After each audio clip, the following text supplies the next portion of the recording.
The excruciating pain in his soul was like a thunderbolt shattering the darkness. It was not the sharp, clean pain of a single cut, but as if his entire body had been thrown into a stone mortar, slowly pulverized and crushed by an invisible giant pestle. Many bones were probably broken, and his internal organs seemed displaced, burning, and twisted together. Every slight breath sent pain radiating through his entire body. Following the intense pain came the cold. A chill that burrowed from the deepest marrow like countless venomous snakes coiling around his limbs, greedily draining the remaining warmth from this broken body. Consciousness struggled painfully in the narrow gap between boundless suffering and icy cold. With great difficulty, he forced his eyes open, a slit blurred light, piercing and tinged with spreading blood. The sky was leaden gray, oppressively suffocating. He moved his gaze downward with difficulty, his vision falling upon charred earth, broken weapons, shattered rocks, and not far away, several bodies with twisted postures and hideous faces lay on the ground. He blinked hard, then looked again more carefully. What was that? On a piece of cloth stained with dust and dark blood lay a long iron piece. The pattern on it was all too familiar, a whirlpool with a sharp horn at the bottom left. This is the Konoha forehead protector. How could this appear here? And those dead men, what's going on? Where's this place? Why am I here? The intense emotion aggravated his injuries, causing him to cough violently and black blood to trickle from the corner of his mouth. Over here, there's still a sign of life. Hurry! Medical squad, follow up.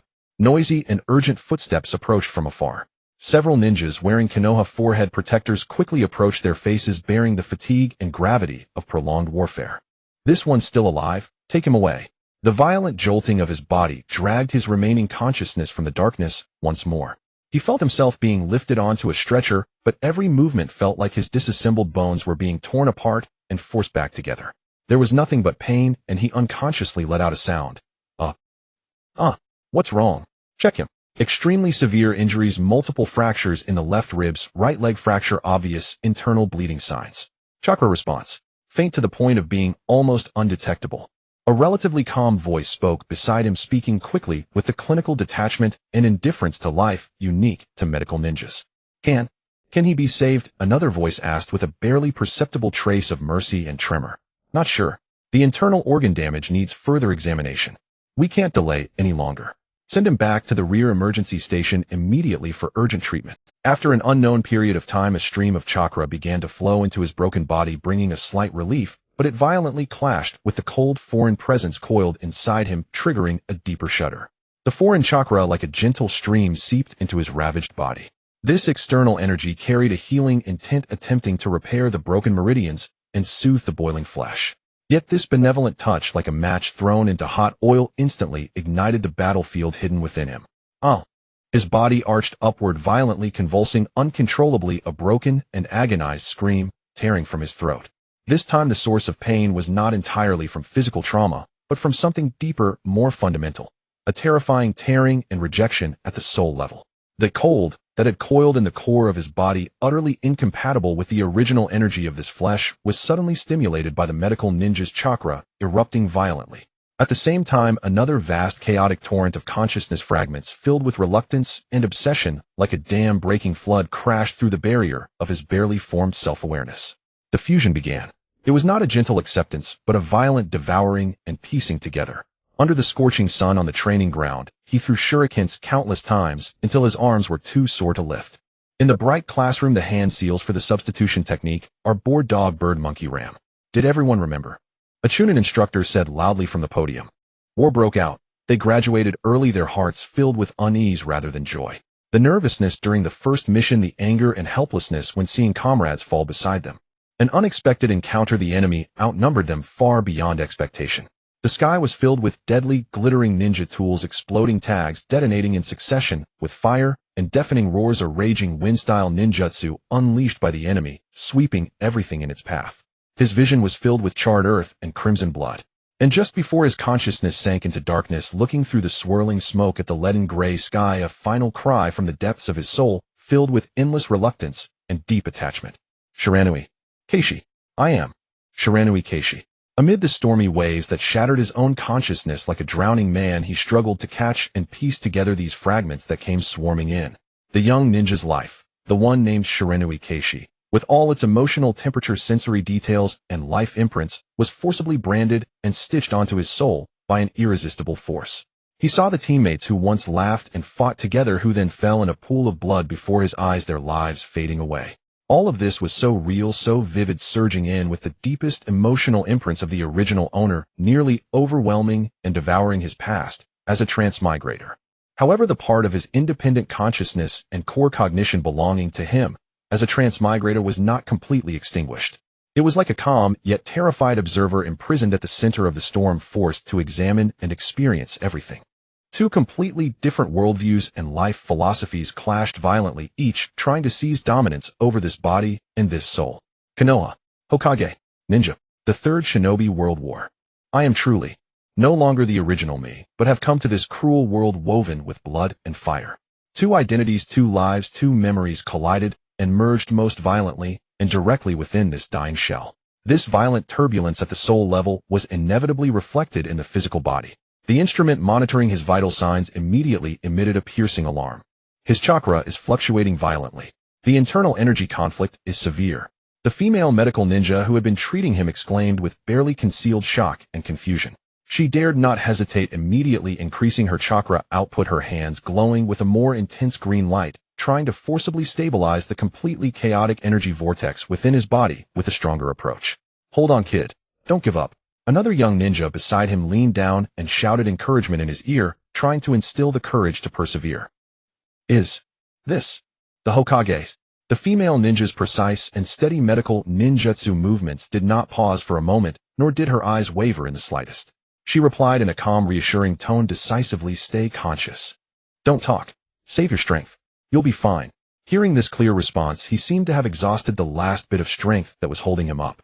But this time he no longer tried to resist the excruciating pain of his body, nor did he fear the still ongoing soul fusion process.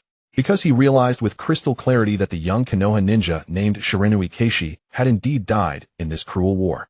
But upon the broken remains and unextinguished will he left behind a new entity. A fusion of two completely different lives and souls from two different worlds was being born. Just before his consciousness sank into darkness again, his bloodstained, almost immobile right index finger on the stretcher curled ever so slightly, yet with unmistakable determination, as if trying to grasp something. To grasp this second chance at life, hard-won and precious. To grasp this world, both utterly strange and dangerous, yet made familiar and heavy by bearing the full memories and emotions of another person. To grasp that faint, slender thread of hope for the future. Upon waking again, his mind felt clearer than before. The pain in his body still lingered, but it seemed to be suppressed by the medicine. He lay on a clean hospital bed, sunlight streaming through the window, casting a warm glow. He was staring blankly at the ceiling, digesting the fragmented memories of Shiranui Keishi that had flooded into his mind when the hospital room door gently slid open. A figure stepped in. A black headband, ninja combat attire, two red marks painted on the face, and a sunbon held loosely between the lips. Seeing this person, a name instinctively surfaced in his mind. Shiranui Gunma, the older brother of the original Bodis owner.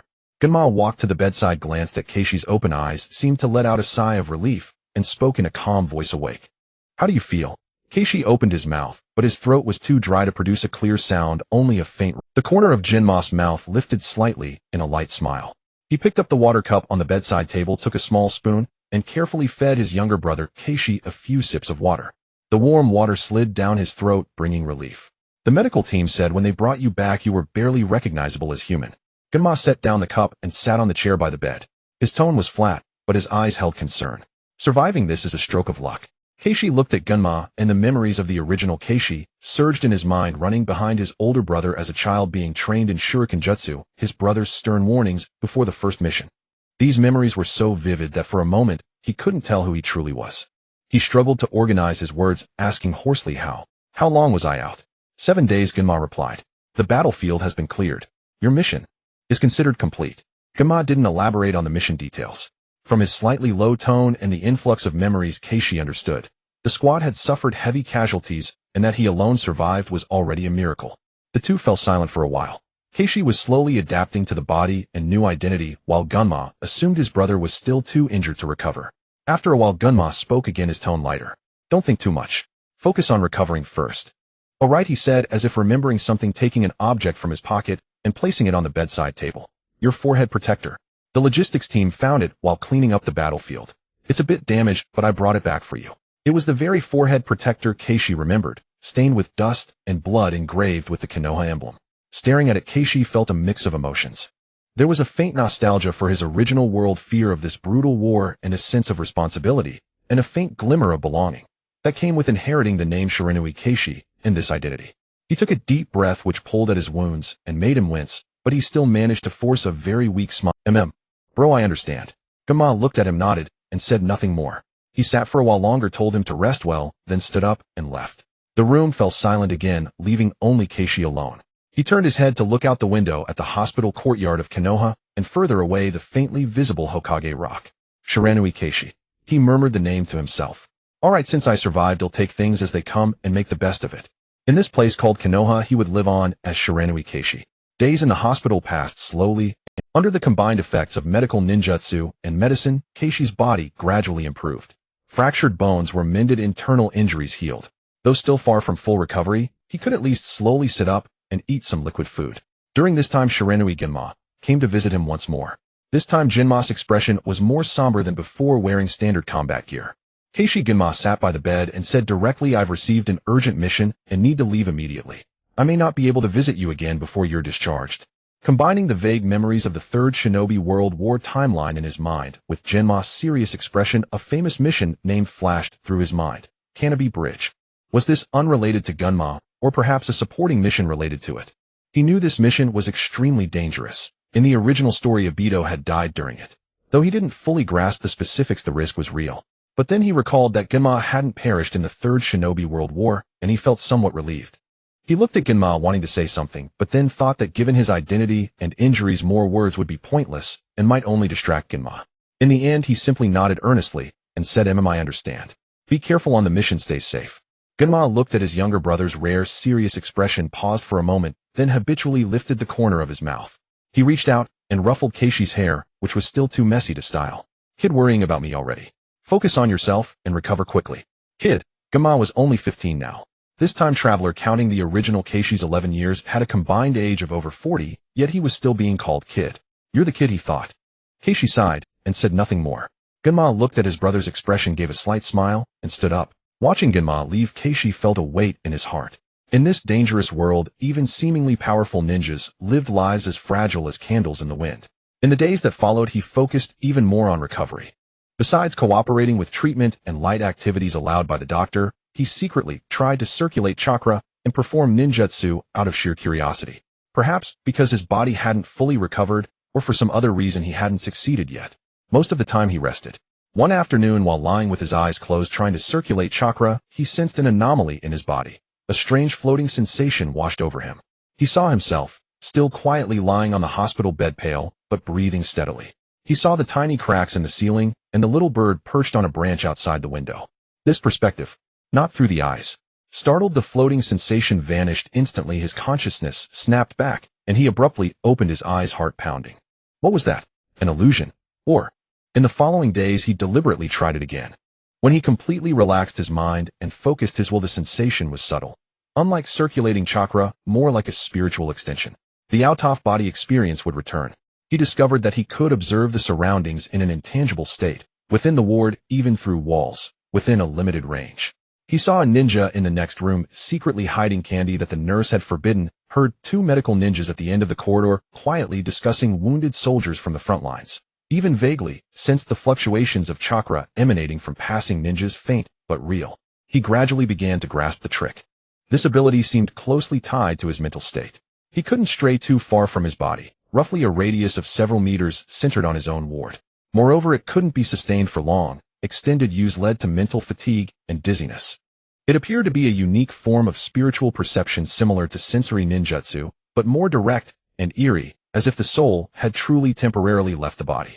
He didn't know where this ability came from. Was it a mutation from the time travel? A strange effect of the fusion of two souls? Or did this body inherently possess such potential triggered by the brink of death?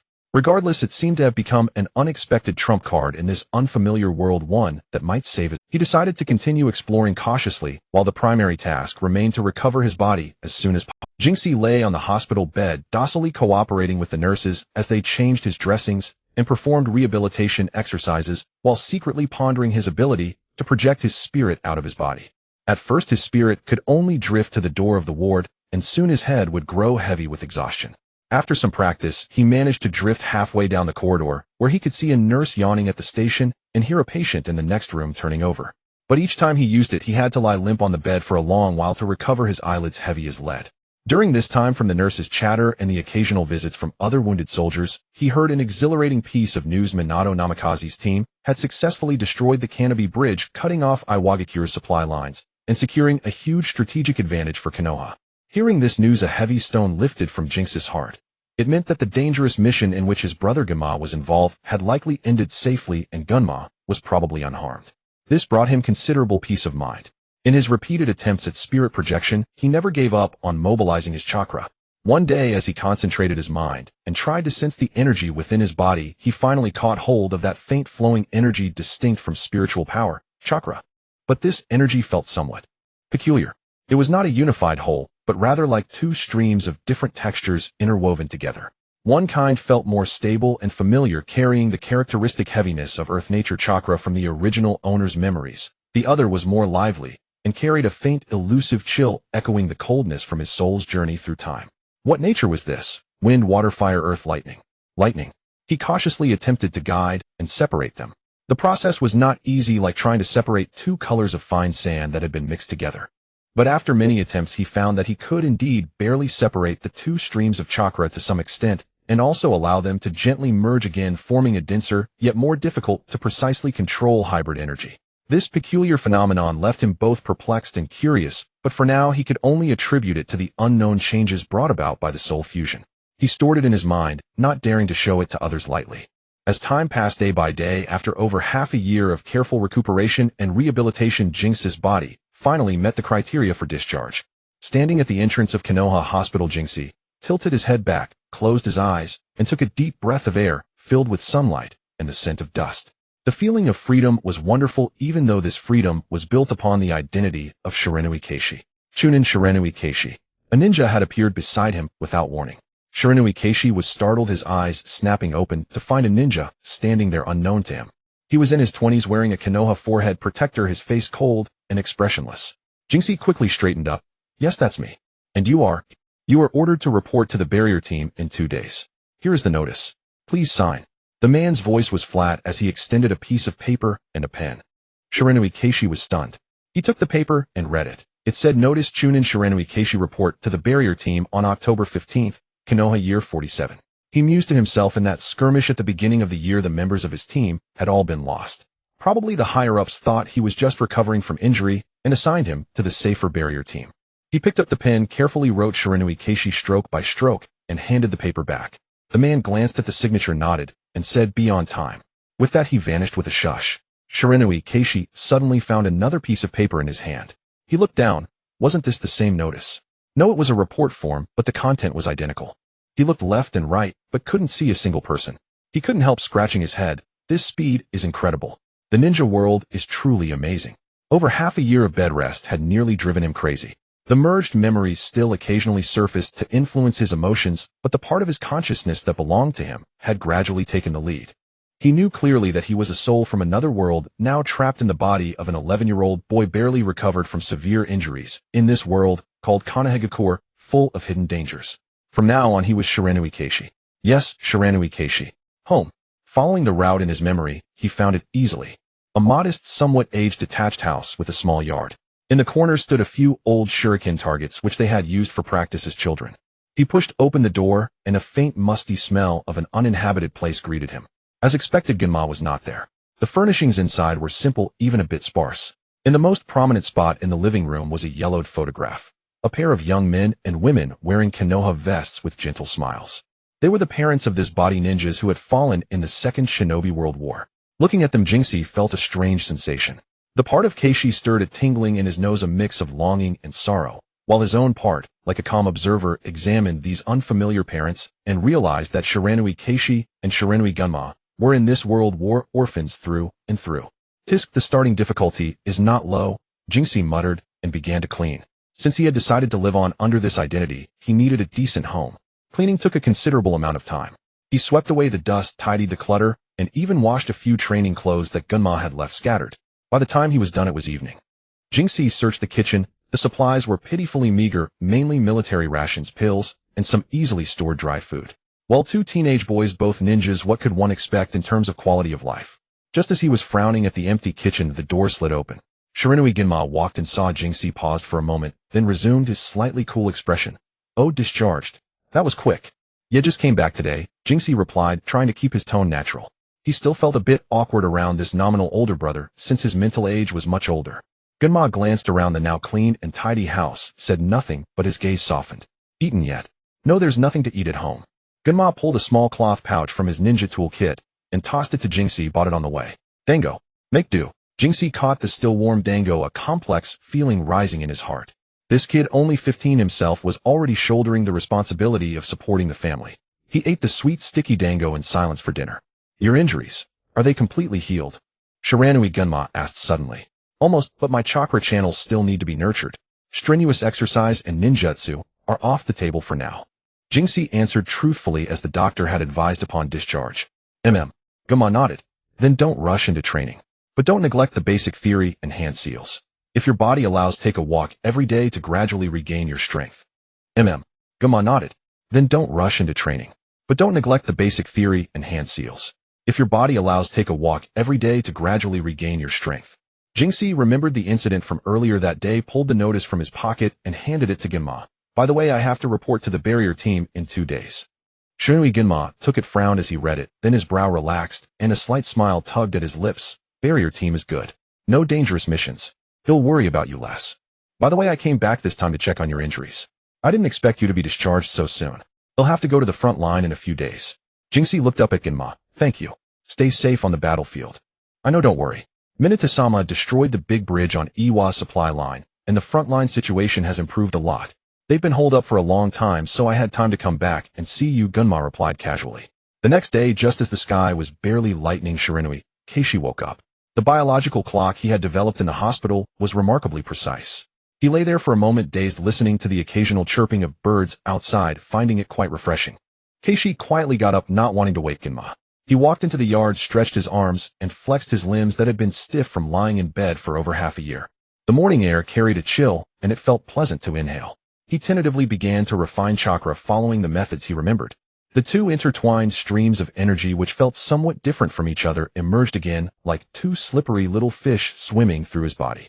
He dared not exert himself too much, merely guiding them gently to flow docilely, nourishing his still fragile meridians. After about half an hour of practice, a sheen of sweat appeared on his forehead, and he quickly stopped. No rush, take it slow, he muttered to himself.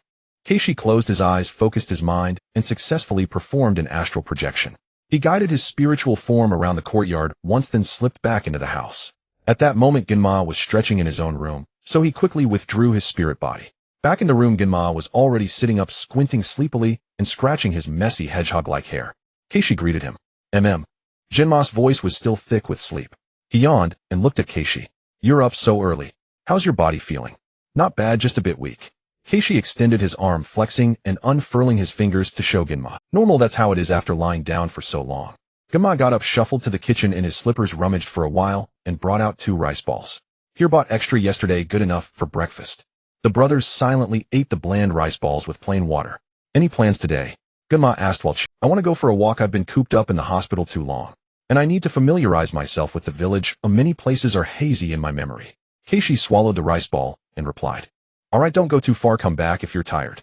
Gunma finished his last bite, stood up, and began putting on his Chunin vest. I need to report to the mission desk and see if I can pick up a simple mission, earn some bounty. We're almost out of money at home. Watching Gunma efficiently pack his ninja tool pouch, Shiranui Keishi felt a pang of unease. This kid was still half a child himself, yet he had to support the family. Got it. You. Be careful. Gunma gave a vague waved his hand, pulled open the door, and left. Keishi cleaned up the dishes, tidied the house a bit, then slowly headed out. Walking on the streets of Konoha felt rather strange. Sunlight filtered through the leaves, casting dappled patches of light on the ground. Shops on both sides of the street were opening one by one, selling vegetables, ninja tools, daily necessities. The sounds of hawking and haggling mingled, brimming with the vitality of daily life. People hurried by, some ordinary villagers, but more were ninjas wearing headbands. He watched the little kids running around, probably students from the ninja academy, full of energy.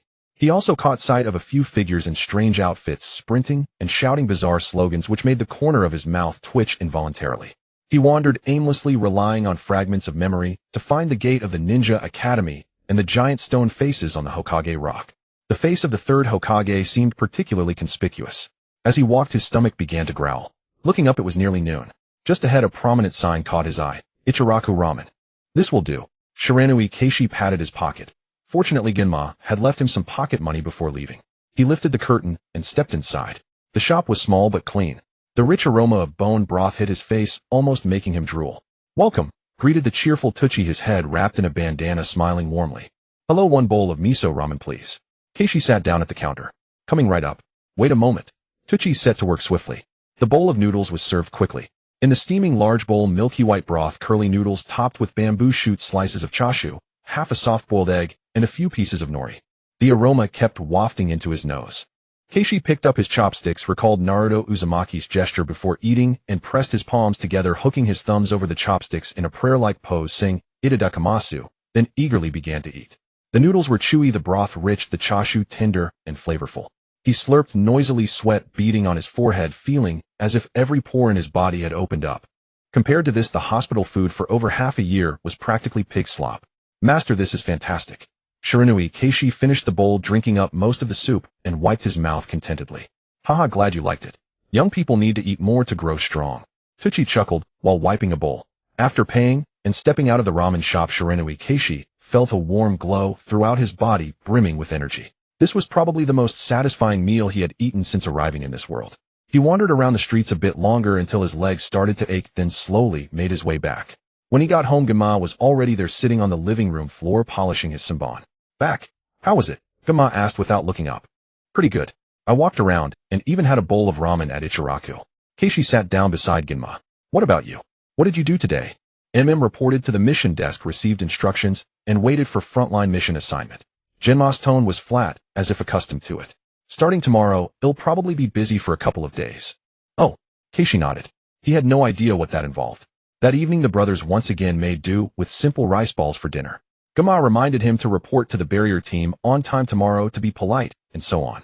Keishi acknowledged each instruction. The night passed without incident. On the third day, Keishi woke up early, deliberately making himself presentable. He put on the slightly oversized chunin vest and tied his forehead protector neatly around his head. Gazing at the still youthful face in the mirror, but with a different glint in his eyes, he took a deep breath. Keep it up, Shiranui Keishi. Following the address on the report form, he arrived at a building that looked unremarkable, but was clearly heavily guarded. He presented his identification in the report form, and after being checked, he was allowed inside. The interior was quiet. People in similar uniforms walked briskly down the corridors, exchanging few words. He was led to an office where a middle-aged ninja, apparently a clerical staff member, was seated. Shiranui Keishi, assigned to the 47th squad. The ninja handed him a folder and a new ID card. These are the squad's basic information and your access pass. Your squad is responsible for the area on the eastern side of the village near the Uchiha clan compound.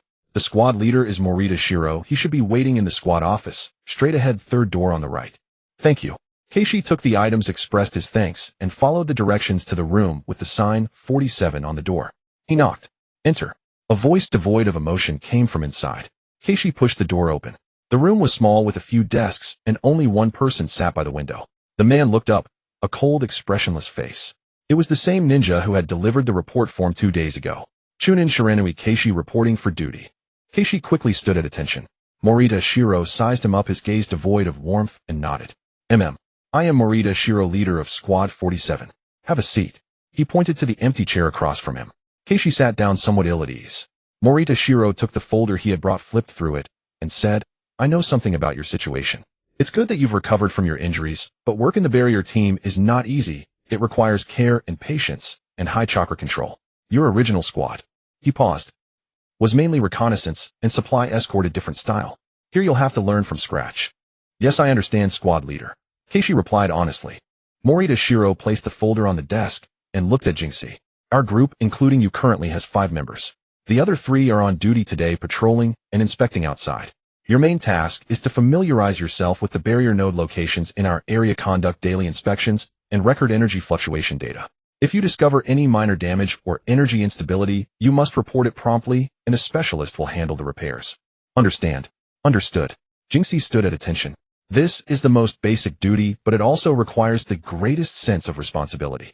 Morita Shiro stood up, took a scroll and a toolkit from the cabinet behind him, and handed them to Jinxie. This is the map of the barrier nodes in the Eastern District and the repair tools. Today your task is to follow me and familiarize yourself with the routes and basic procedures. Yes. Jinxie took the items, feeling their considerable weight. He followed Morita Shiro out of the office. Morita Shiro walked quickly and spoke little. He led Jinxie through an area on the eastern side of the village where the buildings were noticeably more orderly, and there seemed to be fewer pedestrians. Occasionally they saw people wearing clothes with a fan-shaped clan emblem on the back, their expressions mostly indifferent. Focus on sensing. Morita Shiro stopped beside a seemingly ordinary lamppost, reached out, and pressed a specific spot, infusing a trace of chakra. This is a secondary node. Use your chakra and follow the frequency I taught you to sense it. Jinxie imitated him, carefully extending his hand and cautiously channeling the mixed chakra within his body, trying to replicate the steady frequency Morita had just used. At first he couldn't succeed. The fine manipulation of the mixed chakra was too difficult. He then attempted to separate the two chakra streams using only the original Bodhis Earth Nature chakra. Concentrating his mind, he gradually adjusted and indeed felt it. Inside the lamppost there seemed to be an invisible complex structure composed of energy, slowly rotating at an extremely sluggish pace, emitting faint fluctuations. Can you sense it? Asked Morita Shiro. Yes. It's very faint, but it's definitely there. Jinxie, remember this feeling. The sensation of each node is slightly different. You must learn to distinguish between normal and abnormal states. Morita Shiro continued, walking expressionlessly. The next node is under the drain cover at the end of that. All day Jinxie followed Morita Shiro around the area near the Yuzibo clan grounds, memorizing over a dozen important barrier nodes and learning how to use a specific chakra frequency to sense and record data. Morita Shiro's explanations were concise but covered all essential points. Jinxie studied earnestly, though he had to separate the chakra before each use, making him appear clumsy, but he made no mistakes. Near the end of the workday, they returned to the group office. The other 3 members were also back. 2 men and 1 woman. Morita Shiro introduced him briefly. This is the newcomer Bazuo Jinxie. The 3 seemed friendly and greeted Jinxie with smiles. The older male ninja was Nagata Tsukasa, the woman was Minamikawa Kinka, and the other, who looked not much older than Jinxie, was Nida Kento. Alright, that's it for today, Morita Shiro said to Bazuo Jinxie. Starting tomorrow you'll be paired with Kento for the morning routine inspection. Check the schedule for specific arrangements. Take the tools and materials home and study them tonight to get familiar. Dismissed. Yes, sir. Thank you, sir. Jinxie quickly responded. After bidding farewell, he walked out of the barrier division building, letting out a long breath. The first day had gone smoothly enough. The team leader was a bit cold, but decisive and to the point. The colleagues seemed decent. The work required patience, but there was no fighting, which seemed like a good starting point for now. He looked up at the sky where the sunset had dyed it orange-red. Time to go home. That evening the 2 brothers sat in the living room after dinner. Gunma was maintaining his ninja tools, his movements quicker than usual, betraying a sense of urgency. Jinxie was flipping through the basic barrier theory manual he had brought back from the office, finding it rather overwhelming. The room was quiet save for the soft rustling sound of Gunma quickly wiping metal. Jinxie put down the scroll, rubbed his eyes, and looked at Genma's clearly tired profile. He couldn't help but ask, brother, how long can you stay this time? Gunma didn't stop his movements, not looking up. I have to leave early tomorrow morning. The front line is intense. We're rotating back for rest and supplies. Can't stay long.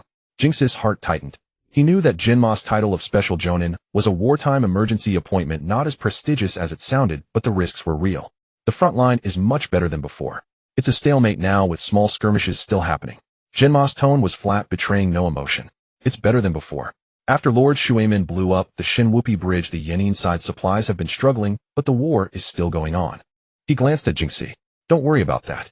Just stay put in the barrier division. Jinxie couldn't help asking, brother, how much money do we have now? Gunma didn't stop his movements, still not looking up. What? Short on cash? No, Jinxie quickly waved his hand. You mentioned before that we don't have much money. I was hospitalized for over half a year, spending money without earning. Although the village covered all the hospital expenses, those expensive nutritional supplements weren't reimbursed. Now that I'm discharged and receiving a fixed chunin allowance from the barrier division, it's not much, but I wanted to ask how things are. Also, do you have enough ninja tools on the front line? Gunma finally stopped, carefully placing the polished tools back into his weapon pouch. He sighed. The death benefits from our parents were used up long ago.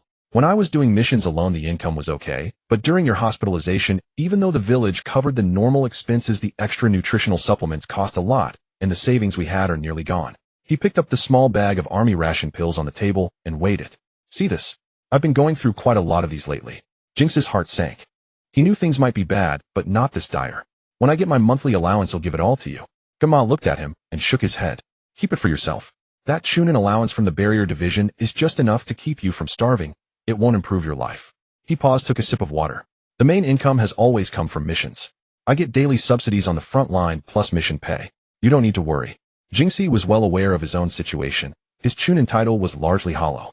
It was only because the Third Ninja World War was raging with heavy casualties on the front lines that the village had urgently promoted a group of Jinin like him to fill the ranks.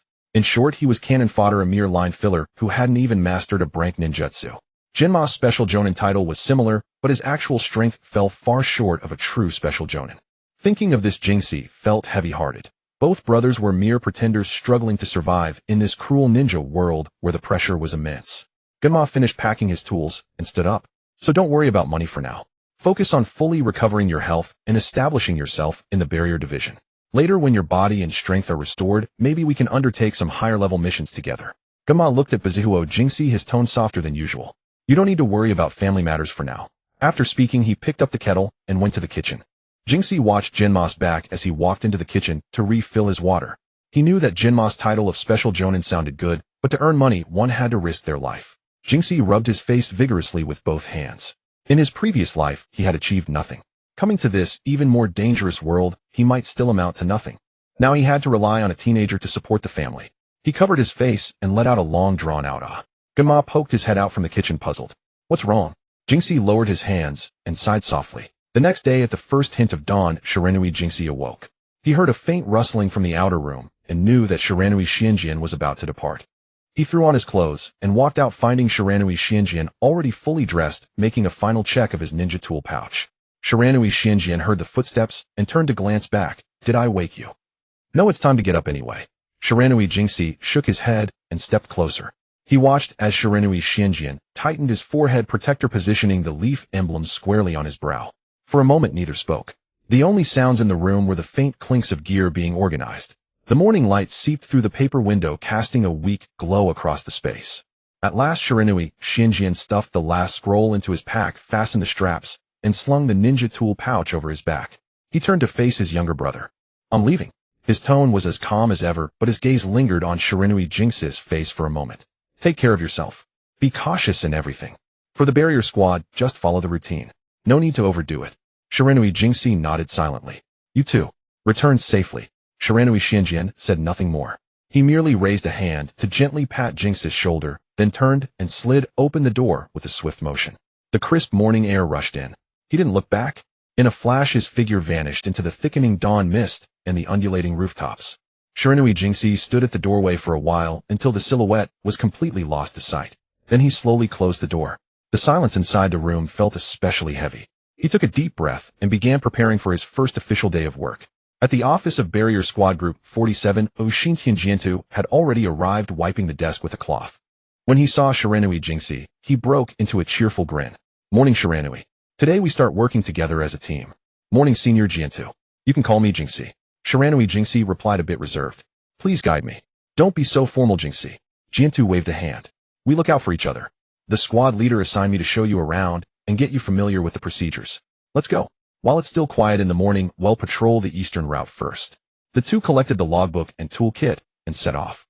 In the early morning, the streets of Mai were gradually coming to life.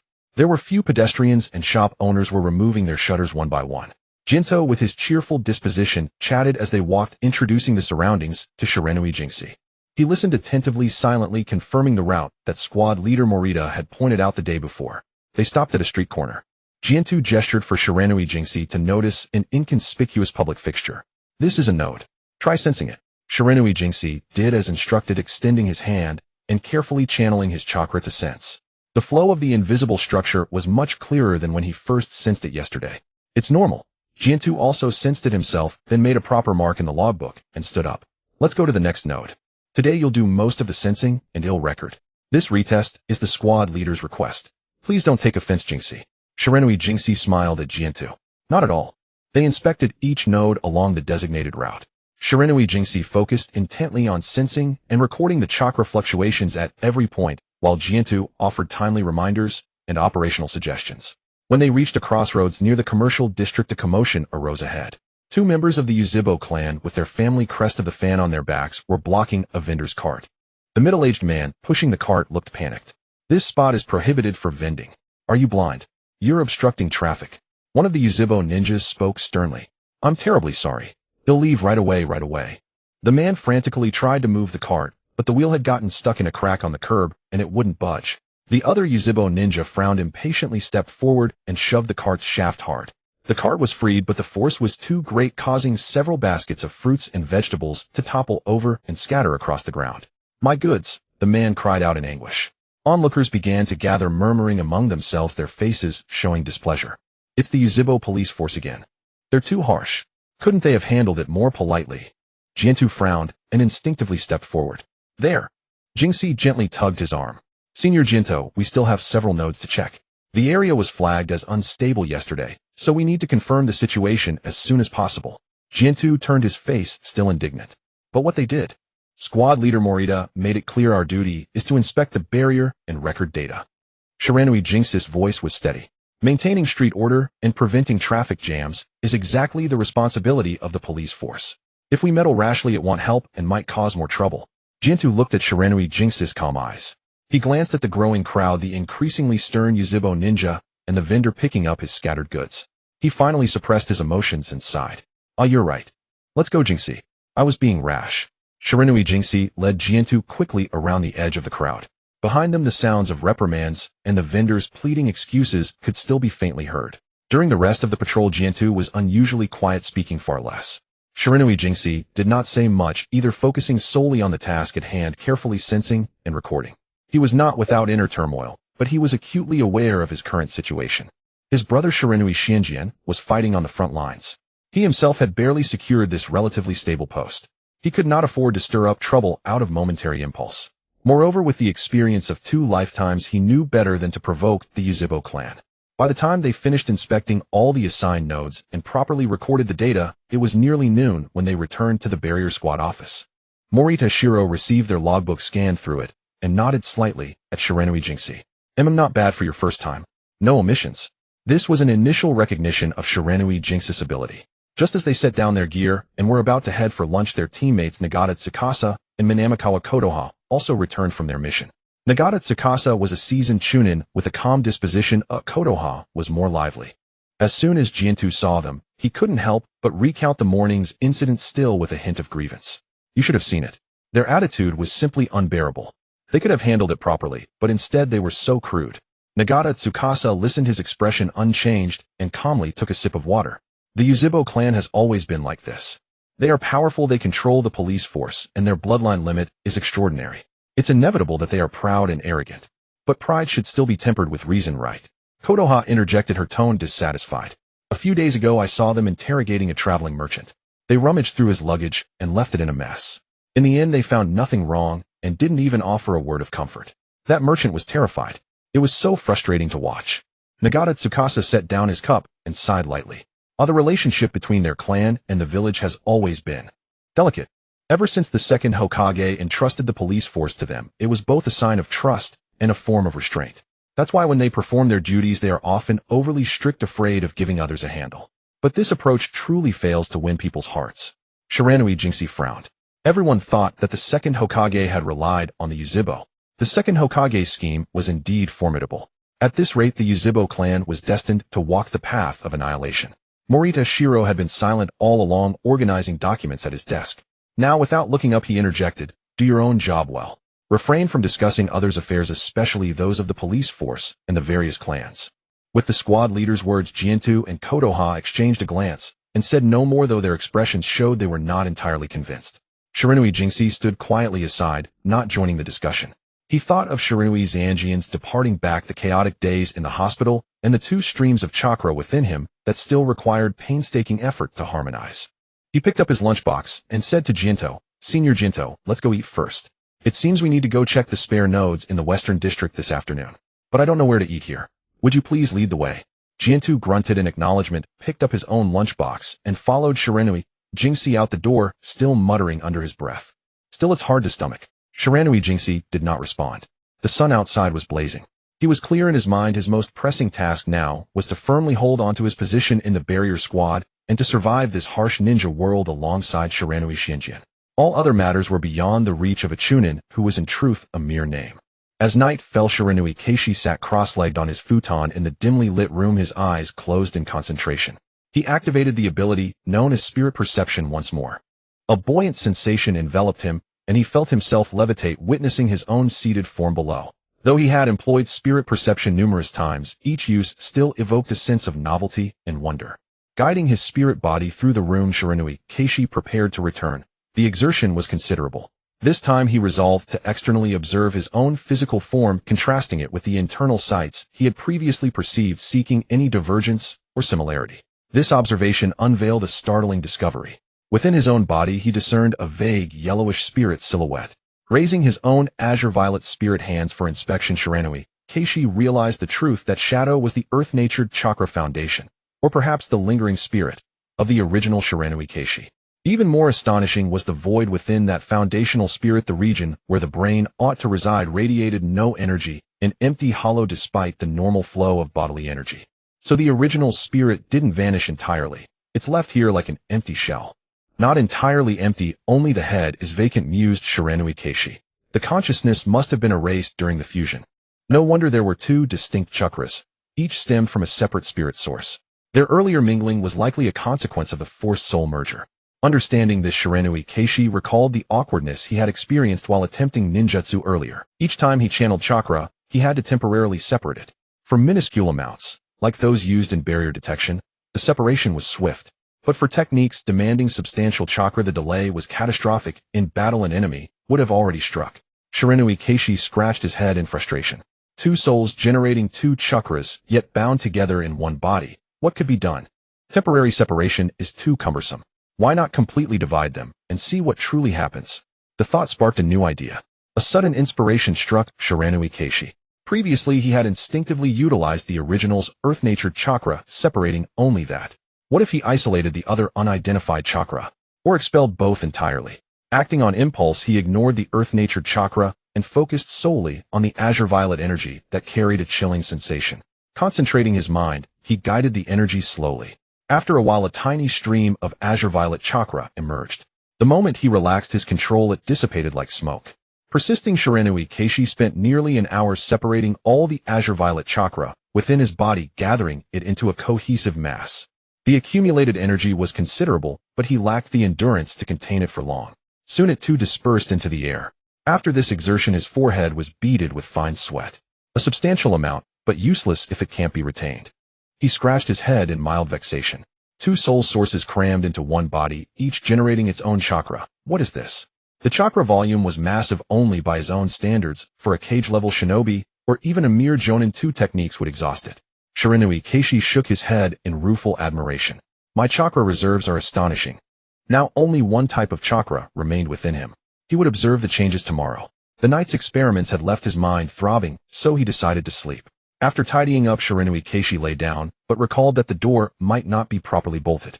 Too lazy to rise, he employed spirit perception, floated out to check, and confirmed it was secure. Upon returning to his body, he instinctively performed an internal inspection and froze. He had expelled all azure-violet chakra moments ago, yet now a small stream of it had reappeared. Crucially, this newly generated azure-violet chakra lay quietly in its own domain, distinctly separate from the adjacent yellow earth-natured chakra, no longer intermingling as before. This discovery banished all drowsiness. What's going on? He observed intently, noting that the volume of the new azure-violet chakra remained unchanged. Based on recent events, it seemed impossible that no new chakra had been generated.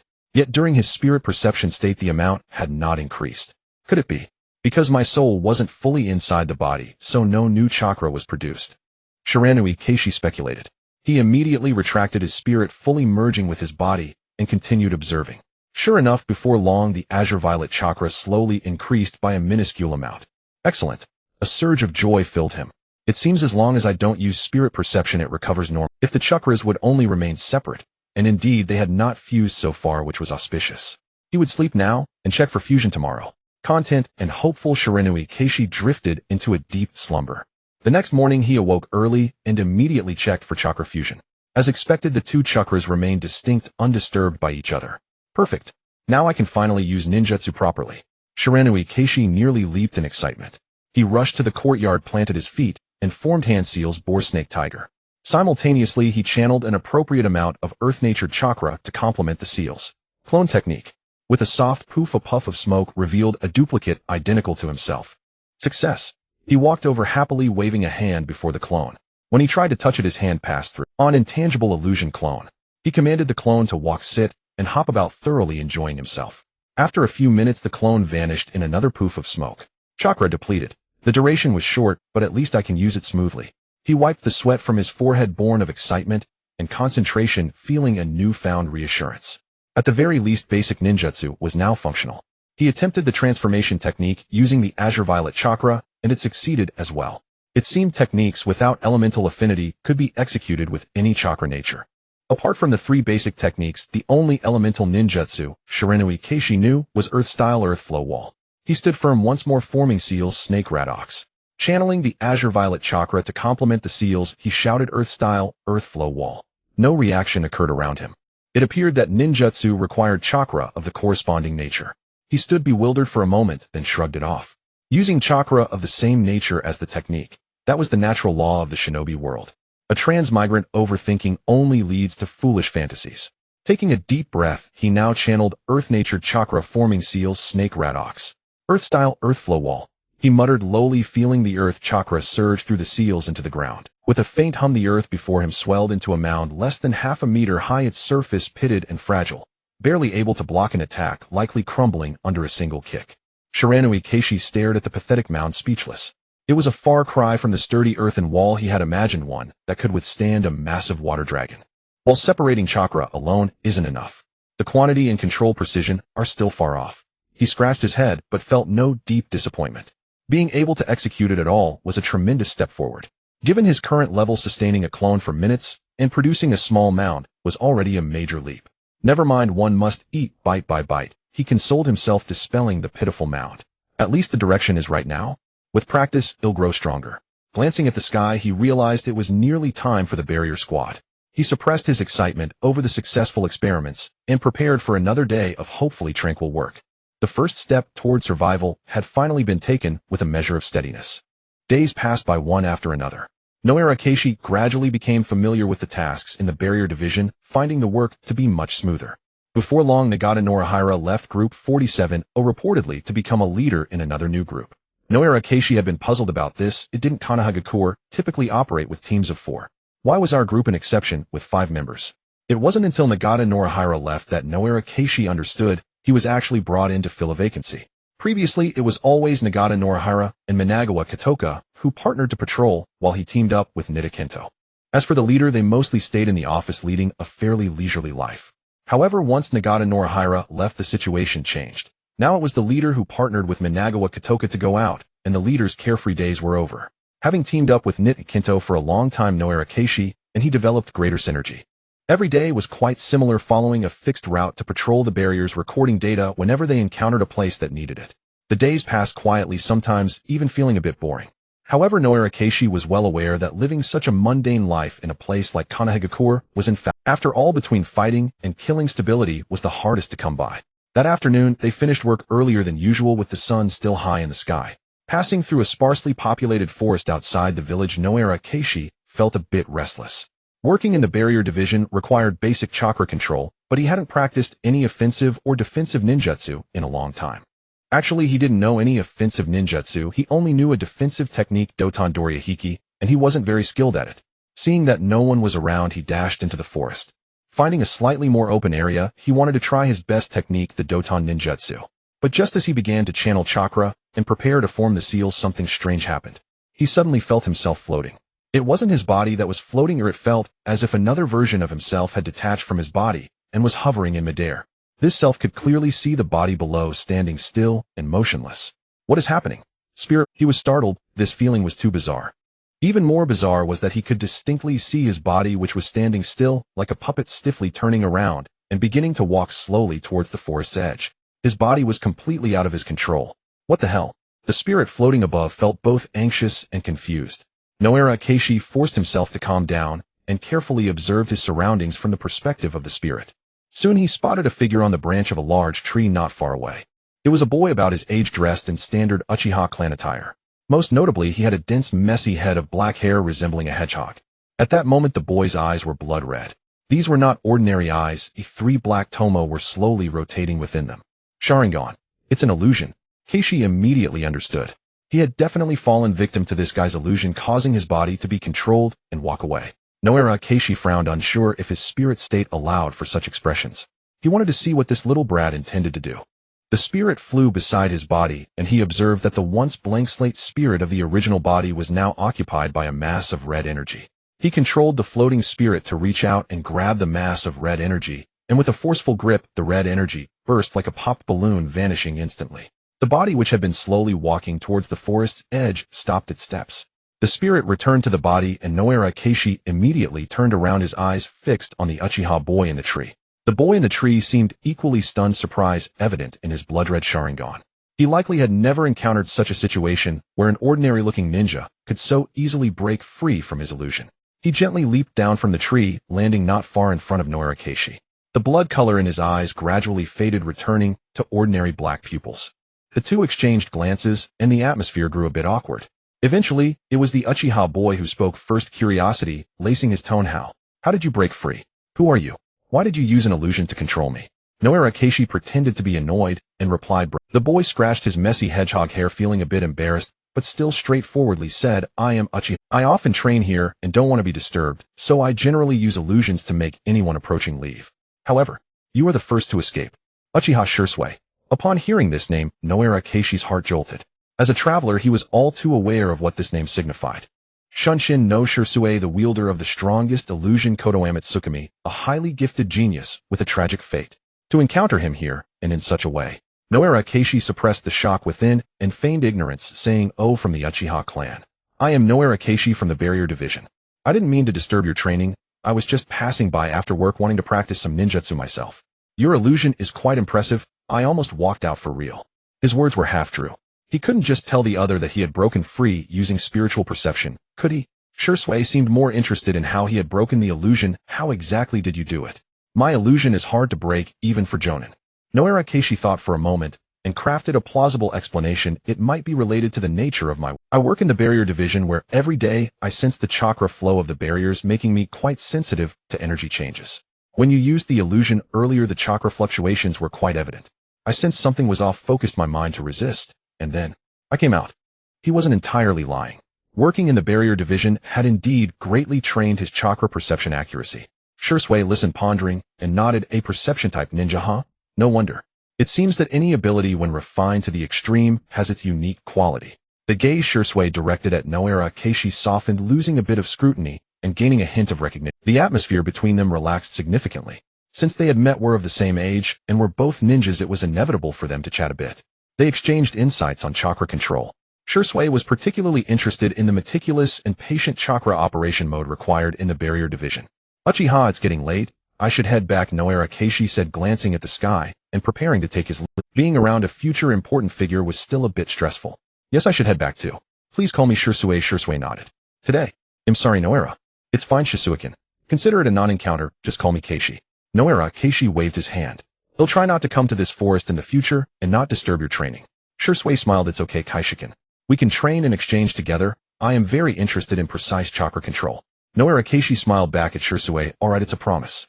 Leaving the forest and walking back to the village, Noera Keishi felt a mix of emotions. He unexpectedly encountered Uchiha Shursui, a character he felt unresolved about in the original story. The current Shursui seemed to be a straightforward boy, still somewhat obsessed with training and using illusions on passersby for peace, far from the burdened ninja he would become later. Uchiha Shursui. He silently repeated this name.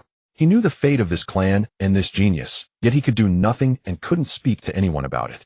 He was just an ordinary chunin, a newly appointed member of the Barrier Division, the kind of underqualified chunin promoted temporarily during wartime. His greatest wish now was simply to live safely in this increasingly unstable world alongside Noera. As for changing destiny, that was far too distant for him. He took a deep breath, shaking off the jumble of thoughts in his mind, and quickened his pace home. Noera Genma was not home, so he had to prepare dinner for himself. In the morning, Shiranui Keishi continued to pair up with Kinto, patrolling the barrier nodes of the Eastern District along a fixed route. He was responsible for sensing the node status, while Kinto handled the records. The two partners grew increasingly in sync. Kinto was a chatterbox, chatting with Keishi as they walked. Keishi can see that dumpling shop over there. The taste is decent, but the owner is a bit stingy, always short by half a dumpling. Yesterday, I ran into those Uchiha guys again on a mission. They had such grim faces as if everyone owed them money.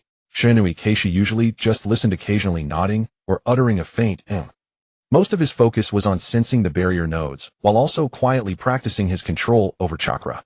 He discovered that using that earth-nature chakra to sense the nodes was remarkably smooth.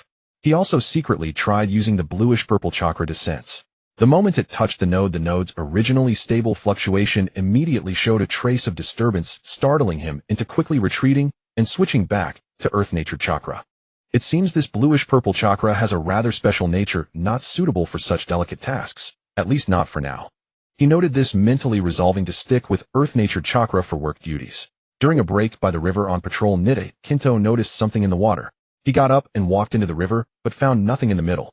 Turning back, he saw Shiranui Keishi staring at him blankly. Kinto then urged Keishi, "Kaishikin, want to try walking on water? I think your injuries are mostly healed, right?" Shiranui Keishi looked at the flowing river and felt a bit tempted, but he didn't know how. He glanced at Kinto with some embarrassment. Kinto stared wide-eyed in disbelief. "You came from the battlefield and don't know this?" Shiranui Keishi chuckled sheepishly. "I graduated early and hadn't learned these things. On the battlefield, I just stood guard, patrolled, and transported supplies. I never really fought. Oh, once. That one time all my previous teammates died, and I was severely injured, barely surviving." Kinto sighed as he looked at Keishi. "I'll teach you. It's super simple. Just control chakra to the soles of your feet. Try it." Shiranui Keishi walked to the riverbank, took a deep breath, controlled the earth-nature chakra to cover his soles, and carefully stepped onto the water. A solid sensation came from his feet, and he stood steadily on the water's surface. "Oh, not bad, Kaishikin." Kinto applauded from the water. Shiranui Keishi tried a few steps, wobbly at first, but quickly stabilized. He walked back and forth on the water several times, feeling the chakra consumption was smooth, which boosted his confidence. Back at the barrier team, Shiranui Keishi received his first month's allowance. The amount was small. He planned to keep a little for daily necessities and expenses, storing the rest. The household expenses mainly relied on Shiranui Gunma's mission income and subsidies from the front lines. Keishi knew this money was earned dangerously, so he saved wherever he could. He started buying groceries and cooking. Though the taste was mediocre, it filled his stomach. Occasionally, he used cheap ingredients to try making snacks from his past life memories, treating himself to better meals. From time to time, he thought of Shiranui Gunma. The frontline battles seemed to have eased, but wounded soldiers were still occasionally sent back to the village. Every time he heard news, his heart tightened, and he couldn't help worrying. He only knew that Shiranui Gunma hadn't died in the Third Shinobi World War, but he didn't know if he had been injured. First, he genuinely cared, fearing that his original body's elder brother might suffer or be injured. Second, injuries cost money. Third, if injured, there would be no income. Shiranui Keishi gently slapped his own cheeks with both hands, muttering, Too utilitarian, too utilitarian. This way I'll have no friends." That evening, just after returning home from work, Shiranui Keishi sat cross-legged on the tatami mat in his room. Outside the window, the sun was setting. Inside, the light was on, casting a dim yellow glow over the tatami. He had just finished his daily chakra regulation. Now the two energies within his body stayed peacefully, each minding its own business. His success in walking on water during the day had boosted his confidence a bit, but it also made him realize how much he still lacked. For instance, learning tree climbing tomorrow. No offensive jutsu, half-baked defensive jutsu, mediocre taijutsu. He calculated in his mind. If I really run into trouble, I can't rely on the barrier team's sensing skills to scare the enemy away, can I? He recalled the time in the forest when Uchiha Shursui used his Sharingan to control his body. Back then, his spiritual body was outside, and his physical body was like an empty shell manipulated at will. Shursui controlled my body from the outside through Sharingan Jinjutsu. What about myself? A thought struck him. Can I control my own body when my spiritual body leaves it? The idea was bold and a bit risky, but he felt it was worth a try. If it succeeded, maybe he could develop some new application. For example, letting his body pretend to rest or perform simple actions while his spiritual body went out to scout. Action now. He took a deep breath, closed his eyes, and focused his mind. The familiar lightness soon came. He felt himself slowly float out of the seated body, hovering in midair. Looking down at the motionless seated self below, he felt a strange sensation. This perspective was too weird. All right, now try to see if I can move. He thought, attempting to use his spiritual body's will to drive the physical body below. He first tried to move the right index finger. No response. The finger remained still. He tried raising an arm, moving a leg. All failed. The body below was like a puppet with its strings cut, completely unresponsive. Strange. Why can Shursui do it, but I can't? Could it be because he used Jinjutsu to directly affect my body's nervous system? while now my spiritual body and physical body are separated, weakening the connection. Shiranui Keishi refused to give up. He lowered his spiritual body until it almost touched his own back, concentrating even harder, imagining himself as that body, thinking forcefully, "Raise your hand. Raise your hand." This time he felt a slight change. Not that the body moved, but he saw that the yellowish spiritual framework representing the original owner inside the body gave an extremely faint ripple. At the same time, he felt the consumption of his own bluish-purple spiritual body suddenly increase, and a wave of dizziness hit him. No, can't hold on. He quickly stopped the attempt and let the spiritual body return. Consciousness back in his body, he gasped sharply, sweat beading on his forehead. It felt like he had just run 1,000 meters. Such a huge consumption. Just making that framework ripple nearly drained me. He rested for a moment, drank some water, and reluctantly tried again. This time he changed his goal. Instead of directly controlling the body, he aimed for something simpler and more instinctive, opening the eyes. He entered the spiritual state, focusing intently. Open your eyes, open your eyes. At first there was still no reaction, but he patiently maintained his concentration. After about a minute or two, he was delighted to see a very slight flutter of the eyelids. It works. He continued, trying, finding that as long as he concentrated fully, the eyelids kept fluttering as if about to open. After persisting for a few more minutes, his head grew heavier and heavier, and he had to end the spiritual state again. Phew. This path is tough. He wiped his sweat, a bit disappointed, but not too surprised. Probably a matter of proficiency, or my spiritual power isn't strong enough. He recalled that separating chakra had also been a huge effort before, but now it was much smoother. Controlling the body was probably the same, needed practice. Forget it, you can't become fat in one bite. He consoled himself. At least it proves it's not entirely impossible. Take it slow, build the foundation first. He stood up feeling a bit hungry and went to the kitchen to heat up the leftover miso soup and rice. He slurped it. After washing the dishes, he looked out at the quiet night, his heart gradually calming. He knew he had no special talent or cheat, only this persistence and a relatively patient mindset. In this dangerous world, mastering even one more survival or useful technique was always good. Got work tomorrow. Sleep. He tidied the kitchen, returned to his room, and lay down. I'll practice controlling the body slowly when I have time. At least walking on water is fine now. That's progress. He blew out the lamp and lay in the dark, thinking for a while, mainly worrying about Shiranui Genma at the front and pondering some chakra control tricks. Before long, he drifted off to sleep. The weather was pleasant, with the sun hanging in the sky, neither too hot nor too bright, and a gentle breeze. Takuma, Reito, and Awashi, 3 of them, were walking along a half-dried riverbed. This was the border of the land of fire, adjacent to the land of grass, and not far from the land of earth, a frontline zone. Takuma led the way with the signature Senbon needle clenched between his teeth. His eyes were half-closed, appearing relaxed, but his ears and eyes were fully alert, scanning the surroundings. Reito was on his right, his hand always resting on the hilt of the black sword Kurosawa strapped to his back. His expression was as grim as the blade itself, perpetually tense. Awashi brought up the rear. A sensory-type ninja, he would walk with his eyes shut for a while, then open them to scan the area, detecting chakra fluctuations. Their squad had been assigned to patrol and record this region, while also checking for any signs of IWA activity. The war had been raging for years, and small-scale skirmishes like this occurred every few days. Stop! Awashi suddenly whispered, his eyes snapping open. Takuma immediately raised his right hand and made a fist. Reito's blade slid halfway out of its scabbard with a sharp sheen gleaming with a dark sheen. To the left, behind that pile of rocks, Awashi's voice dropped even lower. There's a chakra signature. For no. 5. The chakra feels dense and heavy. It's definitely IWA shinobi. Takuma shifted the Senbon needle in his mouth, pressing the tip with his tongue. Prepare to engage. Reito, same as always. You take the left, I'll take the right. Awashi, support and guard the rear. The enemy had clearly noticed them as well. From behind the rock pile, 4 IWA shinobi in earth yellow vests rose abruptly, led by a scarred, burly man. Without a word, he began weaving hand signs with lightning speed. Earth release, earth spear. In an instant, dozens of sharp earthen spikes erupted from the ground beneath Takuma's team, fast and dense, like a sudden bamboo forest of stone. Spread out. Takuma yelled, leaping backward, while simultaneously pulling several kunai from his pouch and hurling them. Not to wound, but to disrupt the enemy's hand signs. Reito acted even more aggressively. Instead of retreating, he charged straight at the spikes, planting his feet on the rising tips to launch himself higher. The black blade Kurosawa fully emerged, carrying a fierce momentum as it slashed down toward the scarred IWA shinobi's head. Heavy flow storm. He roared, unleashing his taijutsu technique, pouring all his strength and chakra into that single strike. The scarred IWA shinobi hadn't expected such a reckless assault. He hurriedly stopped his hand signs, drew a kunai from his back, and raised it in a desperate block.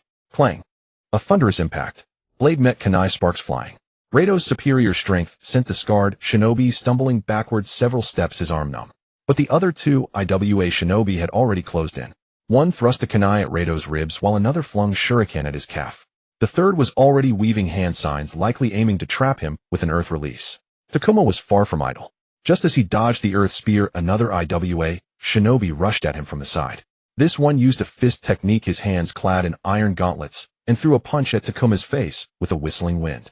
Takuma ducked low, evading the punch, and simultaneously swept his right leg in a low kick, aiming for the opponent's support foot. The IWA shinobi reacted quickly, leaping to avoid the sweep, but Takuma had already closed the distance. In that instant, another senbon needle appeared in his hand, which he shot toward the opponent's throat. The shinobi blocked with his forearm, the senbon striking the armor on his sleeve with a sharp ping. Takuma instantly changed his move, driving a fist into the shinobi's abdomen. The punch landed solidly on the IWA shinobi's stomach. The man grunted, doubling over like a shrimp. But IWA shinobi were tough. He gritted through the pain, grabbing Takuma's extended arm with both hands, trying to throw him off balance. "Iwashi!" Takuma shouted. Iwashi, who had been observing from the rear, immediately sprang into action. He crossed his index and middle fingers before his chest and muttered Genjutsu Hell viewing technique. The IWA shinobi locked in combat with Takuma, froze instantly, his eyes wide with terror, as if witnessing a nightmarish vision. His face turned ashen and his grip on Takuma's arm loosened involuntarily. Seizing the opportunity, Takuma wrenched his arm free and without hesitation drove the senbon needle into the shinobi's collarbone area, a spot that wouldn't kill immediately but would paralyze half his body. The senbon pierced precisely. The shinobi shuddered, his eyes shifting from terror to agonizing numbness, then he collapsed limply to the ground. On the other side, Rato was hard-pressed by the three IWA shinobi. He parried a kunai thrust with Kurosawa, then sidestepped a sweeping kick aimed at his legs. But the shinobi who had been weaving hand signs finally completed his jutsu. Earth Release Rock Pillar Spear. A thicker, sharper pillar of stone erupted from the ground beneath Rato's feet, shooting upward at incredible speed, threatening to impale him from below. "Rato, jump!" Takuma shouted in warning. Rato, an experienced combatant, had already been watching the hand signs. Heeding Takuma's call, he pushed off the ground with all his might. Not backward, but diagonally forward toward the shinobi who had thrown shuriken. The stone pillar brushed against the soles of his sandals, narrowly missing. This lunge not only evaded the pillar, but also closed the distance to the shuriken-wielding shinobi in an instant. The shinobi hadn't anticipated such a move. He frantically tried to throw another shuriken to drive Rato back, but it was too late. Rato's black blade swept upward in a dark arc mist dance. The blade sliced across the shinobi's chest, cutting through his vest and drawing a spray of blood. The shinobi screamed and fell backward. But the shinobi who had used the rock pillar spear and the one with the kunai pressed forward again. The kuna-wielding shinobi was swift, launching a series of rapid thrusts aimed at Rato's wrists and joints, preventing him from swinging the longsword freely. The shinobi who had used the rock pillar spear began weaving hand signs again, this time for Earth Release Earth Wall. A low wall rose before him, not for defense, but to block Rato's line of sight and disrupt his judgment. Rato grew frustrated by the duo's coordination. Kurosawa whistled through the air, but he couldn't gain the upper hand. Having dispatched his own opponent, Takuma turned his attention to Rato's predicament. He saw that Rato was being tied up and needed to break the stalemate. Rapidly, Takuma pulled several kunai with explosive tags from his pouch, calculated the angles, and hurled them around the earth wall and the two IWA shinobi. "Watch out!" Explosive tags. The kuna-wielding shinobi yelled, leaping backward. Boom, boom, boom. Several explosions erupted in succession, sending mud and rocks flying. The earth wall was half destroyed, smoke and dust billowing. Through the haze, Rato seized the chance, lunging forward toward the shinobi who had used the jutsu. He preferred to eliminate the ranged nuisance first. But just then Iwashi's warning rang out again, "Careful. There's a fifth one underground." The moment the words left his mouth, the ground in front of Rato split open. The fifth IWA shinobi, who had been lurking beneath the earth, burst out, clutching a massive stone axe, swinging it horizontally at Rato's waist. The timing was vicious. Rato was charging forward with full momentum, nearly throwing himself onto the blade. Damn it! Rato's pupils contracted. He twisted his body forcibly, bringing Kurosawa vertical to block. Clang! The stone axe slammed into the blade with tremendous force, jarring Rato's arm numb and sending him stumbling sideways several steps, nearly losing his footing. The skin on his sword hand split, blood seeping out. The lurking shinobi was tall and burly, a cruel grin spreading across his face as he swung the axe again.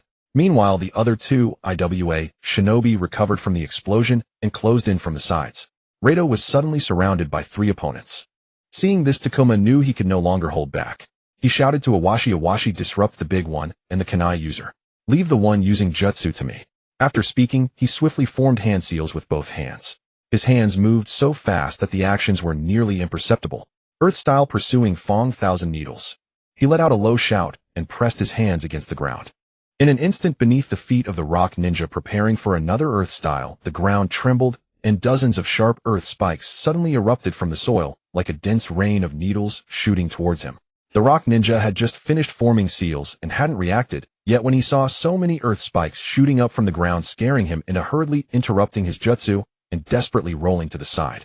But it was still a moment too late. Several earth spikes grazed his legs and back, tearing his clothes and piercing his flesh, causing him to gasp in pain. Awashi also acted simultaneously. This time, he didn't use complex illusions, but simply threw a large number of shurikens and kunai, creating a metallic storm that bore down on the tall stone axe rock ninja, and the rock ninja, with the kunai forcing them to defend and delaying their attack. With a furious roar, he disregarded the disturbances from the side, channeling all his chakra into the black blade. The dark blade seemed to emanate a barely perceptible aura. Flashed. He crouched low and then shot out like a leopard, targeting the tall stone axe rock ninja. His speed had increased significantly compared to before. Just as the stone axe rock ninja deflected the shurikens shot by Awashi, he saw Awashi rushing towards him, the black blade thrusting forward with an unstoppable momentum. He hurriedly raised the stone axe to block, but Awashi's strike was too fast and too focused. The tip of the black blade accurately pierced through the gap in the stone axe rock ninja's vest, penetrating several inches deep. The stone axe rock ninja's movements froze, and he looked down at his chest in disbelief. Awashi twisted his wrist, swiftly withdrew the blade, causing a spray of blood. The tall rock ninja collapsed to the ground with a loud thud. Of the remaining two rock ninjas, one was injured by the earth style of Shiranui Gunkan, making his movements sluggish, while the other, seeing his teammates fall one after another, especially the strongest stone axe ninja, showed a look of fear. Retreat, shouted the injured rock ninja, gritting his teeth in pain. The two wasted no time, turning to flee deeper into the pile of rocks, throwing smoke bombs and shurikens behind them in an attempt to block the pursuit. Bang! Bang! The smoke spread out. Should we chase? Awashi gasped, blood dripping from his palm down the hilt of his blade. Shiranui Jinken looked towards the direction of the smoke and shook his head. Forget it, don't chase.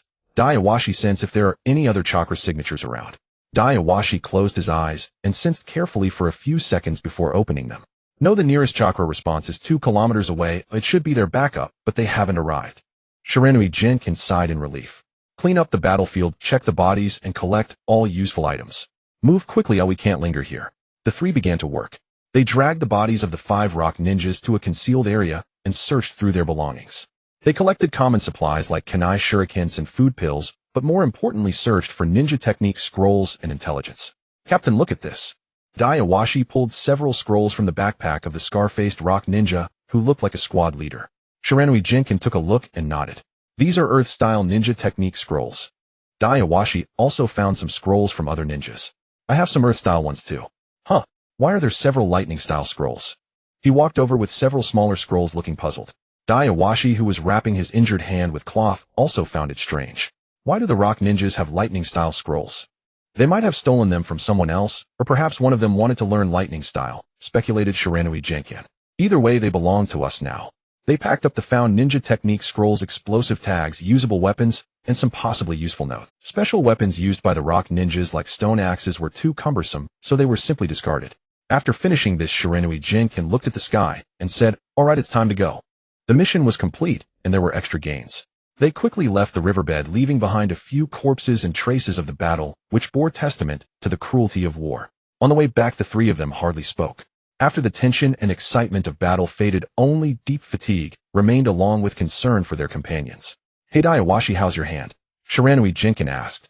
"It's fine, just a minor injury, doesn't affect my use of the blade," Awashi replied, shaking his right hand wrapped in cloth. Awashi said with a hint of fear, "That guy who burst out from underground earlier was really dangerous.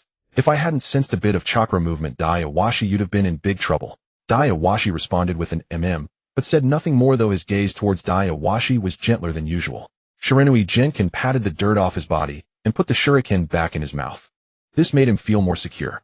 He looked back at the bulging backpack filled with loot from this mission, mainly Earth-style ninja technique scrolls along with those unexpected lightning-style scrolls. This haul is decent, Shiranui Jenkins said. We should be able to exchange for quite a few points and rewards back at the camp. Hearing this, Daiwashi also looked a bit more relaxed. In the midst of brutal warfare, surviving to complete the mission and gain extra rewards was already a stroke of good luck. The sun began to set, casting long shadows of the three individuals. They quickened their pace, heading towards the direction of the Konoha camp. The frontline camp of Konoha was set up in a relatively concealed clearing in the woods, surrounded by simple barriers and watch lines. As they approached, the guard ninja recognized them and waved them through. The atmosphere in the camp was busy and serious. Some ninjas were maintaining their weapons, some were bandaging wounds, while others were listening to the squad leader assigning tasks. A faint herbal scent mixed with the smell of heated food wafted through the air. First, let's report the mission, Shiranui Jenkins said, leading the two towards a larger tent in the center of the camp. Inside the tent, Namikaze Minato was standing in front of a simple map, discussing something with two other jonin. Hearing footsteps, he turned his head and saw it was Shiranui Jenkins' squad, a warm smile spreading across his face. Kinkan, you're back, Namikaze Minato said clearly. Was the mission successful? Teacher Minato, Shiranui Jenkins stood up straight, and after a brief salute reported, the reconnaissance patrol mission has been completed. This is the mapped area and the marked enemy patrol routes. He handed a scroll to Namikaze Minato. Namikaze Minato took the scroll, quickly browsed through it, and nodded. Very good, very detailed. It seems your journey wasn't very peaceful. His keen gaze swept over the three, noticing Daiwashi's bandaged hand and the dirt and minor wounds that hadn't been completely cleaned off their bodies. Shiranui Jenkins admitted. On the way back, we encountered a 5-man rock ninja squad by the dry riverbed and engaged in an encounter battle. What was the outcome? Namikaze Minato asked with concern, while the two jonin beside him also looked over. We let 2 of them escape. Daiwashi succinctly added, a hint of pride in his tone from having defeated the enemy. Daiwashi then elaborated. We took down 3 and the other 2 escaped wounded. Considering there might be reinforcements, we did not pursue too deeply. Namikaze Minato nodded approvingly. Handled very prudently. Pursuing recklessly near enemy-held territory is indeed very risky. It's great that you returned safely and completed the mission. He looked at the 3, especially at Daiwashi's bandaged hand. Does anyone need to go to the medical team immediately? No need, just a minor injury. Daiwashi shook his head. I'm fine, Daiwashi said as well. That's good, Namikaze Minato said, feeling relieved. Additionally, Shiranui Jenkins brought over the package filled with loot and placed it on the table, opening it. This is what we found from those rock ninjas. Mainly some Earth-style ninja technique scrolls, and... He paused, taking out the smaller scrolls, and several lightning-style ninja technique scrolls. We found it somewhat strange that the rock ninjas had these lightning-style scrolls. Namikaze Minato raised an eyebrow, slightly picking up one of the scrolls to take a look. These are indeed lightning-style ninja techniques. He pondered for a moment. It's not too surprising.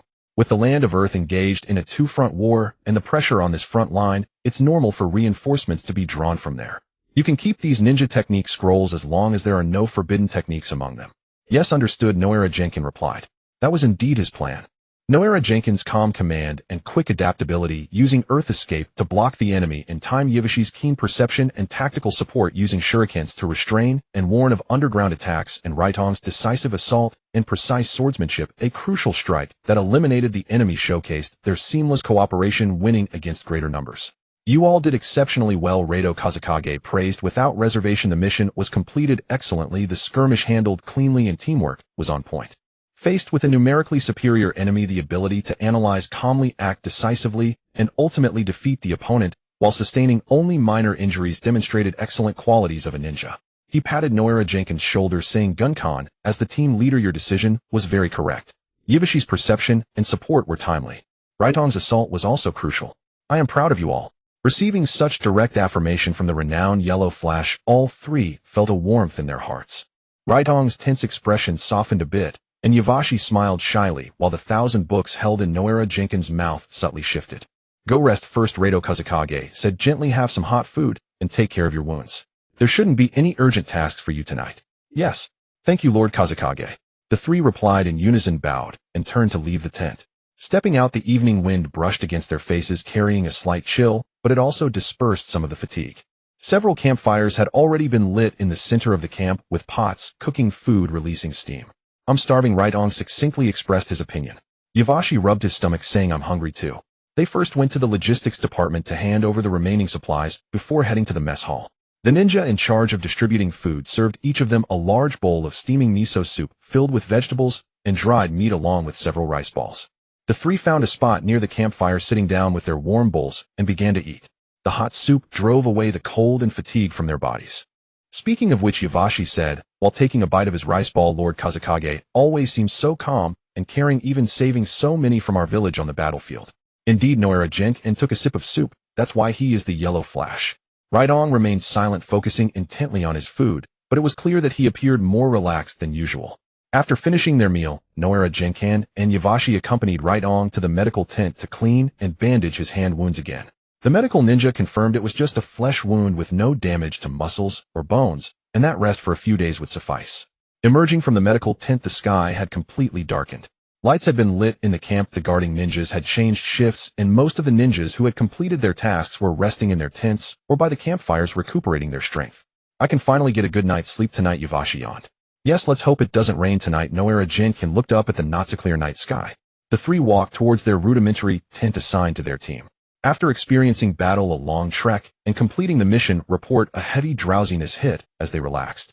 After crawling into their sleeping bags, it wasn't long before the tent was filled with the sound of steady breathing.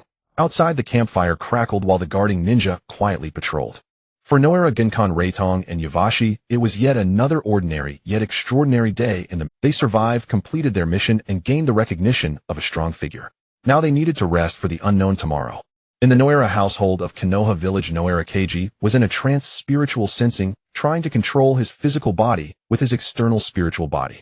Since the other night, when he managed to make his eyelids flutter, he had been trying for days with little progress, his spiritual body's powers not increasing at all. After much contemplation, he concluded that his spiritual bodhi's power had been increasing before, from initially being able to leave his body by just a meter to now being able to reach over 10 meters. However, it had not grown in a long time. It seemed that after his physical injuries fully healed, his spiritual body stopped growing. Could it be that the spiritual body had already stabilized and the previous weakness was due to physical injury and the fusion of the newly crossed over soul? Thinking of this, Noira Keiji felt somewhat disheartened. It seemed like his efforts in these days were in vain, akin to a blind person making advances. Noira Keiji sat on the cushion, his hands folded on his legs, eyes downcast, as if he were trying to see through the... Suddenly, he fell back, crashing onto the tatami, his legs flailing wildly, hands waving in the air, making various strange sounds. He rolled around like a 3-year-old throwing a tantrum. After making enough noise, he sat up again, feeling disheartened, and continued to think of a solution. Oh right, he suddenly recalled, wasn't that Uchiha Shursui kid using Jinjutsu to make me walk? Noira Keiji scratched his chin, thinking it was a good idea and worth a try, but then realized he didn't know how to control the relevant Jinjutsu. He could go to Uchiha Shursui to learn, though he held no prejudice against people from the village, and besides, he considered them friends. Noira Keiji evaluated himself as a top-tier genin. He counted on his fingers what he could do: taijutsu, ninjutsu. He could only perform the most basic body flicker technique, and his hand seals were as slow as an old lady walking. The only technique he could show off was earth release earth wall, but he could only create a small mound, so he renamed it Little Earth Mound technique. Spiritual sensing was indeed peculiar, but what then? It was only useful for reconnaissance during battles. Forget it.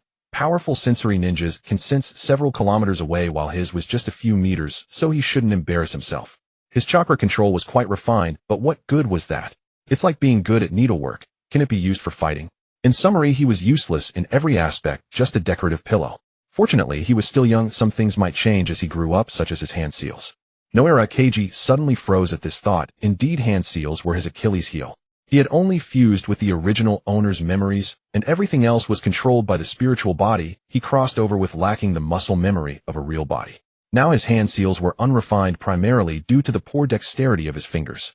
Not to say it was bad, the dexterity was similar to what he had in his previous life, but his spiritual bodhi's control over this physical form was just not precise.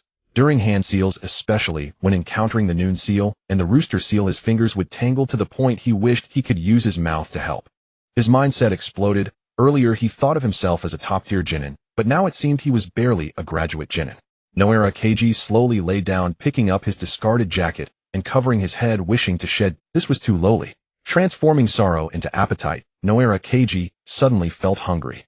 After finishing work and returning home, he began to overthink, feeling melancholic, but he hadn't even eaten yet. He needed to eat. Even in the lower strata, one still had to eat. Noira Keiji quickly got up and rushed into the kitchen. He dashed into the kitchen and pulled open the storage cabinet. Inside lay half a bag of rice, a few shriveled potatoes, and a small pack of salt. He scratched his hair. This setup was worse than his rental room in his previous life. Forget it, I'll make some porridge. He scooped half a bowl of rice, clumsily rinsed it twice. The iron pot was placed on the stove, and he nearly burned his bangs while lighting it. The water bubbled and steamed, and he squatted beside it peeling potatoes, his knife skills awkward, making the potatoes significantly smaller. If only there was takeout. He stared blankly at the rice grains boiling in the pot. Before crossing over, he would have been watching short videos while eating spicy hot pot. Now, he could only fret over the thin porridge. The porridge was ready. He scooped a large bowl and bit into the steamed potato. His mouth tasted bland, so he had to desperately imagine he was eating a chicken leg burger. I need to buy some pickles tomorrow. He finished the last bite, tossed the bowl into the sink, saying, I'll wash it tomorrow. Oh, forget it, I'll wash it now. Tomorrow I'll still have to wash it myself, since Noara Jenkin isn't home. Uchiha Shursui stood near the door, gazing at the familiar clansmen seated on both sides, as if separated by an invisible river. On the left, led by Elder Uchiha Chime, everyone sat upright with grim expressions. On the right, led by Uchiha Takashi, who managed clan finances, most furrowed their brows. Clan leader Uchiha Fugaku sat at the foremost seat, hands folded on his lap, his gaze vacant, as if deep in thought. Or perhaps thinking nothing at all. What are we waiting for? Uchiha Chime slammed the table, rising abruptly, causing the tea in the cup beside him to slosh. The village leadership is clearly stripping away the Uchiha's power.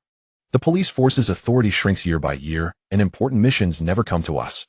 Several young men behind him nodded in agreement. One short-haired youth, Uchiha Teka, chimed in loudly. Even the number of seats in the Jonin Council has been reduced. Isn't that outright exclusion? Across the room, Uchiha Takashi leisurely picked up his teacup, blew on it, and said, so what? Pick a fight. Smash the police force plaque and march to the Hokage's office in protest. That's still better than your cowardly retreat. Doing nothing. Uchiha Chime glared. Since when did the Uchiha become so tolerant? It's not tolerance, it's wisdom. Uchiha Takashi set down his cup, his voice steady. Since the founding of Konoha, the Uchiha have always been in a delicate position. Stirring trouble now. Do you want the entire village to see the Uchiha as enemies? How can the Uchiha find their place? Enemies. We've already been treated as enemies. Uchiha Chime sneered. The village doesn't trust us. You can swallow this insult, but I cannot. Fugaku on the main seat cleared his throat softly. Both sides fell silent for a moment, turning to look at the clan leader. Elder Chime, please sit and speak. Uchiha Fugaku's voice was not loud, but carried the authority of the clan leader. Senior Takashi also has a point. The village is now at war with the Wagakure. The Uchiha should not provoke unnecessary conflict with the village. Uchiha Chime reluctantly sat down, muttering under his breath. Tension.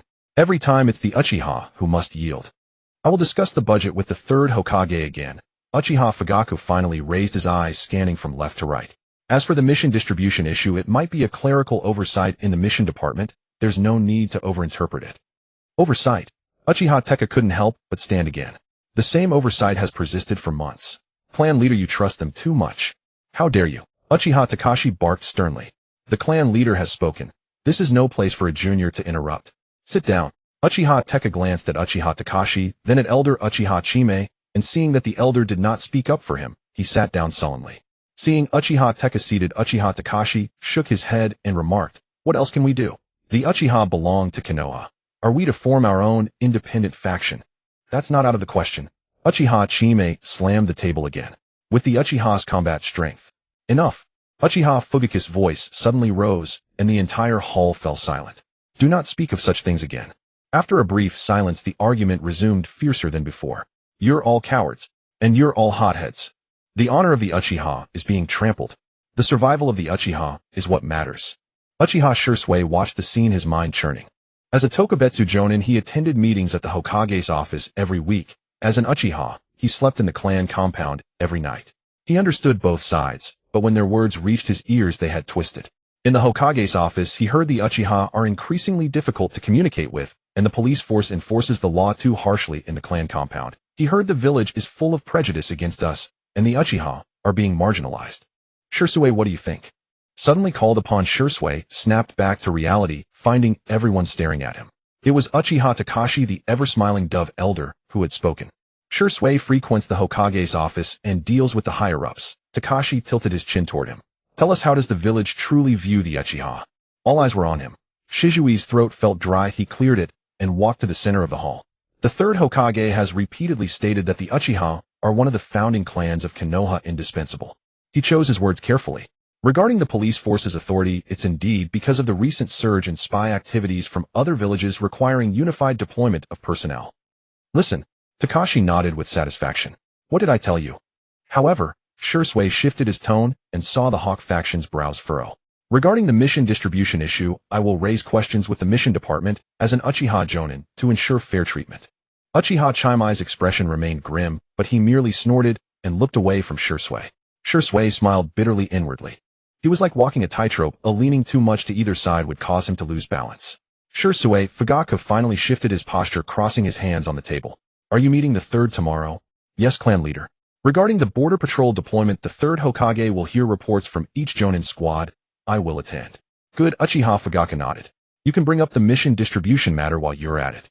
Understood, Uchiha Shursui replied. Clan leader. Uchiha Chimei called out discontentedly. Is that all? Such a light touch. We should submit a joint petition. A joint petition? Uchiha Takashi scoffed. Are you worried the Uchiha are too popular in the village? You enough. Uchiha Fugaku rubbed his temples.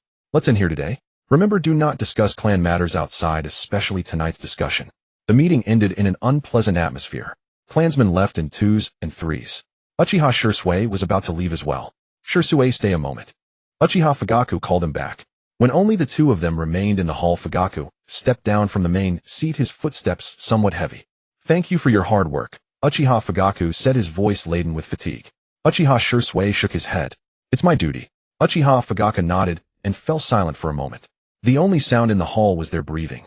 Don't take the clansman's words too much to heart, Uchiha Fugaku finally said. Uchiha Chimei and the others. They simply care too much about the Uchiha's dignity. I understand. But Uchiha Takashi and the others also have a point. The Uchiha can no longer afford to be isolated. Fugaku sighed. Since the village's founding, the rift between the clan compound and the village has deepened. As clan leader, I must be cautious. Uchiha Shursui saw the bloodshot eyes of Uchiha Fugaku and suddenly realized that the clan leader was not as calm as he appeared during the meeting. He had merely hidden all his anxiety behind that composed mask. I will do my best to help ease the relationship, Uchiha Shursui said. Uchiha Fugaku patted his shoulder. Go back, it's dark. Stepping out of the clan meeting hall, the night breeze was cool. Shursui looked up at the moon above the Uchiha compound, recalling how this place used to be filled with laughter when he was a child. Now even the moonlight falling on this land seemed unusually cold and desolate. He turned and walked toward his home, knowing in his heart that such clan meetings would continue again and again. The arguments would go on endlessly until one day the taut string would snap completely. And he must find a solution before then. Walking along the path in the compound, faint lights glowed from the houses on both sides. Passing the training ground, he saw a few half-grown children still practicing shuriken. The clinking sounds carried far into the night. The Uchiha children were taught from a young age to become strong, yet the adults were locked in endless arguments over how to survive. Returning home, he pushed open the door. The room was pitch black. He lit a lamp and the warm orange light illuminated the simple room. Living alone, the place was kept tidy. On the wall hung the short sword that Fugaku had given him when he became a Tokubetsu Jonin, the hilt engraved with the Uchiha clan's fan crest. He poured himself a glass of water and sat by the window gazing at the quiet street outside. A knock on the door interrupted his thoughts. Upon opening the door, he saw Itachi Uchiha, the eldest son of clan head Fugaku Jr. he had watched grow up. Shisunii, Itachi stood at the entrance holding a small bag. Mother made some dumplings and asked me to bring some over. Shursui Uchiha invited him in and took the still warm dumplings. Thanks, I was just feeling hungry. Itachi Uchiha sat down at the table watching Shursui. At today's clan meeting, father came back with a grim expression. Shursui Uchiha took a bite of the dumpling, the sweet chewy taste melting in his mouth. Pretty much the same as usual, noisy and chaotic. I could hear Grandpa Chimei and Grandpa Sashi's voices from the courtyard. Itachi Uchiha said softly. Shursui gave a helpless smile. They do tend to be a bit loud. They fell silent for a moment, then Itachi asked again, Shisunii, do you think the village is really ostracizing us? The question caught Shursui off guard. He slowly finished chewing the dumpling before replying. It's not that simple. The village has its difficulties and the clan has its grievances. Don't overthink it, he comforted Itachi Uchiha. Just do your best. After seeing Itachi off, Shursui Uchiha lay on his bed, but sleep eluded him. Shursui Uchiha closed his eyes, feeling an unprecedented fatigue. He genuinely loved this clan land that had given him birth and raised him, and he truly hoped for peace and tranquility in the village. Yet the conflict between the two deepened day by day. An owl's hoot drifted in from outside the window. The night grew deeper. He had to get some sleep. There were important matters tomorrow. Sure Hikeshire tried to twist his fingers into the ram seal, but his middle and ring fingers tangled disobediently, making the gesture look more like a bizarre hand sign than a proper hand seal. Damn fingers, Sure Hikeshire muttered under his breath, cursing his nearly cramping digits. He released the seal and shook his already sore wrist. Ever since Sure Hikeshire could use ninjutsu, he had been constantly practicing hand seals, yet even now his performance was still unbearable. The fingers of this body were exceptionally clumsy. More precisely, his spiritual form was incapable of handling the fine motor control of the physical body. Even the most basic three basic techniques required him several seconds just to form the seals. Sure Hikeshire returned home, grabbed some dry rations to fill his stomach, then sat cross-legged on the tatami mat, staring down at it. It seemed he was determined to bore a hole through the tatami with his gaze. The night deepened, yet Sure Hikeshire still couldn't think of a way to improve his hand seal speed. Exhausted, he collapsed onto the tatami, staring blankly at the ceiling. Moonlight slanted through the window, casting a silver patch on the wooden floor. Is there really no other way? Sure Hikeshire murmured to himself. From his past lives' memories, he recalled that powerful figures could use ninjutsu without hand seals. How did they manage it? It was still a matter of chakra control. To use a ninjutsu, first the body needed to channel chakra, then the hands formed various seals to guide chakra into different frequencies. Finally, it was released through different parts of the body, completing the ninjutsu. The scale or duration of the technique depended solely on the amount of chakra used. Having figured this out, the next problem was the chakra frequency. During his time in the barrier team, his fine control over chakra, though not at the pinnacle, was already highly refined. There must be a way to perform ninjutsu without seals, but his clumsy fingers were hopeless. They must have made the chakra oscillate at the same frequency as the seals after channeling it, otherwise they couldn't achieve sealless ninjutsu.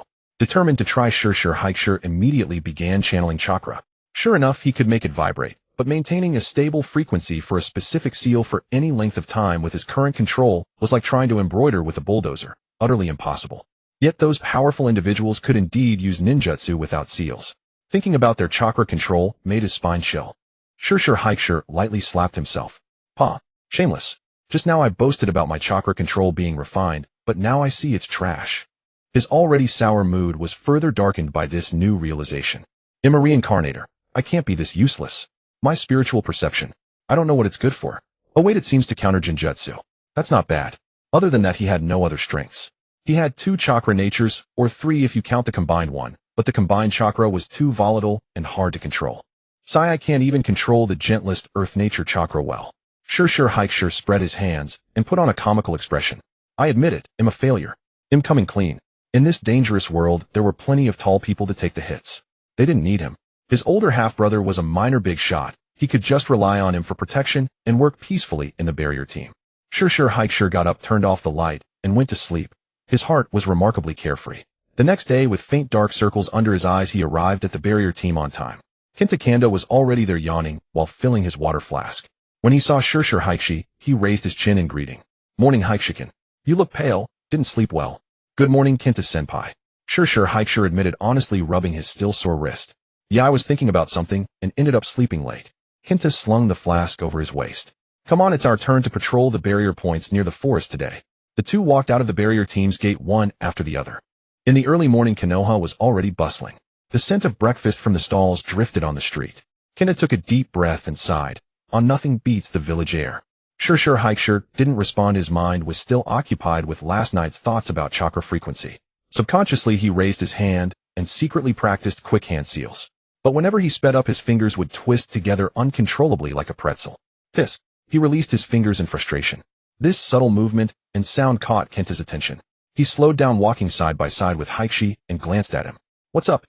Practicing hand seals. Caught in the act, Sure Hikeshire felt a bit embarrassed. Yeah, when I speed up, these fingers feel like they're not my own. Kenta chuckled, patting Hikes' shoulder. Totally normal.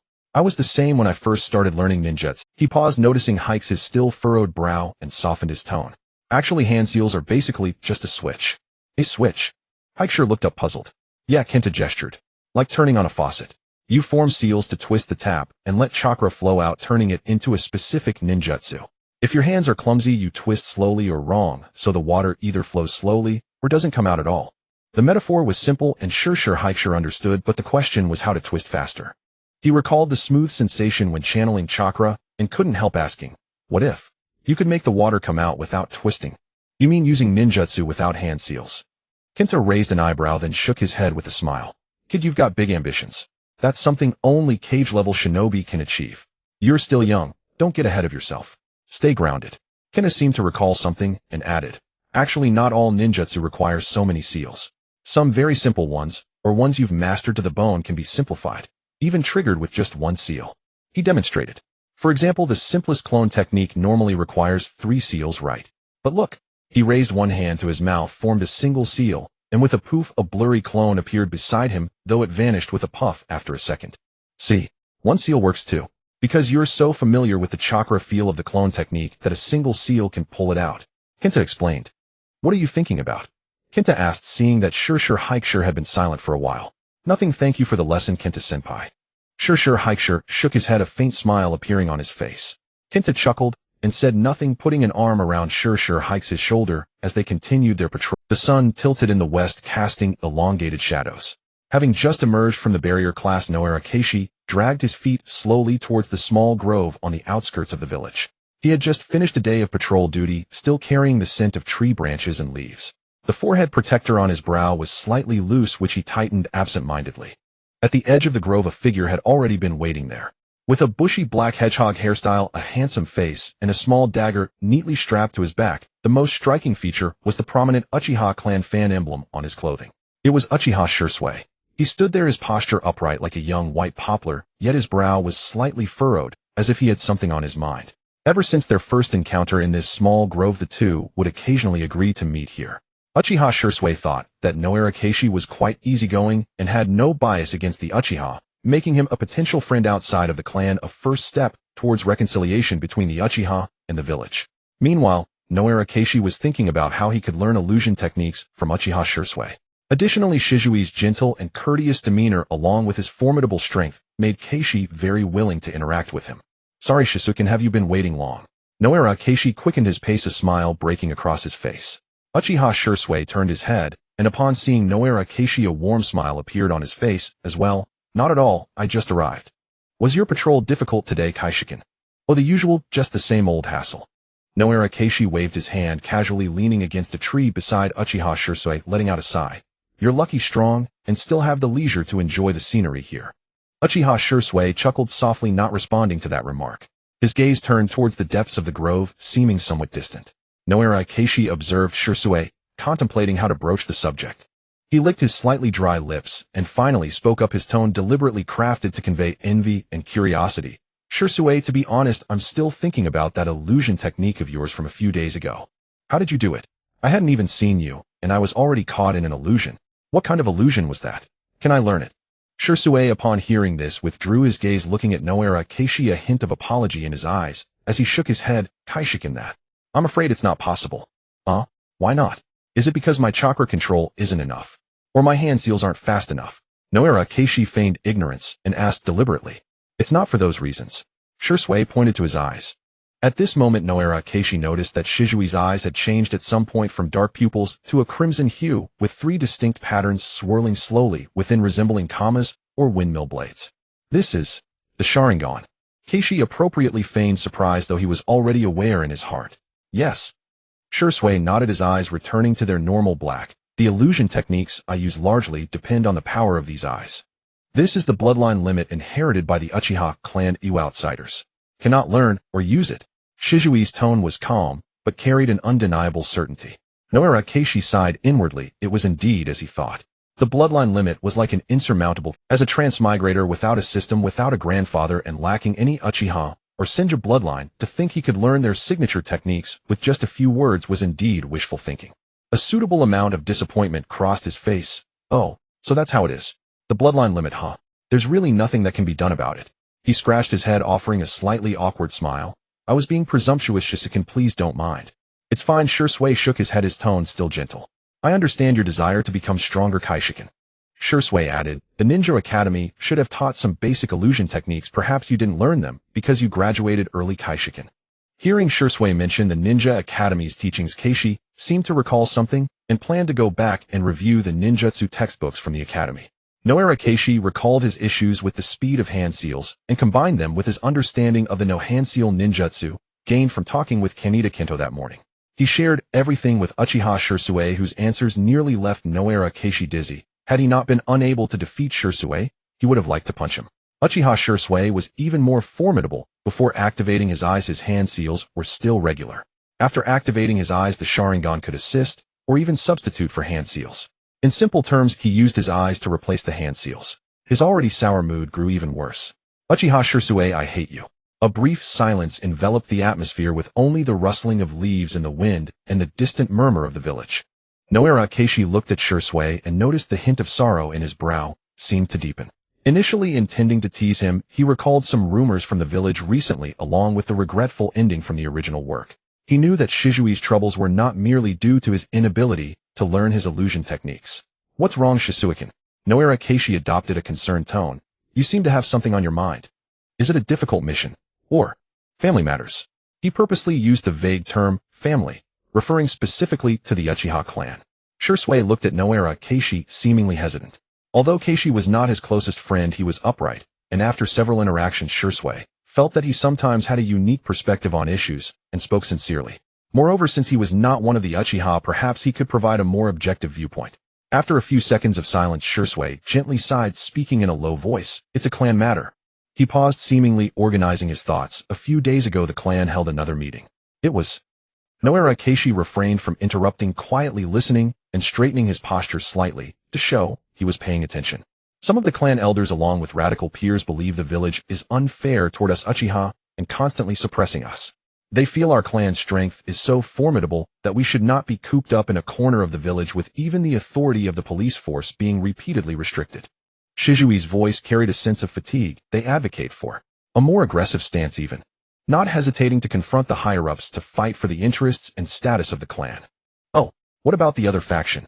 Noara Keishi timely inquired. The other faction, like me, and we believe that the Uchiha are part of Konoha and should not stand in opposition to the village. Conflicts should be resolved through dialogue and communication. Armed confrontation would only lead to disaster. Shisui sighed. Neither faction can persuade the other. The arguments are extremely heated. What about your clan leader? What is Lord Fugaku's attitude? Noara Keishi knowingly asked. Uchiha Fugaku, the man who also possessed the Mangekyo Sharingan, was indeed described as somewhat indecisive in the original work. When mentioning the clan leader, Shisui's brow furrowed even tighter. Clan leader Fugaku. He tries to appease both sides. He acknowledges the injustices felt by the radicals while also affirming our side's intention to maintain stability in the village. However, he did not present a clear direction. In the end, the meeting concluded without resolution, only asking everyone to restrain themselves temporarily and await the right moment. Shizui's voice bore deep concern. Kaishikin, this cannot go on. The rift between the clan and the village is growing deeper, and the distrust between them is escalating every day. I truly worry that if this continues, something serious will occur sooner or later. Once conflict erupts, whether for the village or the Uchiha, there will be much bloodshed. That is absolutely not what I wish to see. Shisui looked at Noara Keishi, his eyes filled with confusion and a subtle hint of pain. I love the village, and I love my family. I do not want to see either side harmed. But what should I do? How can I resolve this crisis? Listening to Shizui's heartfelt confession, Noara Keishi felt a surge of emotions. As someone who knew the script, he was acutely aware that Shizui's concerns would soon become a brutal reality. The Uchiha clan would soon be annihilated by Itachi and Obito, and Shisui himself would be forced to leap into the South River to take his own life, leaving only one eye for Itachi. This was a deadlock, a tragedy that was nearly impossible to unravel. Fushahan Seiki saw the young genius who truly loved the village and wanted to protect everything before him, feeling a twinge of reluctance in his heart. Should he directly reveal the truth to him? That was impossible. Not to mention whether Shisui would believe it, but such a spoiler could itself lead to unpredictable consequences, even potentially resulting in his own erasure as an anomaly from this world. However, to do nothing and watch the tragedy unfold. Fushahan Seiki asked himself and found that he could not do that, although he came to this world as an observer. Shisui was someone he found quite agreeable and genuinely admired. Fushahan contemplated quickly processing the information from the original work, combining it with some superficial knowledge of political maneuvering and power balancing he had learned in his past life.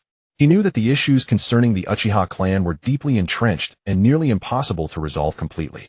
However, perhaps he could try to push things a bit, even if it was just to slightly change the direction, which might create an unexpected butterfly effect. He stroked his chin, pretending to think seriously, and after a while he slowly spoke, his tone quite plain. Shisui, this issue is indeed very difficult. The resentment on both sides runs deep. Establishing trust is hard, but it can be easily destroyed. Shursui nodded, his eyes dimming a little. However, Fushahan Seiki shifted the topic. Difficult does not mean it's completely impossible. It's all about. Shizui's eyes brightened slightly, looking at Fushahan Seiki with anticipation. Do you have any ideas, Sekikan? It's not so much an idea, but rather, well, perhaps some not so mature perspectives. Hear me out. Fushahan Seiki organized his words, trying to make his statements sound like natural inferences based on the current situation rather than shocking insights. You see, Shursui, any conflict at its core boils down to the two words interests. When everyone feels their interests are compromised or that they haven't received what they deserve, they become uncomfortable and will cause a fuss. Fushahan Seiki stated plainly, therefore, to alleviate conflicts, there are only two paths: fight for the interests that should be obtained or give up on certain things that might bring trouble. Fight for, give up. Shursui murmured to himself, deep in thought. Right. Fushahan Seiki affirmed, let's talk about fighting for first. The Uchiha clan is strong. This is a well-recognized fact. They have made significant contributions to the village. So aside from their work in the police force, do they have enough say in other aspects of the village? For instance, what about the position of Hokage advisor? Or the core decision-making body for task assignments? Or the management of the ninja academy and other important administrative departments? If the Uchiha clan's strength can only be reflected in the police force, then it would be like forcing a great river into a small ditch, causing pressure and potentially collapsing the ditch at any moment. Why not try to let the river also irrigate other fields? Let the elite of the Uchiha not only patrol the streets and handle disputes, but also participate in the higher-level management and decision-making of the village. This way, on one hand, it can truly reflect the value of the Uchiha, and on the other hand, it can make the clan members feel that the village genuinely accepts and trusts them. This is far more substantial than just saying we are one family. Shursui listened earnestly, his eyes. What Fushahan Seiki said he had not completely ignored before, but it had never been pointed out so clearly. What Fushahan Seiki said he had not completely ignored before, but it had never been pointed. That makes sense. Shursui nodded. Many people in the clan are indeed dissatisfied with being limited to the police force, feeling it is the village's restriction and exclusion of us. That's it. Fushahan Seiki continued, so what should be fought for must be pursued with confidence. Of course, the methods must be noted. One cannot be overly hard-headed, but can try to propose specific plans, such as recommending respected and capable clan members to enter suitable departments. This requires communication and negotiation. He shifted the topic, his tone becoming somewhat serious. However, Shursui, merely thinking about what to get is not enough. Sometimes to gain something, one may need to give up on other things. There must be a loss to achieve a gain. Give up. What? Shursui asked, puzzled. Fushahan Seiki did not directly answer, but countered. Shursui, what do you think the Uchiha clan's reputation is in the village? I mean, in the eyes of ordinary villagers and most non-Uchiha ninjas. Shursui was taken aback, a hint of embarrassment and helplessness flashing across his face. He remained silent for a moment before quietly saying, not very good. This is a fact. The Uchiha clan has been in charge of the Konoha police force for many years. Although they have maintained the village's security, their strict law enforcement and arrogant attitude have accumulated a lot of resentment. That's right, not very good. Fushahan Seiki took over the conversation, deciding to be more straightforward. This required some risk, but he felt it was worth it. He tried to make his tone sound like an analysis based on daily observations. Shursui, do you know how us ordinary ninjas or villagers sometimes discuss the police force in private? Fushahan Seiki looked at Shursui, his tone calm, but the content was somewhat sharp. Everyone acknowledges that you maintain order, but many feel that Uchiha people are too that in their actions. He counted on his fingers, stating each point slowly to ensure Shursui could hear every word clearly. For example, arrogance. Many Uchiha clan members look at us non-Uchiha people with a gaze that always carries a hint of, how to put it, a feeling of superiority, as if they were born with a more noble bloodline than us. For example, brutality. When handling matters, sometimes they don't inquire about the situation and just follow the rules to apprehend people with little opportunity for explanation. And barbarism. Although they don't use ninjutsu, pushing and shouting is common, sometimes treating ordinary villagers and small vendors like enemies. And they are unsympathetic. A small mistake might lead to fines or detention with absolutely no room for. Everyone knows the need to follow the rules, but sometimes there are unavoidable circumstances, yet police force members rarely listen to such things. With every point Fushahan Seiki made, Shizui's expression grew more serious. He had heard some of these evaluations to some extent, but never before had someone pointed them out to him so directly and systematically. He felt a bit flushed, partly out of shame and partly because he knew that much of what Fushahan Seiki said was in. Clan members, especially the younger generation, indeed generally exhibit these issues. They often express the pride of their family in their attitude towards others. You see, Fushahan Seiki spread his hands. With such a reputation and way of doing things, even if the Uchiha clan contributes greatly, it is hard to gain genuine acceptance from ordinary people. On the surface, everyone fears you, but behind your back they complain and even harbor resentment. What will happen when such resentment accumulates? It will turn into distrust and hostility. Could the upper echelons of the village's precautions against the Uchiha clan not have something to do with this? Shisui fell silent. He had previously thought more from the perspective of the village suppressing the Uchiha, but rarely reflected on the Uchiha's own behavior. Fushahan Seiki's words were like a key unlocking another door in his thinking process. Seeing Shisui lost in contemplation, Fushahan Seiki knew his words had made an impact. He decided to push one step further and throw out the most critical point. Shisui, let me ask you one more question. Do you know why the second Hokage Senju Tobarama established the police force and entrusted it to the Uchiha clan to manage back in the day? Shisui lifted his head. He certainly knew the standard answer. It was to grant the Uchiha clan power and status reflecting the village's trust in the Uchiha. That's one side the official narrative. Fushahan Seiki interrupted him, his tone still calm, but the content began to touch the core. But have you ever thought that this might also be a kind of placement? Shisui was puzzled. Placement? Yes, placement. Buzihuo Jingxi carefully chose his words. You see, the Uchiha clan possesses great power and formidable Sharingan. These are advantages, but sometimes they can also be seen as a destabilizing factor. The second Hokage was a great ninja. He certainly had to consider how to allow such a powerful clan to both serve a purpose and not pose a threat to the village's stability. He continued to guide. Handing over the military police force to the Uchiha gave you real power and satisfied some of your desire for authority. That's not wrong. But have you noticed that this position also firmly tethered the Uchiha clan to a fixed role? Shizui's eyes narrowed as if he had grasped something. The military police force is mainly responsible for internal security patrols, catching thieves, mediating disputes. These tasks are important, but fundamentally, they are internal. Buzihuo Jingxi slowly analyzed. But the village's true core powers, such as the Umbudo Danzo, has made it a mess. Mission decisions, foreign strategy. How much of these higher-level matters can the Uchiha clan access? More importantly, Buzihuo Jingxi lowered his voice. The second Hokage decreed that all members of the military police force must be from the Uchiha clan. This rule initially seemed like a sign of trust and honor, but now in retrospect, doesn't it also act like a wall invisibly separating the Uchiha from the rest of the village? Shisui shuddered. He had never thought about this question so clearly. Indeed, the military police force was exclusively composed of Uchiha members. Over time, the Uchiha clan in the village seemed to have become an independent kingdom. The clan members interacted mostly with their own people, and their missions were carried out internally. Their exchanges with non-Uchiha ninjas and ordinary villagers aside from official business were extremely rare. This isolation undoubtedly exacerbated estrangement and misunderstanding. This wall, Buzihuo Jingxi said slowly, gave the Uchiha clan the power to manage the village, but also gradually deprived you of the opportunity to integrate into it. You stand in the position of administrators facing all the villagers and other ninjas being managed. Between administrators and the administered there is an inherent opposition. Coupled with the problems in the Uchiha clan's conduct, this opposition becomes even more pronounced.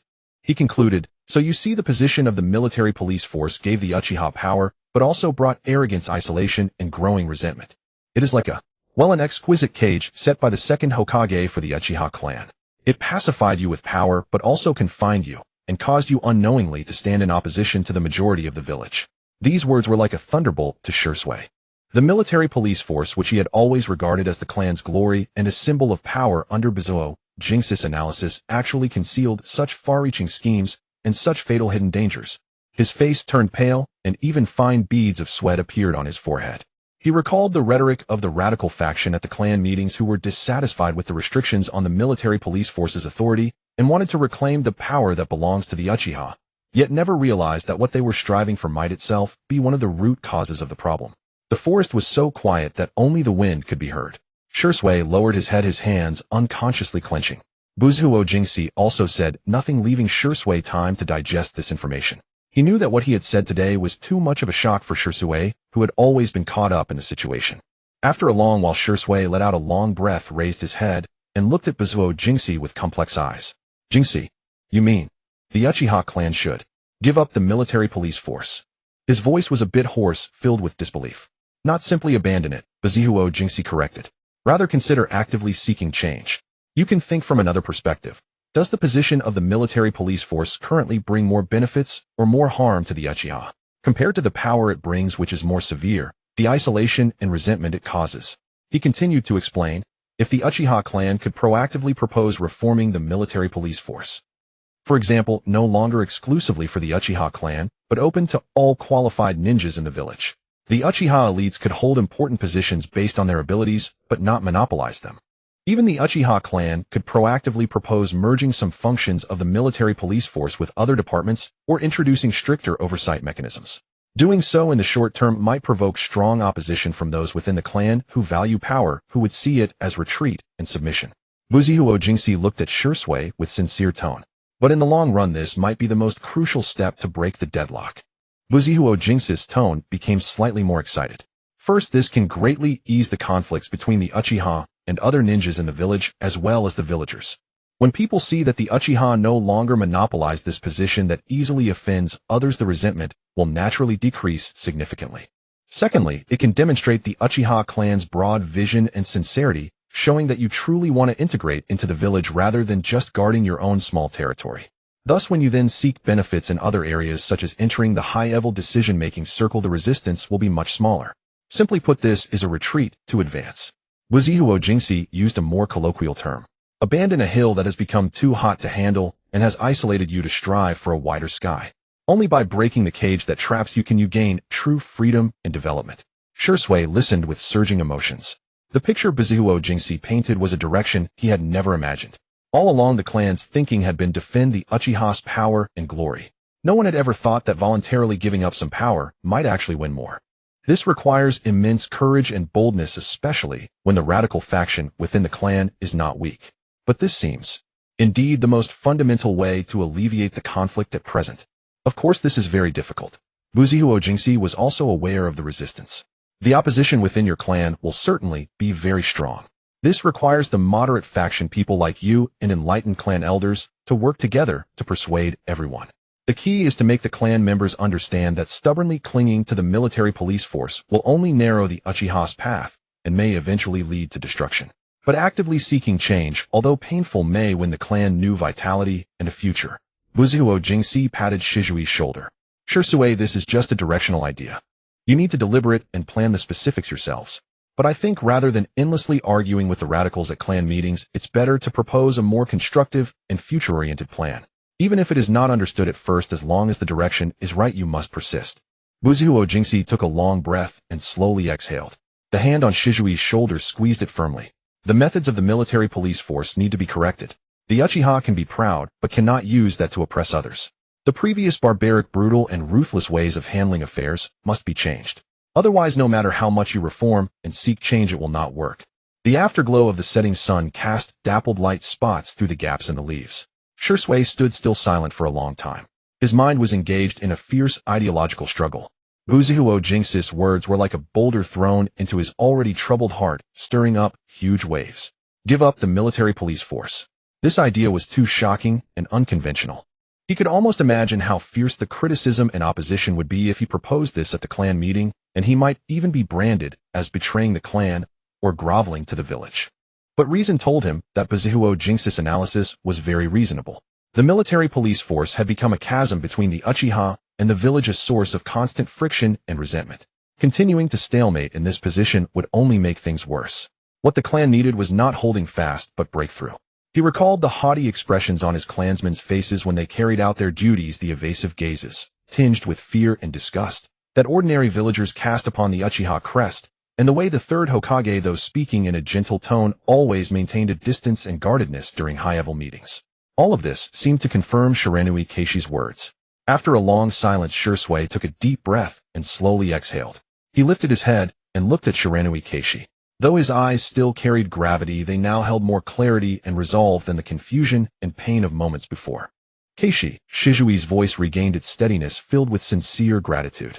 Thank you. Truly thank you for everything you've said to me today. He said solemnly. You've given me a whole new perspective on the problem between the clan and the village. Before, I was too confined to the internal strife of the clan, always thinking about how to mediate conflicts and get both sides to compromise. It never occurred to me that perhaps the root of the problem lies in what we've been clinging to so tightly. Shiranui Keishi chuckled, a sense of relief washing over him. It seemed his spoilers and analysis had not been in vain. He waved his hand dismissively. I was just rambling, saying whatever came to mind. If it gives you some insight, that's good. You'll have to figure out the specifics yourselves. No, Keishi's thoughts are extremely valuable, Shisui said earnestly. Though it will be very difficult to implement, it is indeed a path worth trying. At least it offers a possibility to solve the problem instead of spinning our wheels and watching the situation deteriorate. He paused and continued. They'll find an appropriate opportunity to first discuss this with clan leader Fugaku. Then, they'll see if I can talk to the other elders. Perhaps we can try to gradually guide the clan members to think about this issue. Yes, taking it step by step is important, Shiranui Keishi nodded in agreement. This can't be rushed, it requires patience and wisdom. You're clever, so you'll find the right approach. In his mind, Shiranui Keishi thought as long as they start moving in this direction, even if they can't completely avert the tragedy, at least there will be a glimmer of hope. The butterfly's wings had fluttered. Who could know where the future would lead? The sky was gradually darkening, and the light in the forest grew dim. It's getting late. We should head back, Shiranui Keishi said, glancing at the sky. After talking so much, his throat felt a bit dry. Yes, Shui came back to his senses, a hint of apologetic smile on his face.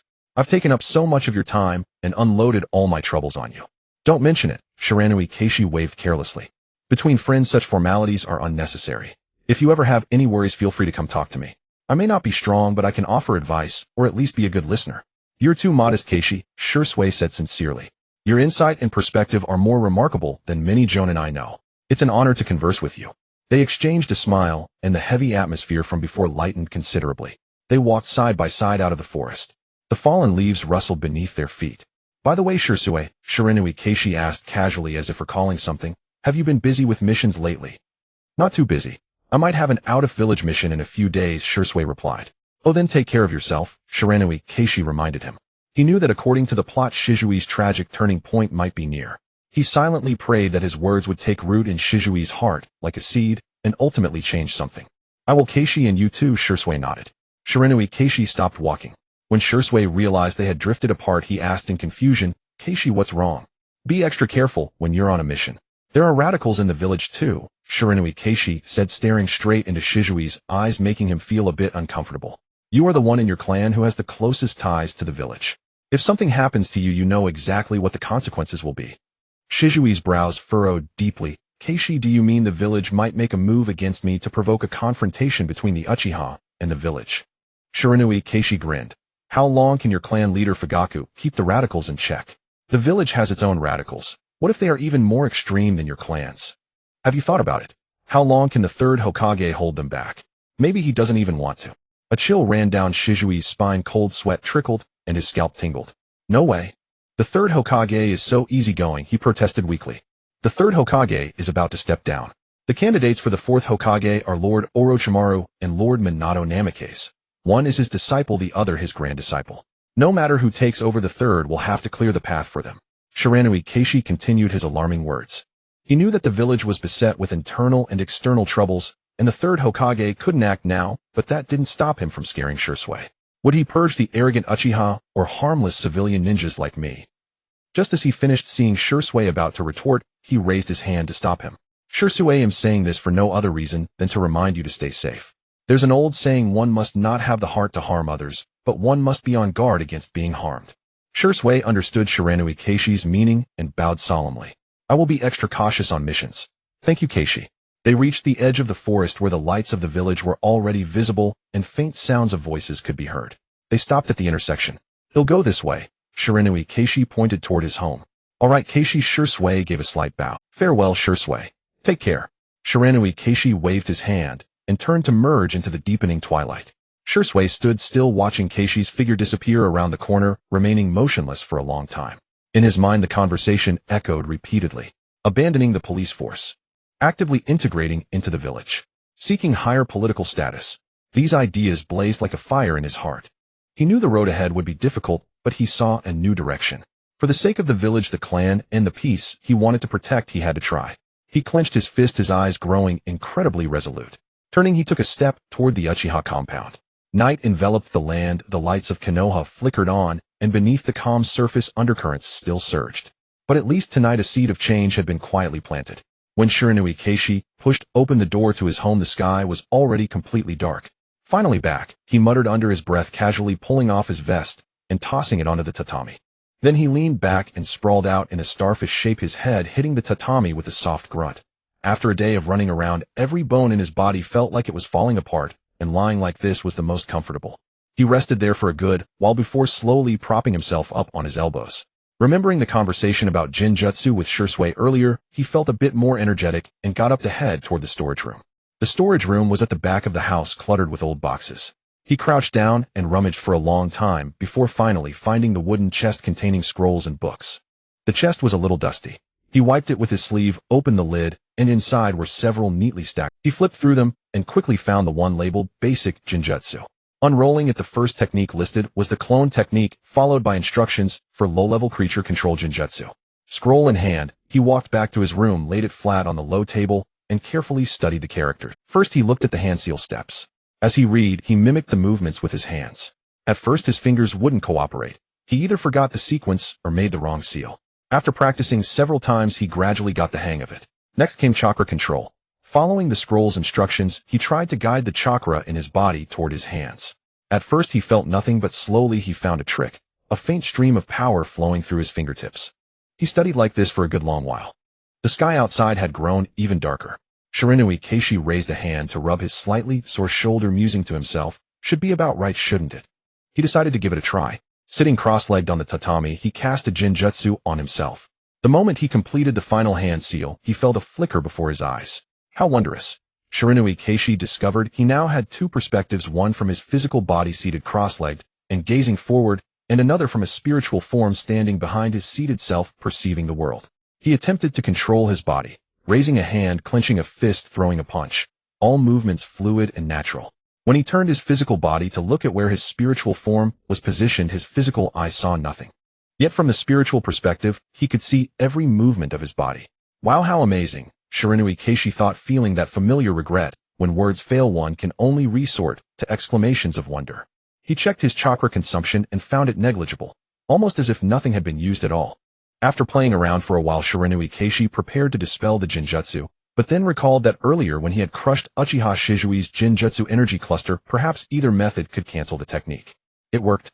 Both methods were viable. Shiranui Keishi let out a long sigh, a sinister and eerie smile spreading across his face.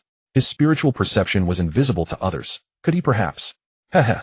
Shiranui Keishi's wicked thoughts didn't last long before being replaced by other ideas.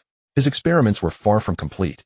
Shiranui Keishi wanted to observe how his spiritual form and chakra changed within the body when performing a jutsu.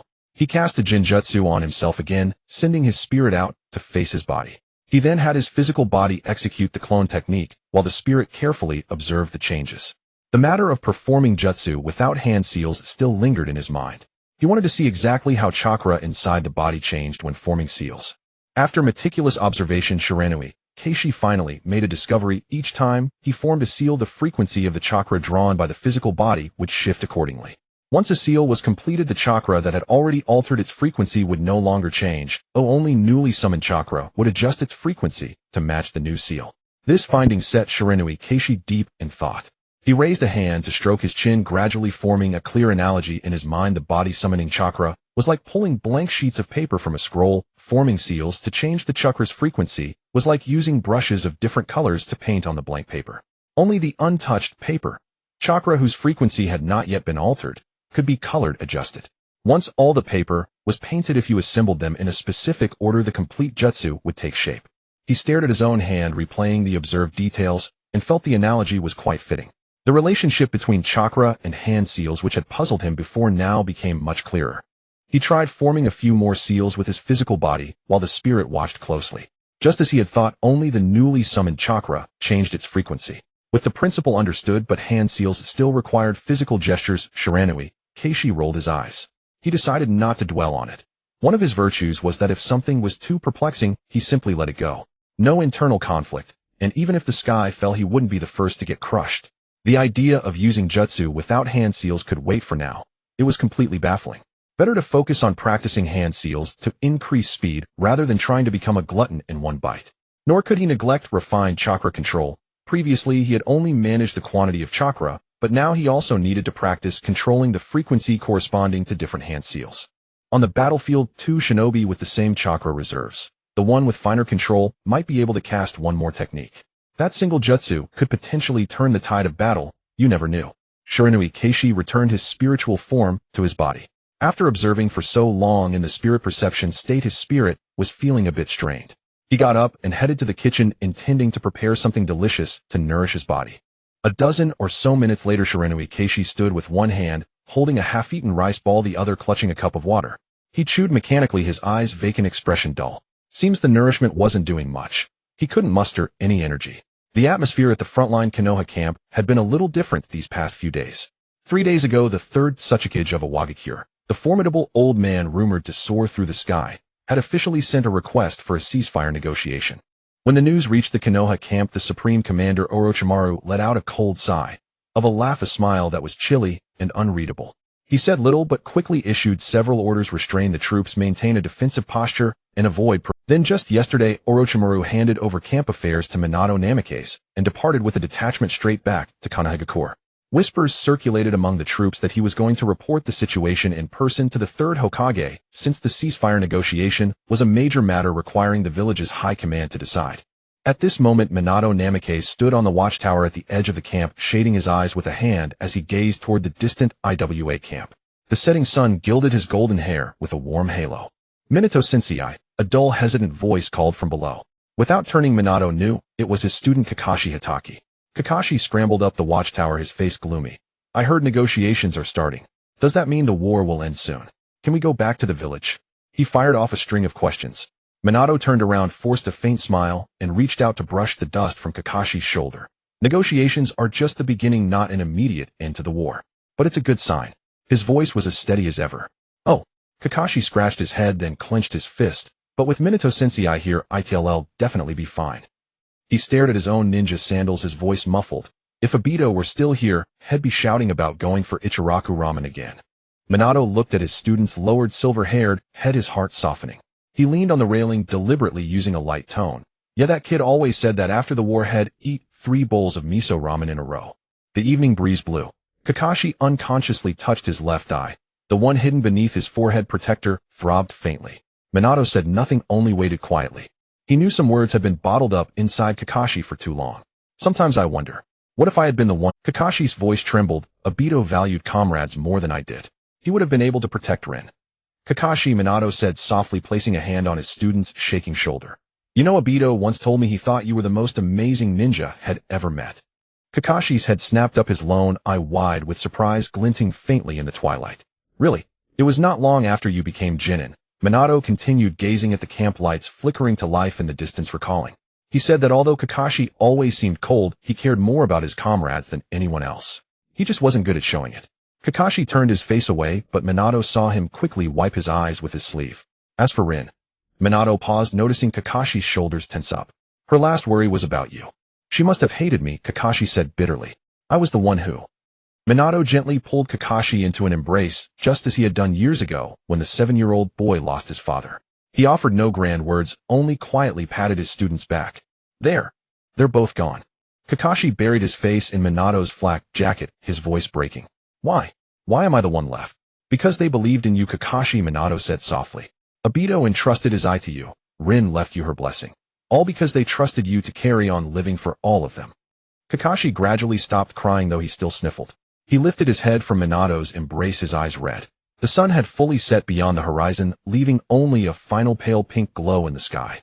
Lights in the camp lit up one after another like stars scattered across this temporarily peaceful land. Minato glanced back at Kakashi, who was following him, and noticed his student staring up at the first star of the evening, a faint light glimmering in his lone eye. "Minato Sensei," Kakashi suddenly spoke. "When we get back to the village, can I go with you to the memorial stone to visit them?" "Of course," Minato smiled gently. "We'll go together. And we'll bring a bowl of miso ramen for Obito." Kakashi nodded, and finally a faint curve appeared at the corner of his mouth. Though the grief would not vanish so quickly, at least this evening the weight on his heart had lightened a little. In the afternoon of Konoha, the warm sun shone upon the courtyard of the Shiranui family. Shiranui Keishi sat on the porch, his hands still not fully recovered from practicing hand seals, feeling idle and a bit bored. Orochimaru had brought back news that Awagakure was seeking a truce, and that the front line had temporarily ceased hostilities. The barrier team, which had been on non-stop duty during the war, finally got to take turns resting. In these days, Shiranui Keishi was assigned to rest, so he stayed at home practicing ninjutsu. Suddenly footsteps came from outside the door, steady but more hurried than usual. Keishi looked up alertly. No one should be coming to their house at this hour. The door slid open, and a young man with a headband tied backward and a sunbon in his mouth walked in. It was his older brother Shiranui Gunma. "Gunma," Shiranui Keishi said in slight surprise. Why are you back? Shiranui Gunma looked travel-worn, his eyes showing fatigue, but the familiar faint smile still hung at the corner of his mouth. The front line has ceased fire. The land of Earth can't hold out and is asking for a truce. I came back with Lord Orochimaru. Really? Shiranui Keishi's eyes lit up, and he stood up supporting himself on the porch. What's that on your head? Where's your headband? Here. Shiranui Gunma turned around, showing the headband worn at the back of his head. Shiranui Keishi looked up, recalling memories of his past life. Indeed, Shiranui Gunma had this appearance. It's not completely over yet, but on the land of Earth side it should be soon. They can't hold on. Gunma unloaded the backpack from his back. Lord Minato is at the front line preparing to host the peace talks. Lord Orochimaru has already returned to the village. I was ordered to come back and deliver some things, and I have to leave tomorrow. It was then that Shiranui Keishi noticed Genma's backpack was much more bulging than usual. As a special jonin, Gunma often undertook missions to deliver confidential documents and items. The brothers entered the house. Gunma placed his backpack in the corner and slumped onto the tatami. Exhausted. I've been traveling for 2 days straight. Have you eaten? They'll heat up some miso soup and rice balls. Shiranui Keishi said, heading toward the kitchen. Wait a bit. Gunma called him back. Let me rest first. Shiranui Keishi sat down and carefully observed Gunma. Gunma had lost some weight, but his spirits were still good. The iconic sunban remained in his mouth. This was his unique way of ninja training. The front line. Is it dangerous? Shiranui Keishi asked softly. Gunma took the sunban down and toyed with it in his hand. Not too bad. After the Canopy Bridge was blown up, Iwagakure's logistics couldn't keep up. They are fighting on 2 fronts, against us in the east and guarding against the land of lightning in the west. They can't hold out. Shiranui Keishi already knew the general outcome, so he didn't press further, just staring at Gunma. After a brief silence, Gunma stood up. By the way, I need to put these scrolls away. He opened his backpack and took out several sealed scrolls. These are spoils from the front line. They contain Earth-release ninjutsu suitable for you and me to practice. You can put them away first. That evening the brothers talked until late. Gunma recounted some of his frontline experiences, skipping the bloodier and crueler parts. Shiranui Keishi in turn talked about his life in the village. Night grew deep and Gunma, tired from the journey, went to bed early. Shiranui Keishi, however, tossed and turned in bed. He suddenly recalled that after the 3rd Great Ninja War ended, Namikaze Minato became the 4th Hokage, and soon after the Night of the Nine Tails occurred. On the Night of the Nine Tails, much of the village was destroyed and many ninja and villagers were killed or injured. He wondered if it would affect his own home, as he had no means of self-defense. Since he couldn't sleep, he decided not to. He quietly got out of bed, walked to the storage room by the moonlight outside the window, took the bag containing the scrolls, and silently returned to his room. The full moon was high and bright that night. Shiranui Keishi sat cross-legged, examining the scrolls by the moonlight. He carefully unrolled the first scroll, Earth Release, Earth Flow Wall. Good heavens, I hit a dud. Earth Release Small Mound Technique had always been a pain in his heart. Putting away the Earth Release Earth Flow Wall scroll, Shiranui Keishi continued examining. Earth Release Earth Stealing Stick. He didn't recognize it. Earth Release Earth Dragon Spear. He didn't recognize it either. Earth Release Yomi Swamp. He thought he had heard of it. Rock Fist Technique, Rock Arm Technique. One look and they seemed unimpressive. Earth Release Headhunter Technique. He remembered this one. Uzumaki Naruto had been caught by it. Just as Shiranui Keishi was about to take another scroll from the bag, a small scroll slipped out from the opening. It fell onto the tatami with a soft sound. Shiranui Keishi picked it up, unrolled it, and frowned. Lightning Release Chakra Mode. How could there be a lightning release ninjutsu? He opened the scroll to examine it. Lightning Release Chakra Mode. When used, it covers the entire body with a large amount of lightning release chakra, instantly activating the body, stimulating the nerves to the extreme, and maximizing conduction speed. The user can unleash speed that is difficult to capture with the naked eye, while the brain's information processing ability keeps up with that speed, enabling ultra-high-speed combat. High-concentration lightning release chakra forms an invisible lightning armor around the body. Any physical attack is weakened or repelled by this armor before touching the body. The activated body imbues every punch and knife-hand strike with the penetrating power and destructive force of lightning. Shiranui Keishi read voraciously. He clicked his tongue in amazement. Holy cow, isn't this that rakeage as ninjutsu? How did Gunma get? Putting down the lightning release chakra mode scroll, Shiranui Keishi picked up another scroll and unrolled it, lightning release shadow clone. He muttered, a clone technique. After examining all the scrolls, Shiranui Keishi became interested. He had previously suspected that his other chakra nature was lightning, but had no way to test it. Since he had lightning release ninjutsu today, he could use it to verify his conjecture. He picked up the lightning release shadow clone and began learning it. As he formed hand seals, he channeled an appropriate amount of chakra as required by the technique and completed the last seal. With a poof, a lightning attribute shadow clone appeared beside him. Success. His guess was indeed correct, his other chakra nature was lightning. After dispelling the clone, he took out the lightning release chakra mode, scroll, and began to learn it. He channeled an appropriate amount of chakra throughout his body as required, formed hand seals, and completed the last seal. Shiranui Keishi instantly stiffened and fell to the ground, convulsing all over. After about 10 seconds the convulsions stopped. After an unknown time, he let out a groan. My God. He gasped heavily, and it took a while before he recovered. He struggled to get up, now drenched in sweat. In that instant, Shiranui Keishi felt a sharp, high-frequency, vibrating pain shoot through his entire body, as if he were embracing a vibrating mass covered in steel needles. At the same time, a clear burning sensation accompanied it, as if a red-hot needle had pierced into him. The electric shock sensation, Shiranui Keishi could clearly feel the current rapidly conducting along the path of his arms, shoulders, and body. Wherever it passed, nerves and muscles went wild, screaming and twitching. He didn't know how much time had passed, but his whole body was still numb and aching, as if residual energy was buzzing in his muscles. He raised his arm to look at his fingers. They had become stiff and unresponsive. Lightning released chakra mode. Such a powerful ninjutsu, praised in Naruto, only the fourth Raikage had been seen using it. It turns out cultivating this technique requires incredible willpower and physical strength. No wonder Genma didn't think it was a good thing. He picked up the lightning release chakra mode scroll from the tatami and examined it from all sides, finding nothing else. If this was real, the training method was truly terrifying. Who could endure it? Only that monster, the fourth Raikage, who cut off his own arm and acted as if nothing happened, calm and composed like the legendary Guanyu reborn. I can endure it. Shiranui Keishi slowly lay down, placing his hands on his chest. I can first use spiritual perception. While the body uses the technique, the original spirit body has no sensation. As long as chakra is used moderately and doesn't excessively harm the body, this technique can be cultivated. Shiranui Keishi cast a genjutsu on himself. After his spiritual body perceived it, he took control of his physical form and began attempting modifications. His spiritual body watched with unblinking eyes. The body lying on the tatami mat began forming hand seals, trying to guide and channel the restless lightning-natured chakra within. This task required delicate precision, as careful as embroidery. He intended to record the entire process of bodily changes. As the body completed the final seal, he glanced at the wall clock. Suddenly, as if struck by an invisible rod, his body went rigid, snapping taut and freezing in place. Immediately afterward, uncontrollable convulsions seized him. His limbs trembled wildly like a fish just out of water. Only his hands remained locked in the final seal, awkwardly suspended in midair. Although the genjutsu was not dispelled, he lost control of his body. The original spirit within and the two types of chakra remained unchanged as usual.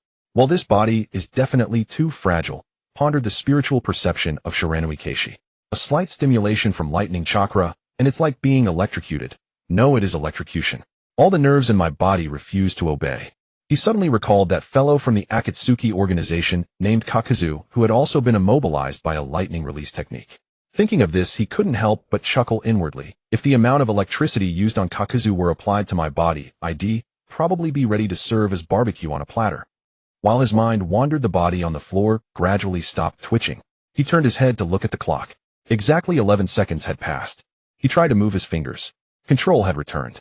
He directed the body to laboriously lower the hands still posed in the seal, then used his elbows to push himself up slowly and sluggishly into a sitting position. The body could move, but it felt incredibly heavy, as if every limb were weighed down by soaked sandbags. Lifting an arm or shifting a leg required tremendous effort. The body sat cross-legged on the cold tatami, gasping for air. The heaviness receded slowly. After 5 minutes, he felt a slight relief. Another half-minute passed, and the sensation of being tied to sandbags vanished completely. His limbs finally obeyed him again. The state of spiritual perception had lasted for a while. Not wanting to exhaust himself, Shiranui Keishi dispelled the genjutsu and returned his spiritual body to the physical. Shiranui Keishi remained seated cross-legged. He could still feel a faint tingling sensation throughout his body, like countless tiny ants crawling beneath his skin. He repeatedly clenched and unclenched his fists, carefully sensing the changes in his body. The fourth Raikage, that guy is a monster. He muttered under his breath, a tone of resignation mixed with admiration. He could sustain the lightning release chakra mode in battle. But what about himself? He had activated it for only an instant, lost consciousness for 11 seconds, and then remained immobile for over 5 minutes like a wooden puppet. Is he abnormally strong, or am I too weak? He scratched his head, talking to himself. After much deliberation, he concluded, well, A is definitely a freak. As for myself, He sighed and admitted honestly, "I'm just a weakling." Having rested enough, he stood up and stretched his limbs. His joints emitted faint pops. That previous ordeal was truly unpleasant. He walked to the corner of the room, picked up the water jug, and gulped down several mouthfuls of cold water. The cool liquid soothed his throat, perking him up a little. "I can't just let it go," he said, looking at his own hands. Still fair, but far from strong. He knew that lightning release chakra mode was an extremely powerful taijutsu enhancement technique. Used properly, it could drastically boost speed, strength, and defense. Just think of that guy activating this mode, moving as fast as lightning, every punch and kick imbued with the power of thunder. How cool and practical. But the training was also brutal. It was like trying to force a thin water pipe to withstand the pressure of a high-pressure water gun. The pipe might burst first. His current body was that thin pipe. "I need to take it slowly, can't rush," he told himself. He understood the principle of not being able to become fat with one bite. After all the exertion of the night, both Shiranui Keishi's physical body and his two spirits were exhausted. Stimulating the body like this might cause damage. He decided to rest for the night and check the Boda's condition in the morning. If it was harmed, it would not be worth the loss. He cast aside his thoughts and went to sleep. At dawn, just as the sun peeked out, Shiranui Keishi woke up groggily. He opened his eyes and looked at the wall clock. Why was he awake so early? It was only 5 in the morning. He remembered staying up past midnight last night, but today he woke up so early. He quickly lifted his shirt and checked his stomach. Nothing unusual. Then he crawled to the small mirror to examine his complexion. Normal. He pulled down his lower eyelids to check the conjunctiva, stuck out his tongue to look. All normal. He then used spiritual perception to inspect the inside of his body. Earth nature chakra was normal. Lightning nature chakra was normal. The meridians were normal. Abnormal. Everything was abnormal. Shiranui Keishi discovered that both of his chakra natures had grown slightly larger, and his meridians seemed to have thickened a bit. He couldn't observe cellular changes, but he estimated that they had also strengthened. Shiranui Keishi stood stunned for a long moment before the realization dawned on him. This wasn't bad, it was good. So all that torment last night, though agonizing, had actually made his body a little. He perked up, all sleepiness gone. He scrambled to his feet, stood in the middle of the room, and tried bouncing a couple of times. The thudding sound startled him, and he quickly stopped. He used spiritual perception to check on Gunman next door, still asleep. It seemed that the days of mental tension and travel had truly exhausted him. His spirit returned. His body felt lighter, and his movements were a bit more agile. There's hope. A flicker of excitement stirred in his heart. However, he didn't dare attempt the deadly lightning release chakra mode again immediately. Yesterday's experience was too vivid. He didn't want to be lying on the floor convulsing first thing in the morning. He put on his clothes and slipped out quietly. The sky was just beginning to lighten, the air cool and crisp, pleasant to breathe. He decided to go for a run to see how much his body had improved. At first, the effect wasn't obvious. After running a distance, he found his breathing steadier than before, his legs stronger. After running for a while, he wasn't as winded as he had expected. A bit more chakra, wider meridians. The effect is this noticeable, he thought as he ran. Last night's suffering wasn't in vain. The body is stronger, but it's still far from being able to use that mode freely. I need to gradually let the body adapt to the lightning release chakra mode. This time, he didn't form hand seals, nor did he attempt to guide the restless lightning nature chakra to stimulate his entire body. Instead, he merely summoned a small amount of lightning nature chakra calmly, sensing it, feeling the subtle tingling as it flowed within him. He carefully separated a thread of energy thinner than a hair from that chakra, and then tried to let it flow slowly and gently through one of his arms. Beneath the skin of his arm, a very faint prickling sensation arose, like many tiny ants crawling, but it was not uncomfortable at all. He guided that thread of energy back and forth through the meridians of his arm, allowing the muscles and nerves to gradually acclimate to the stimulation of lightning nature. After a few minutes, he switched to the other arm. In this way, he patiently used this weak lightning chakra to nourish both arms and both legs. The entire process was very gentle with no discomfort. After finishing, he opened his eyes and moved his limbs. Feels good, he nodded. No cramps, no stiffness. He needed to gradually let every muscle and cell in his body adapt to the lightning nature chakra. He couldn't jump straight into training the lightning release chakra mode. From now on, he would do this for a while every day to let his body adapt, at least warm up before strenuous exercise. Next, all that remained was to practice step by step every day. Shiranui Keishi felt that he had finally found his own path of cultivation. The morning air carried a hint of chill, quite refreshing when inhaled. Shiranui Jingxi walked home along the street, passing by a breakfast shop that had just opened. He bought some warm rice balls and miso soup, carefully packed them in a food box, and carried it back. When he got home, Shinjin was already up, sitting there packing his gear. Time to eat. Shiranui Jingxi placed the food box on the small table. Shinjin responded and came over to sit down. The brothers ate breakfast in silence. Xianjian ate quickly, clearly preoccupied with his mission. I'm done. Xianjian finished the rice ball in a few bites, then took a big gulp of miso soup. I have to head back to the front lines today. So soon. Shiranui Jingxi looked up. The mission is urgent. Xianjian wiped his mouth, stood up, and slung the bulging pack onto his back. Take care of yourself in the village. Even though the war has stopped, things aren't completely peaceful out there. Got it. Shiranui Jingxi nodded. You too. Stay safe. Xianjian walked to the door, glanced back at his brother, a familiar faint smile tugging at his lips. He took out a senbon, put it between his teeth, waved his hand, and then vanished with a shush, leaving only a faint trace of dust. Shiranui Jingxi shooed away the dust, muttering under his breath, where did you pick up that bad habit? At home, and still chewing on a toothpick, can't even walk properly, kicking up dust everywhere. I haven't even finished eating. Shiranui Jingxi stared at the empty doorway for a while, then slowly began to clear the dishes. The house suddenly felt empty again, with only him left. On his days off, Shiranui Jingxi barely did anything besides prepare simple meals, devoting almost all his time to training. He mainly focused on the lightning release chakra mode, pushing himself to the limit, and practiced earth release ninjutsu when his body couldn't take any more. He no longer dared to recklessly form hand seals and activate it like before. Instead, following his own devised method, he spent a great deal of time each day patiently guiding a faint thread of lightning nature chakra through his entire body's meridians and muscles, like a thin stream slowly carving a riverbed. After warming up his meridians, he would begin training the lightning release chakra mode, electrocuting himself until he convulsed 5 times a day.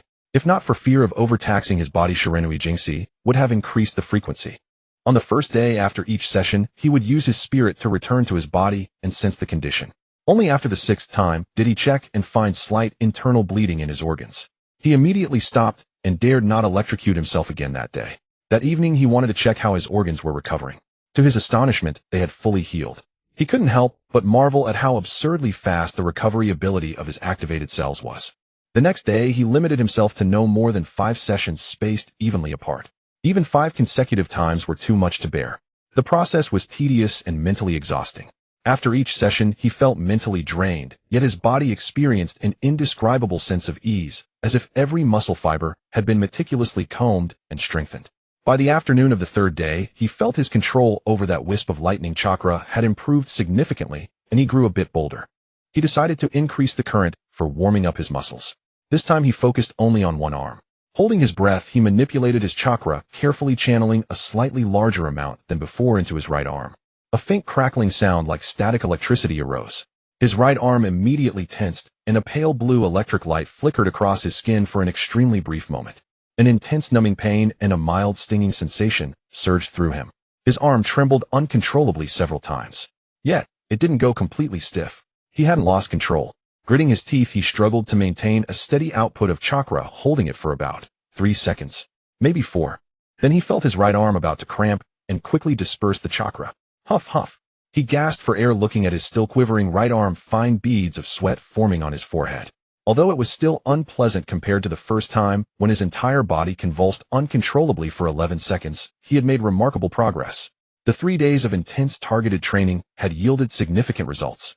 Both his earth and lightning chakra reserves had grown noticeably, and his physical strength, speed, and reflexes had undergone a qualitative leap.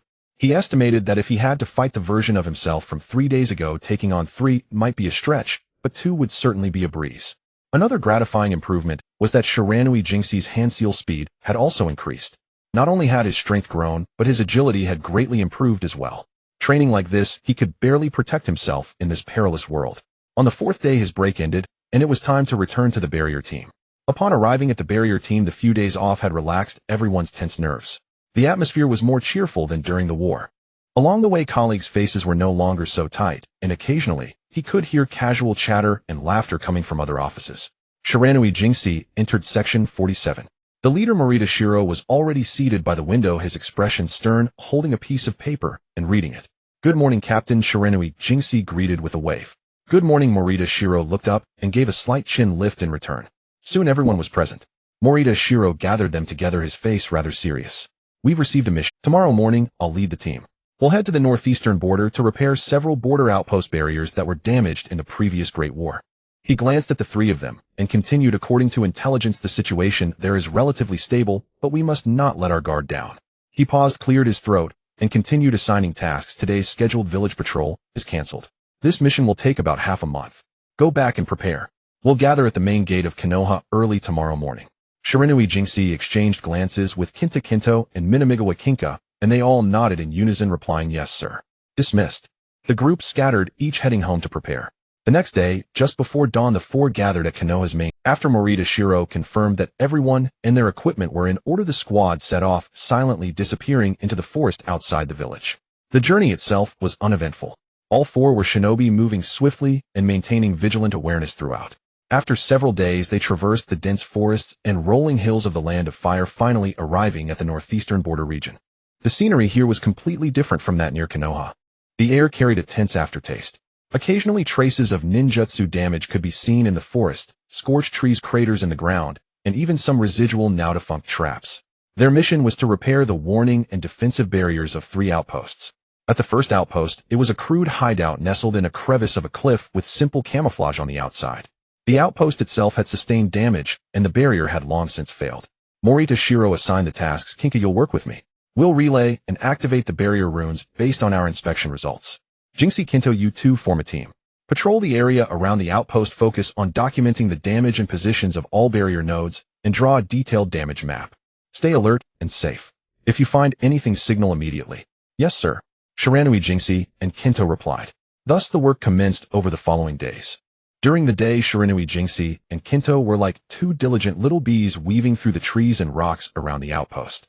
They meticulously examined every remaining barrier point, recording whether it had been physically damaged or had its rune structure disrupted by some chakra impact, and drew precise damage location maps on the scrolls they carried. Kinto was never one to stay idle. While working, he occasionally muttered to Shiranui Keishi, "Kaishikin, look at this node. It seems like it was smashed directly by the earth release rock fist technique." Kinto pointed to a shattered rock base. This side was probably cut by wind release. The incision is very smooth. Shiranui Keishi examined another spot. Fighting really destroys everything. Kinto sighed. I hope the peace talks can really succeed. This war has been going on long enough. Shiranui Keishi didn't respond. He just silently recorded. He knew well that true peace was still far off. The Ninetales rampage and other events were still waiting ahead. He could only seize every opportunity to enhance his strength. That night the 4 of them took turns keeping watch. The border night was exceptionally quiet, with only the rustling of wind through the trees and the occasional howls of unknown beasts in the distance. The atmosphere was far more tense than in the village. A few days passed, and the barrier repair work at the first 2 outposts proceeded smoothly.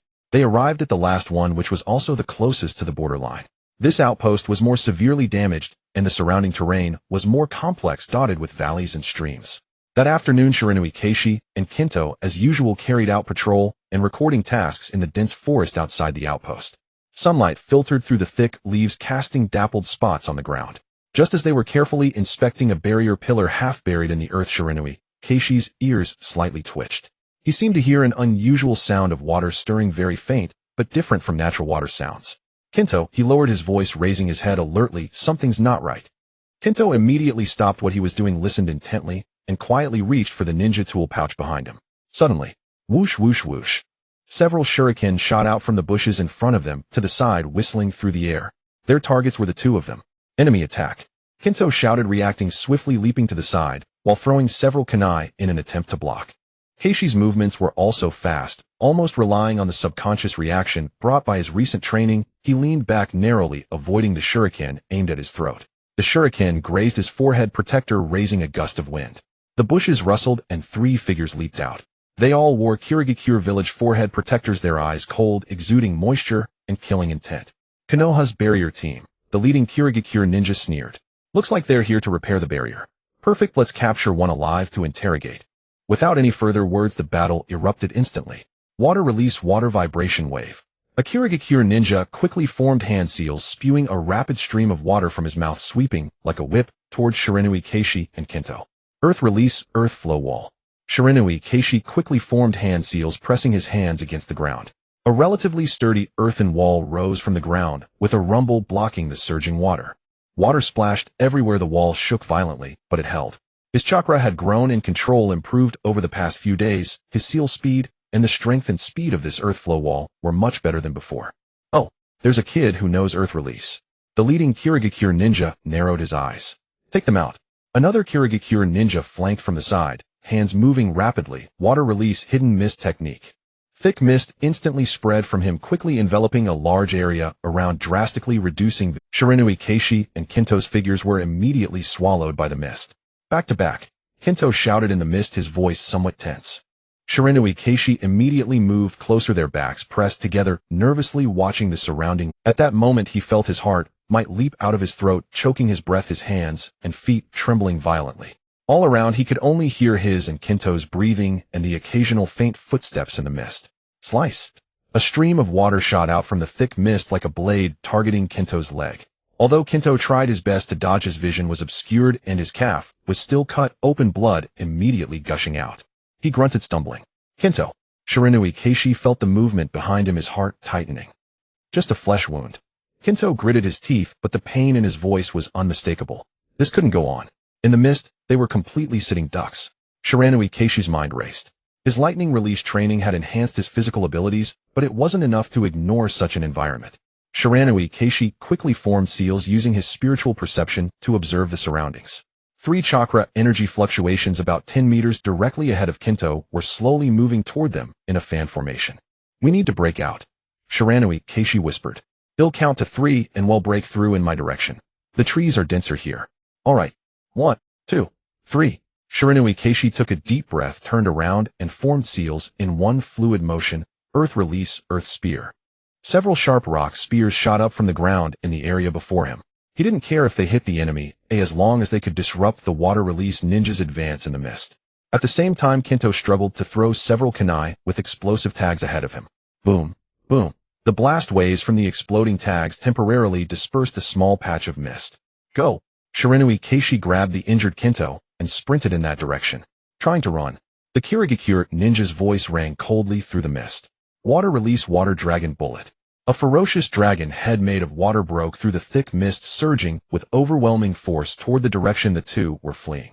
It was extremely fast and wide, about to engulf them both. Kinto's face turned pale. His leg was injured, he couldn't dodge such a swift attack. Shiranui Keishi's hands moved quickly, preparing to use Earth Release, Earth Flow Wall to withstand the blow. Just at this critical moment, a scorching jutsu like a wall of flames suddenly roared out from the side forest, colliding precisely with the water dragon. Fire Release, Great Fire Annihilation. Boom! Fire and water collided, erupting with a deafening roar and billowing white steam. The high-temperature steam instantly dispersed much of the surrounding mist. Amid the steam, a figure appeared like a ghost before Keishi and Kinto. He looked young, about 12 or 13 years old, with a small tanto strapped to his back. The most striking feature: a pair of crimson eyes, each with 3 slowly rotating black tomo. Sharingan. Shursui. Shiranui Keishi saw the figure and blurted out instinctively. Shursui didn't turn around, only said calmly, Kaishikin, take your companion back. Leave this to me. His voice was calm, yet carried an undeniable confidence. The Kirigakure ninja clearly recognized the Sharingan, and their expressions instantly turned extremely grave. Sharingan. An Uchiha. Beware of his Jin Jutsu, the leading Kirigakure ninja warned sharply. But it was already too late. Shizui's movements were impossibly fast. He didn't even form seals, he simply let his crimson Sharingan rotate, slightly, his gaze sweeping over the ninja, who had used the hidden mist technique. That Kirigakure ninja's body stiffened, his eyes instantly becoming vacant. Then astonishingly, he turned and dumbly threw shuriken at his own comrade. Bastard. He's under Jinjutsu. His comrade, both shocked and furious, dodged awkwardly. Seizing the opportunity, Shizui's hands became blurs, completing seals in an instant. Fire Release, Phoenix Sage Fire Technique. Dozens of small flames like a rain of petals shot precisely at the other 2 Kirigakure ninja, cutting off all their escape routes. The 2 Kirigakure ninja hastily responded, using defensive jutsu, like water wall, to block. The flames collided with the water walls, sizzling and steaming. Shizui's figure, however, moved like a teleport, silently appearing behind the Kirigakure ninja, who had been caught in Jinjutsu, shielded by the steam and flames. Swish! With a slash, the Kirigakure ninja fell to the ground. The remaining 2 saw the situation was unfavorable, exchanged a glance, and felt the urge to retreat. Retreat! The 2 turned without hesitation, using the body flicker technique to try to disappear into the woods. Jishui watched the direction they fled, his Sharingan slowly spinning, yet he did not pursue. He merely raised his hand and shot out a few kunai, accurately embedding them in the trunks ahead of their escape path as a warning. Only after confirming that the enemy had truly retreated did Jishui turn around to look at Noara Keishi, who was supporting Jindu. Are you all right? His gaze swept over the emblem on Jinda's forehead protector before finally resting on Jinda's bleeding calf. We are from the 47th group of the barrier class. Thank you for your help. Jinda sincerely expressed his gratitude while inspecting his wound. It's not deep, but it needs to be bandaged. Noera Keishi quickly took out a tourniquet that he always carried and skillfully began to bandage Jindu. Jindu winced in pain, but repeatedly thanked Jishui, saying, "Thank you." "Thank you," Jindu sincerely asked, "but I still don't know how to address you, sir." Given the previous perilous situation, Jindu had focused on the enemy and hadn't noticed Noera Keishi and Jishui exchanging names.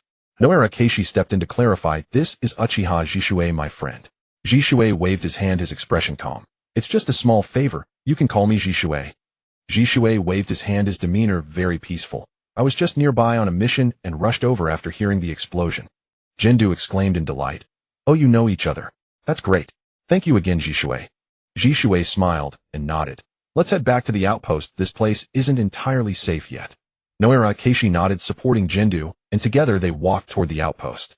Upon returning to the outpost, Marita Shiro and Minamikawa Kodohana were taken aback to see the injured Jindu and Jishui returning together. After hearing Keishi's brief account, leader Marita hurriedly thanked Jishui again, while Kodohana quickly retrieved a more professional medical kit to treat Jindu's wound. With Jishui's formidable strength nearby, the upcoming patrol and repair work felt much more reassuring. At night, the conditions at the outpost were very rudimentary. How everyone could only gather around a small campfire eating cold military rations or dry food they had brought.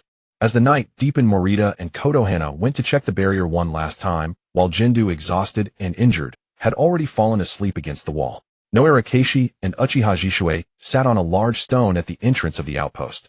The night sky was clear, filled with twinkling stars, and the border was particularly quiet, with only the sounds of insects and the occasional crackle of the campfire.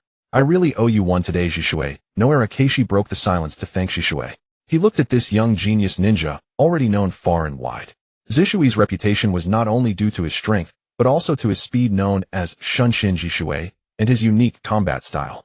No need to be polite. As ninjas of Konoha, it's only right to help each other. Moreover, we are friends. Jishui smiled gently, his warm smile making others feel at ease. "By the way, you reacted quite quickly. That Doton lance was utilized well, accurately targeting those 3 mist ninjas. The timing and positioning were excellent. Otherwise, I might not have made it in time." "I was far from your level." Noera Keishi scratched his head, speaking frankly. "Your fire release and the Jinjutsu from your Sharingan are simply impressive beyond words." He paused and curiously asked, "By the way, how come you happen to be nearby? Isn't the fighting around here basically over?" Jishui gazed at the flames dancing in the campfire and replied calmly, "My previous mission was to track a squad of infiltrating mist reconnaissance ninjas led by Ao from the mist. He possesses a Byakugan." Byakugan? Noera Keishi knew about Ao's Byakugan, a bloodline trait from the Hyuga clan, but the original owner was not aware, so he pretended to be surprised. "Then you?" "Yes, we cross paths." Jishui nodded, casually downplaying it. His Byakugan can indeed see through Jinjutsu to a certain extent. It was a bit troublesome. Noera Keishi couldn't help but click his tongue in response. Having a Byakugan user like Ao, the captain of the Mist's Umbu, and having Uchiha Jishui, still young, manage to escape unscathed after a confrontation was indeed a testimony to his reputation. The two fell silent for a moment, and Noera Keishi recalled some vague memories from his past life about Jishui, and couldn't help but ask, "Jishui, I speculate, did the third Hokage invite you to join the Umbu?" Jishui looked at Noera Keishi with some surprise and disbelief. The conversation they had that evening in the small forest had already made him regard Noera Keishi in a new light. Now the speculation that he had been invited to join the Umbu left Jishui momentarily stunned. "You don't need to look at me like that. The third Hokage is stepping down, and with the upcoming trust votes for the fourth Hokage, considering how many Uchiha Jonin there are, if you can join the Umbu, you would be the first member from the Uchiha clan to join the Umbu. The village would extend goodwill to the Uchiha, and when the time comes for the vote, you Uchiha." Noera Keishi did not continue, knowing only that Jishui had joined the Umbu, but not the specific reasons. He could only analyze and muddle through.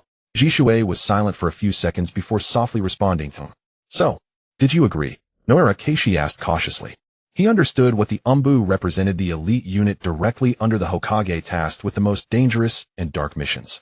Jishui raised his head, gazing at the twinkling stars in the night sky, and slowly said, "Yes, I agreed." His voice revealed little emotion, but Noera Keishi could sense that this decision was not taken lightly. "What were you thinking at that time?" Noera Keishi couldn't help but probe further. "The tasks in the Umbu are quite dangerous, right?" And he wanted to say, and there are many restrictions, but he hesitated to voice it.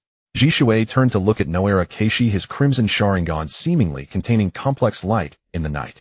He gently sighed and said, "It is indeed dangerous. However, the village needs stability now, and there needs to be more communication and trust between the clan and the village." He paused, seemingly organizing his thoughts. "The third Hokage hopes that I can become a bridge between the clan and the village. Joining the Umbu might help me do that better. For the peace of the village and the future of the clan, someone needs to do certain things." His words were simple, lacking in grand rhetoric, yet Noera Keishi could hear the sense of responsibility and profound expectation behind them. This was Uchiha Jishui, someone who truly loved the village and was willing to sacrifice everything for it. Noera Keishi watched Zishui's serious profile illuminated by the firelight, feeling a pang of emotion. He knew that Zishui's future would be tragic, framed by Danzo losing one eye and eventually ending his life in a river, entrusting his other eye and will to Itachi. All of this he felt powerless to change, even to hint at. He could only silently nod and softly say, "It sounds like a heavy responsibility, but I believe you will." Jishui, upon hearing this, paused slightly before revealing a gentle smile. "Thank you." The two fell silent, sitting quietly on the stone, gazing at the tranquil and profound night sky of the border. The campfire occasionally spat out a spark or two, rising into the air, before quickly disappearing into. Noera Keishi picked up a stick and tossed it into the fire, saying, "Jishui, I mentioned earlier that there are radical factions in the village. You need to be even more cautious now that you're in the Umbu." Jishui lowered his head, appearing heavy-hearted. "I can sense it. The members of the Umbu are quite hostile towards me. This time I acted alone on this mission." Noera Keishi wanted to directly tell Jishui not to reveal his Mangekyo Sharingan techniques to the third Hokage, but he hesitated, fearing that Zishui's character might lead him to see himself as a spy or some kind of monster and eliminate him. That would be counterproductive.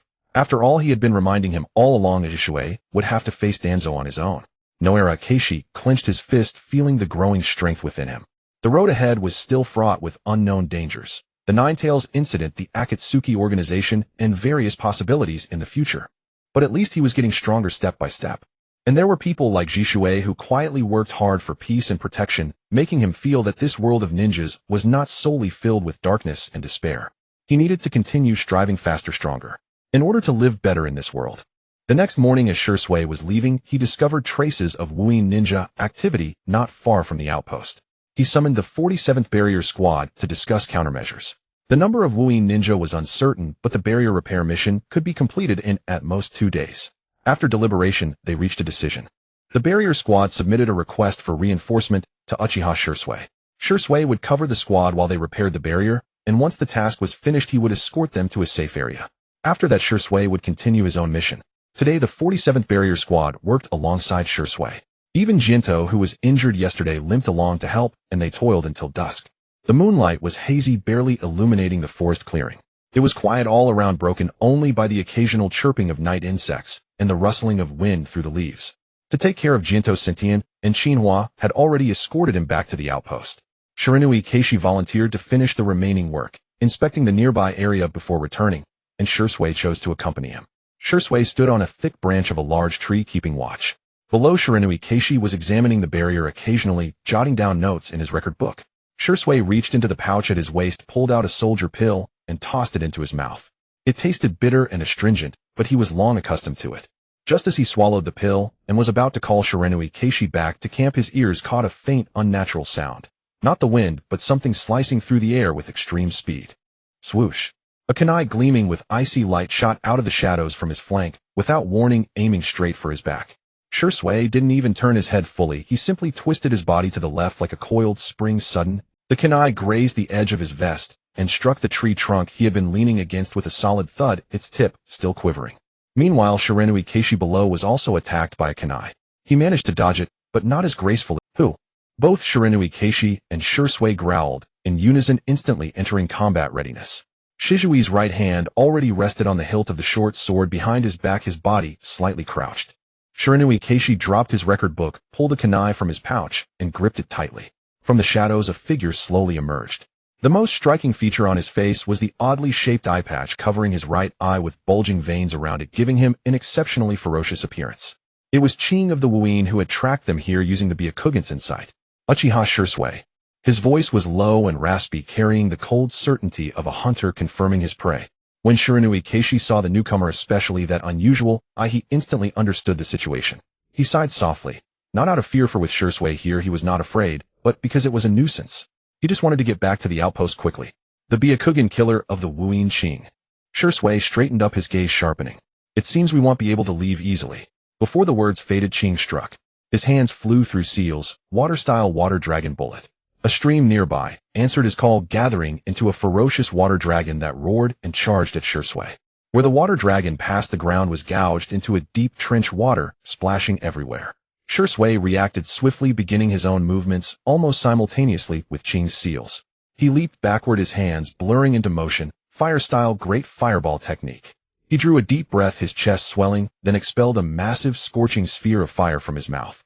The fireball, blazing with intense flames, met the water dragon head. Boom! Water and fire clashed, erupting in a tremendous roar and a cloud of white steam. The forest clearing was instantly engulfed in thick mist, vision blurred. While Shursui and Qing were locked in battle, a dark figure silently darted from the woods on the other side, lunging straight at Shiranui Keishi, who stood beneath the tree. This ninja was tall and lean. There's another one. Shiranui Keishi's heart tightened, and he forced himself to focus.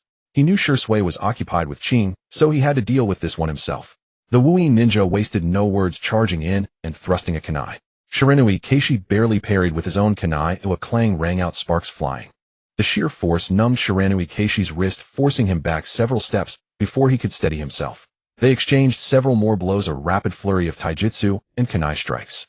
The Wuyin ninja's movements were vicious and powerful. Shiranui Keishi felt his arms growing weary from the impact. Can't go toe-to-toe with him in stamina, he thought, then spotted an opening and leaped backward, his hands forming seals swiftly, lightning-style shadow clone technique. With a soft puff and a faint wisp of smoke, another Shiranui Keishi appeared beside him.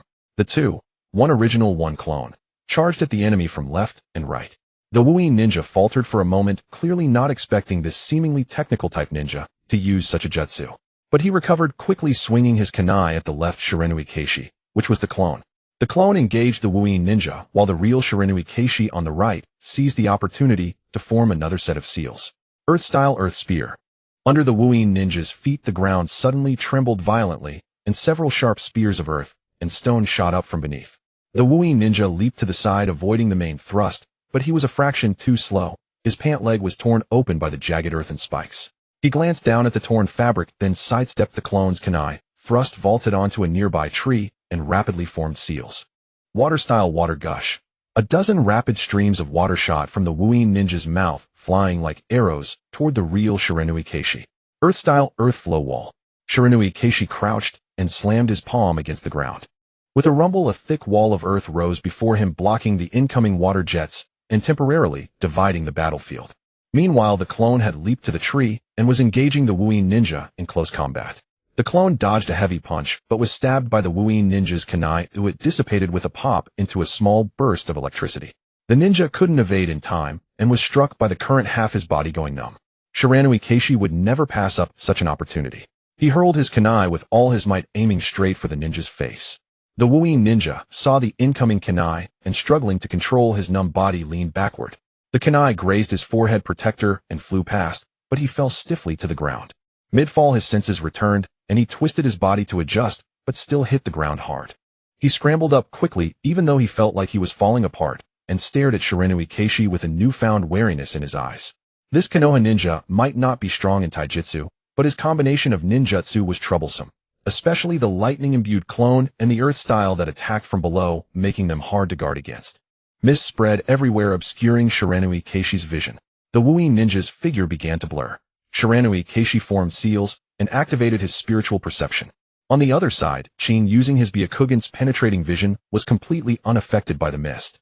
He clearly saw Shursui after spitting out the fireball, moving sideways through the steam, trying to close the distance. Qing snorted coldly and threw his hands. Swoosh, swoosh, swoosh. Several shuriken pierced the mist, accurately aimed at Shizui's path. Shursui heard the whistling projectiles and didn't try to block them outright. He changed his footwork, swaying like a willow in the wind to evade every shuriken. The shuriken struck the tree trunks and rocks behind him, thudding dully. Such precise throws. The Byakugan is indeed troublesome, Shursui thought, but his movements never stopped. He spotted Qing's position, charged forward, and drew his short sword from his back.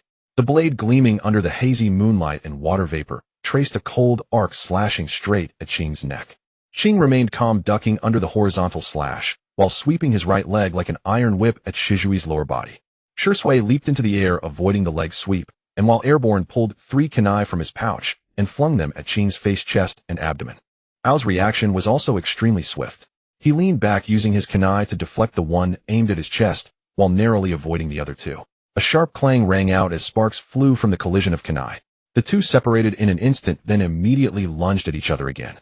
What followed was a dazzling exchange of taijutsu and ninja tools. Shijui's movements were swift and agile, his short sword seeming to come alive in his hands, thrusting, flicking, slashing, and cutting. His onslaught poured down like mercury. Ao, on the other hand, was steady and experienced, possessing a wealth of combat knowledge. With the insight of the Byakugan, he could always predict Shijui's moves a fraction of a second earlier, either blocking with his kunai, sidestepping, or seizing opportunities for sharp counterattacks. Meanwhile, over here, the Mist Shinobi and Shirinui Keishi were still locked in a few more exchanges. Shirinui Keishi avoided direct confrontation whenever possible, relying on the omniscient perspective of his spiritual sense and the occasional earth-release ninjutsu to disrupt his opponent, forcing him to keep his distance. The Mist Shinobi shook his head, pulling himself together. He had taken quite a fall. He glanced at Ao-sama, who was engaged with Uchiha Shursue, then back at the young man before him. Though not strong in taijutsu, this kid was a nuisance, with his ninjutsu forcing him to retreat whenever he tried to close in for a physical attack. No matter how tricky the angle of his kunai or shuriken throws, the kid somehow evaded them all, never letting him land a hit. If he couldn't finish off a mere brat quickly, there would likely be punishment from Ao-sama after the battle. Shirinui Keishi kept both his perspectives fixed on the Mist Shinobi before him. He dared not be careless. The gap between them was considerable. He had already revealed everything he knew, and his opponent had grown accustomed to his fighting style.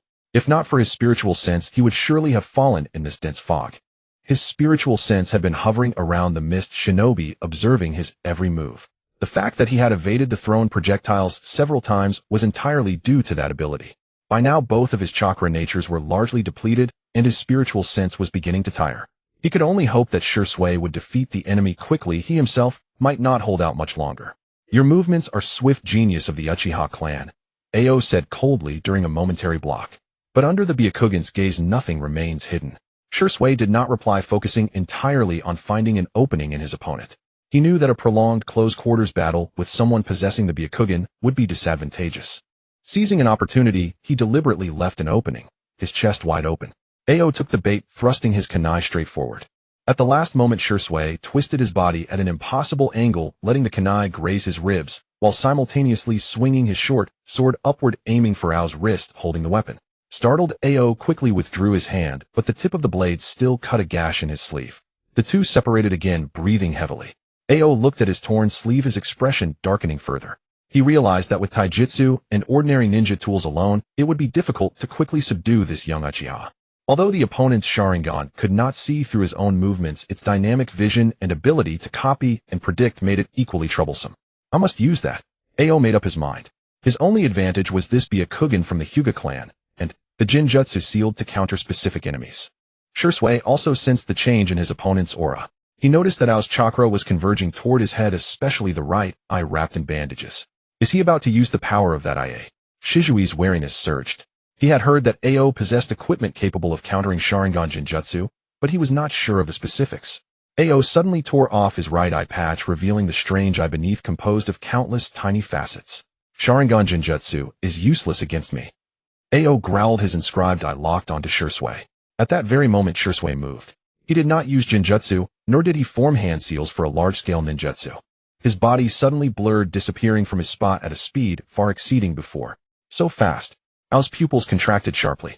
Even the Byakugan could only catch a faint afterimage. This was Shijui's famed body flicker technique, known throughout the ninja world. Not relying on hand seals, but precisely concentrating chakra at the soles of his feet, unleashing extreme speed akin to instantaneous movement. Ao felt a blur before his eyes as Shursue had already appeared at his side, his short sword thrusting with a cold gleam toward his ribs. Ao barely turned to block with his kunai. Clang. The immense force transmitted through the weapon made his wrist go numb. Shursue, failing to land the hit, vanished again, appearing behind Ao the next instant, slashing at the back of his neck. Ao awkwardly lunged forward, rolling on the ground just in time to evade the fatal blow. The cord of his forehead protector was severed by the blade, and the protector clattered to the ground. Ao slowly rose, picked up the protector, and cast a deep look at Shisui, whose breathing remained steady, seemingly not yet at full strength. He knew the reconnaissance plan was completely out of the question. He was being thoroughly suppressed and was no match for Uchiha Shisui. If he continued fighting and reinforcements from Konoha arrived, he might even be captured here. Let's go. Ao barked at the tall, lean mist shinobi. The mist shinobi glared resentfully at Shiranui Keishi, but immediately obeyed, rubbing his chest and quickly retreating to outside. Ao left behind a final threat, Uchiha Shisui. I will remember you. Then the two swiftly retreated, vanishing into the darkness of the dense forest in a few bounds. Seeing that the enemies had truly gone, Shiranui Keishi let out a long sigh of relief. He felt the back of his shirt soaked with sweat. The skirmish had been brief, but every second had been tense, and his chakra consumption was significant. Shizui's figure descended lightly from a tree, landing beside him. His Sharingan already returned to normal. Are you alright, Kaishikin? I'm fine. Shiranui Keishi shook his head, wiped his sweat, and sat down heavily on the ground. Just a bit tired. That guy was really strong. Good thing you weren't tied up by Ao for too long. Shisui sheathed his short sword, walked over to Shiranui Keishi, and extended a hand to pull him up. You were impressive too. That mist shinobi seemed to have no way to deal with you.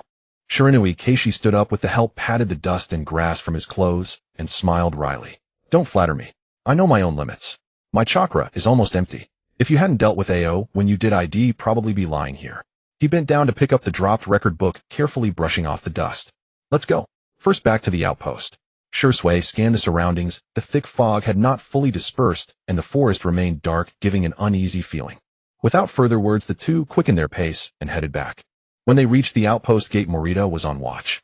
Seeing them return, he was about to greet them when he noticed their disheveled appearance. Clothes covered in dust, and Shiranui Keishi still panting slightly. What happened? Trouble. Morita quickly opened the door to let them in. Inside the outpost, Kika was changing Kotetsu's bandages. She paused when she saw them enter. We encountered Mist Shinobi, Shisui stated directly, his voice low but clear. It was Ao, the Byakugan hunter of the hidden mist. Ao. Morita gasped. That guy with the Byakugan. How did he find his way here? Kaika's hand froze, her face showing concern. Kotetsu, who was leaning by the campfire, struggled to sit up. Shiranui Keishi found a flat spot on the ground, sat down, picked up the water jug, and poured himself a bowl, gulping down several mouthfuls before continuing. It's him. The atmosphere in the outpost grew heavy. Morita frowned deeply. This is bad. If Ao has his eyes on us, and with his Byakugan, the location of our outpost is probably already compromised. The barrier is still not repaired. If they bring more people. Kika didn't finish, but everyone understood the implication. Kotetsu, enduring the pain, said urgently, what are we waiting for? Let's fix the barrier and evacuate. Shisui nodded. I agree. Ao didn't succeed this time, and he's likely not willing to give up. We must complete the repairs as quickly as possible, and then leave immediately to report the situation to the village. As the head of the barrier squad, Sintion made an immediate decision. All right. At dawn tomorrow, we'll all work together to finish the remaining repairs as quickly as possible. Once completed, we'll withdraw without delay. With the matter settled, no one felt like chatting further. Ji Shui and Bu Ji Huijing simply cleaned off the dirt from their clothes, mainly checking for any small cuts from kunai. Fortunately, both of them only had some mud and grass blades stuck to their clothes. Neither was injured. That night, no one slept very soundly. At the slightest rustle outside the outpost, someone would wake up alertly to check. The next day, just as the sky began to lighten, everyone got up. After hastily eating some dry rations to fill their stomachs, Sun Tian began assigning tasks. Xinhua, you're responsible for repairing the most complex node on the eastern side. Jiando, since your leg is injured, stay inside the outpost and organize the recorded barrier data, then package it and prepare for evacuation. Ji Shui, please stand guard on the perimeter, especially keeping an eye on the direction where Qing appeared yesterday. Jing Siyu and I will handle the remaining sections on the west and north sides. No one objected, and they immediately split up to take action. Ji Shui vanished into the woods around the outpost in a few leaps, concealing himself. His task was heavy. He had to be on guard against the possible return of the Mist Ninja. Sun Tian and Bu Ji Huijing picked up their tools and headed out. Repairing the barrier was a delicate job requiring chakra to be injected into specific nodes to fix or redraw the invisible runic patterns. Both of them were completely focused, not daring to be even slightly careless. Xinhua's part was even more critical. She was responsible for one of the key connection points of the entire barrier, and not a single mistake could be made. She knelt on one knee, her fingers glowing with a faint chakra light as she carefully guided the flow of energy. Soon fine beads of sweat appeared on her forehead. Inside the outpost, Jiando was not idle either. He packed up important scrolls, record books, and some specialized tools of the barrier squad one by one into 2 portable bundles. Every movement made his calf ache, causing him to grimace, but he gritted his teeth and remained silent. Time passed bit by bit. The sun climbed higher, and the mist in the forest gradually dissipated. Bougie Huijingxi felt his chakra draining quickly. He had to stop occasionally to catch his breath, reaching into his pouch for a soldier pill and stuffing it into his mouth. The taste was still bitter and astringent, but it quickly replenished his stamina. Sun Tian was the same. His face slightly pale, yet his hands never stopped moving. Around noon, the good news finally came from Qinhua's side. Eastern node repair complete. She let out a long breath and wiped the sweat from her brow with her sleeve. Almost simultaneously, Sun Tian and Bougie Huijingxi also finished repairing the last section of the barrier. Sun Tian pressed his palm against the final node, injecting the last of his chakra. A faint hum, a vibration barely perceptible to ordinary people, rippled outward from the outpost. An invisible membrane seemed to flicker through the air, then returned to normal. Barrier fully repaired. Sun Tian's voice carried exhaustion, but even more relief. Everyone gathered at the outpost entrance. Ji Shui also emerged from the woods, nodding to the group to indicate that the area was safe. Everything's packed, Jiando said, pointing to the 2 bundles on the ground. All the important stuff is here. Sun Tian surveyed his companions. Fatigue was written on every face, but their eyes were resolute. All right, let's set off immediately and return to the village. We can't stay here any longer. No one wanted to linger a moment longer. Who knew if Qin would come back with more mist ninja for a counterattack? Qinhua and Sun Tian each hoisted a bundle onto their backs. Bougie Huijingxi voluntarily walked over to Jiando and draped his arm over his own shoulder. Let me help you. Jiando didn't refuse. He said quietly, thanks, Jingxi. Ji Shui took the lead, clearing the path with his keen perception. Sun Tian and Qinhua brought up the rear, while Bougie Huijingxi supported Jiando in the middle. The group swiftly left the outpost they had occupied for only a short time, plunging into the dense forest without looking back, following the safe route they had memorized, rapidly heading toward the My Village. The forest path was rugged and uneven, and everyone walked hurriedly. Bougie Huijingxi, supporting another person, found his stamina draining quickly, his breathing becoming labored. Ji Shui, walking beside him, noticed and slowed his pace slightly, saying in a low voice, hang in there. We'll rest once we reach a relatively safer area. Bougie Huijingxi nodded, let out a grunt, adjusted his breathing, and continued striving to keep up with the team. Right now he just wanted to get back to the village and have a good sleep. This mission had turned out to be far more thrilling and dangerous than he had imagined. A few days later, the group returned to My Village. The village was just as it had always been, lively and full of energy. But upon closer inspection, some differences became apparent. There were more ninjas on the streets with injuries and limping on crutches than before. Although people wore smiles, deep in their eyes lurked an indelible weariness. The war had dragged on for too long, everyone was tired. Ji Shui took his leave from the group and returned to the Umbu. After submitting the mission report, squad leader Sun Tian announced a temporary rest for the team pending further orders. Jiando's leg injury required rest, so he was granted special leave. Bougie Huijingxi parted from his comrades, but didn't go straight home. Instead, he strolled slowly through the streets. He spotted the sign of Yao Ramen and couldn't resist stepping inside, ordering an extra-large bowl of chashu ramen. Only after the hot broth went down did he feel truly alive again. The days of gnawing on dry rations at the border had been really tough. The noodle shop wasn't crowded, people chatted in low voices, their topics revolving around the frontline battles and the upcoming negotiations. Did you hear? The negotiations with the Rock Village seem to be making progress. I hope it's true. Yeah, my boy just graduated from the Ninja Academy this year. I'm really afraid he'll be sent to the battlefield one day. Listening to these murmurs, Bougie Huijingxi silently finished his noodles. He knew peace was coming, but before it arrived there was often one last upheaval. He paid and left the noodle shop feeling much warmer. Time to go home. After days of travel, even he and Ninja was exhausted. Pushing open the door to his home, he found a thin layer of dust covering everything inside.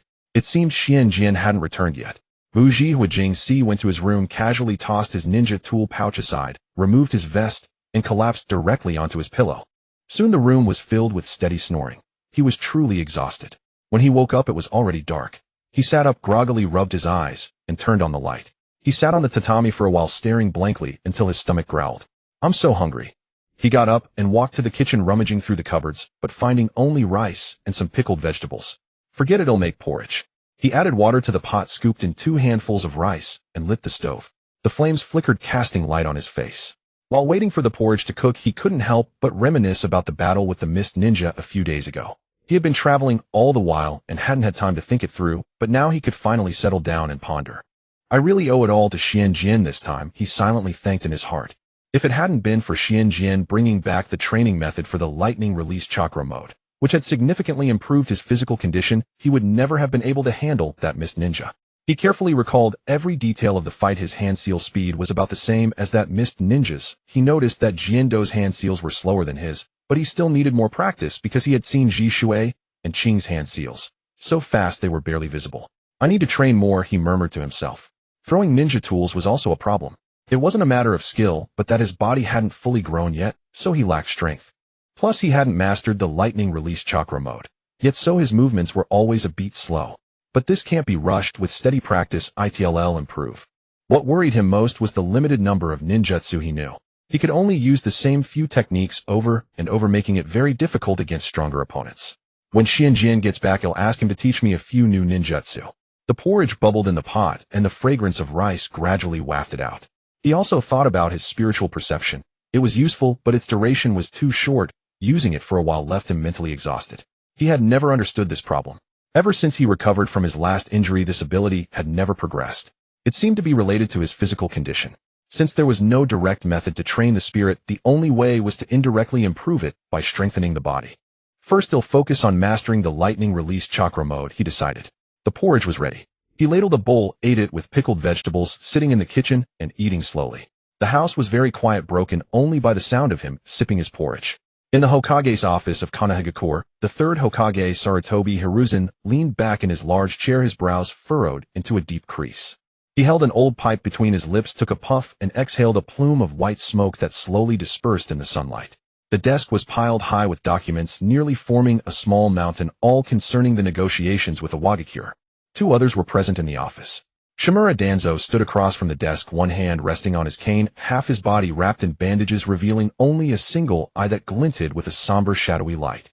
Mitokado Hamura sat on a nearby chair, roughly the same age as the third Hokage, and Danzo serving as one of the village's elder advisors. Danzo spoke first, his voice dry and harsh like stone grinding against stone. Hiruzen, in the negotiations with the Wagakure, we cannot afford to yield a single step. They suffered such a crushing defeat at Canopy Bridge. Now it's our turn to dictate terms. The third Hokage took the pipe from his mouth and tapped it lightly against the ashtray, sending a few ashes falling. Dictate terms. He sighed, exhaustion seeping into his voice. Danzo, how long can this advantage? Look at these reports. He gestured toward the stack of documents on the desk. News from the front lines. How long have our ninjas gone without proper rest? How much longer can our supplies hold out? If we continue fighting, Konoha's blood will be drained dry. What we need most now is a chance to catch our breath. Peace. Of course we want peace. Danzo's voice grew agitated, his cane thumping against the wooden floor, the sound echoing loudly in the quiet office. But it must be a peace that benefits Konoha the most. Those people from a Wagakure are as stubborn and hard as their rocks. If we don't completely break them, shatter their bones, how can they sincerely negotiate peace? Stopping now would only give them a chance to recover. Mitokado Hamura pushed up his glasses, his tone calmer than Danzo's. Danzo, it's not that simple. Precisely because they lost a large number of elite forces at Canopy Bridge, including many of their elite jonin, voices of anti-war sentiment have emerged even among their own people. The old man Tsuchika Jinoki was forced to sit at the negotiating table under immense pressure. For us, this is a rare opportunity. Opportunity? I wouldn't be surprised if it's a trap. Danzo snorted, his lone eye sweeping over Hamura and then fixing back on the third Hokage. Inoki is as cunning as a 1,000-year-old fox. Would he give up so easily, eh? I'd bet he's plotting something behind the scenes, either stalling for time or setting traps within the negotiation. At that moment, the office door gently slid open. Yutane Koharu entered, also a village advisor, her hair neatly combed back, without a single strand out of place. She walked over to the desk, surveyed the grave expressions of the three men, and asked directly, how is the discussion on the Wagakure matter progressing? Have the negotiators been decided? The third Hokage nodded at her arrival, put the pipe back into his mouth, took a deep drag, and spoke with firm certainty. Yes, it's settled. The main negotiator will be Minato Namikaze. Minato Namikaze. Danzo's voice shot up, his brows knitting even tighter, nearly forming a knot. He's too young. Just over 20. Yes, he's formidable on the battlefield, but the negotiating table is a different arena. He lacks experience. And his personality is too soft. Always smiling, always talking about understanding and forgiveness. To face a tough, cunning old man like Inoki, we need someone more formidable, more hardline, someone who can truly intimidate the opponent. For instance, me, or even Hamura, would be better than him. Utatane Koharu frowned slightly, echoing Danzo's sentiment. Minato's abilities and achievements are indisputable, and the title Yellow Flash is indeed formidable.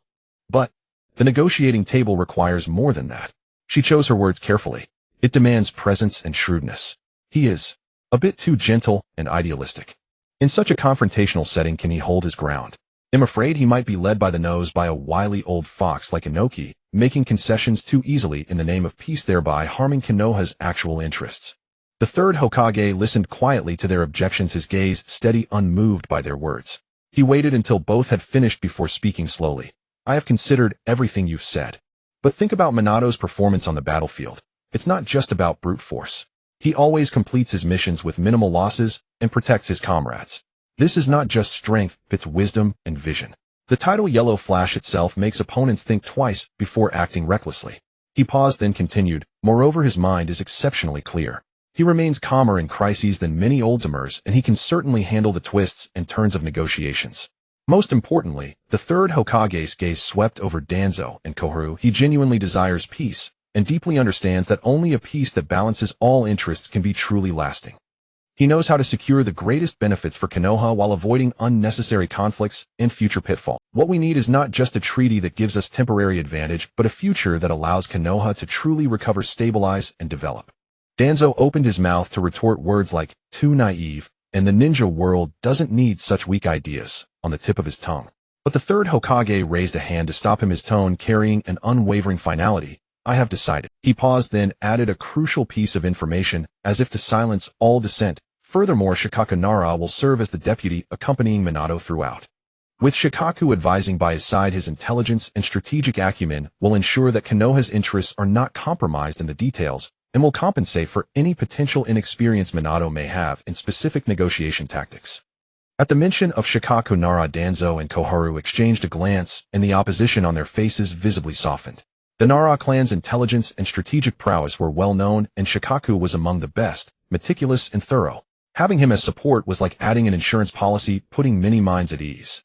Koharu pondered for a moment, her doubts gradually dissolving. She nodded slowly.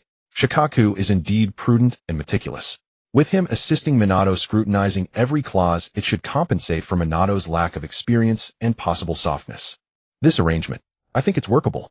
I hope the two of them as a team can truly bring us a favorable peace. Seeing Koharu's shift in stance, Danzo knew further opposition was futile. He let out a short, disdainful humph. Through his nose, a grudging acceptance of the decision, though his lone eye still glimmered with distrust and suspicion. A brief silence descended upon the office, broken only by the wisps of smoke curling from the third Hokage's pipe, quietly spiraling in the lamplight. The debate over negotiations and the choice of representatives had temporarily subsided, yet everyone understood that the true test still lay ahead. A few days later, in the Land of Iron within the Neutral Territories conference room, on either side of the long negotiation table sat the delegations of Konohagakure and Iwagakure. The air in the room felt as if it had congealed, heavy and oppressive, making it hard to breathe. Minato Namikaze sat at the center of Konoha's side, his face still bearing his usual gentle smile, but his blue eyes held a gaze as sharp as a blade. Beside him sat Shikaku Nara, whose face showed little expression. A faint scar ran across his cheek, and he appeared somewhat languid, yet the look he cast upon the Iwa representatives concealed a subtle scrutiny. On Iwagakure's side, the third Tsuchikage Inoki sat in the main seat. He was short in stature, but the aura he exuded while seated was overwhelmingly imposing. Behind him stood his two guards. One was Kari, skilled in explosive jutsu, and the other was Maki, proficient in earth release. Both wore stern expressions, fixing Konoha with hostile glares. Minato did not beat around the bush. He spoke directly, his voice steady yet forceful. Lord Tsuchikage, let us negotiate terms directly. For a ceasefire, the border shall be drawn according to the actual territories currently controlled by both sides. Furthermore, this war was initiated by Iwagakure. You must take responsibility and pay war reparations. Inoki immediately gave a cold snort, his voice loud and echoing throughout the room. Preposterous. Minato Namikaze, don't think that winning a few minor skirmishes gives you the right to order us around. The Iwagakure has not yet fallen to such a state. Reparations? Don't even think about it. Shikaku Nara interjected slowly, his tone laced with laziness. Oh, Lord Tsuchikage believes you still have the resources to continue fighting. It seems the lesson from the battle at Canopy Bridge was not severe enough for you. As he spoke, he deliberately scanned Kari and Maki, a clear provocation in his gaze. Kari's temper was notoriously fiery. Upon hearing this, he immediately widened his eyes, stepped forward, and clenched his fists. Inoki quickly stopped him with a stern glare. Canopy Bridge, Inoki admitted bluntly but immediately shifted his tone, was indeed a defeat for us. But do not forget we have a large force stationed along the border of the land of grass. If you truly want to tear everything apart and fight to the bitter end, Konoha will not have an easy time either. Minato's face showed no reaction as if he had anticipated this. Calmly, he took out a scroll from beside him and slowly unrolled it on the table. Regarding the troop deployment along the land of grass border, Lord Tsuchikage, I suggest you take a look at this first. It will give you a clearer picture of the current situation. The scroll was drawn with meticulous detail, marking the precise positions of all IWA forces along the grass border, approximate troop numbers, and even the routes for transporting food and ninja tools.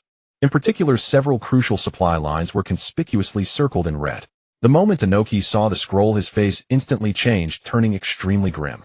These were the core military secrets of Awagakure. How could Konoha know them in such detail? He abruptly raised his head, his eyes locked onto Minato, full of shock and suspicion. He could not have known that this was thanks to Minato's own students, Kakashi Obito and Rin, who had risked their lives during the mission at Canopy Bridge to obtain and relay part of the intelligence. Combined with Konoha's own reconnaissance, this deadly information had been compiled. Minato's voice remained calm, but every word struck the IWA representatives like heavy stones. If Lord Tsuchikage believes the war can continue, we are fully capable of severing these 3 red-marked supply lines within 3 days. How many days do you think a force without food and lacking ninja tools can hold out on the front lines? The entire conference room fell into dead silence, not a sound to be heard. The IWA delegates paled in fear. Carrie clenched his fists so tightly that his knuckles turned white. Beads of cold sweat quietly formed on Maki's forehead. Inoki's eyes bore into Minato, his chest heaving with obvious fury.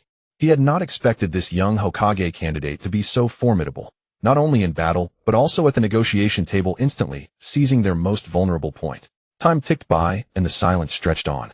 Inoki seemed to have aged several years in those minutes. Finally, he leaned back weakly in his chair, let out a long sigh, and spoke with a weary voice. The border shall be drawn according to the actual control line. But as for reparations, Awagakure truly cannot afford them. Shikaku gave an almost imperceptible nod. Minato rolled up the scroll on the table and put it away, his tone softening slightly. We understand your current difficulties. Shikaku gave an almost imperceptible nod. Minato rolled up the scroll on the table and put it away, his tone softening slightly. We understand your current difficulties. Shikaku gave an almost imperceptible nod. Minato rolled up the scroll on the table and put it away, his tone softening slightly. We understand your current difficulties. Second, you must guarantee in the name of the Tsuchikage that for the next 10 years you will never again launch military action or any hostile operations against the Land of Fire and Arcana Higakure. These terms were in fact advantageous to Konoha. They forewent immediate monetary reparations in exchange for a more important recognition and a decade-long peace guarantee. Inoki closed his eyes, rapidly weighing the pros and cons in his mind. This was an extremely difficult decision. After another long pause, he slowly and heavily nodded, forcing words from his throat. Fine, well, do as you say. He paused, then suddenly raised a hand to stop the Konoha delegation from sighing in relief and emphasized. However, all eyes instantly converged on him again, wondering what new twist this, however, would bring. Inoki opened his eyes, his gaze sharpening as he stared at Minato Namikaze, and spoke deliberately, but I have one additional condition. Minato's expression remained unchanged as he replied calmly, please state it. We demand, Inoki's voice was heavy, that Konoha return all IWA shinobi captured during the hostilities as well as the remains of all fallen IWA shinobi. Minato did not answer immediately. He needed to weigh the options. A direct refusal might cause the negotiations to collapse while agreeing. But was Inoki truly seeking the return of prisoners and remains, or did he have ulterior motives? In the courtyard of the Bizuhuo residence in my village, 2 crisp, clean sounds of breaking air rang out. 2 shurikens struck unerringly into the center of the old wooden target in the corner of the yard. Bizuhuo Jingxi walked over, pulled out the shuriken, and examined the dense cluster of old marks and fresh puncture holes on the target's bullseye, nodding in satisfaction. The accuracy was no longer an issue, but the improvement in throwing speed would still require gradual effort. During his mission leave these past few days, aside from taking time to visit the injured Jindo and buying some stockpiled food on the street, he had spent almost all his time cooped up in this small courtyard. He was either practicing throwing or cultivating the lightning release chakra mode, which he both loved and hated. Progress in the lightning release chakra mode was surprisingly rapid, from taking over 10 seconds to regain bodily sensation before to now recovering in just 2 or 3 seconds. From a maximum of 5 times a day before, he could now do it 10 times daily. He felt that in just a few more days he would be able to train to the point of not losing consciousness. His bonus reaction speed and strength had increased significantly compared to before he returned to the village. Thanks to heaven, thanks to earth, thanks to Xuanjin, thanks to himself. He walked to the corridor under the eaves, plopped down, picked up the folded towel beside him, and haphazardly wiped the sweat from his face and neck. The sweat-soaked towel carried an indescribable odor. He looked up at the sky, though it was still early. That guy Xianjian should be about back by now, right? Jingxi thought to himself. Tossing the towel onto the railing, he stood up and brushed the dust off his pants. Too lazy to cook, he decided to go out for a decent meal as a reward for his hard training these past few days. Stepping out of his house and turning onto the village's main street, he somehow felt that there were more people than usual on the street today, and the shops on both sides seemed unusually lively. The bustling crowd exuded a vitality different from the norm. Without giving it much thought, he followed the aroma and entered a sushi shop on the corner. The wind chime on the door let out a crisp dingling.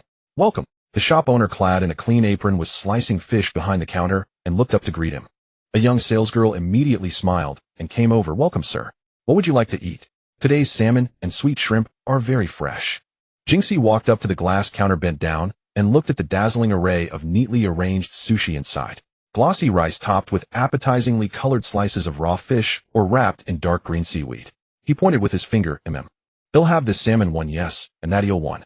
2 sweet shrimp ones. Oh, and this tamagoyaki one too. Just as he was absorbed in his selection, the fragmented conversation of several customers in the dining area behind him drifted into his ears. Yes, news just came in. Lord Shuaimin and Lord Luzhou on behalf of the village signed a ceasefire agreement with the Tsuchikage. Great. It's finally over. My child is finally safe. He just graduated from the Ninja Academy not long ago. Indeed, the third great ninja war has finally come to a complete close. Buzuo Jingxi continued ordering, feeling a sense of relief inside. Although he had known the outcome in advance, hearing the news confirmed still brought him a wave of ease. The dark clouds of war that had persisted for years were finally about to dissipate. However, the arrival of peace also meant that new changes within the village were about to begin. The village's higher-ups were probably not so relaxed. All right, that's all I want. Please pack it up for me, Jingxi said, straightening up and addressing the salesgirl. Yes, sir. Please wait a moment. The girl deftly took out a lunchbox, used bamboo tongs to pick out the sushi he had ordered one by one, arranging them neatly, then expertly packed it and tied it with a string. Jingxi watched from the side, silently comparing in his mind. This speed was almost as fast as his hand seals. Sir, your sushi is ready. Thank you for your patronage. The girl handed over the packed lunchbox with both hands, a warm smile on her face. Jingxi took the still warm box and smiled back. Thank you. After paying, Buzuo Jingxi felt a pang of pain in his wallet. He hadn't expected a few pieces of sushi to be so expensive. This box cost nearly as much as his food expenses for an entire week before. He thought about backing out, but he couldn't afford to lose face, so he reluctantly accepted it. Buzuo Jingxi walked out of the small shop, carrying the sushi. The sunlight outside was just right, warm upon his body. The street was bustling with people, and many faces seemed to wear a similar relaxed expression. Even the air felt fresher than in the previous days. He took a deep breath and decided to find a quiet, comfortable place, home, to properly enjoy this belated lunch. The days of peace were finally about to begin. He strolled home with the lunchbox, looking a bit nonchalant. Inside the Hokage's office, the third Hokage, Sarutobi Hiruzen, had once again convened a high-level meeting. Hiruzen, have you truly decided to step down? Asked Zhuangqin Xiaochun. The third Hokage nodded, his face showing both exhaustion and gratification. The war is over. I must take responsibility for the mistakes I made. It's time to hand over the reins to the younger generation. I believe they can lead Konoha toward a better future. Tuanzang immediately interjected. Since you have made up your mind, the choice of the next Hokage must be carefully considered. I believe Orochimaru is a suitable candidate. He is senior in experience, immensely powerful, and has achieved outstanding merits in the war enough to command respect. Shuahoman Yin, however, raised a different opinion. Orochimaru is indeed highly accomplished, but Wolfing Schumann's performance in this war has been exceptionally brilliant, and his reputation is extremely high. Moreover, his gentle personality and ability to unite people might make him more suitable to lead a post-war rebuilding Konoha. High reputation does not equal adequate capability, Tuanzang retorted. The position of Hokage requires an iron fist and decisiveness. Shuaiman is too young and overly idealistic. The third Hokage listened silently to their debate without immediately expressing his stance. He picked up his old smoking pipe and took a puff. In his heart, he already had a preference, but the procedure had to be followed. According to the rules, initiate a vote of confidence among the Jonin, the third Hokage finally said. All the Jonin in the village will decide who is more suitable to become the fourth Hokage. In the period leading up to the official start of the Jonin confidence vote, there would inevitably be undercurrents and bloodshed within Konoha. the third Hokage would not be surprised. Wolfing Shuman, due to his outstanding performance on the battlefield and his reputation as the Yellow Flash, enjoyed extremely high support among the younger generation of ninja and ordinary villagers.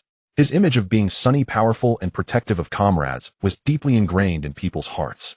In contrast, Orochimaru, as one of the legendary Sannin, had seniority, illustrious war merits, and considerable support among the village's older generation and some radical ninja. Shiranui Keishi ached all over, sitting on the porch with his legs apart, feeling frustrated. He had just finished training in the lightning release chakra mode, and he felt overwhelmingly powerful. Carelessly, he activated the lightning release chakra mode without sensing the spiritual body, and as expected, he ended up convulsing on the ground for quite a while. He wasn't sure how long he had been spasming on the ground. It wasn't convenient for him to check the time. Just as Shiranui Keishi was feeling dejected, a familiar figure leaned against the doorframe, a sunbon, as always, hanging from his mouth. It was his older brother Shiranui Genma. "Yo, were you thinking of me or pining after some girl, Keishi?" Genma's lips curled slightly, carrying a lazy yet sharp smile. He had just finished a negotiation escort mission, travel-worn, but with bright eyes. "Genma, brother." Keishi rose to his feet, forcing a smile onto his face. "You're back." Genma approached, his gaze sweeping over the kunai that had struck the target with precision, a flicker of surprise passing through his eyes. He walked to the target, pulled out a deeply embedded kunai, and rubbed its handle with his fingers. "Your technique is much more refined than before, and your strength has improved considerably. It seems you haven't been idle while I was away on missions." Genma turned, re-evaluating his younger brother. "Come, let me see how much you've grown. Attack me with all your strength, don't hold back." Keishi's eyes sharpened, understanding that Genma wanted to test him. He twisted his neck, puffed out his chest, took a deep breath, and lowered his body slightly. "Forgive my impertinence."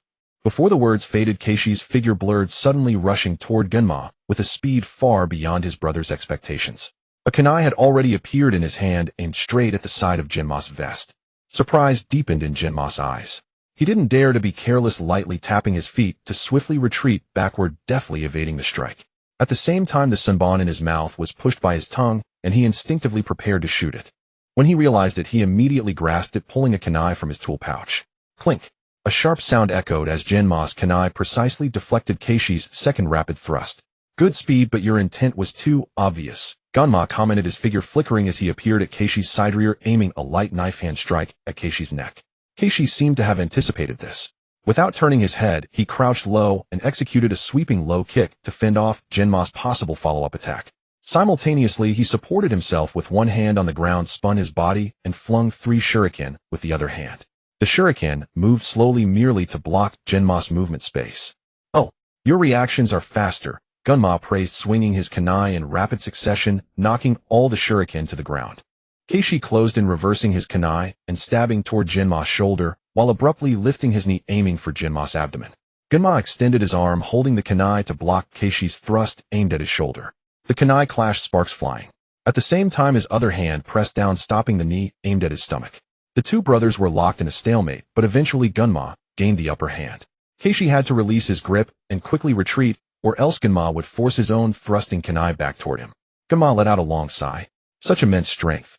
If we were the same age, I might not match you in raw power."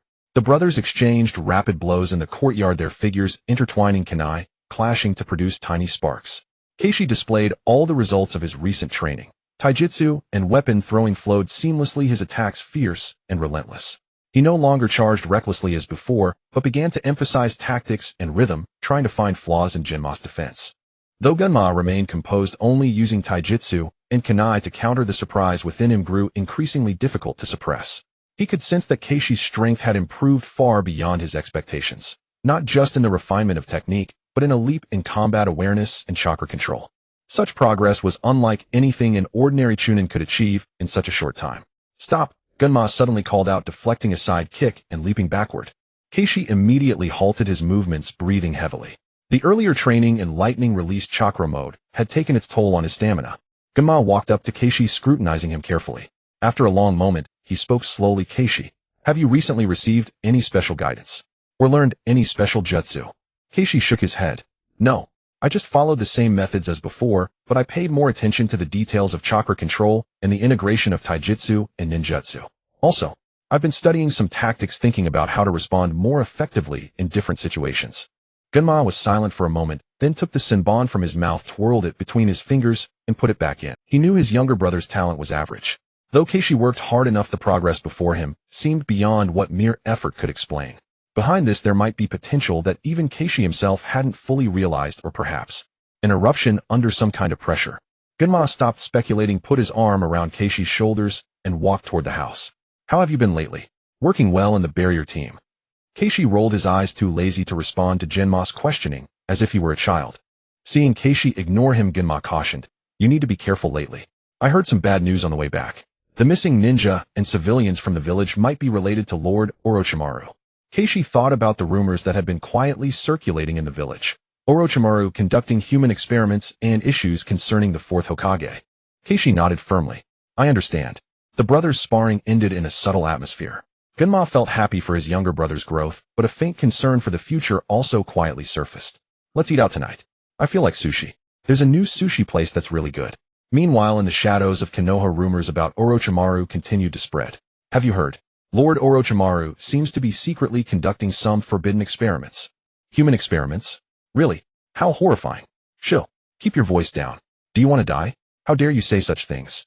But it said there's solid evidence, and even the third Hokage has already noticed. In taverns, mission handover points, and even the Ninja Academy, similar rumors could be heard everywhere.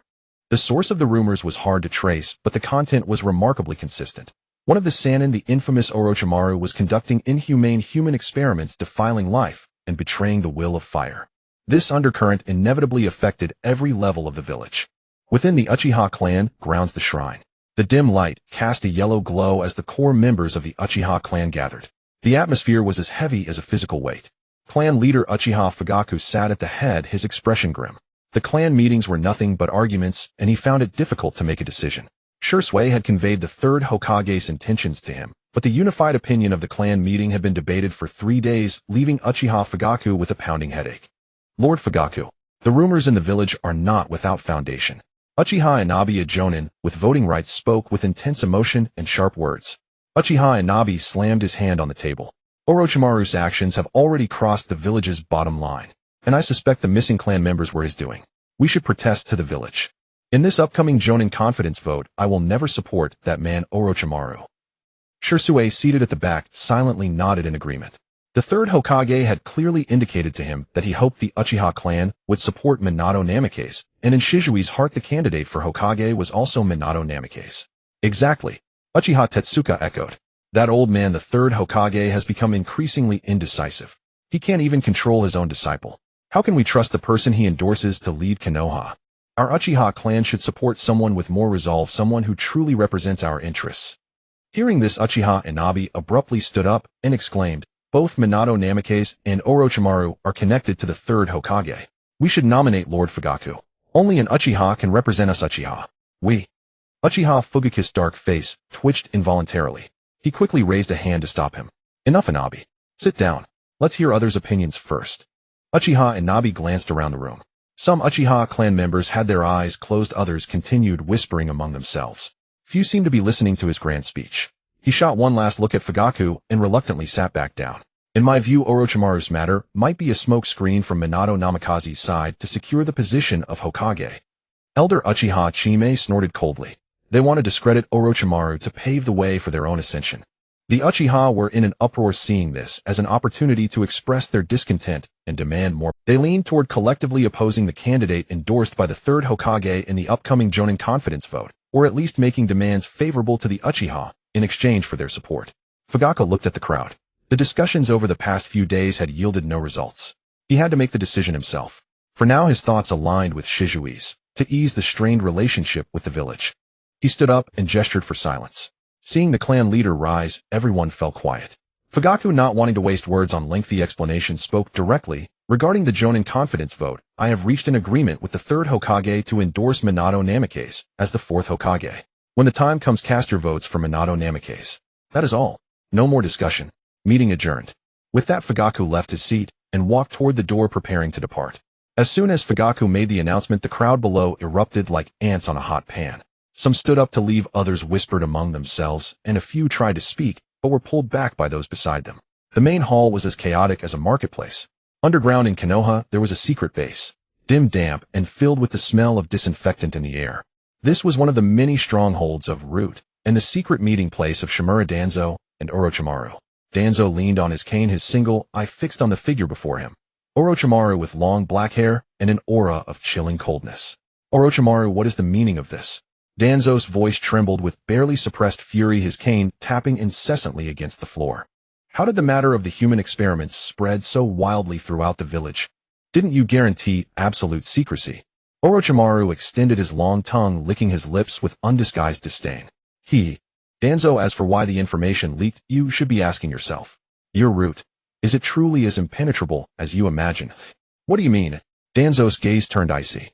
Are you suggesting the problem lies with me? Isn't it? Orochimaru leisurely toyed with the test tube in his hand. I have always maintained strict confidentiality regarding the experimental base. Very few knew the exact location and details. Besides my own people, only you, the leader of Root, and the subordinates you sent to assist me were aware. He deliberately emphasized the word assist, his tone dripping with sarcasm. Danzo was so enraged he struck the ground with his cane. Orochimaru, don't forget who provided you with resources and a venue when Sarutobi became suspicious of you. Who allowed your unconventional research to proceed. Without me, your experiments would never have gotten off the ground. Mutual benefit, Danzo. Orochimaru retorted nonchalantly. You also gained from my research, didn't you? Those enhanced cells, those forbidden techniques.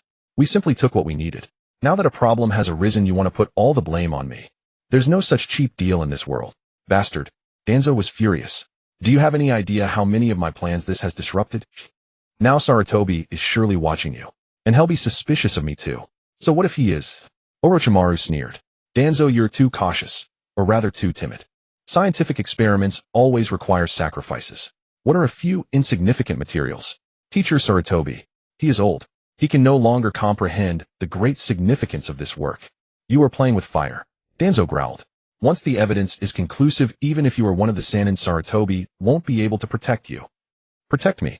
Orochimaru laughed, as if hearing something amusing. Danzo, can't you see? My dear teacher has long been dissatisfied with me. Perhaps these rumors were tacitly approved or even secretly instigated by him. Danzo's single eye narrowed.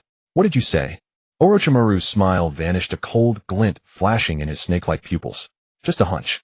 But don't you think it's aimed at discrediting me and paving the way for a more suitable candidate? Danzo fell silent. He had not been without this suspicion. Minato Namikaze, that young man, was indeed the best candidate to succeed Sarutobi. Even so, you should not have been so careless. Danzo turned his anger back to Orochimaru. If your experiments had been sufficiently concealed, how could they have left a trail? I told you the problem may lie on your side. Orochimaru lost interest in continuing the conversation and turned to walk into the shadows. Instead of interrogating me here, you should thoroughly clean up your root, Danzo. As for me, I have my own plans. Watching Orochimaru's disappearing figure, Danzo's single eye narrowed. Orochimaru's loss of control seemed to be happening faster than he had anticipated. Minato Namikaze. Danzo muttered the name under his breath, his tone filled with reluctance and cold. In the Hokage's office, the air was thick with smoke. The third Hokage, Hiruzen Sarutobi, stood by the window, gazing down at the village of Konoha. Wisps of white smoke curled from the pipe in his hand. Hiruzen, you called for me. The office door slid open and Shimura Danzo entered, his tone flat and unreadable. Hiruzen turned around and gestured for Danzo to sit. He did not beat around the bush and asked directly, Danzo, what do you think of the rumors circulating in the village about Orochimaru conducting human experiments? Danzo's expression remained unchanged, his single eye lowered as if indifferent. Rumors and gossip, unreliable. Though Orochimaru's actions are extreme, he is still your disciple and has rendered great service to the village. I believe he knows his limits. As for the source of the rumors, he paused, raised his head, and struck the floor heavily with his cane, his gaze fixed on Hiruzen. I suspect it is more likely that some ill-intentioned individuals deliberately spread falsehoods to undermine their competitors. For instance, those on Minato Namikaze's side. After all, there is only one seat for the fourth Hokage. Hiruzen listened silently, his face expressionless, his mind undisturbed. Danzo, even now you still try to defend yourself, hoping to muddle through, even going so far as to smear Minato. He had already obtained irrefutable evidence of Orochimaru's human experiments through his direct command of the Umbu. Those missing vagrants, prisoners from enemy villages, and even possibly Konoha's own villagers and shinobi had all become victims on Orochimaru's experimental tables. The presence of Root members had been discovered at Orochimaru's secret laboratory, further confirming that Danzo and Orochimaru were colluding. Reading those reports, his heart felt as if it were being cut by a knife. That was his most outstanding disciple, the genius he had personally taught and placed great hopes upon. The reason he had not immediately taken action to cleanse the ranks was partly out of consideration for old ties and the contributions Orochimaru had indeed made to Konoha, and partly because the matter was too far-reaching, especially involving Danzo and his root. He needed time to plan to find a suitable opportunity to eliminate the cancer without causing massive upheaval within the village. More importantly, the Third Great Ninja War had just ended and the village was still weak.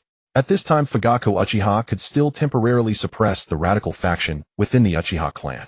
If the village were to investigate Danzo and Orochimaru at this moment, it would surely suffer backlash. Root had already become Danzo's private army, too large to be easily controlled. Orochimaru, one of the 3 legendary Sannin, was no ordinary person either. Hiruzen Sarutobi had to prioritize the greater good. The spread of these rumors this time was indeed tacitly approved by him, even actively promoted through covert channels. The purpose, as Orochimaru had guessed, was to diminish Orochimaru's prestige among the villagers and Jonin, paving the way for Minato Namikaze, the ideal successor in his eyes. Minato is not that kind of person. Hiruzen spoke slowly, his tone leaving no room for doubt. I trust his character and caliber. Danzo's eyes flickered, but he did not respond. Hiruzen continued, I will personally investigate the matter of Orochimaru. Until the truth is revealed, I hope you can restrain the actions of Root. He deliberately emphasized the word Root, fixing a stern gaze on Danzo. Danzo's heart tightened.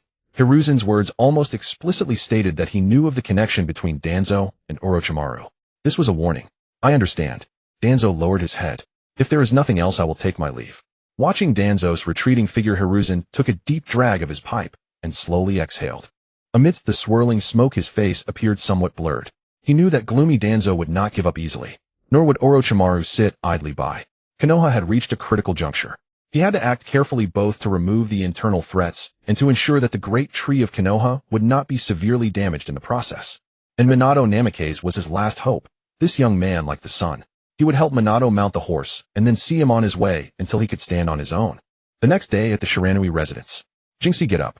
After calling out Gunma, entered the kitchen and began preparing breakfast for the 2 brothers. Jinxie had long been awake. Ever since he started training in the lightning release chakra mode, he had never slept in. The activation of his cellular potential and the improvement of his physical condition meant he only needed very short rest each day. The reason he had not left his room was that after getting up, he had administered 2 more electrotherapies to himself. At this moment, Shiranui Jinxie was in a state of spiritual perception, observing his own twitching body on the tatami. His physical abilities had been comprehensively enhanced, and he felt that he had vaguely reached the level of a special Jonin. In yesterday's sparring with Gunma, although Gunma had not used his full strength, he too had held back. At the Konoha Ninja Village, the Jonin Conference Hall, the atmosphere was solemn and dignified. Almost all elite Jonin in the village had gathered here. They would use their votes to decide the future direction of Konoha. The 3rd Hokage, Hiruzen Sarutobi, sat in the main seat, flanked by the 2 elder advisors Hamura Midokado and Koharu Udatane. Shimura Danzo sat a little further away, expressionless. In the hall, Minato Namikaze stood before the stage, still with his dazzling blonde hair and warm smile, but now with an added steadiness and sense of responsibility in his brow. Orochimaru stood on the other side, expressionless, his snake-like eyes coldly overlooking the voting Jonin. The voting was conducted by secret ballot. The Jonin stepped forward one by one, casting their ballots marked with approval or rejection into the box.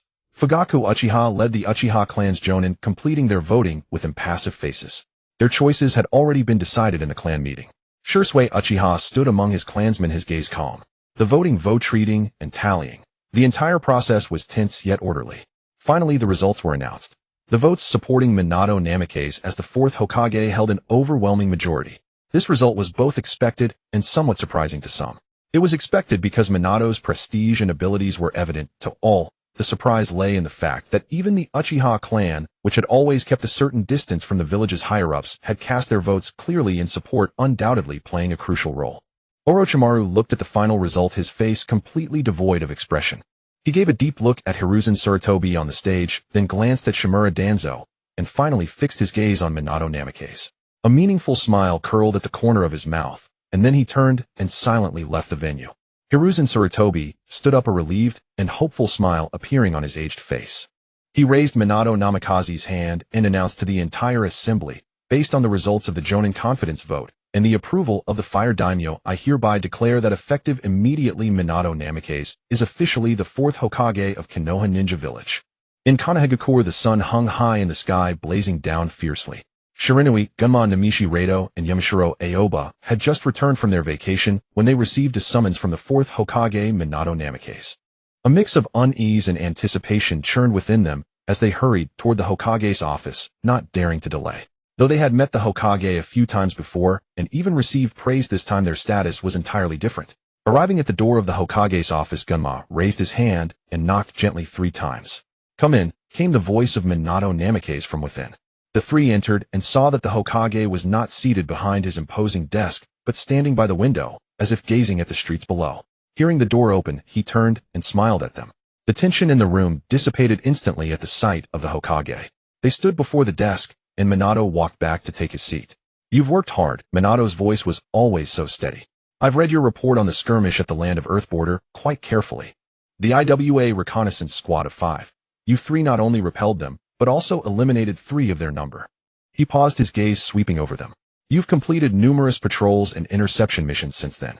Your performance in the Third Great Ninja War has been outstanding."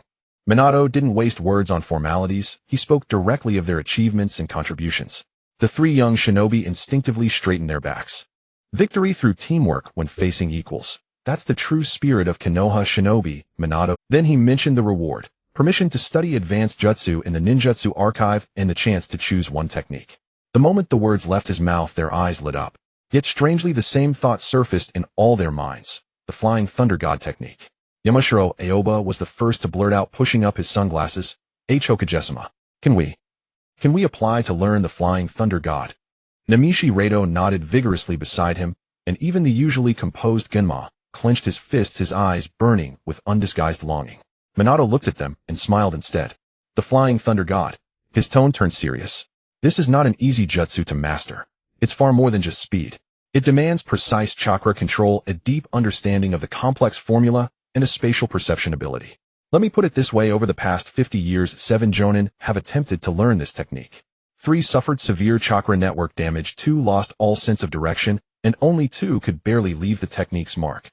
Seeing their gradually dimming eyes, Minato shifted his tone. "But your synergy is exceptional. The Flying Thunder God's value in a team is far greater than when used alone." So he announced his decision. "I'm transferring you to the Hokage's Direct Guard unit.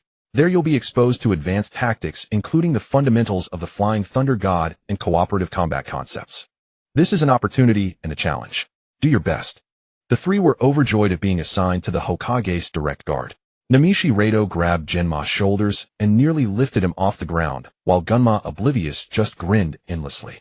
Almost simultaneously with arranging Genma's team, Minato was thinking of another student who troubled him, Hatake Kakashi. Late at night, only one lamp was lit in the Hokage's office. Kakashi still wore his usual lackadaisical demeanor, his headband tilted to cover his Sharingan. But Minato could sense the sorrow buried deep within him. The loss of his father Obito and Rin had turned the once prodigy into a hollow shell devoid of interest in anything. "Kakashi," Minato's voice was especially clear in the night. "I know you're numbing yourself with missions, but Konoha needs your strength. It needs you in a more important position." Kakashi raised his eyes. "Minato-sensei, is there a mission?" "Captain of the 6th Division of the Umbu." That finally elicited a reaction from Kakashi. The Umbu was Konoha's elite force. Being appointed directly as a division captain, he understood the weight of that. Minato continued, "There are some radicals from Kirigakure who frequently cross borders. Dealing with them through regular forces could escalate the situation. The Umbu needs to handle it." He met Kakashi's gaze. "The Umbu is a place to enforce rules, but as a captain you must understand that there is something more important than rules, the meaning of protection. Perhaps this way you can find your own ninja way." After hearing Minato's words, Kakashi said nothing.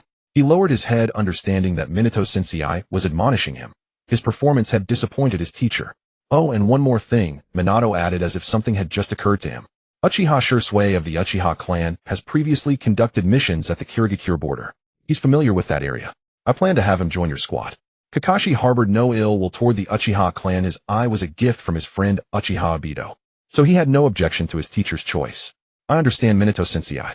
I won't let you down this time," Kakashi said, raising his head solemnly. Minato chuckled lightly and waved his hand. "Kakashi, I have never been disappointed in you. You, Obito, and Rin are my finest students. I just want you to come out of your shell, not to close yourself off. Your teacher needs your help." "Help? Minato-sensei?" Kakashi asked, puzzled. Minato's smile faded, his expression turning grave. He said in a low voice, "I need you to keep an eye on Uchiha Shursui. The conflict between the Uchiha clan and the village is becoming increasingly irreconcilable. The war has just ended. The village cannot afford any more turmoil. Kakashi nodded firmly. I understand, sensei. Watching Kakashi leave the office, Minato let out a long sigh and ran his hand through his hair in frustration. Being Hokage was no easy task. Since taking office, he had appeared outwardly glamorous, but in reality, he was barely able to move forward. Most of the Umbu squad still answered to the third Hokage, and there was the root organization in which he had no say at all. He had yet to streamline the other departments, and the elders were like mountains pressing down on him, meddling in everything, causing him endless headaches. He had no other choice but to take hold bit by bit. On one hand, he openly cultivated promising young teams, giving them hope and goals. This was the surface arrangement. On the other hand, he placed Hatake Kakashi into the Umbu, both to use his talents and to give him a chance at redemption. This was the covert arrangement. Minato Namikaze's way of governance, his power would be woven through the interplay of light and shadow. He had to let the new shoots of Konoha grow under the sun, while also keeping the blades and the shadows sharp, because that was what it truly meant to protect the village. Deep within the forest of death outside Konoha village, a place seldom visited by anyone, the trees grew so densely that moonlight could only filter through in scattered fragments, and aside from the occasional cry of a nightingale, the silence was so profound it sent chills down one's spine. In this very spot, Shiranui Keishi lay sprawled on a patch of open ground, his chest heaving like a bellows, gasping for breath with ferocious intensity. His entire body was drenched in sweat, as if he had just been hauled out of a river. He had chosen this location deliberately, spending several days searching for a corner secluded enough to ensure no one would disturb him. The commotion caused by his current training, activating the lightning release chakra mode, would inevitably disturb Genma. Moreover, he had no intention of letting Genma know about it. He resolved to keep his abilities hidden, driven by a single conviction: safety. He had never aspired to great wealth or power, perhaps a remnant of his past life. His only desire was to live a stable life, marry a reasonably attractive woman, and settle down. He had never liked fighting and never would. Though Konoha appeared peaceful on the surface with the will of fire resounding loudly, the undercurrents had never ceased. How did the Uchiha clan eventually meet its end? What was the purpose of that cursed caged bird seal inflicted upon the Hyuga branch family? And then there was a genius like Orochimaru, a vile creature. If that man ever set his sights on him, Shiranui Keishi doubted he could escape, not yet having reached adulthood. He understood these matters all too well. Until he was truly strong enough to protect himself, concealing his trump cards was paramount. Even after attaining power, there was no need to flaunt it. He had little interest in grand displays before others. To put it bluntly, revealing your hand too early in the ninja world was tantamount to suicide. Think about it. The number of promotions to Jonin was limited and rank missions were fiercely contested. A Chunin without backing who stood out too much would invite suspicion from peers and disdain from superiors. Before you knew it, you'd be assigned impossible missions, made a sacrificial pawn in team formations, and die without ever knowing how. Consider the other villages. The scheming mist, the unyielding cloud. Would they sit idly by while Konoha produced another yellow flash? If they ever set their sights on him, he might be ambushed while walking down the street. It was said that even during peacetime, the number of accidental deaths among promising young ninja from each village was far higher than that of ordinary shinobi. Not to mention the shadowy departments within the village. The leader of the root organization would do anything for the sake of the village. Someone like him, without connections yet brimming with potential, was a perfect target for control. Once targeted, his life would be over, no different from those tools branded with the cursed seal of the tongue. Therefore, Shiranui Keishi decided to play it safe, feign mediocrity, and live a quiet life in the barrier team, just like an office worker in his previous life. Why was Shiranui Keishi training so diligently now? First, to ensure his own survival. Second, out of curiosity. Ninjutsu and taijutsu were things he had never encountered in his past life, and he found them deeply fascinating. Third, he could feel his own growth. It was like leveling up a character in a game. His body growing stronger, his mental reflexes sharpening, his speed and power increasing tangibly. He could feel it all. Now when he activated the lightning release chakra mode, he no longer lost consciousness instantly. He could sustain it for several seconds before blacking out, and the numbing sensation throughout his body had become much milder. Since he achieved this sustained activation, his physical abilities had improved at an astonishing rate. Shiranui Keishi felt that in taijutsu, he could already overwhelm Gunma, who was currently at the level of a special Jonin. He himself had reached the Jonin level. His hand seal speed was also incomparable. He had mentally compared it to Shizui's, and the two were evenly matched. With such visible improvements, Shiranui Keishi became almost fanatical about training the lightning release chakra mode, practicing whenever he had time. Even while on duty at the barrier team, he would sneak in practice, causing Kento to constantly think he was ill. Kinto had been urging him to visit the Konoha hospital for a checkup after noticing his intermittent bouts of lethargy. As for ninjutsu, he had initially planned to seek guidance from Genma. Over the years, Genma had accumulated enough merits through missions and the Third Great Ninja War to exchange for a considerable number of techniques. However, because Shirinui Keishi was too young and had not yet solidified his foundation back then, Genma had not taught him. But now Genma was incredibly busy. Since joining the Hokage's direct guard, he had been coming home less frequently, often staying overnight at the Hokage's office. Shirinui Keishi planned to wait until Genma had a day off, then take a leave himself to thoroughly learn new techniques and drain Genma of everything he knew. At the thought, he couldn't help but chuckle foolishly to himself. Genma was always rushing about and occasionally putting on a solemn facade. Shirinui Keishi did a push-up and stood up. He had recovered enough to attempt one more round before heading home, as it was already late. He formed hand seals to cast a genjutsu, then used his spiritual sense to perceive his body. He initiated the lightning release chakra mode using the genjutsu to control his bodhi's regulation of lightning nature chakra. Forming the seals, he shouted, "Open." The lightning release chakra mode activated. His spiritual self observed the entire bodhi's condition. Feeling that his body could barely hold on, he deactivated the mode. He was still far from being able to enhance his physical abilities across the board like the fourth Raikage. At this stage, his body still needed the lightning release chakra mode to continuously stimulate cellular potential. This was no simple lightning trick. It involved flooding every single cell in the body with violent lightning nature chakra, forcibly unleashing potential to boost speed, strength, and defense. The fourth Raikage of Kumogakure was the best example. His lightning release armor could even withstand Sasuke's Chidori, and his speed was simply extraordinary. But training this technique was truly excruciating, even though he couldn't feel it. The volatile nature of lightning release chakra meant that if control slipped and the duration exceeded the limit, the consequences ranged from minor muscle damage and full body paralysis to a direct cardiac arrest.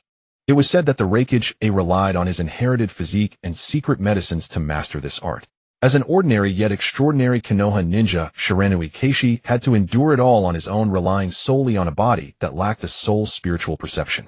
His training process was in essence a chronicle of blood and tears. At the beginning, he would die instantly or convulse uncontrollably. Now he could manage a few seconds without losing consciousness. He had lost count of how many times. The moon was obscured by clouds, and the forest grew darker. Shirinui Keishi, supporting his nearly broken body, sat up unsteadily. Feeling the soreness and numbness throughout his body, he couldn't help but laugh. A wild, unrestrained laugh. He had grown just a little stronger. After all, in this ninja world, power was the most universal currency and the most reliable talisman of protection. In the small living room of the Shirinui household, the atmosphere was stifling like a steamer basket for Mantu. Rado, Namishi, and Iwashi Tatami lay sprawled on the worn tatami mats on either side, while Genma himself sat cross-legged on the floor, his back against the low table. 3 pairs of eyes, 6 eyes in total, were fixed unblinkingly on the pile of scrolls stacked like a small mountain on the low wooden table. No one spoke. Sigh. Rado was the first to break, letting out a long, heavy sigh. I skimmed through them, and my head feels like it's about to explode. Iwashi adjusted his glasses and replied weakly, "Tell me about it. I don't think I've seen this many scrolls in my entire life." Genma didn't respond. He just reached up, pulled off the headband he always wore, revealing sweat-dampened hair, then vigorously scratched his scalp, as if he could claw away his troubles. His face was written all over with the word predicament. It all started this morning. A while ago, because they had completed their missions brilliantly, the 3 of them had earned the favor of the 4th Hokage Minato Namikaze, who granted them permission to learn a high-level ninjutsu. Without a second thought, all 3 had chosen the Flying Thunder God technique. What young ninja wouldn't yearn for it? Minato-sama looked at their eager eyes and smiled, agreeing. Today they were summoned by Minato-sama again. Expecting to learn the impressive technique directly, they were instead subjected to a test. Minato-sama extended his palm, and a faint blue ball of chakra hovered above it, instructing them to perceive and attempt to manipulate it individually. When the results came out, Minato-sama told them with a hint of apology that among the 3, only Shirinui Genma barely possessed any space-time talent. Rado and Iwashi had almost no sensitivity in this area. If they insisted on learning the Flying Thunder God technique, it would be a case of half the effort for twice the result, and success was all but impossible. Rado and Iwashi were doused with a bucket of cold water on the spot. Their spirits sank from elation to the soles of their feet. Following Minato's arrangements, they dejectedly chose other ninjutsu. Then Minato-sama brought out the scrolls they were to receive. When the scrolls were laid before them, the disappointment of Rado and Iwashi at not being able to learn the Flying Thunder God technique instantly vanished. Genma's eyes, however, nearly popped out of their sockets. The scrolls that Rado and Iwashi received looked normal, something one could hold with a single hand. but the ones pushed toward Genma. There were over a dozen thick, hefty scrolls. Stacked up, they rivaled a small mountain. Minato-sama thighs. Is this a mistake? Genma stammered. Rato's eyes widened too. To learn the Flying Thunder God technique, you have to read all this. Minato-sama maintained his gentle demeanor, but his tone was earnest. The Flying Thunder God technique is not a simple jutsu. It requires a solid foundation to master. He pointed at the pile of scrolls. Sealing techniques, precise positioning of space-time coordinates, synchronization of chakra with coordinate marks. All of these are indispensable. Missing any one link, and you cannot successfully execute the technique. He looked at the three stunned young men and finally instructed, the scrolls are due back next week. Genma, your time is tight. Familiarize yourself with the contents as soon as possible. Leaving the Hokage's office, the three walked in silence for a long time. Rato and Iwashi patted Genma on the shoulder, a gesture of consolation as well as sympathy for that mountain of scrolls. The earlier disappointment of not being able to learn the Flying Thunder God technique had long since vanished into thin air. Genma meanwhile struggled to carry the bundle of Knowledge Mountain, moving step by step toward home. Rato and Iwashi exchanged a glance and stepped in to help him carry it home. Now in the living room, Genma had already unrolled all the scrolls and skimmed through them. The result was that all he wanted to do now was stare blankly into space. The convoluted symbols in the sealing techniques made his eyes blur. The space-time coordinate positioning was filled with calculations of various points and lines like a celestial script, and the requirements for chakra synchronization were so fine that they made his scalp tingle. This wasn't learning a ninjutsu. It was more complicated than building a house. With a creak, the door to the house slid open. Shiranui Keishi returned after training. He took off his shoes, looking curiously at his brother sitting on the floor and Rato and Iwashi on the tatami. Brother, what are you guys doing? A synchronized staring contest. He caught sight of the conspicuous pile of scrolls on the table. Whoa, so many scrolls. What are they for?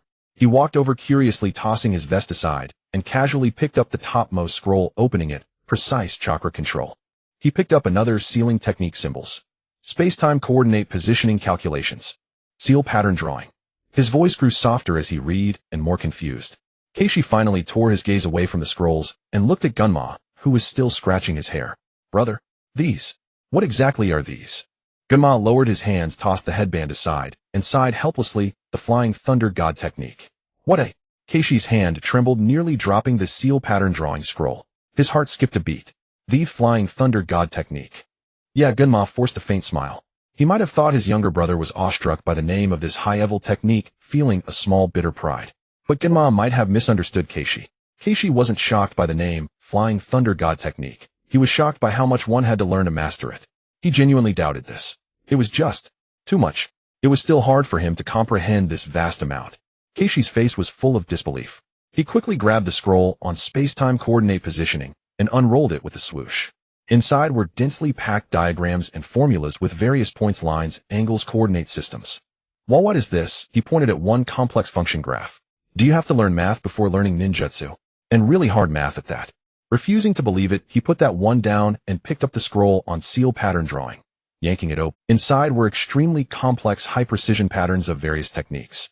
The thickness of lines, the angles of turns, the nodes for chakra infusion. All had strict specifications down to the millimeter with dense annotations alongside. Oh my god! Keishi exclaimed. This isn't drawing seals. It's more precise than an architect. He held the scroll covered in intricate patterns, strode over to Genma, and practically shoved the scroll into his brother's face, his voice rising several octaves. Genma. In his excitement, Keishi forgot the honorific. Is this really what you need to learn the Flying Thunder God technique? He waved the scroll at Genma incessantly, then pointed with his other hand at the scrolls on the table. Are you sure this isn't the architectural blueprint of the Leaf Village Library, mistakenly given to you by the Hokage-sama? Genma was rendered speechless by his brother's barrage. He could only look up at Keishi's incredulous face and the dizzyingly complex lines on the scroll in front of him. He opened his mouth, but only a heavier sigh escaped, and his shoulders slumped. Beside him, Rato and Iwashi watched the scene and slumped their shoulders in sympathy. Rato whispered to Iwashi, "It seems this Flying Thunder God technique really isn't something just anyone can touch." Iwashi nodded in profound agreement, adjusting his glasses. He felt that just looking at that pile of scrolls was draining his chakra. The room fell silent once more.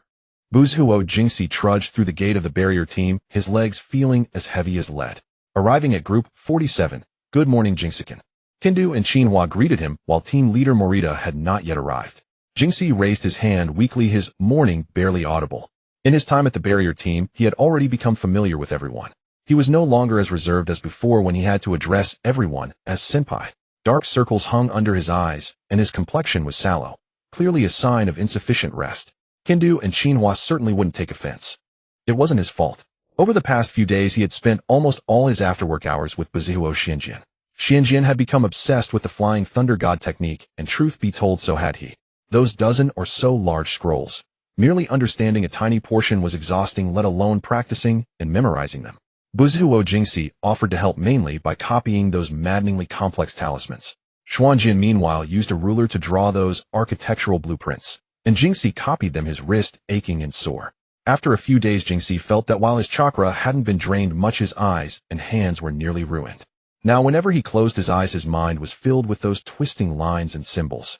However, after all this effort he had roughly understood how the Flying Thunder God technique worked. In simple terms, it was to first create a mark at a location that only he could sense, and then through some complex calculations and chakra manipulation instantly pull himself to that mark point. The principles sounded simple enough, but when it came to actual execution, ensuring the mark's stability with sealing techniques, precise coordinate positioning to avoid deviation, and chakra synchronization for instant connection, every step was as difficult as reaching the heavens. Jingxi shook his head, deciding not to dwell on these headache-inducing matters today. He resolved to work diligently, and together with Kendo they set out for their routine barrier patrol. The two of them checked each barrier node along the village's perimeter one by one, recording whether the energy fluctuations of the barriers were stable. After walking for about an hour or two, as they approached a bustling market entrance to the village, they heard a commotion. "I told you I'm not a spy. I'm just a medicinal herb merchant." A traveling merchant dressed in foreign clothes and wearing a turban was waving his invoice excitedly. Surrounding him were two men in dark blue Mandarin collar jackets with the Uchiha clan crest on their backs, members of the Konoha military police force. One of them, a tall Uchiha, crossed his arms and said coldly, "You say you're not. We received a tip that several suspicious outsiders have been active in this area this month. Your travel permit is fine, but that doesn't mean you're fine. Come with us for further investigation." I've already let you search me.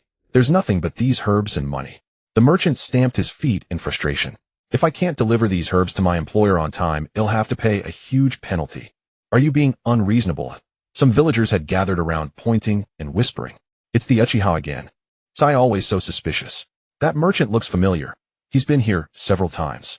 Can't help it, they're in charge of the village's security." Kendo watched the scene, his frown deepening. He whispered to Jingxi, "Hey Jingxiken, don't you think they're going too far? Arresting someone without evidence?" Jingxi didn't think much of it.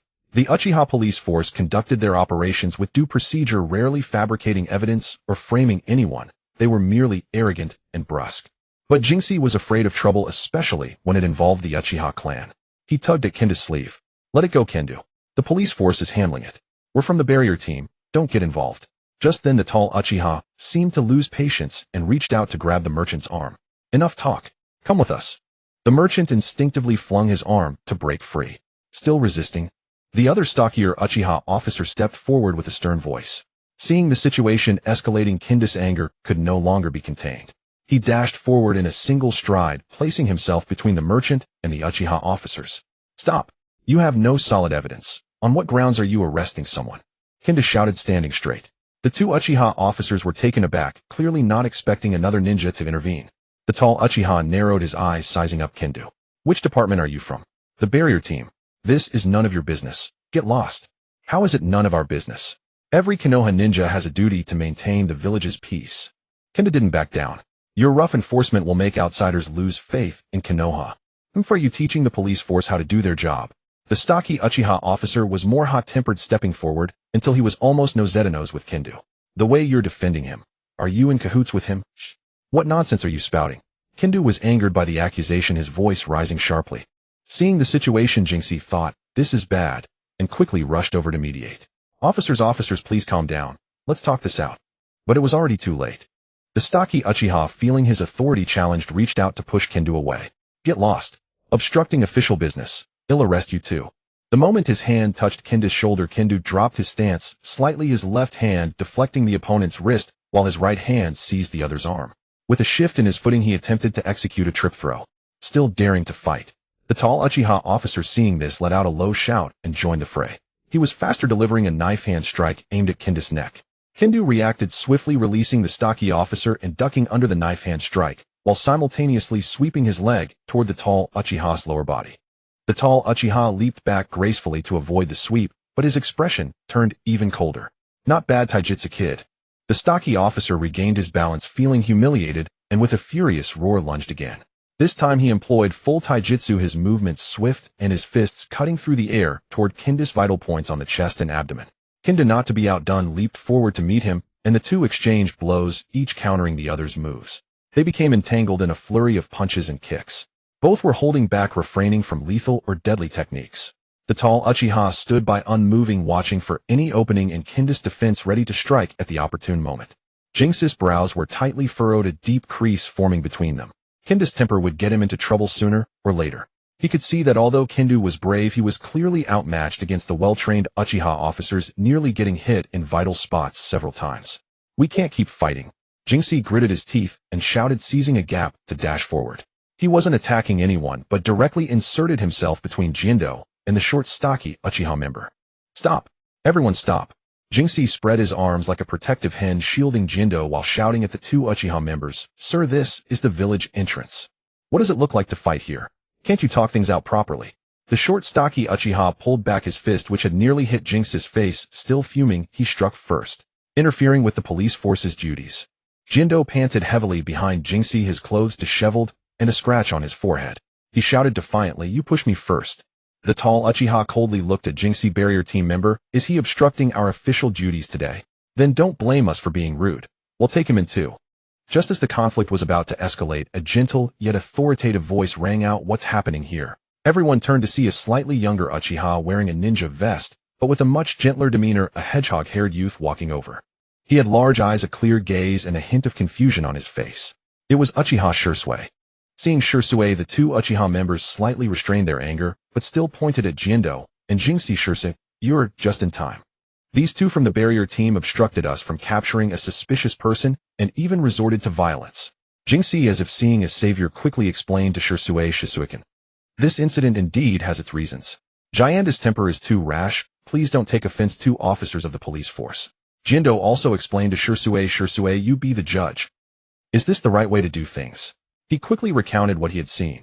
How the merchant was suspected without evidence, how he stepped in to argue, how the other side shoved him first, and finally how it turned into a fight. Shursui listened quietly, then glanced at the merchant, who was repeatedly bowing apologetically. He understood the situation. The merchant might indeed be suspicious. He knew his clan well. He turned to his two clansmen, his tone calm but firm, since no concrete evidence has been found. Forcibly taking someone back based solely on suspicion is indeed inappropriate. This merchant doesn't seem like a bad person either. Better to let him go. After saying this, Shursui turned his back to them and made two hand gestures behind him, signaling follow him. He's suspicious. The two Uchiha members exchanged glances, appearing hesitant.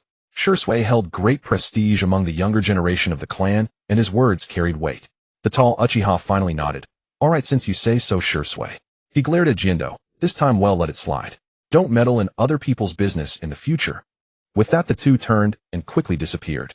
The merchant expressed his gratitude profusely, packed up his things in a hurry, and fled. The crowd gradually dispersed. The merchant had just turned a corner into a sparsely populated street, about to set down his belongings, when the two Uchiha police force ninjas blocked him from both ends. Jindo finally heaved a sigh of relief, though his face still wore a scowl. Jinxie pretended to be still shaken. Shursui walked up to them, looked at the wound on Jianda's forehead, and asked, Are you all right, Jianduken? Your temper is too hasty. I was too busy with Umbu matters to visit you earlier. Please forgive me, Jianduken. Jindo wiped his sweat, somewhat embarrassed. And fine. I also need to thank you for your help, and the merchant too. In truth, he was a few years older than Shursui, so being admonished by a younger man felt somewhat awkward. Jinxie quickly thanked Shursui. Shisuikan, thank you so much earlier. Otherwise I don't know how today would have ended. Shursui smiled and waved his hand. It's nothing. I just happened to pass by. He paused, looking at Jinxie as if he wanted to say something, but then glanced around and said in a voice only the two of them could hear, It's not convenient to talk here. Jinxiken, are you free tonight? Let's meet and talk in the small woods east of the village. Jinxie was taken aback for a moment, then nodded, Yes, I'm free. See you tonight. Shursui nodded, said be careful from now on to Jindo, and then turned and left. Jinxie watched Shizui's retreating figure, feeling a bit puzzled, wondering what Shursui wanted to discuss with him. He shook his head, deciding not to dwell on it for now, and turned to Jindo, who was still sulking. Come on, we still have to continue our patrol. Don't be so impulsive again, and my heart can't take it. Jindo snorted, but followed Jinxie anyway, and the two resumed their barrier patrol.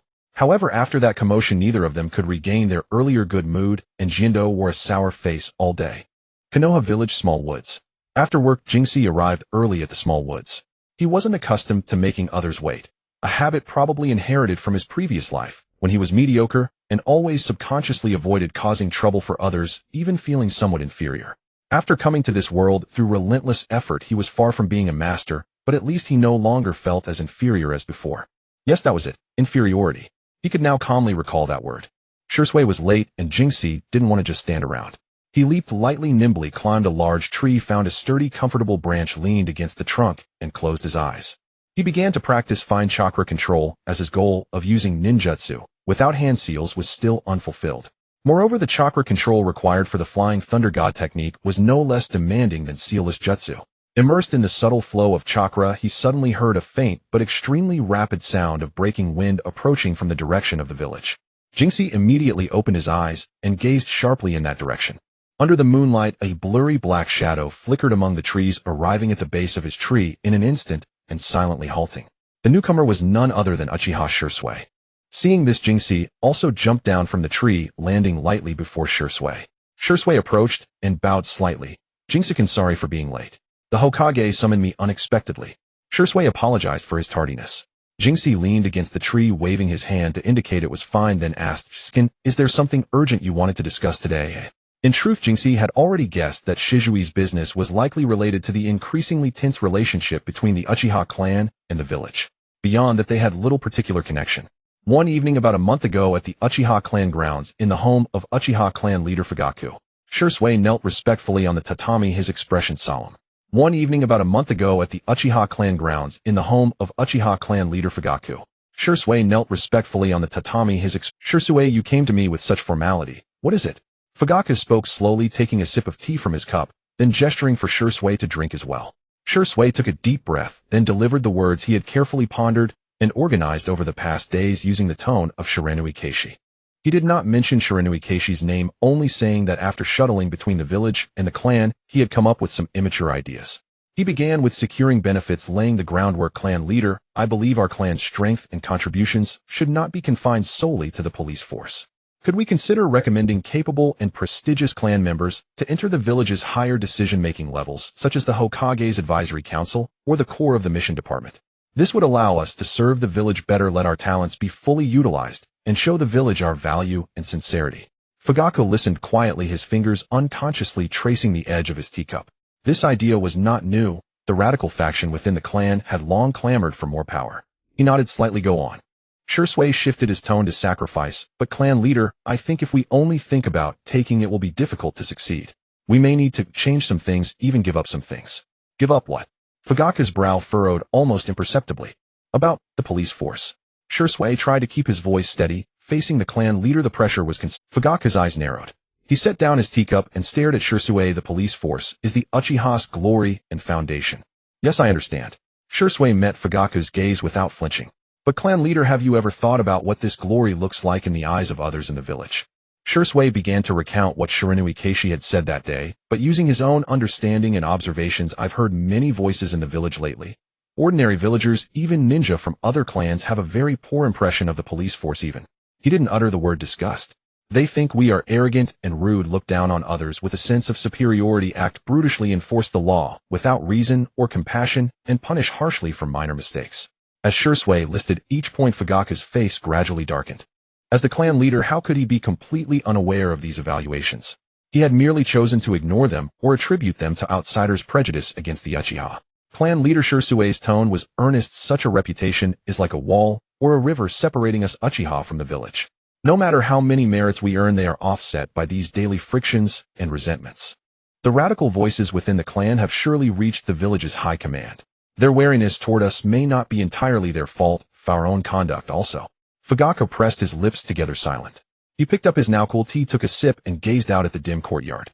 Shisui's words were like a sharp blade cutting through the calm facade he had tried to maintain.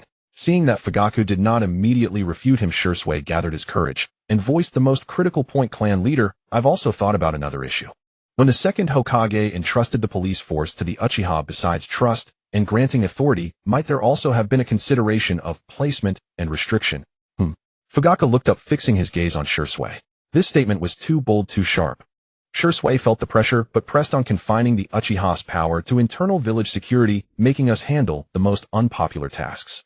Over time we gained authority, but lost the people's hearts. Meanwhile the high command always held the final say. We Uchiha seemed to have been trapped within the circle of the police force. Fugaku's breathing grew noticeably heavier. His hands resting on his knees clenched slightly. This angle, this stark revelation of the essence of power politics, struck him with immense impact and a trace of irritation at having the truth exposed. But reason told him that Shisui's words were not without merit. Looking back at the history since the second Hokage established the police force, the Uchiha's core of power had indeed never truly left that scope, and the rift between the clan and the village had indeed deepened step by step. A long silence filled the room. After several minutes Fugaku let out a long, slow breath, as if expelling the congestion in his chest. The shock and slight irritation on his face gradually faded, replaced by an extremely complex weariness and gravity. Shisui, his voice was a little hoarse. These thoughts of yours are very dangerous. And very bold. I know. Clan leader Shisui lowered his head. But Fugaku's tone shifted, carrying a hint of reluctant acknowledgement. They are not entirely without reason. Especially the thoughts about the police force's image and function. He did not directly admit to the placement and restriction claim, but it was clear he had taken it to heart. Fugaku rubbed his brow. However, Shisui, you must understand the situation within the clan. The radical faction is growing louder, deeply dissatisfied with the village, eager to seize more power, even more extreme measures. If I were to propose at the clan meeting now that we voluntarily weaken or change our control over the police force, even just suggesting some concessions and changes, it would immediately provoke a strong backlash, and might even accelerate some bad developments. Shisui's heart sank, but he could understand the clan leader's concerns. How about this? Fugaku pondered for a moment. This matter cannot be rushed.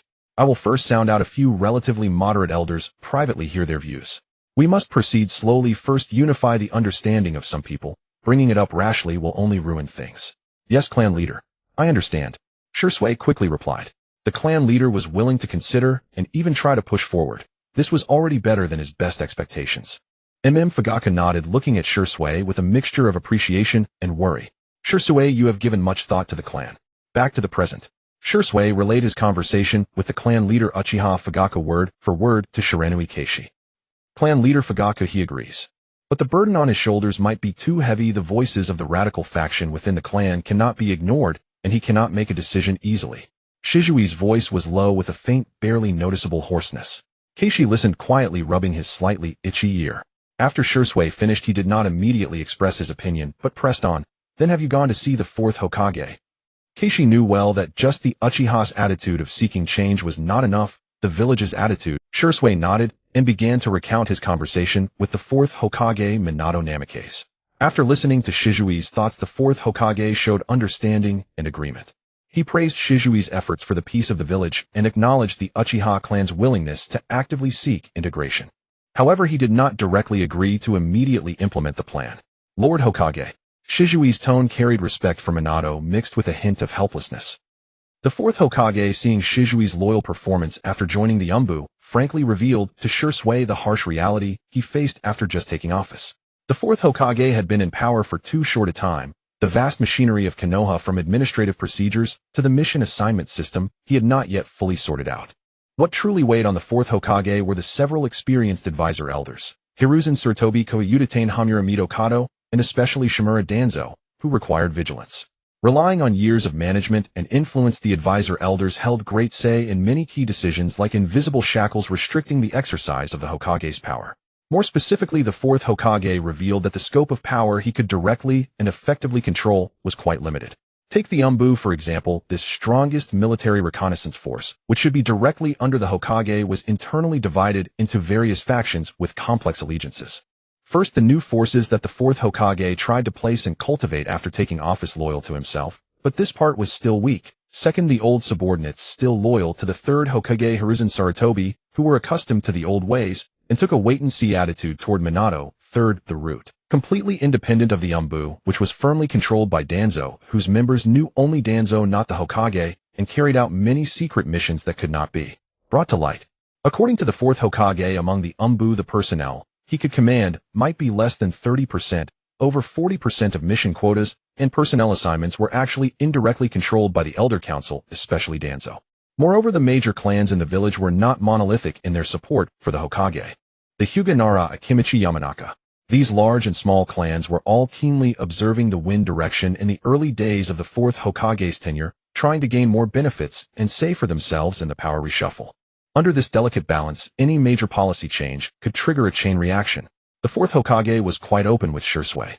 Therefore, regarding the Uchiha's proactive goodwill and pursuit of deeper integration, the fourth Hokage, though supportive in his heart, did not dare to start rashly. He worried that under the current situation of insufficient control, hastily launching such a sensitive plan involving fundamental interest adjustments would not only fail to achieve the expected results, but could also be exploited by those with ulterior motives like Danzo, thereby inciting dissatisfaction among other clans or exacerbating internal contradictions within the Uchiha, ultimately leading to loss of control and accelerating the outbreak of conflict. The pressure on the fourth Hokage was as immense as a mountain. Externally, the Cloud Village was eyeing them covetously. Internally, the regime was unstable. The Uchiha problem at this moment was like a detonating tag that could explode at any time. In the end, the fourth Hokage could only give Shisui a temporary promise and an expectation to ask for his understanding and give him some time, and after he gradually stabilized his position, sorted out the power structure, and consolidated his authority, then take it slowly. After Shisui finished relaying all this, the forest fell into a brief silence. He understood the Hokage's difficulties. Politics is not simply about good and evil or right and wrong, but a game of forces and compromises. I understand the Hokage's predicament, Kaishiken. Shisui looked up, his eyes flashing with anxious light, but time waits for no one. The voices of the radical faction within the clan will not subside because the Hokage needs time. The cracks of suspicion are widening every day. I worry that by the time the Hokage is fully prepared, the situation may already be irreversible. It was this sense of urgency that drove him to come to Shiranui Keishi again, hoping that this friend who could offer unexpected insights would once again guide him and find the journey to the west path to break the deadlock. Shiranui Keishi's inner state was far from as calm as it appeared on the surface. How could he truly understand politics and power schemes? The suggestions he had given Shisui before were all heard from his previous life. Facing Shizui's earnest gaze, Keishi felt immense pressure. His brows furrowed, his mind racing as he cross-referenced the information provided by Shisui with the plot he knew. Minato's predicament was real, and Fugaku's hesitation was also real. Amid his wandering thoughts, his mind involuntarily drifted to the power hidden deepest within Shisui, Kotoame Tsukumi. It was hailed as the ultimate jinjutsu, capable of completely changing a person's will without anyone noticing. What other way is there? Keishi said in a low voice, as if talking to himself, organizing his words, needing to hint without being too explicit, yet make Shisui grasp the deep meaning. The current situation is that both the decision-makers in your clan and the decision-makers in the village recognize the correctness of this path in principle. The problem is stuck on the timing and risk of execution. Both sides are afraid to take risks due to internal and external pressures, lacking a driver to break the deadlock. He paused. If there is someone or some method that can firm up their thoughts, eliminate their main concerns, make them believe that now is the best time, risks are controllable, then the plan might be implemented immediately. Keishi did not make it too clear. He dared not directly say something like, use your Kotoame Tsukumi to control the Hokage or your clan leader. Shisui looked at Keishi, who was deep in thought, and speaking subtly, was first startled, then his eyes suddenly, at first confusion, then a moment of realization, followed by a flash of extreme shock and complex struggle in his eyes. The forest fell silent again. Shizui's gaze shifted away from Keishi's face, his fingers unconsciously curling up his heart, clearly experiencing an unprecedented storm. It was a dark and windy night, the darkness engulfing the forest outside my village. In this dead silence, several ghostly figures darted through the woods, clad in identical attire and moving swiftly. They were the Mai-Umbu squad. They were under the secret orders of the third Hokage Yuan Fei, risen to investigate a highly suspicious secret base of one of the village's 3 Sannin, the legendary ninja Deshiwan. In recent months, patrol teams had repeatedly reported sightings of suspicious ninjas in this area, while cases of unexplained disappearances occurred in the village from time to time. All the subtle clues vaguely pointed to this forbidden ground designated by Deshiwan as his private research area. The Umbu captain, Yi Xiao, had eyes as sharp as an eagle's beneath his mask. He made a complex hand sign, and the squad instantly halted, blending perfectly into the surroundings as if they had never existed. Ahead, the mouth of a cave at the foot of a mountain gaped like the bloody maw of a giant beast, exuding an ominous aura. Inside the base, it was completely different from the primitive natural feel outside, filled with a cold, inhuman technological atmosphere. Dim lighting illuminated the winding corridors, condensation clung to the walls, and the air was a mixture of disinfectant, formaldehyde, and some other indescribable scent. Yi Xiao stopped before a heavy door. A brighter light seeped through the crack. He made a few more gestures. One team member swiftly stepped forward, formed hand seals, and began to unravel the sealing technique on the door. The entire process was silent. Yet just as the technique was about to be undone, tisk, it seems we have uninvited little mice sneaking into places they shouldn't be. A cold, hoarse voice spoke without warning from the end of the corridor. The Umbu members instantly became alert, assuming combat stances and forming a defensive formation back-to-back. The Shiwan slowly emerged from the shadows, his snake-like eyes gleaming with amusement and cruelty. He extended his long tongue, licking his lips as if he had spotted a long-awaited prey. Behind him stood several figures wearing animal masks and gray outfits. Members of the Jin Division, the direct unit of Ji Siyuan Tuansong. Dispose of them, the Shiwan commanded casually, as if talking about a trivial matter. The Jin members swiftly pounced forward, engaging the Umbu squad in battle. In the narrow corridor, the two sides engaged in taijutsu combat, the battle fierce. Fists and feet clashed, kunai and shuriken flew. Neither side dared to use ninjutsu as the space was too cramped and they feared harming their own teammates. The Umbu members coordinated, trying to open a gap and retreat toward the cave entrance. However, the Jin ninjas were like emotionless machines, each strike lethal, paying no heed to their own defense, only aiming to kill. What made the Umbu members even more desperate was the presence of Shiwan. He did not directly join the assault, but occasionally struck out, as if enjoying the struggles of his experimental subjects. An Umbu member seized an opportunity, thrusting a kunai swiftly toward Shiwan's back, seemingly about to. However, Shiwan's head twisted a full 180 degrees in a manner defying human anatomy, revealing a sinister smile at the attacker. Hidden shadow snake hands. Several thick venomous snakes shot out from his sleeve in a flash, like lightning, instantly coiling around the team member's arm and neck. The snake's tightened fangs sinking into flesh. The team member could only let out a short grunt before his body stiffened and he collapsed. Wind release, wind cutter technique. Yi Xiao quickly formed hand seals, and several invisible wind blades slashed at the snakes, cutting them apart. But he knew that against an opponent of Shiwan's caliber, ordinary ninjutsu would be of little effect. Ninja art needle Jizo. Another Jin member released a torrent of sunban needles, raining down like a storm. The Umbu members swung their weapons to block the clanging sounds ringing out incessantly. The balance of battle quickly tipped. Although the Umbu members were elite, they were forced back step by step under the siege of the Jin and the terrifying power of Shiwan, with members falling one after another. After blocking a katana slash from a Jin member, Yi Xiao's gaze swept over his only two remaining comrades, both battered and wounded, and a flash of resolve appeared in his eyes. They'll hold them off. Sun, send the signal. Ing, prepare to break out and bring the intelligence back to the village. Yi Xiao roared, his hands forming seals rapidly. Fire release, great fire dragon technique. A massive fire dragon roared forth, temporarily driving back the enemies in front. The team member named Sun did not hesitate. He turned and sprinted toward the cave entrance, pulling a special scroll from his ninja tool pouch and unfurling it quickly. He infused chakra into the scroll, and the technique on it emitted a blinding red light. Seeking reinforcements? How naive. A Jin member tried to stop him. Your opponent is me. Yi Xiao charged fearlessly, using his body as a shield to block the attack, sustaining another wound that cut deep to the bone. Sun succeeded in activating the technique. A dazzling red beam shot into the sky, exploding in the night to form the emergency signal unique to my hidden village, its light clearly visible even dozens of miles away. The cost of sending the signal was that Sun was pierced by several weapons simultaneously. He watched the successfully launched signal, and a faint smile of relief seemed to curl beneath his mask before he collapsed and breathed his last. The last remaining member, Ing, took advantage of the brief chaos caused by the signal and desperately fought his way out of the base. Shiwan looked at the mark in the night sky. His snake-like eyes showed no anger, but rather increased interest. Interesting. What kind of bugs will it attract? He did not order the pursuit of the escaping member, but turned to the others and said, hurry up and relocate the important experimental materials. Meanwhile, in a forest clearing a few miles away from the base, two figures stood facing each other. The two were Bizuhuo Jingxi and Uchiha Jishui. They were still discussing strategies, with Jishui doing most of the thinking while Jingxi guided him from the side. Jingxi knew his own limitations. Both his mind and body were merely average. After pouring out all the knowledge he had, he began to put on an air of profundity. This only made Jishui feel that Bizuhuo Jingxi was unfathomable. Just then, in the distant sky, the dazzling red distress signal suddenly blazed, illuminating half the horizon. Zishui's expression changed immediately, but Jingxi remained impassive, thinking it was just someone setting off fireworks in the forest.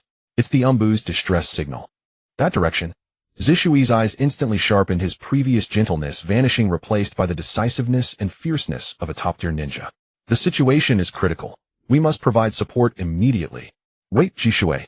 Buzihuo Jingxi hastily stopped him. Can you confirm the source of the signal? Moreover, the enemy situation is unknown.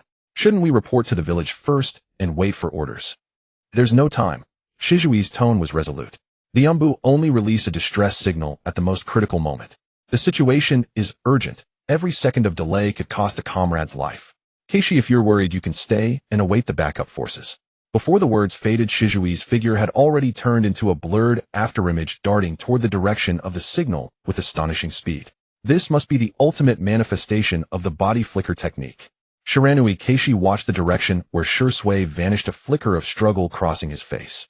He grabbed his hair in frustration. How unwise to rashly plunge into unknown danger. But Shursui had already acted. As his comrade and close friend, how could he stand by and let Shursui face the peril alone? He let out a helpless sigh, gritting his teeth with resignation. Really no choice. Wait for me, Shursui. Then he activated his movement technique and chased after him with all his might. When Shursui reached the entrance of Orochimaru's secret base, the sight before him made his heart sink. The outer area was in chaos. Trees snapped, the ground charred black, clearly marking the aftermath of a fierce battle. Several Umbu corpses wearing animal masks lay scattered around, blood staining the earth red, and the air was thick with the heavy scent of gore. Shursui crouched on a branch not far away, thinking to himself, am I late? Just as he was about to move forward to inspect the bodies. Oh, I didn't expect the first one to arrive would be such a young lad like you. The cold, sinister voice spoke again. Orochimaru slowly emerged from the shadows of the base entrance, sizing up Shursui with keen interest. The genius of the Uchiha clan, Uchiha Shursui. The Sharingan is truly the most beautiful treasure in the world. Shursui stood up, his eyes instantly turning crimson. 3 tomo spun slowly within them, finally forming 3 sharp tomo. The 3 tomo Sharingan, the eye of insight and copying. Lord Orochimaru, why did you kill fellow village ninja? Why have you betrayed the village? Betrayal? Cruelty? Orochimaru seemed to hear an amusing joke. I am merely pursuing the truth of the world and exploring the mysteries of life. How can worldly morality restrain the path of knowledge? Your eyes might help me get closer to the truth. Communication shattered. Battle was imminent. Shursui knew well how formidable Orochimaru was. Without hesitation, he launched the first attack. Body flicker technique. His figure vanished instantly, and the next moment he appeared beside Orochimaru, thrusting a kunai straight at his throat. His speed was comparable to Minato Namikaze. So fast. Orochimaru's eyes flashed with surprise as his body twisted in a way that defied physics, narrowly dodging the strike. From his sleeve, Hidden Shadow Snake Hands was activated again, sending several venomous snakes lunging toward Shursui. Shizui's Sharingan precisely tracked the attack trajectory of each snake, swiftly evading all of them while forming hand seals. Fire release, great fireball technique.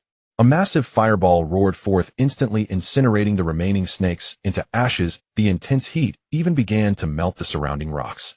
Not bad fire release, but Orochimaru pressed his hands to the ground. Summoning technique, myriad snake swarm formation. Countless colorful venomous snakes surged out of the summoning array, flooding towards Shursui like a tide, their hissing sending chills down the spine. Facing this terrifying number of snakes, Shizui's expression remained unchanged. His figure blurred again. Not just one, but instantly split into dozens of indistinguishable afterimages, weaving through the snake swarm, slashing and cutting. Each afterimage possessed the attack power of a real body, kunai, and short sword swung, and the snake swarm was like being caught in a high-speed meat grinder, with severed limbs flying everywhere. This was the origin of the title, Shursui of the Body Flicker, combining extreme speed with the clone technique to create a skill for outmatching many with few. Orochimaru's snake-like eyes grew more intrigued. Not only fast, but also tactically sophisticated. The genius of the Uchiha clan indeed lives up to his reputation. He no longer held back, forming hand seals and inhaling sharply. Wind release, great breakthrough. A violent whirlwind swept out, not only dispersing some of Shizui's afterimages, but also tearing up the ground, filling the air with dust. Just as the dust obscured his vision, Orochimaru felt a chill at his neck. Shizui's true body had somehow closed in, his kunai firmly pressed against Orochimaru's neck. It's over, Lord Orochimaru. However, Orochimaru revealed a triumphant smile. Is it a? The Orochimaru, pinned by the kunai, suddenly softened and turned into a pile of mud. At the same time, the ground beneath Shizui's feet cracked, and the real Orochimaru burst out, like a venomous snake emerging from its den. The Kusanagi soared from his mouth, thrusting straight at Shizui's heart. Sharingan demonic illusion shackling stakes. Under the insight of his 3-tomo Sharingan, Shisui had already seen through the substitution technique. Instead of dodging, he instantly cast a Genjutsu. Orochimaru's movements froze for an extremely brief moment, and the scene in his eyes seemed to twist. At this time, Orochimaru had not yet undergone the living corpse reincarnation, so Genjutsu was not fatal to him. It was this insignificant moment that bought Shisui precious reaction time. He leaned back to the extreme, and the tip of the Kusanagi sword scraped across his chest, drawing a line of blood droplets. He can even resist my Genjutsu to some extent. Shishui's heart tightened.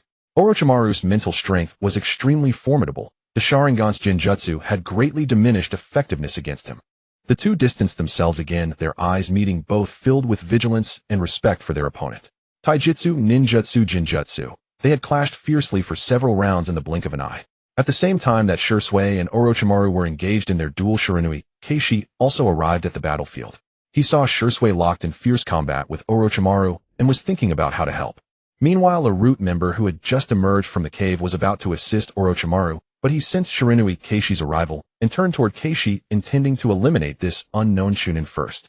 TCH, just as I thought, I've gotten involved in the worst situation. They'll have to fight for my life again today. Shiranui Keishi sighed inwardly. Since arriving in this world, every battle had been fought alongside Shisui. Shisui dealt with the famous ones while he handled the nameless. Kid, stop meddling.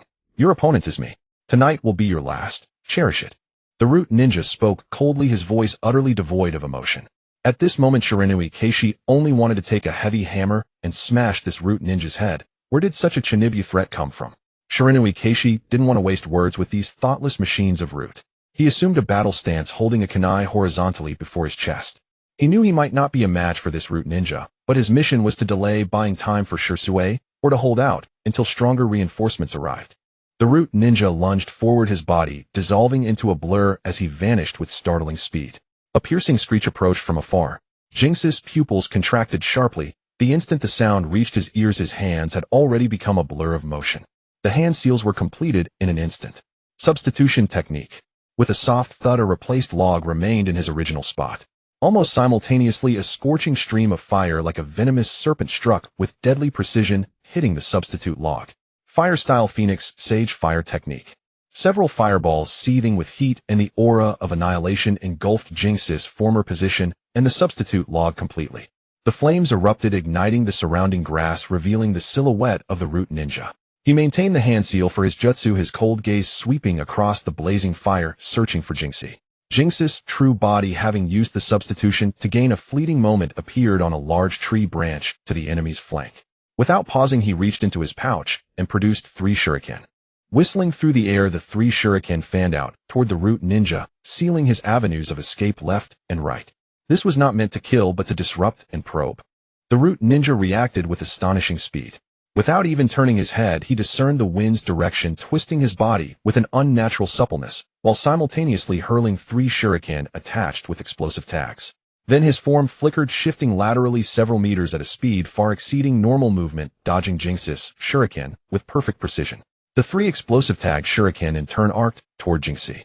Boom, boom, boom. Violent detonations echoed through the forest.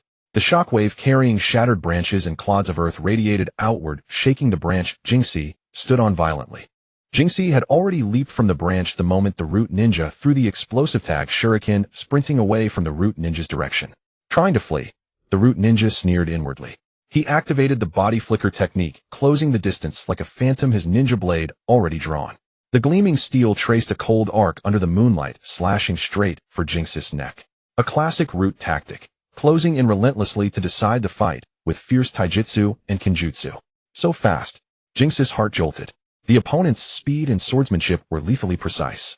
With no room to evade, he stepped forward, raising his kunai to meet the root ninja's blade. Clang! The kunai and the ninja blade collided with a shower of sparks. The immense force transmitted through the blade numbed Jinx's wrist, forcing him back 3 steps before he could barely absorb the impact. The opponent's strength clearly surpassed his own. Jinxie panted, assessing the root ninja. The root ninja too was startled. To think this mere Chunin could block such a powerful strike. His blow would have overwhelmed even a Tokubetsu Jonin. Where did this mysterious young ninja come from with such formidable ability? The root ninja changed his blade stance and closed in again, unleashing a storm of sword techniques, slashes, chops, thrusts, and sweeps. each aimed at Jinxi's vital points: throat, heart, and abdomen. The blade light wove a net of death around Jinxi. He could only parry with his kunai, relying on the strength and speed granted by his lightning-release chakra mode to mount a desperate defense. Another fierce clash. Jinxi deflected a thrust aimed at his heart, but his side was left slightly. The root ninja's left hand shot out like a viper, a glint of cold steel between his fingers. A shuriken flew silently toward Jinxi's waist. Jinxi twisted his body with extreme speed. The shuriken grazed his vest, tearing off a strip of cloth and leaving a shallow cut on his skin. The burning pain sharpened his mind. He knew he must not fall into a prolonged taijutsu battle on his opponent's terms. He had to create distance and use ninjutsu to seize an opportunity. In a flash of thought, Jinxi, while blocking, suddenly pushed off the ground and leaped backward, his hands forming seals rapidly. Shadow clone technique. With a soft cry and a faint crackle of electricity, an identical copy of Jinxi appeared beside him. The two Jinxis charged at the root ninja, unhesitatingly swift as lightning. Beneath his mask, the root ninja frowned slightly. Shadow clone technique. He sneered inwardly, swinging his blade to meet the left clone. The blade flashed, cutting the clone cleanly in two. With a puff, it vanished into white smoke, but in that moment of dissolution, several faint arcs of electricity clung to the blade and his arm, imparting a slight numbness, barely noticeable yet enough to disrupt the fluidity of his next strike. In that tiny hesitation, the real Jinxi on the right thrust his kunai toward the root ninja's ribs. The ninja turned his blade to parry, but his reaction was half a beat slower. Though he deflected the attack, his stance faltered. Jinxi raised his hands, fingers flying through seals, using the precious moment the clone had bought with its life to complete his next technique. He slammed his palms onto the ground. Earth-style mud wall.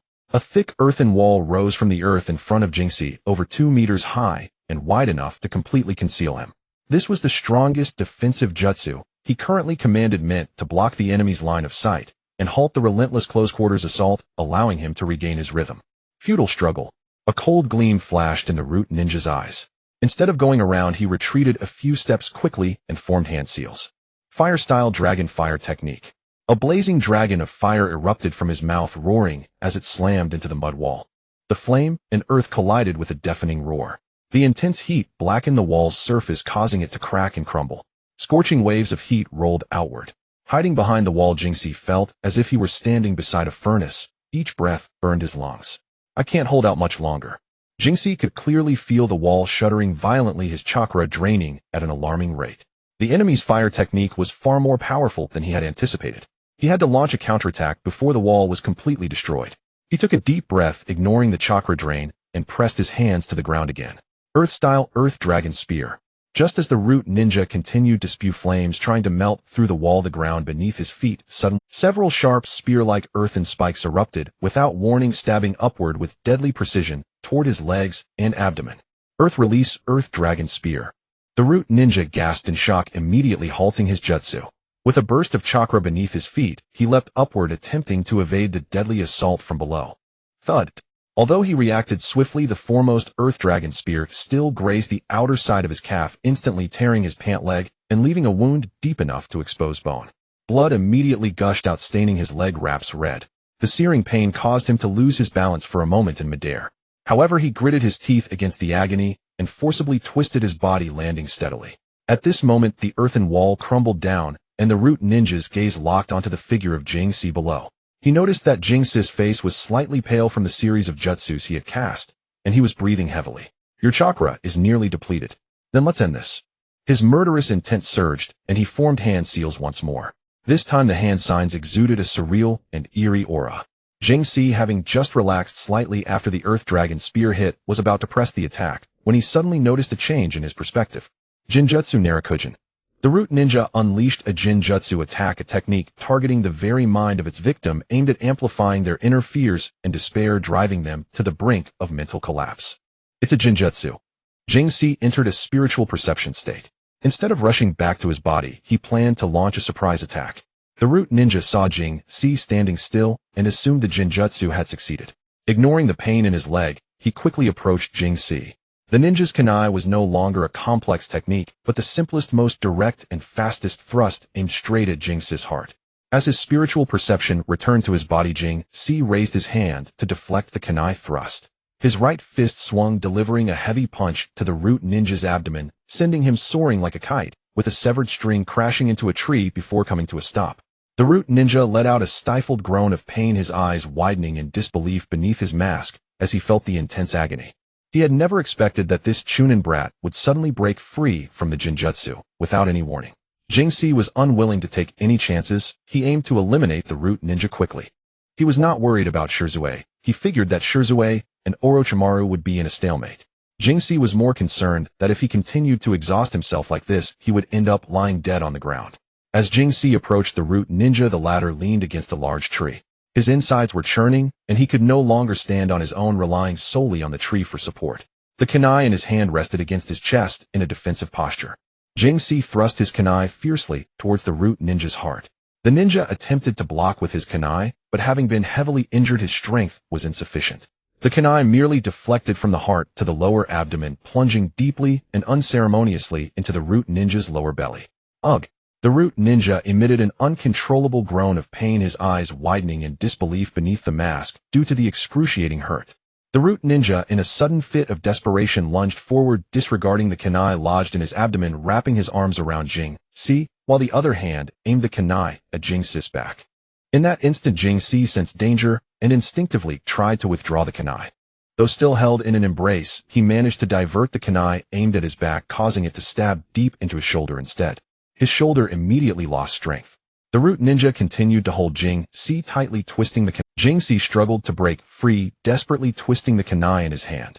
The two were locked in an embrace, blood gushing from their wounds, staining their clothes, and pooling on the scorched earth. The wound in the root ninja's abdomen was deep, having pierced his organs. The intense pain and rapid loss of strength made him realize that if he continued to struggle, he would not be able to kill Jingxi and would surely die here. Withdraw. The moment this thought emerged, it quickly took precedence. He released his grip and forcefully pushed Jingxi away. Jingxi stumbled backward, sitting down hard on the ground, holding a shuriken against his chest in a defensive stance.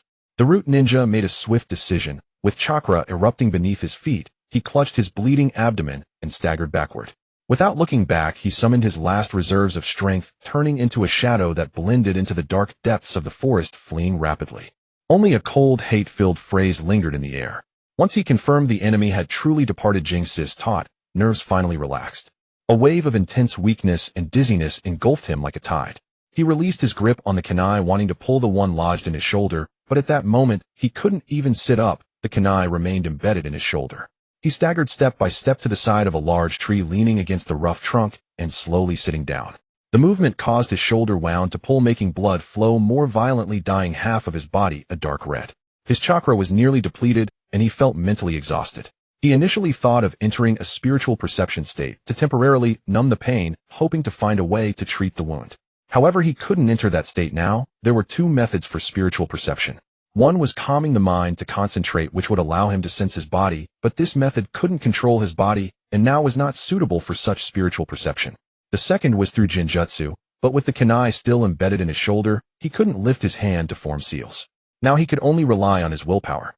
He struggled to retrieve a tourniquet and military rations from his ninja pouch, hastily stuffing a few ration pills into his mouth, chewing and swallowing in hopes of recovering some chakra and stamina. He dared not to pull out the kunai easily, as it could lead to severe bleeding that would take his life instantly. He maintained his position against the tree, trying to slow the loss of blood. He struggled to retrieve a tourniquet and military rations from his ninja pouch, hastily stuffing a few ration pills into his mouth, chewing and swallowing in hopes of recovering some chakra and stamina. The forest fell silent once more, with only the distant sounds of explosions and snapping trees echoing. The battle between Shirzue and Orochimaru continued. He had no idea when the rescue would arrive, or if there were other enemies nearby. He could only wait, maintaining his... He was still too young. In terms of strength, speed, and chakra volume, he was still at a disadvantage compared to the... Shirzue retreated several steps, the bloody gash across his chest still burning with pain from the Kusanagi sword, but his crimson Sharingan remained fixed on Orochimaru, not daring to let his guard down.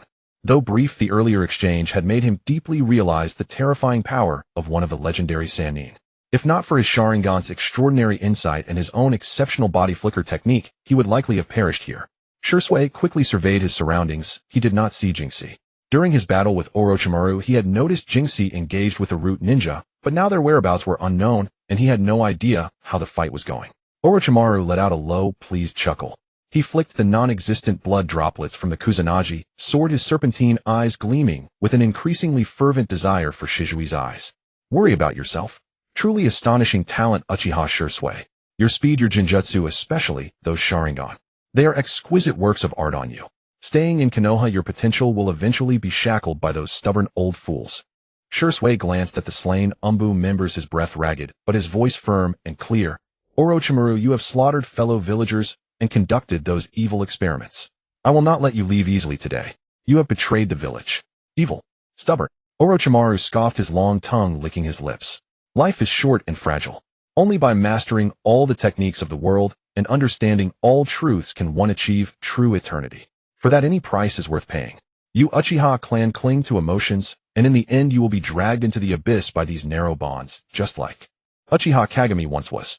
He deliberately mentioned Shizui's Uchiha Sr., who also possessed the will of fire but died young, and who had once been a member of the same team as the current village's advisory elders, aiming to unsettle Shizui's mind.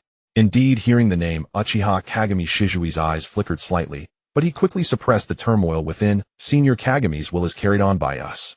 It will never be twisted by you. Lord Hokage will surely stop you. Teacher Sarutobi, or that Minato Namikaze. A flicker of complex emotion passed through Orochimaru's eyes, but was quickly replaced by mockery. Sarutobi has grown old, bound hand and foot by the so-called will of fire, becoming cowardly and indecisive. He can no longer lead Konoha to true strength. As for Minato Namikaze, humph. Just as Orochimaru's words faded, a dignified voice like a morning bell suddenly rang out across the field. Orochimaru. The voice was laden with fury and disappointment, like a volcano that had been suppressed for long, and finally a figure accompanied by a sharp sound of air being torn crashed down like a meteor onto the open ground between Shursui and Orochimaru. The immense impact caused the ground to crack inch by inch, and dust filled the air. As the dust cleared, the third Hokage, Sarutobi Hiruzen, stood imposingly in the midst. He wore a dark combat ninja outfit suitable for battle with an ancient ninja armor over it, and tightly gripped the legendary divine weapon, the adamantine staff. His usually kind face was now covered in frost, his eyes sharp as an eagle's fixed on Orochimaru. So it was you. All of this, you did it. Sarutobi Hiruzen's voice carried a barely perceptible tremor. He looked around at the bodies of the Umbu members, then finally his gaze returned to Orochimaru. Conducting forbidden human experiments, murdering fellow village ninja, colluding with Root. Orochimaru, you have disappointed me deeply. Facing his furious teacher, Orochimaru showed no fear. Instead, he twisted his face into an almost joyful grin. Oh, Teacher Sarutobi, you came in person. Long time no see. You look still as stubborn as ever. Why? Sarutobi Hiruzen stepped forward, his powerful chakra pressing down like a tangible force, making the surrounding air feel thick. I taught you ninjutsu so that you would protect the village, not to trample on life and betray it. You were one of my most proud disciples. Why did you take this path of no return? Why, oi? As if hearing the funniest question, Orochimaru spread his hands, his tone dripping with sarcasm. Of course, to pursue all the truths of the world, master all techniques, and achieve the realm of eternity. Teacher Sarutobi, you of all people should know how pitiful the brevity of life is. Look at yourself. Once hailed as the professor of ninjutsu, aren't you now gradually declining under the erosion of time? I don't want this. I want to transcend death and achieve immortality. Absurd. Sarutobi Hiruzen roared. Immortality. An immortality achieved by plundering the lives of others. You have been consumed by your own power and desire. Look at yourself now. Where is the slightest trace of the disciple who once fought alongside me to protect Konoha? The me of those days was merely a naive child living under your protection. A flicker of reminiscence passed through Orochimaru's serpentine eyes, but was quickly covered by coldness. You taught me the importance of power, and now I am simply walking a different path from yours in the pursuit of ultimate power. Teacher, your so-called will of fire is nothing but burning yourself until you turn to ash. As for me, I will become the eternal, unquenchable flame itself. Stubborn and unrepentant.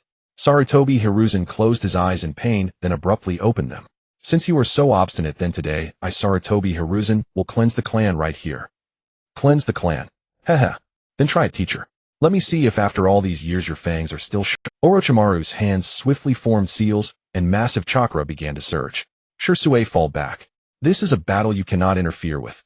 Sarutobi Hiruzen growled, simultaneously pointing the adamantine staff forward. Adamantine staff extension. The staff instantly elongated like a dragon emerging from its lair, thrusting toward Orochimaru. This strike seemed simple, but it contained extreme speed and power, sealing all of Orochimaru's evasive routes. Summoning technique, Rashomon. Orochimaru bit his thumb and quickly pressed it to the ground. With a tremendous roar, a massive iron gate carved with demon faces the Rashomon, burst forth from the earth standing before him. Boom! The adamantine staff slammed heavily into the Rashomon, producing a deafening roar. The gate shook violently, fine cracks appearing on its surface, but it ultimately blocked the swift strike. Hidden shadow snake hands. Orochimaru flashed out from behind the Rashomon. From his sleeves shot not just a few snakes, but hundreds of venomous serpents, forming a terrifying tide of snakes that surged towards Sarutobi Hiruzen from all directions. Fire-style Fire Dragon Flame Bullet. Sarutobi Hiruzen did not hesitate, taking a deep breath, and instead of the majestic dragon fire, he unleashed 3 fire dragons more solid in form and greater in power, roaring from the left, center, and right towards the serpent horde. The intense flames instantly turned a multitude of venomous snakes into charred remains, filling the air with the acrid scent of burning flesh. However, Orochimaru's attack was merely a feint. His true form appeared like a specter, utilizing the cover of the serpent swarm to emerge behind Sarutobi Hiruzen, thrusting the Kusanagi sword directly at his heart. Earth-style Earth Flow Wall. Sarutobi Hiruzen seemed to have eyes on his back, stepping lightly as a solid earthen wall rose instantly to block the thrust of the Kusanagi sword. At the same time, he did not look back, swinging his Rui Jingu Bang behind him. The Rui Jingu Bang instantly multiplied into countless shadows, crashing down upon Orochimaru like a torrential storm. Orochimaru twisted his body like a snake, weaving through the gaps in the barrage with astonishing flexibility, occasionally using the Kusanagi sword to block, producing clashing sounds and sparks flying. The two masters and disciples, one a seasoned shadow-level powerhouse skilled in 5 types of chakra nature transformation, known as the Professor of Ninjutsu, and the other a scientific genius delving into forbidden techniques with unpredictable methods. Their battle was no longer just a clash of ninjutsu, but a contest of experience, wisdom, and will. Sarutobi Hiruzen's use of ninjutsu was textbook level, effortlessly employing 5 elemental transformations in conjunction with the physical attacks of the Rui Jingu Bang, achieving seamless offense and defense without any flaws. Meanwhile, Orochimaru fully showcased his deceptive abilities, continuously employing body replacement techniques, stealth techniques, poison techniques, and summoning techniques, with his body moving as if it had no bones, always evading fatal attacks at impossible angles. Wind-style Vacuum Great Sphere. Earth-style Earth Dragon Bullet. Fire-style Great Fire Extinguishing. Water-style Water Dragon Bomb. Various high-level ninjutsu clashed violently in the forest, the explosions ringing out incessantly. The once dense woods now ravaged the ground, pockmarked, as if it had been baptized by a meteor shower. Shirzue stood aside, expressionless, experiencing for the first time the overwhelming power of a shadow-level expert in full combat. He gripped his kunai tightly, his Sharingan fully activated, capturing every detail. "Teacher Sarutobi, your strength hasn't diminished much after all," Orochimaru taunted amidst the fierce exchanges. "But how long can your stamina hold out? Time does not spare anyone." Sarutobi Hiruzen gasped for breath, beads of sweat appearing on his forehead. Just as Orochimaru said, high-intensity combat was a tremendous burden for someone of his age. He had to take down Orochimaru quickly, or else prolonging the fight would only worsen his situation. "Stop boasting, Orochimaru. As long as this old bone of mine can still move, I won't let you harm Konoha." Sarutobi Hiruzen's gaze sharpened, his hands forming seals once again, this time with an extremely complex and elaborate configuration. "Prepare yourself. This is the final ultimatum. Ninjutsu Shuriken Shadow Clone Technique."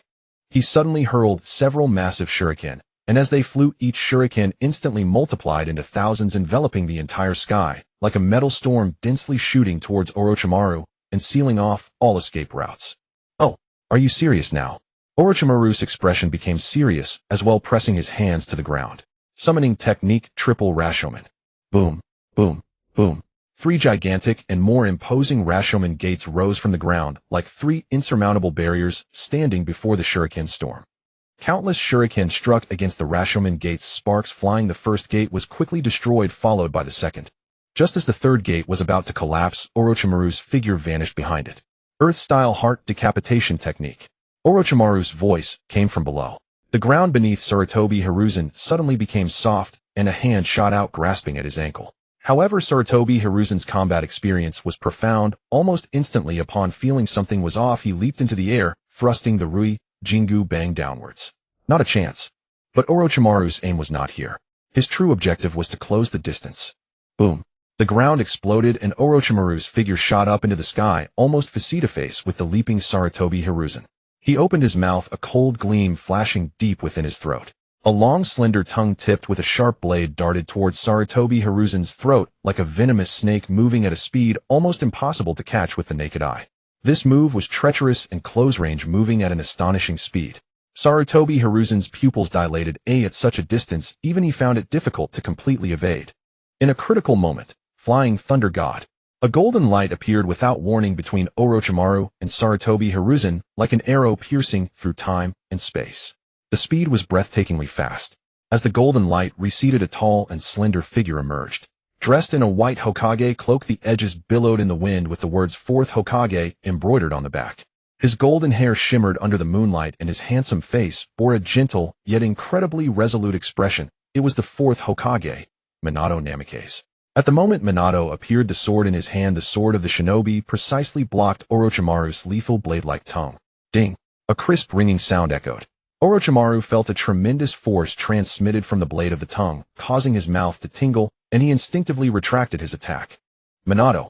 Sarutobi Hiruzen was both shocked and delighted simultaneously, letting out a sigh of relief. Fourth Hokage-sama. Shirzue also perked up, filled with hope in his eyes. The arrival of the Golden Flash undoubtedly brought a decisive turning point to this battle. Minato shielded Sarutobi Hiruzen behind him, his azure eyes calmly gazing at Orochimaru, but beneath that calmness lay an unyielding will like an iceberg. Orochimaru, this ends here. Your actions have severely crossed the village's bottom line. In the name of the fourth Hokage, I declare you a rogue ninja of Konoha and will arrest you. Orochimaru looked at the suddenly appearing Minato, a clear look of caution appearing in his snake-like eyes. Minato Namikaze. The Golden Flash. Such an unpleasant speed, he licked his somewhat numb lips. I didn't expect you to come too. The Umbu's distress signal was of the highest level. I rushed here as soon as I finished my current matters. Minato's voice remained steady but carried an undeniable authority. Orochimaru, your research has gone too far. Based on the preliminary evidence gathered by the Umbu and the presence of root members, the forbidden experiments involving the first Hokage cells and the Sharingan have harmed at least 63 villagers and ninjas of Konoha. This is an unforgivable crime. Please cease resistance and accept judgment. Judge me. Orochimaru seemed to have heard the greatest joke. With the likes of you? An old decrepit man and a junior who can only rely on his speed. Though he said that his body was slightly tensed, clearly on high alert against Minato. Minato Namikaze's Flying Thunder God technique was something that could truly threaten him. Not by us, but by the innocent villagers and ninjas you have slaughtered. Minato slowly raised the love of the ninja, sword in his hand. You have no chance, Orochimaru. Then let me test your mettle. Orochimaru clapped his hands together sharply, and his vast chakra erupted once more. Many snakes formation. This time the summoned snake swarm was not only greater in number, but also interspersed with massive horned or multi-headed aberrant serpents, all hissing and charging toward Minato and Hiruzen Sarutobi. Minato, be careful. These snakes are poisonous. Hiruzen warned. Understood. Before his words faded, Minato's figure had already vanished. In the next instant, golden light flickered relentlessly within the surging sea of snakes. Each flash was accompanied by a sharp blade of light and countless serpents being severed in an instant. His speed was so overwhelming that the snake's attacks could not touch him even a fraction. They could only passively endure the one-sided massacre. So fast, even with his 3-Demo Sharingan, Shirzue could barely capture the afterimages of Minato's movements, his heart trembling with awe. As expected of the fourth Hokage, Hiruzen Sarutobi was not idle either. Coordinating with Minato's attacks, he continuously unleashed large-scale fire and wind release techniques to clear the snakes attempting to surround or flank them. Fire release, whirlwind fire extinguisher. The wind fueled the flames, and a fiery tornado swept across, reducing countless venomous snakes to ashes. Orochimaru's face darkened as he realized that his signature summoning snake technique was severely diminished in effectiveness against Minato Namikaze's speed. He tried to lock onto Minato's position, but the Flying Thunder God's movement trajectory was utterly unpredictable. Under the combined assault of the two Hokages, Orochimaru gradually fell into the disadvantage, barely holding on, already showing clear signs of defeat. Orochimaru, you have nowhere to run.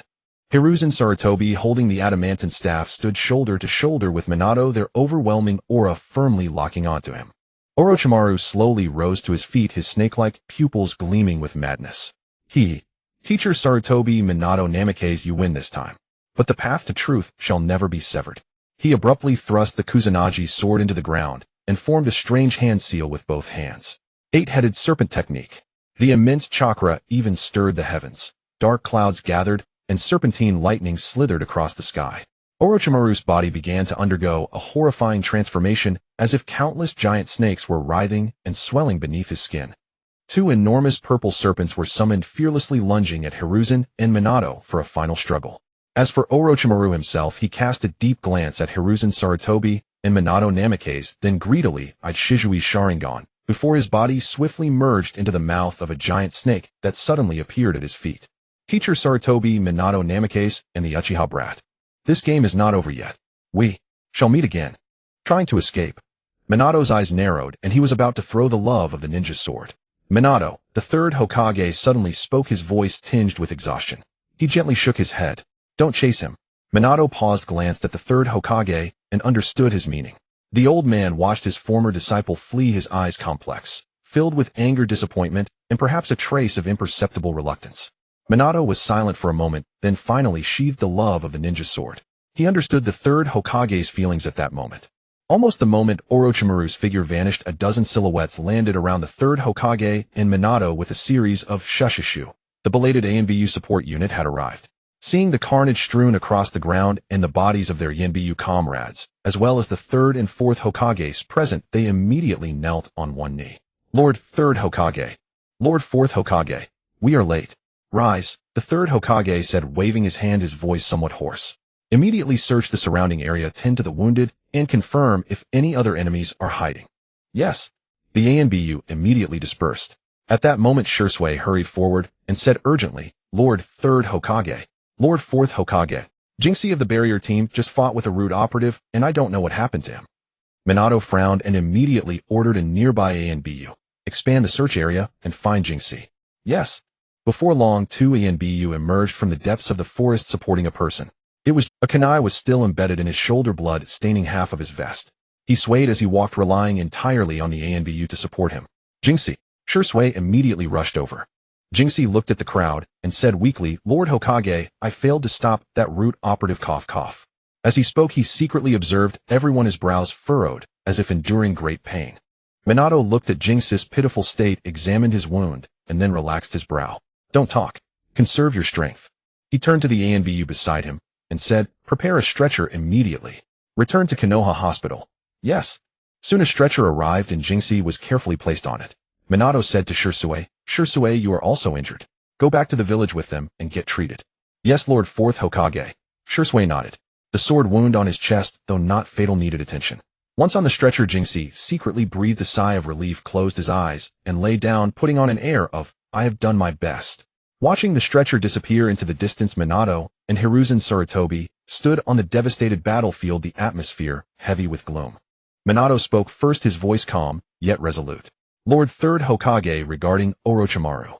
The third Hokage let out a deep sigh, as if he had aged several years in an instant.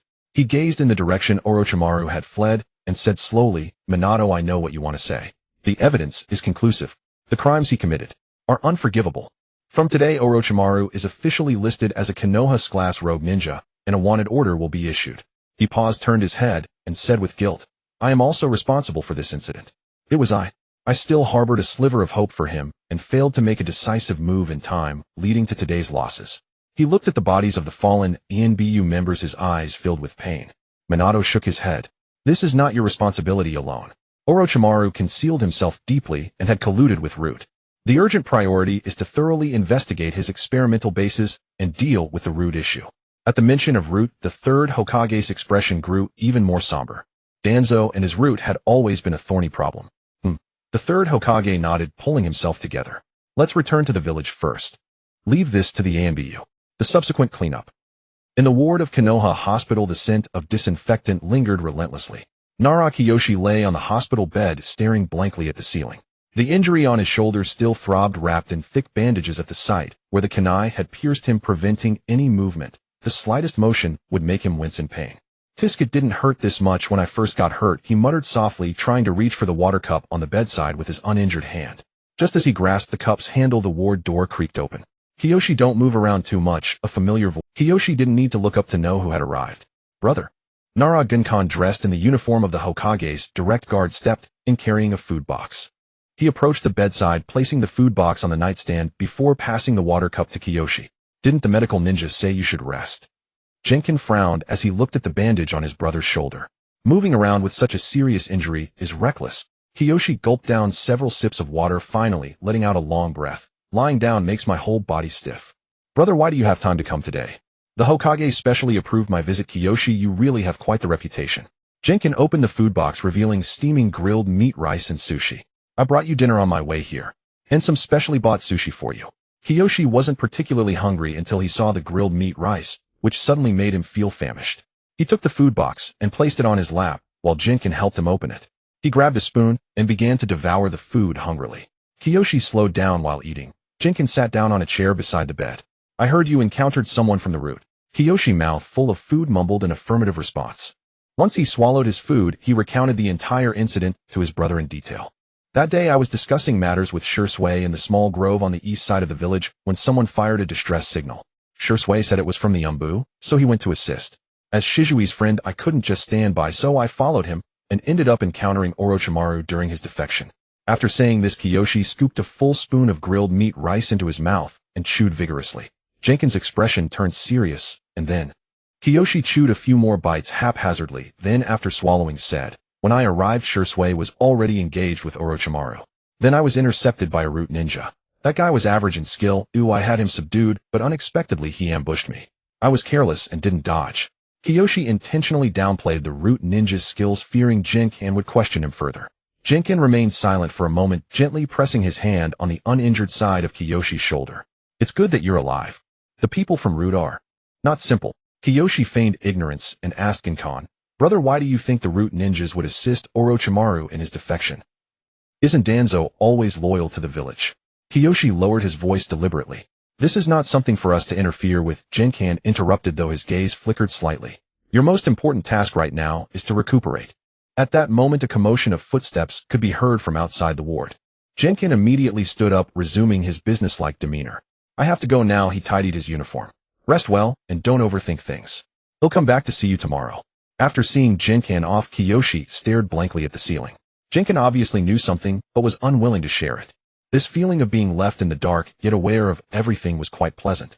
The next morning when the medical ninja came to change his dressing, Kiyoshi couldn't help but ask, when will my injury get better? The medical ninja was a young woman, but her technique was very skilled. You were almost pierced by a kunai. You will need to stay in the hospital for at least 2 weeks, and then you need to rest for an additional month. That's such a long time. Kiyoshi lamented. Be grateful. The medical ninja quickly removed the old bandage. If it had deviated a few centimeters, hitting your bone would have been even more troublesome. Right now it's just a muscle tear, so consider yourself lucky. The process of changing the dressing was painful, making Kiyoshi grimace. After enduring until the dressing was finally changed, he was already drenched in sweat. You're recovering well. The medical ninja checked the wound. In the afternoon you can get up and move around a bit, but don't leave the hospital building. Finally granted the permission to stretch his legs, Kiyoshi slowly strolled through the hospital corridor that afternoon. Konoha Hospital was busier than he had imagined. Injured patients were continuously being brought in, and the medical ninjas rushed between the wards, each face marked with exhaustion. As he walked to the stairway on the second floor, 3 familiar figures appeared at the hospital entrance. Kiyoshi, a cheerful voice rang out. It was Kanahana, who came running with a bouquet of wildflowers in her hands, followed by Jinto and Captain Morita. What are you all doing here? Kiyoshi exclaimed in surprise and joy. Of course we came to see you. Jinto patted Kiyoshi's shoulder right on the uninjured side. I heard you took on an elite ninja from Root. Impressive. Kiyoshi winced in pain. Be gentle. Am injured, not back from a glorious achievement. Captain Morita approached, his face still stern as before, and examined Kiyoshi's condition closely. You seem to be in good spirits. You did well. Kiyoshi scratched his head, feeling a bit bashful. I didn't think much of it. That guy was average. Everyone is overrating me. Kanahana placed the flowers in Kiyoshi's hands. We bought these when we passed by the flower shop. They should brighten up the ward a bit. The 4 of them returned to the ward together. Jinto took out some fruits from his backpack and shared them with everyone. How's the team doing lately? With my injury, the barrier team must be even more strained, right? Kiyoshi asked. Captain Morita took a bite of fruit. It's fine, we temporarily reassign someone to help out. Just focus on your recovery and don't worry about work. Kanahana chimed in. Exactly. With you gone, we have to handle all those complicated barrier techniques ourselves, which is quite a headache. Everyone burst into laughter. As they chatted and laughed, the afternoon quickly passed. Before leaving, Captain Morita solemnly told Kiyoshi, take good care of your injury. Class 47 will always welcome you back to the team. After seeing off his teammates, Kiyoshi felt a warm glow in his heart. He placed the flowers Kanahana gave him in the water cup and set it on the nightstand.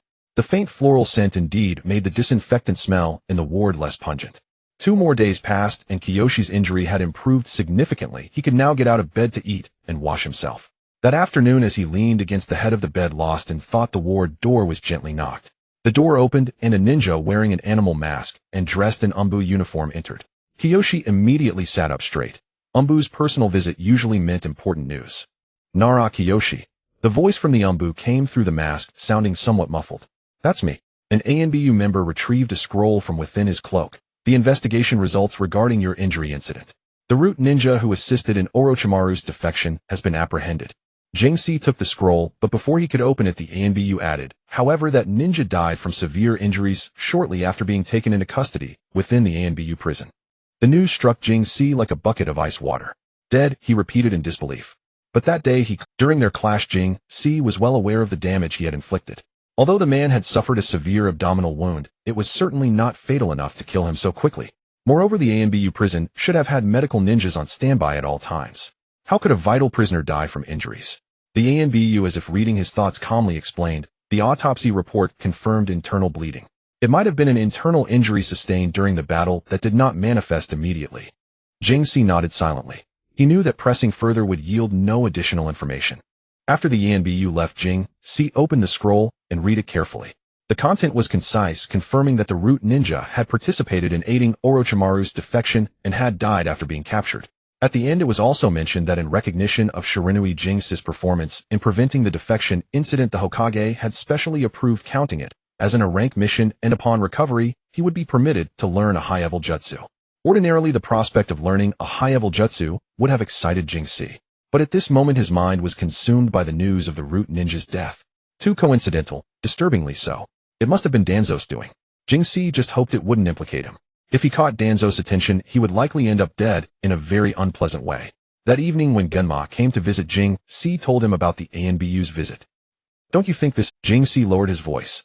That man didn't suffer a fatal wound. Genma sighed. Jing-Si, some things are better left unknown. So you think there's something wrong too? Jing-Si pressed. Genma did not answer directly.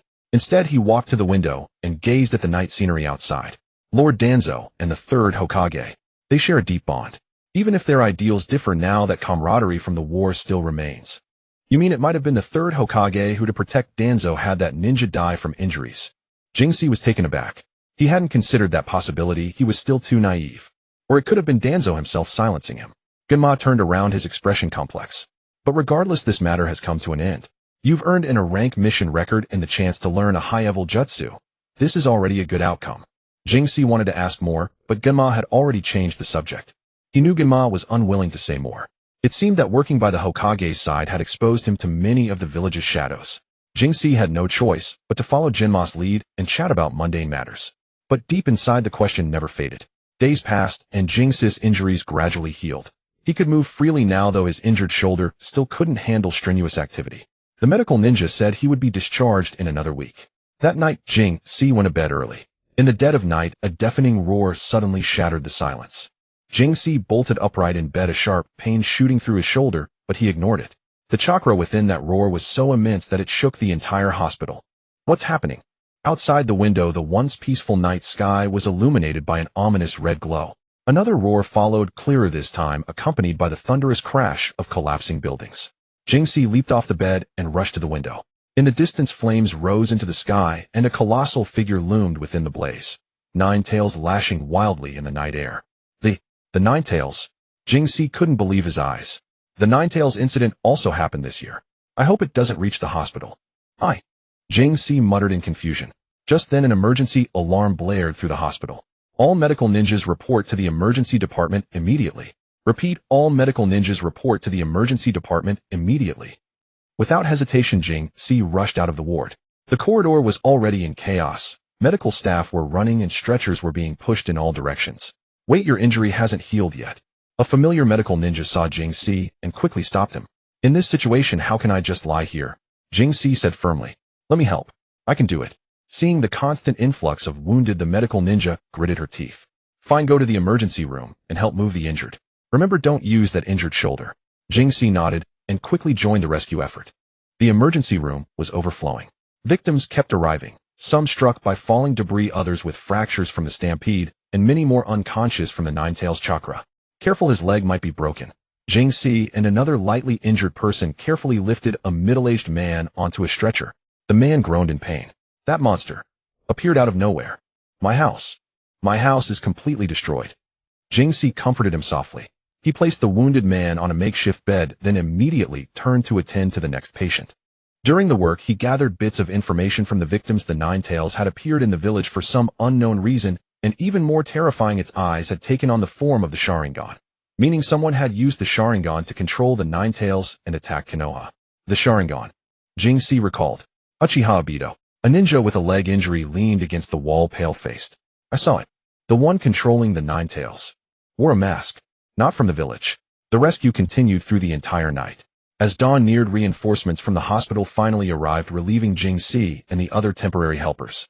Exhausted, Jingxi dragged his weary body up to the hospital rooftop to survey the situation outside. The sight before him made him gasp. More than half of Konoha had been reduced to ruins.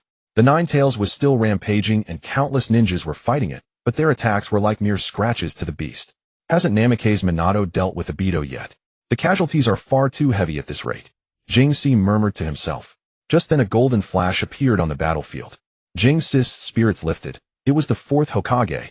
The arrival of Namake's Minato immediately shifted the tide of battle. Using the Flying Thunder God technique, he moved unpredictably across the battlefield, repeatedly deflecting the Nine Tails' attacks.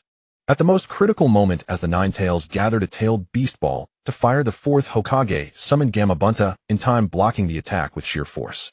Jingxi watched with rapt attention. This was the power of a Hokage. This was Namake's Minato, the yellow flash of Konoha. The battle reached its climax.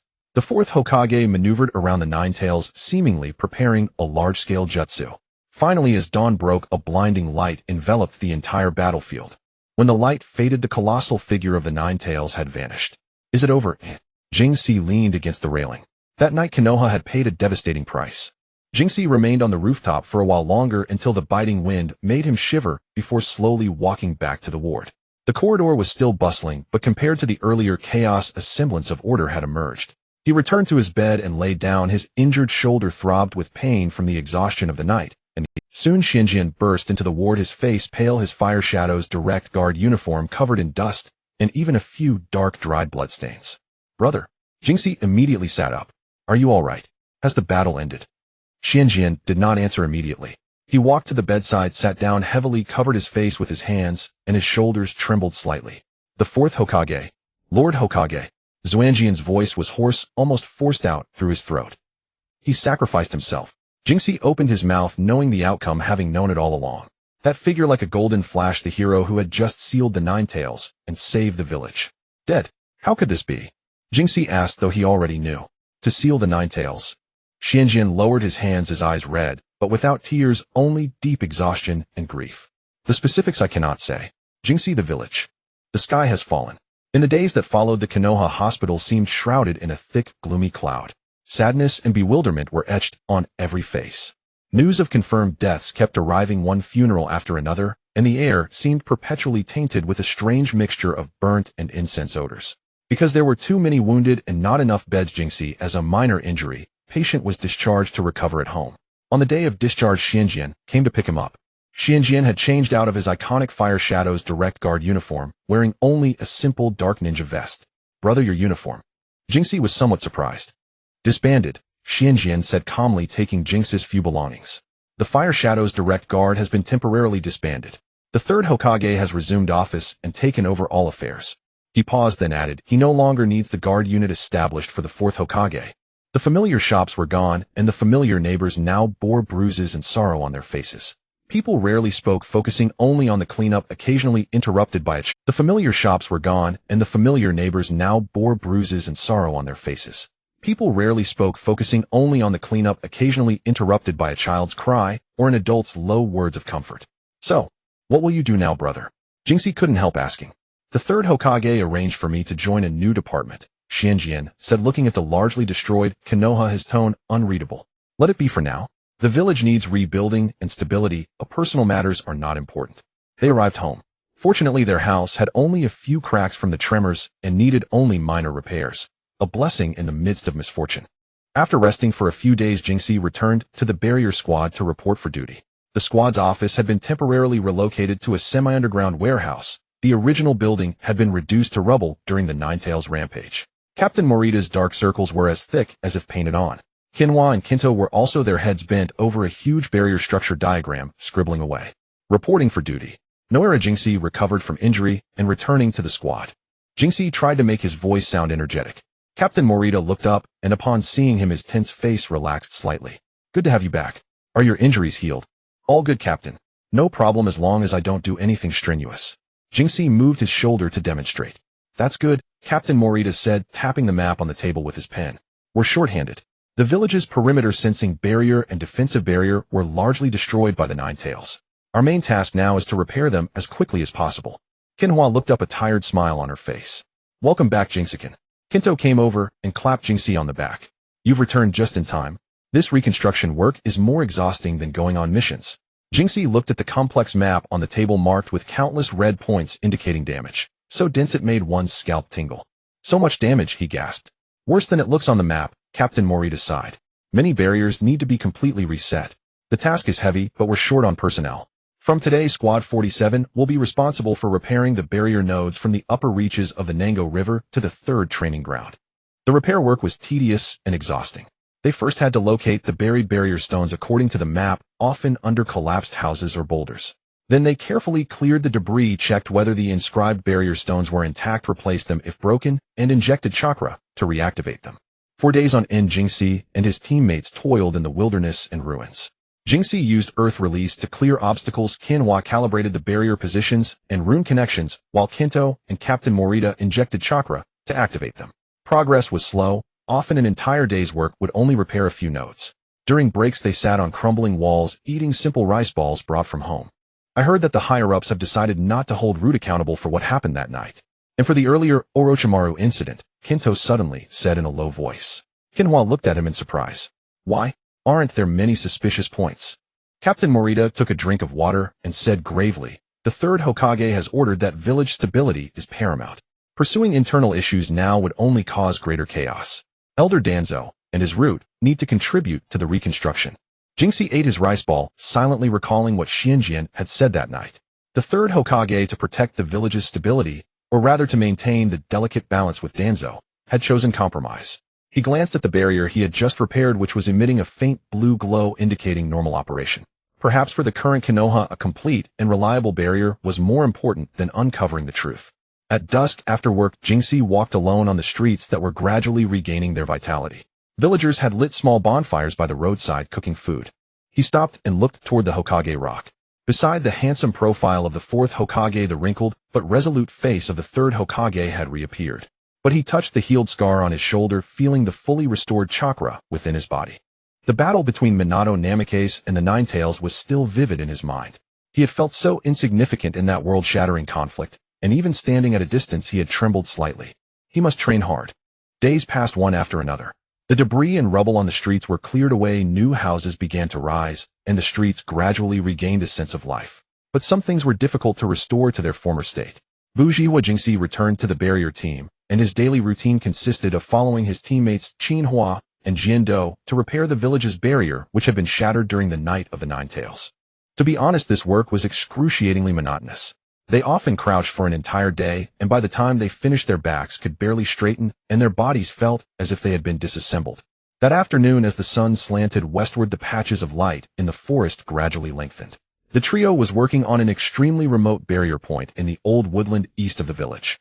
Jiando was grunting as he dug up the earth, while Qinhua used a small brush to clean the barrier bit by bit. Jingxi stood guard at the rear, waiting until they had finished before reaching out to infuse his chakra into it. All right, this point is finally alive again. Jingxi withdrew his hand and wiped the sweat from his brow.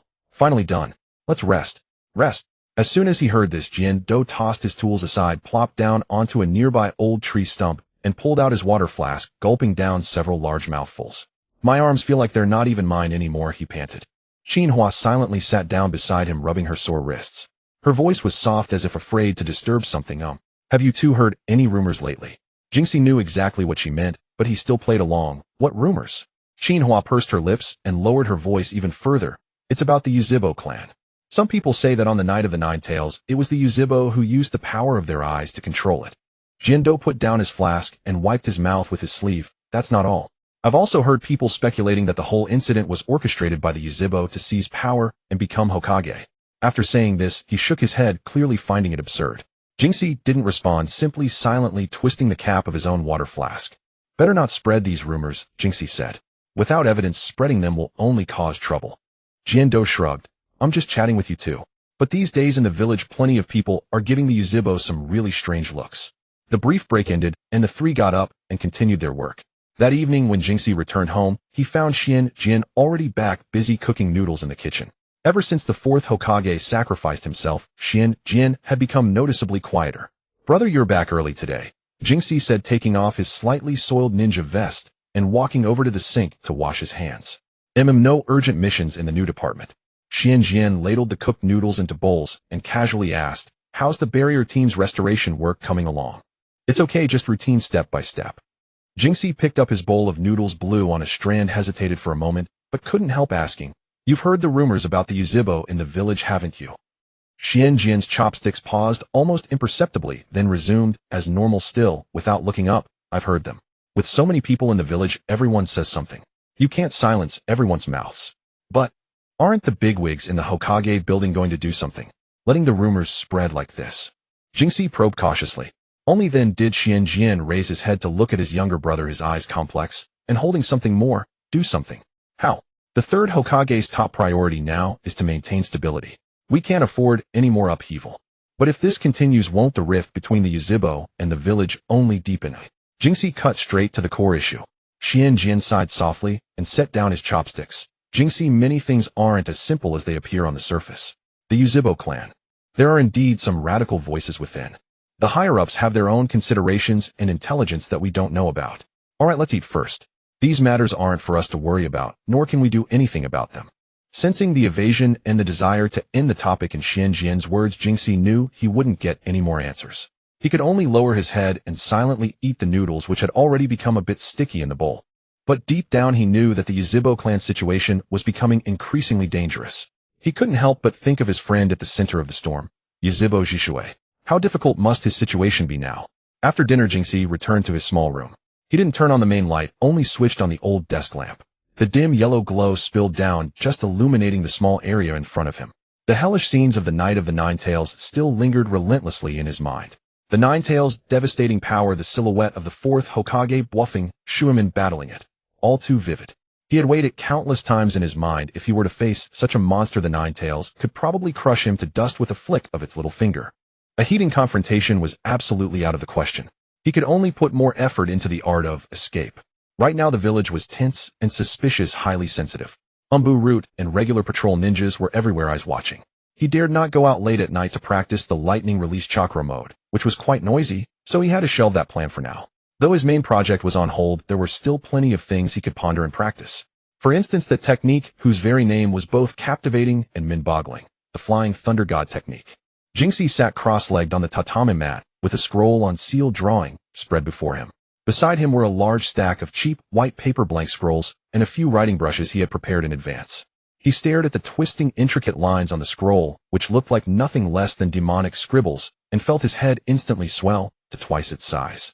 Flying Thunder God technique formula. He muttered, unconsciously picking up a brush and placing a sheet of white paper underneath. He decided to start with the simplest wavy basic structure. He spent nearly an hour on this. His wrist was stiff and sore, but the crooked wavy lines on the paper were finally barely passable. He shook out his sore wrist, took out a fresh sheet of paper, took a deep breath, and prepared to challenge the complete structurally complex seal again. This time he was much more careful. Holding his breath and concentrating, he dipped the brush tip fully in ink, gently and gradually outlining the general shape of the seal. Then, like embroidering, he patiently filled in the dazzling details. He drew with extreme focus, his head almost buried in the paper, his breathing so light, he feared a single heavy breath might blow the fine lines askew. He lost count of how many times he failed, with discarded paper scattered all over the floor. After using over a dozen sheets, a barely complete seal finally appeared on the paper. Jingxi let out a long breath, feeling as if he had fought a hard battle. He had finally gotten a knack for seal drawing, barely crossing the most basic threshold. Next came the even more head-splitting sealing technique. He pushed the drawn seal paper aside almost with a sense of relief and picked up the scroll on sealing techniques. He unfurled it and focused his gaze on it. Construct guiding circuits with specific runes forming a closed field to isolate or bind energy or matter.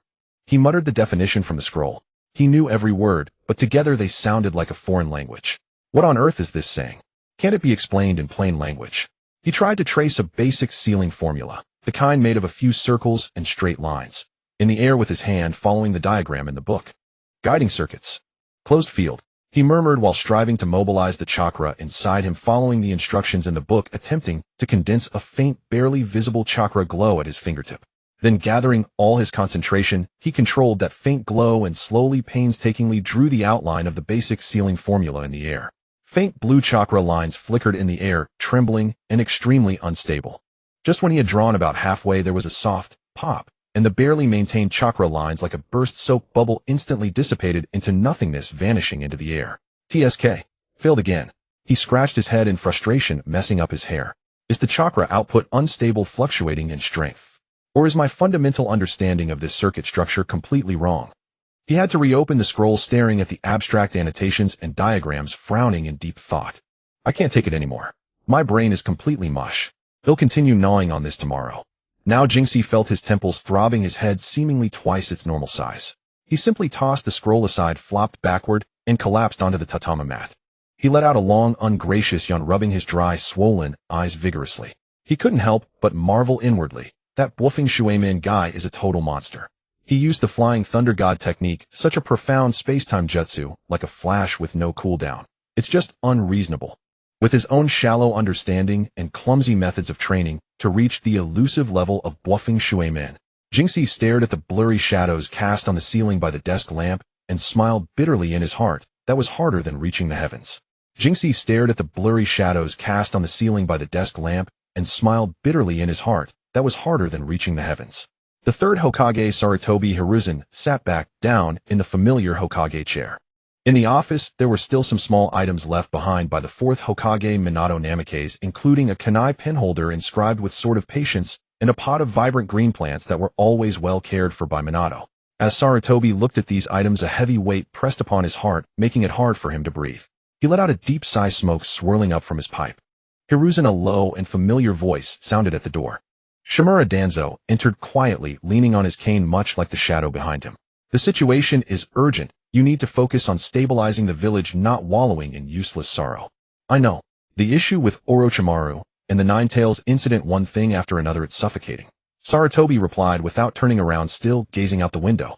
Danzo took a few steps closer, the sound of his cane striking the floor resonating clearly in the quiet office. Standing beside Sarutobi, his voice lowered further, filled with an undeniable assertion, he said, the Uchiha clan has always been an unstable factor.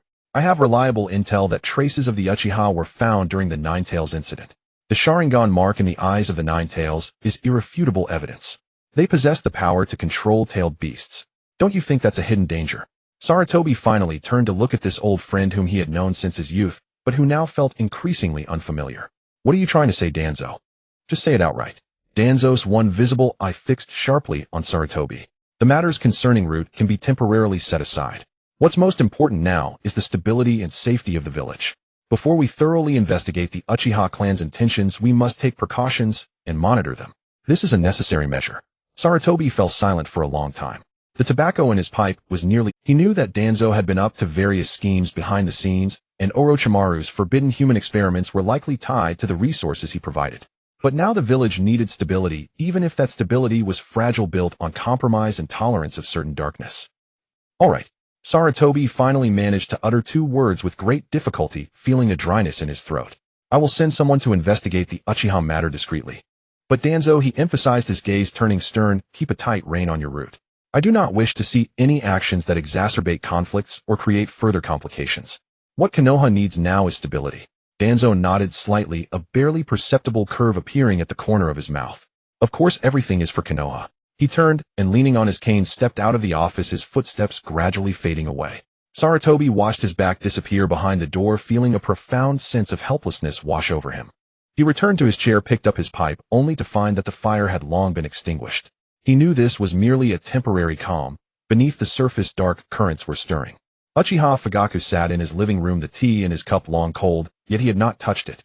His brow was tightly furrowed, forming a river-like shape. His eldest son, the 7 or 8-year-old Uchiha Itachi, sat quietly at the corridor's edge looking at a scroll of ninjutsu, but occasionally glancing at his father, his perceptive black eyes clearly revealing his worries. His younger son Sasuke was still in swaddling clothes being cared for by his wife Mikoto. Putting down the teacup, it made a dull thud against the low table, causing the family members to turn their heads, even Sasuke, in his swaddle, wanting to look over. Fugaku stood up to adjust his loose robe, and said, "There's a clan meeting to attend to, I'll head there now." After saying that, he walked toward the door. Mikoto was about to say something, but upon seeing her eldest son Itachi shaking his head at her, she closed her mouth, sighed softly, and focused on soothing the swaddled Sasuke. "Bastard." In the clan's meeting room, a loud voice boomed like thunder. It belonged to the clan elder Uchiha Shisui, a representative of the radical faction. He had a fiery temper, and was currently banging on the low table in front of him, causing the teacups to clatter. "What does the village mean by this? Are they treating us like criminals under surveillance? Spreading such malicious rumors? The sacrifice of the 4th Hokage has nothing to do with us Uchiha. We too defended the village during the Nine Tails incident, and we had clan members injured and sacrificed." "Exactly," another radical member echoed angrily. "It was clearly our Uchiha clan that formed the police force, silently safeguarding the village's order and security. And now we have no credit, only a torrent of blame. I see it as the village looking down on us, wanting to find an excuse to deal with us. That group at the top has already forgotten the contributions we Uchiha made to Konoha." Fugaku, Uchiha Shisui, suddenly turned to the usually silent clan head, his tone firm and questioning. "We can't just sit here and do nothing. We must express our stance to the village. Strongly protest against this slander and surveillance. If they do not provide a clear explanation and do not cease these despicable actions, we will have to consider more drastic measures. Enough." Fugaku thundered, his voice not loud, but carrying the weight of authority and undeniable power, instantly silencing the commotion in the room. "Acting impulsively now will only fall into others' traps. Can't you see how peculiar and concentrated these rumors are? Do you not think there are enough troubles already? Do you want the Uchiha to truly become the target of everyone?" The meeting room fell silent, but the air was thick with dissatisfaction and anger, like a suppressed volcano, even more dangerous. Every face was etched with unwillingness and humiliation. When Fugaku returned home, the night was all. Mikoto brought him freshly brewed hot tea and a simple late-night snack. Seeing his exhausted face, she softly asked, "Was there a lot of noise in the clan?" Fugaku nodded, taking the teacup in his hands, feeling a hint of warmth at his fingertips, yet it could not dispel the chill in his heart. He remained silent. He felt as though he was standing on a taut tightrope with abysses on either side. On one side were clan members enraged and believing that the village was overstepping, insisting that family dignity and honor must be defended through strong measures. On the other side were the village's upper echelons, especially Danzo's suspicion and pressure. He needed to quell the anger within the clan to prevent extreme actions, while also trying to communicate with the village to resolve conflicts and avoid the worst possible confrontation. This tightrope was exceptionally difficult for him to walk, and it felt precarious. Jing's mood was splendid all day. When he arrived at the barrier team in the morning, the team leader Morita called him for a private talk, informing him that due to his hard work and his coming to work despite injuries, the higher-ups had decided to raise his salary. After work, Jing decided to drop by the yakitori shop for some grilled skewers. If he weren't too young to be served alcohol, he would have gladly ordered some sake to celebrate. As he walked, Jing sensed someone approaching rapidly from behind. He raised his hand to form a seal, and his spiritual body turned to see who it was. Uchiha Shisui was jogging toward him. His spirit returned to his body, but he didn't turn around, continuing to walk as before. Shisui must have something to discuss with him. His home was in a different direction from the Uchiha clan compound. "Jing Sikuin," Shisui called out softly, while still a few steps away. Jing couldn't help thinking how excessively polite this guy was. Anyone else would have shouted his name from afar, or simply slapped him on the shoulder. Jing stopped and turned to face Shisui, feigning surprise. "Hey Shiskin, what a coincidence. Are you heading to?" Shisui quickly stepped forward, inclining his body slightly as a greeting. "Jing Sikuin, I came specifically to find you. Do you have anything else to do right now?" Looking at Shizui's demeanor, Jing scratched his chin. "Something to discuss. Then this yakitori meal is on you, Shisuikin." With that thought, he smiled and said, "I was planning to grab some yakitori. Would you like to join me, Shisuikin?" Shisui gazed at Jing, took a deep breath, his expression somewhat grave, yet he still agreed to Jing's suggestion. The two arrived at the yakitori shop and found a seat in the back. Jing picked up the menu. He planned to order something decent. He wasn't going to be polite. He intended to make Shisui, a jonin who received salaries from both the village and the Uchiha clan, pay for this meal. Such a fat sheep was not to be missed. While busy ordering, Jing didn't forget to chat with Shisui, and he casually pushed the hot tea the waiter had just brought over to Shisui. "Shiskin, what exactly did you want to talk about today?" Let's discuss it over the meal. Shui took the tea, nodded slightly in thanks, but hesitated as if to speak. What's wrong, Shui? You look so grim, like you've lost your money. Jingxi put down the menu, joking, mission not going well. Or something happening in the clan again. Shui shook his head, picked up the teacup, felt the warmth through the cup wall, but didn't drink. He said in a low voice, I just want to see the third Hokage. Jingxi paused in his perusal of the menu. Oh, about the recent situation in your clan. Jingxi knew the original plot.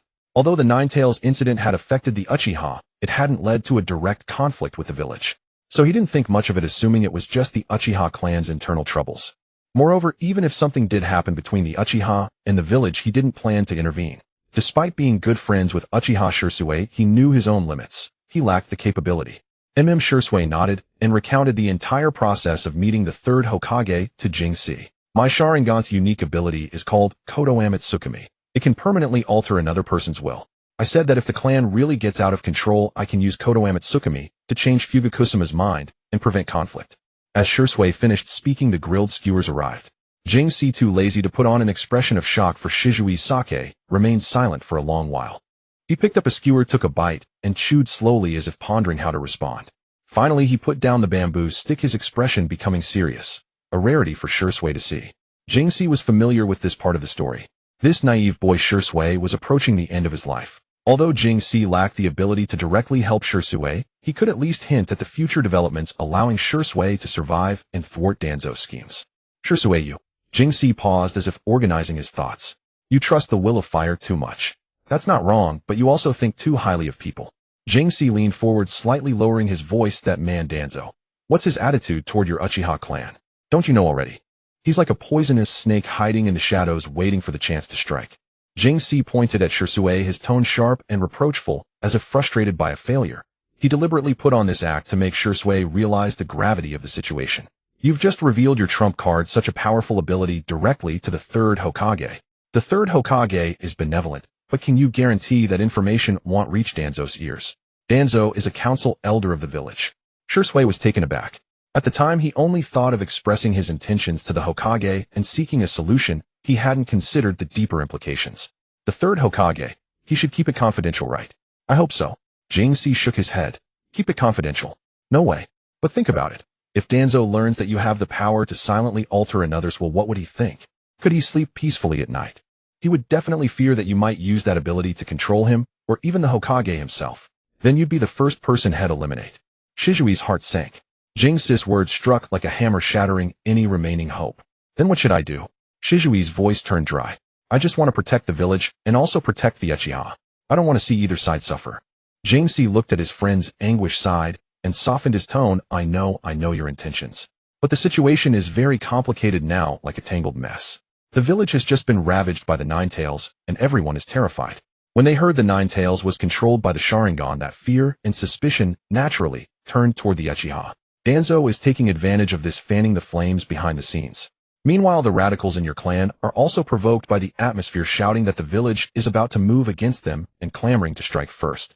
Fugakusuma, caught in the middle, probably finds it very difficult. He picked up the teapot and refilled Shizui's cup. Have some tea, calm down. Listen to me. The key now isn't whether your Kodo Amatsukami can turn the tide, it's that you first need to find a way to loosen the increasingly taut string between the clan and the village. Someone must make the Uchiha radicals understand that attacking now would be suicide. It would only give Danzo the excuse he needs to act. And someone must show the rest of the village that the Uchiha aren't all enemies, and most of them, like us, just want to live in peace. Shui picked up his teacup, the warmth restoring some sensation to his cold fingers.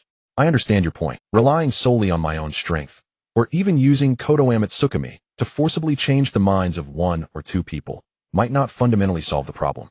In fact, it could invite greater disaster. Exactly. Jingxi nodded firmly. What you need to do now is first of all protect yourself.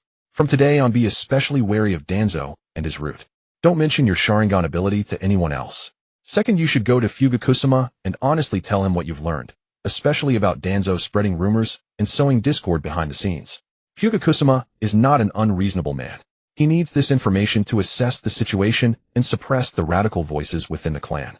Only after the clan is stabilized can you talk about reconciliation with the village. Listening to Jingxi's analysis, Shizui's chaotic thoughts gradually became clear. He had previously oversimplified the problem, thinking he could solve everything with his own power, ignoring the complexity of political struggles and the dark side of human nature. Jing Siquan, thank you. Shi Sui said sincerely. I know what to do. Jing Si's face resumed its usual slightly lazy smile. Don't mention it. We're friends, aren't we? Remember, only by surviving can you see hope. The yakitori is getting cold. Let's eat while it's hot. Shi Sui, having just finished a barbecue with Jing Si, arrived at the doorstep of Fugaku's home.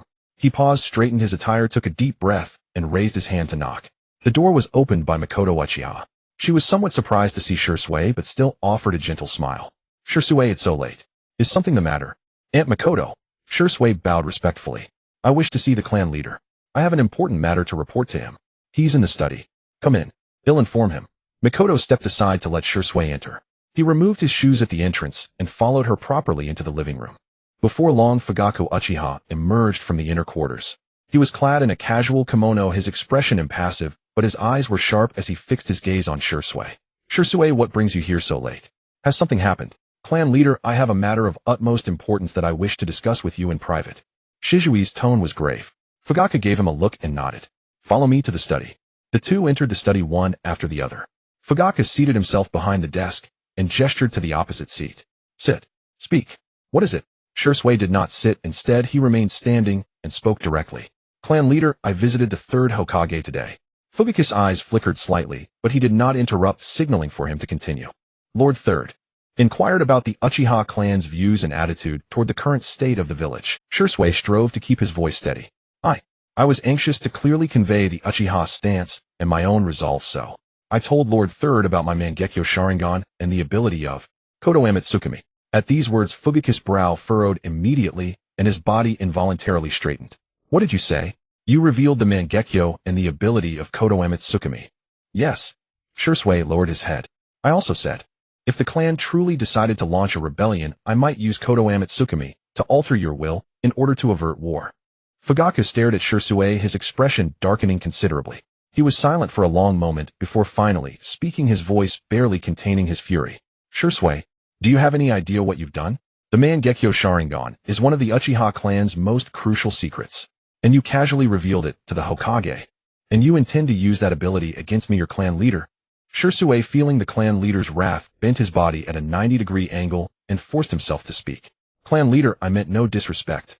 I only wanted to find a way to protect both the village and the clan. At that moment, I believed it was the only option I could think of to avoid the worst possible outcome. Foolish. Fugaku slammed his palm on the desk and stood up. You've laid all our cards on the table for the village. Do you think that will earn their trust? You're too naive. The village's higher-ups have never trusted the Uchiha. Now that you've exposed Kodo Amatsukami, do you realize what this means? I realized that later. Shizui's voice was dry. He did not mention that it was Jing Si who had made. Fugaku snorted coldly, sat back down, and tapped his fingers irritably on the desk. Shi Sui, I've always regarded you as the most composed and far-sighted among the younger generation of the clan. Your actions this time have deeply disappointed me. You've not only placed yourself in danger, but may also bring even greater trouble to the entire Uchiha clan. Shi Sui bowed his head deeply. I'm sorry, clan leader. I was thoughtless and acted foolishly. As he looked at this junior whom he had always regarded highly, Fugaku's anger gradually subsided, replaced by a heavy sense of helplessness. He knew all too well that Shizui's intentions were good, but under the current circumstances, good intentions alone were far from sufficient. Forget it. What's done is done, and blaming you is useless. Fugaku sighed. Tell me you came to see me today? It shouldn't be just to apologize, should it? Shi Sui raised his head and recounted his conversation with Jing Si along with Jing Si's analysis to Fugaku. This included the possibility that Danzo was stirring the pot behind the scenes to escalate the conflict, that the top priority was to de-escalate tensions between both sides rather than relying on the power of a single person to force change, that they needed to be wary of the Root's actions, and that Fugaku as clan leader should use this information to stabilize the radical faction within the clan. Fugaku listened quietly, his fingers unconsciously tracing the edge of the desk. When Shi Sui finished, he pondered for a moment. Your analysis is very sound. He looked at Shi Sui, his eyes complex. Shi Sui, do you understand the immense pressure I bear as clan leader? Many within the clan have harbored resentment toward the village for a long time. Ever since the Nine-Tails rampage, we Uchiha have been ostracized and surveilled. Anyone would be furious under such treatment. The radical voices aren't something I can easily suppress alone. They need to see hope, to see genuine sincerity from the village in changing its attitude, not just endless concessions. I understand, clan leader. Shursui spoke earnestly. But if we act rashly now, we'll be giving Danzo and his ilk the perfect excuse to use force. If that happens, the Uchiha may truly. Please, clan leader, do your best to buy us some more time and give the moderates in the village room to maneuver. I believe Lord Third does not wish to see bloodshed. Fugaka did not answer immediately. He walked to the window, gazing at the streets of the Uchiha district and the figures of clan members returning late. After a long while, he spoke with his back to Shursui. I will do my best to suppress the radical voices within the clan, but it will take time, and I need to see a response from the village.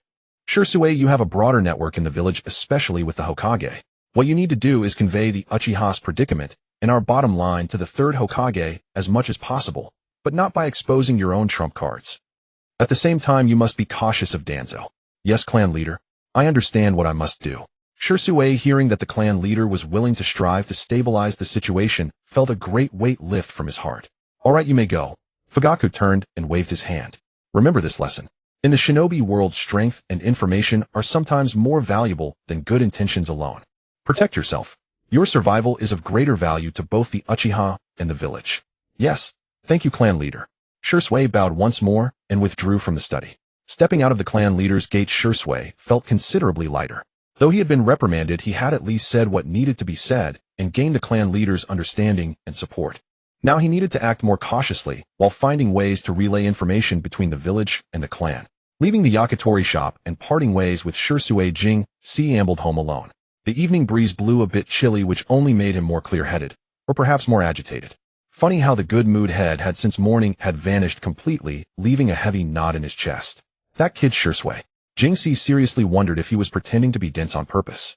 After a meal, he wiped his mouth and bolted like his pants were on fire. All the advice Jing Si had given, all the worry, was it all for nothing? After all the brain cells had wasted coming up with ideas and worrying about him, he didn't even bother to pick up the tab. Jing Si wasn't really that bothered by the barbecue money. He was genuinely worried about Shursui. Sometimes Jing Si really felt that all of Shizui's intelligence was poured into training and combat. He was incredibly strong, but the moment he left the battlefield, his mind just couldn't keep up. Too trusting, casually revealing his deepest abilities. No wonder someone as formidable as him ended up falling to Danzo's ambush. Jing Si had said all he needed to say, given all the warnings he could. As for getting directly involved in those deadly affairs, forget it. First, he didn't have the strength. Rushing in would just be suicide. Second, he wasn't that. Jing Si wasn't a heartless villain, but he was far from the kind of saint who would draw his sword at every injustice. Thinking this way, the faint guilt in his heart seemed barely suppressible. Just mind your own business, Jing Si muttered to himself, giving himself an excuse. His current life was pretty stable, and besides, had just gotten a raise today. Why worry so much? When he got home, the night was deep. He glanced at Jinma's room.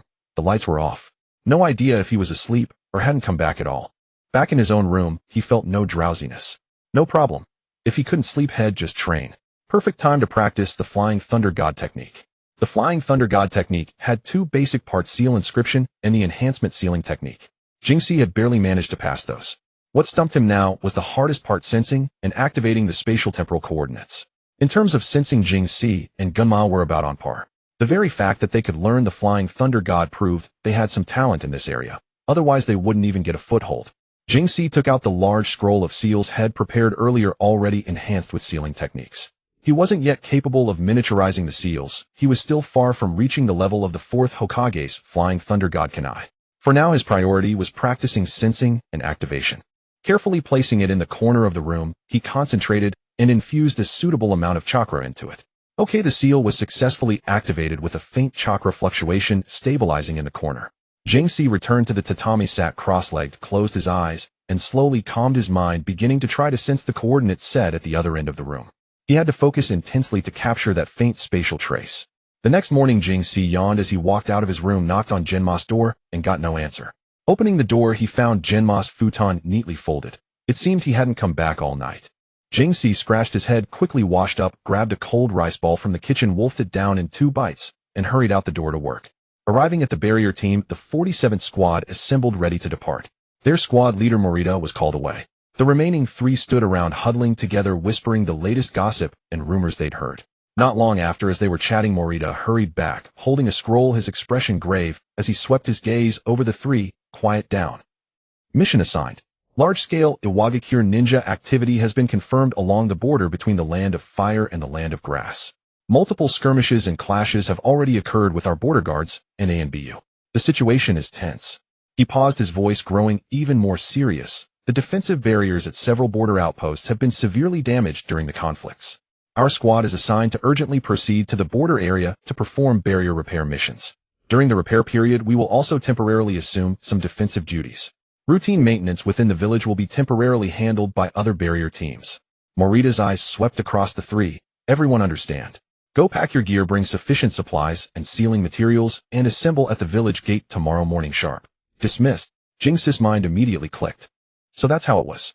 The recent tense atmosphere in the village, like a storm about to break, especially the confrontation between the Uchiha clan and the village. It hadn't erupted because this external border conflict had overshadowed it. External conflict diverted internal attention, giving the village a buffer. Jing parted ways with his colleagues and headed straight home. As soon as he pushed open the door, he saw Gunma, sitting in the living room meticulously maintaining his senbon. Oh, a rare sight. Finally decided to come back. Jing teased Gunma. Gunma looked up, his face showing obvious exhaustion, and replied grumpily, "Cut it out. We had an emergency meeting all night. Those bastards from Awagakure are stirring up trouble at the border. I've been running around nonstop." Figured as much, Jing said. Jing changed his shoes and sat down across from him. Our barrier team has been mobilized. We're heading to the border tomorrow to repair the damaged barriers. Genma's hand paused and wiping his senbon, his brow immediately furrowing. You're going. The border is a mess right now. Intelligence indicates a high likelihood of escalation. The Awagakure guys have specific tactics targeting barrier and medical teams. His tone was laced with undisguised concern.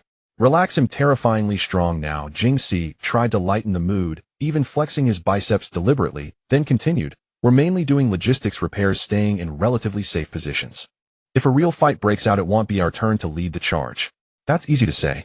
Gunma set down his senbon, his expression very serious. Jing when you get there, stay sharp. Mission completion is important, but safety comes first, understand. If you sense something's off, retreat. Don't be a hero. Seeing the earnest look in Genma's eyes, Jing felt warmth in his heart. He nodded. Got it, you worrywart. He'll be careful. You here in the village. Don't push yourself too hard. Ever since the fourth Hokage sacrificed himself, He didn't finish, but Gunma understood. Gunma grunted in acknowledgement, picking up his senbon again, but the worry in his eyes didn't fade. Jing watched Gunma and thought of the turbulent border he was about to head to. The uncertainty about the future previously buried under the rays and daily life quietly surfaced again. This mission was probably not going to be easy. The next day, before the sky had fully brightened, Jing clambered to his feet. He double-checked the backpack he had packed the night before, which contained dried provisions, a water flask, a change of clothes, and a hefty stack of scrolls and special ink for drawing barrier formations, a weighty load. When he entered the living room, Xianjian was already seated there with 2 bowls of steaming miso soup on the table. Eat before you go, Xianjian said without looking up, polishing his ninja tools with a cloth. Jing remained silent, sat down, and lifted the bowl, gulping down the soup noisily. The warm liquid warmed his body. Here. Xianjian pushed over a small cloth pouch. Jing opened it and found several military ration pills and a roll of medical bandages. Oh, being so thoughtful. Jing was somewhat surprised. Spare me the nonsense. Supplies are scarce in the borderlands. Those ration pills are specially made, far superior to the ordinary ones. The bandages are clean. If you're hurt, don't wrap it with anything dirty. Xuanjian's tone remained the same, but his meaning was clear. Jing carefully tucked the pouch into his waist pack. Thanks. After breakfast, Jing shouldered his backpack. I'm leaving, he said to Xianjian.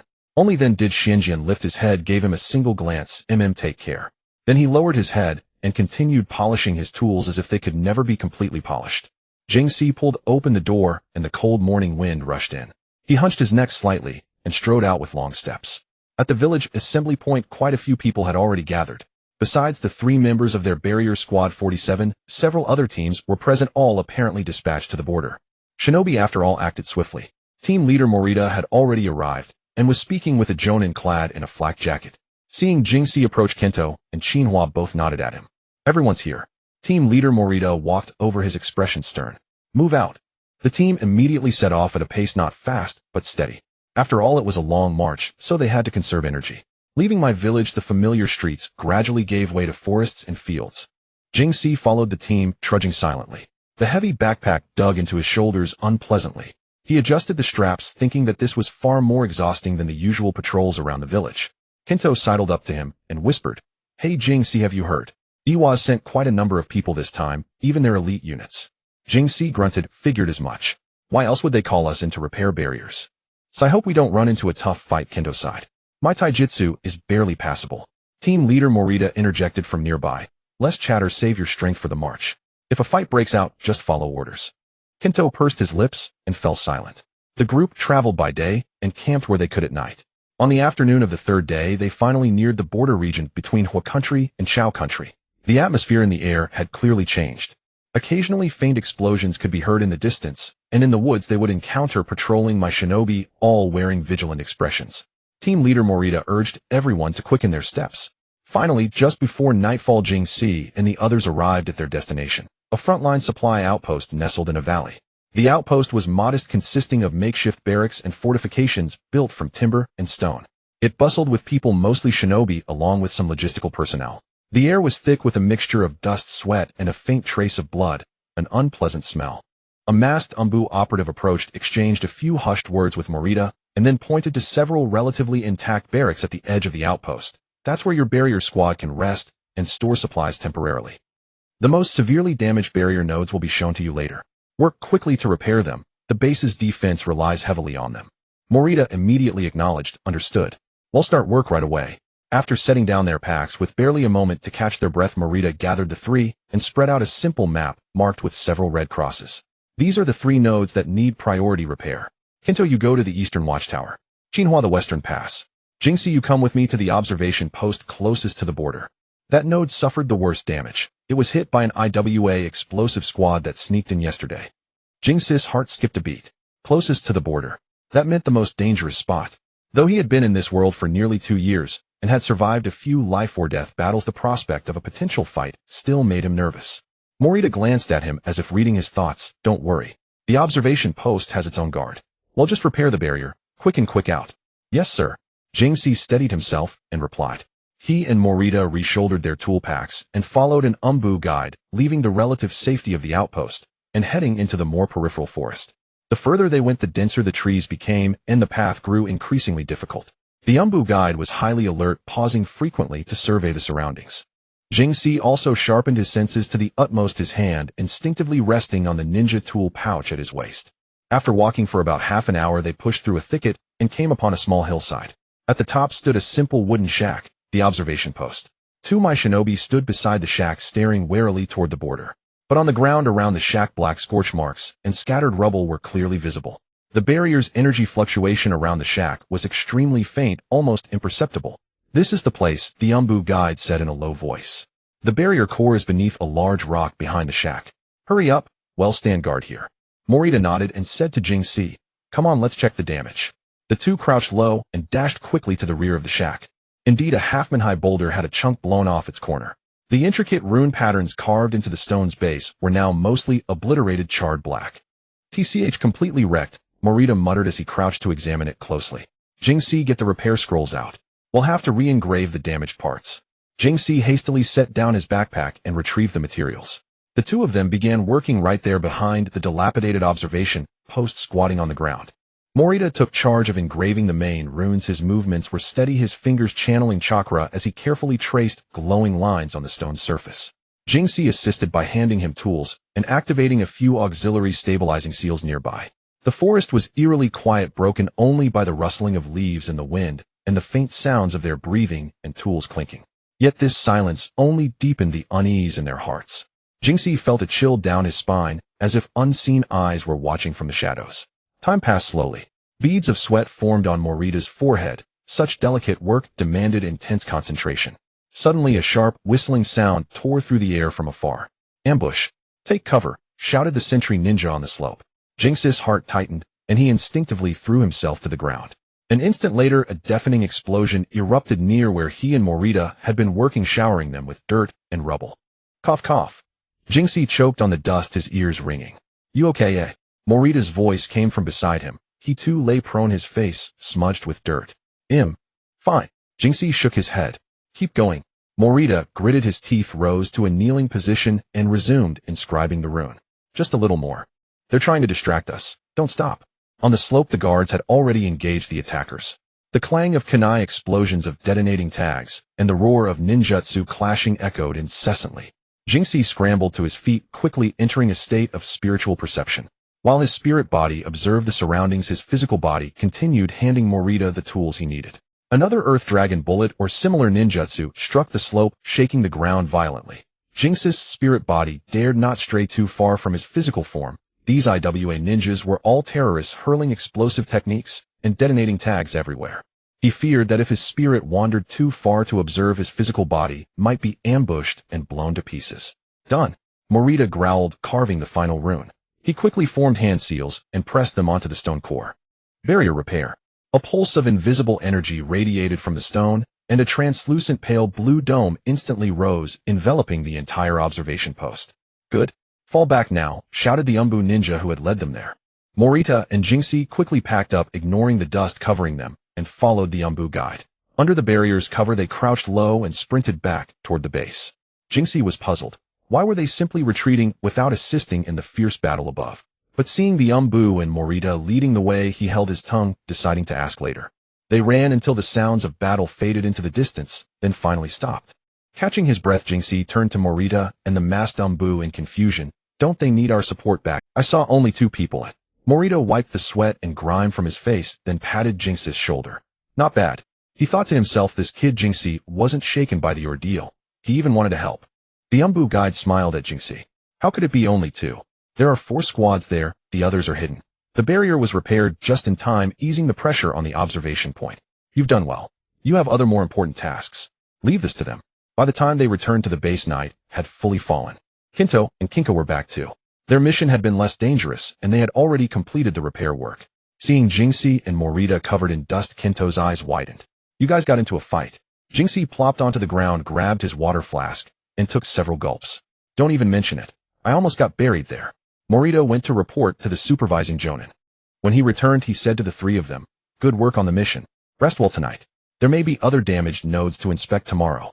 Rest meant sleeping on the floor of the crude barracks assigned to them with only dry straw and a thin blanket. Exhausted from the day's labor, Jingxi didn't mind.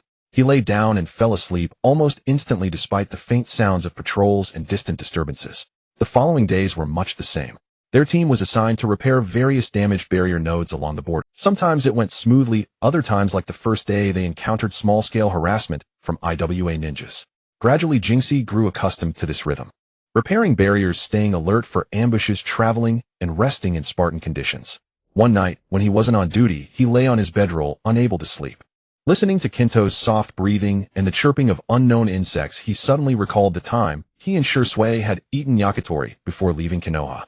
Back then, he had been annoyed over the barbecue bill and Shizui's lack of tact. Now those peaceful worries felt like a lifetime ago. He wondered what Shursui was doing now. Probably still troubled by the conflicts between the Uchiha clan and the... Things might be better now with the border skirmishes escalating. The village wouldn't dare to engage in internal strife. Even Danzo must be scratching his head over the border tensions. Danzo, though ruthless and unscrupulous, likely truly loved Konoha. And Gunma, was he still busy in the village, never getting enough sleep? And that habit of always carrying a toothpick around. Why didn't any senior figure scold him for such a bad habit? Thinking of this, Jingxi couldn't help but chuckle softly. He turned over, fished out the small pouch Gunma had given him from his waist bag, and squeezed the soldier pills inside. Good they hadn't been used. A few days later, the border conflict seemed to be escalating. IWA ninjas became more active, and the atmosphere at the base grew increasingly tense. Patrols and alert forces were noticeably strengthened. More combat squads arrived from the village. That afternoon, after Jingxi and his team repaired a barrier node near a river, Morita was called to a meeting. When he returned, he said, the situation has changed. IWA may be planning a major offensive. Headquarters has ordered all non-essential personnel, including our support teams, to begin evacuating to safer rear bases in batches starting tomorrow morning. Kinto and Kinka both sighed in relief. But Morita's next words made their hearts sink again. However, before we withdraw, we have one final mission. There's a critical communications relay point on the front line.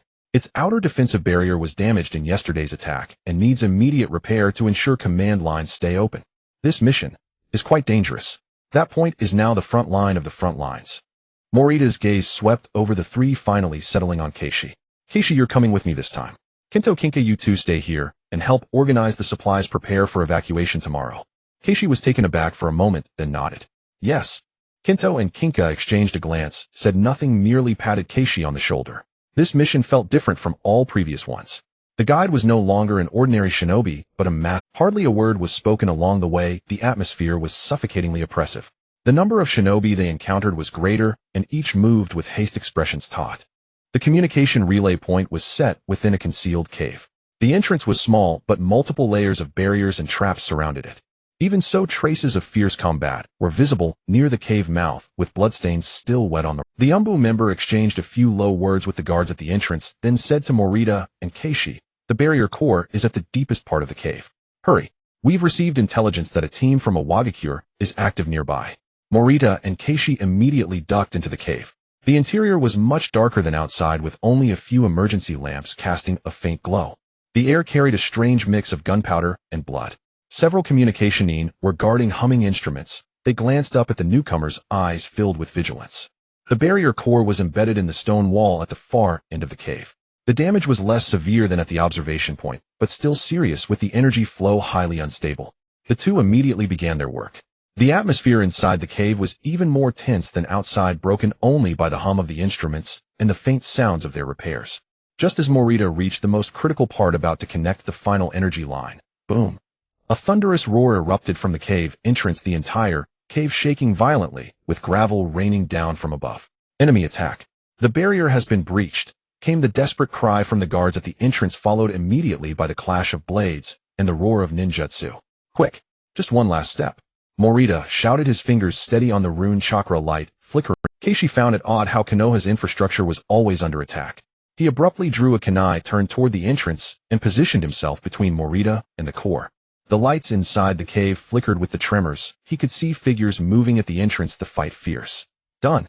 Morita yelled, slapping both hands against the stone wall. Amid the hum, a pale blue light screen at the entrance flared back to life, denser than before, temporarily blocking the external assault. But almost simultaneously, Earth released rock, thieving spear. Several low growls came from outside, and sharp stone pillars burst through the newly raised barrier, hurtling into the cave. Their target was Morita, who was still finishing his technique, his chakra momentarily depleted. "Watch out!" Without a second thought, Keishi lunged forward, a pure instinct, and hurled his kunai toward the flying stone pillars. The kunai struck a pillar with a sharp clang, deflecting it only slightly, but that slight deflection was enough. The thickest pillar grazed Morita's shoulder, drawing a trail of blood, and embedded itself deep into the wall behind. Meanwhile, a thinner pillar scraped past Keishi's raised left arm. The sounds of battle outside gradually faded, as if the attackers had been repelled. The Umbu member rushed in, masks stained with blood. "The enemy has temporarily retreated. Is the barrier repaired?" "Repaired." Morita, clutching his wounded shoulder, face pale, as death, voice trembling, could no longer stand. "I need immediate wound treatment, then evacuation." The Umbu assessed the situation and said quickly, "Follow me. There's a makeshift medical station in the back." Keishi helped Morita up and followed the Umbu through a narrow passage at the rear of the cave, arriving at a smaller cavern where two medical nin were bandaging other wounded.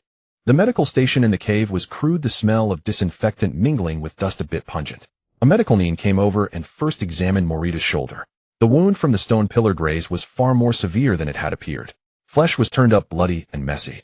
Morita's face was ashen, his forehead covered in cold sweat, teeth clenched tightly, occasionally letting out a stifled groan. Keishi stood by, watching as the medical nin cleansed the wound, applied medicine, and wrapped thick bandages around Morita's right shoulder and half his chest.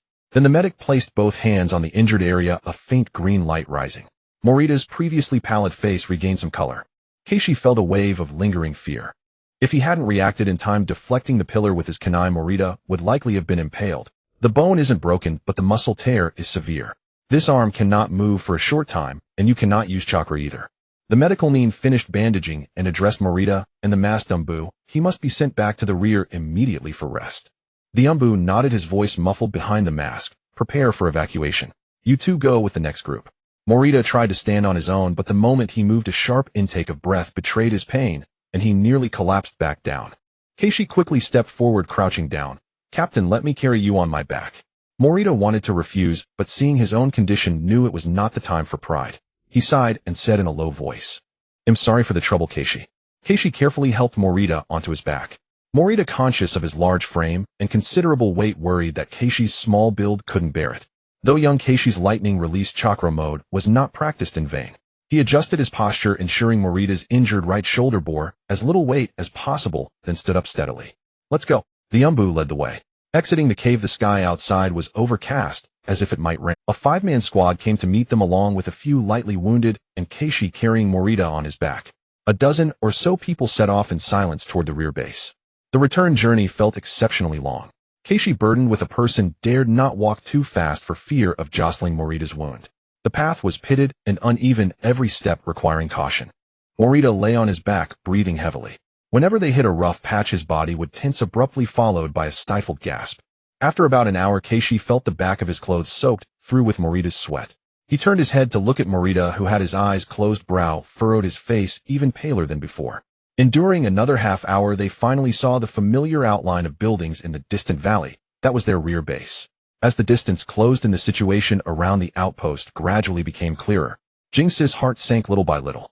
Several wooden fences around the outpost had collapsed, as if violently smashed open by something.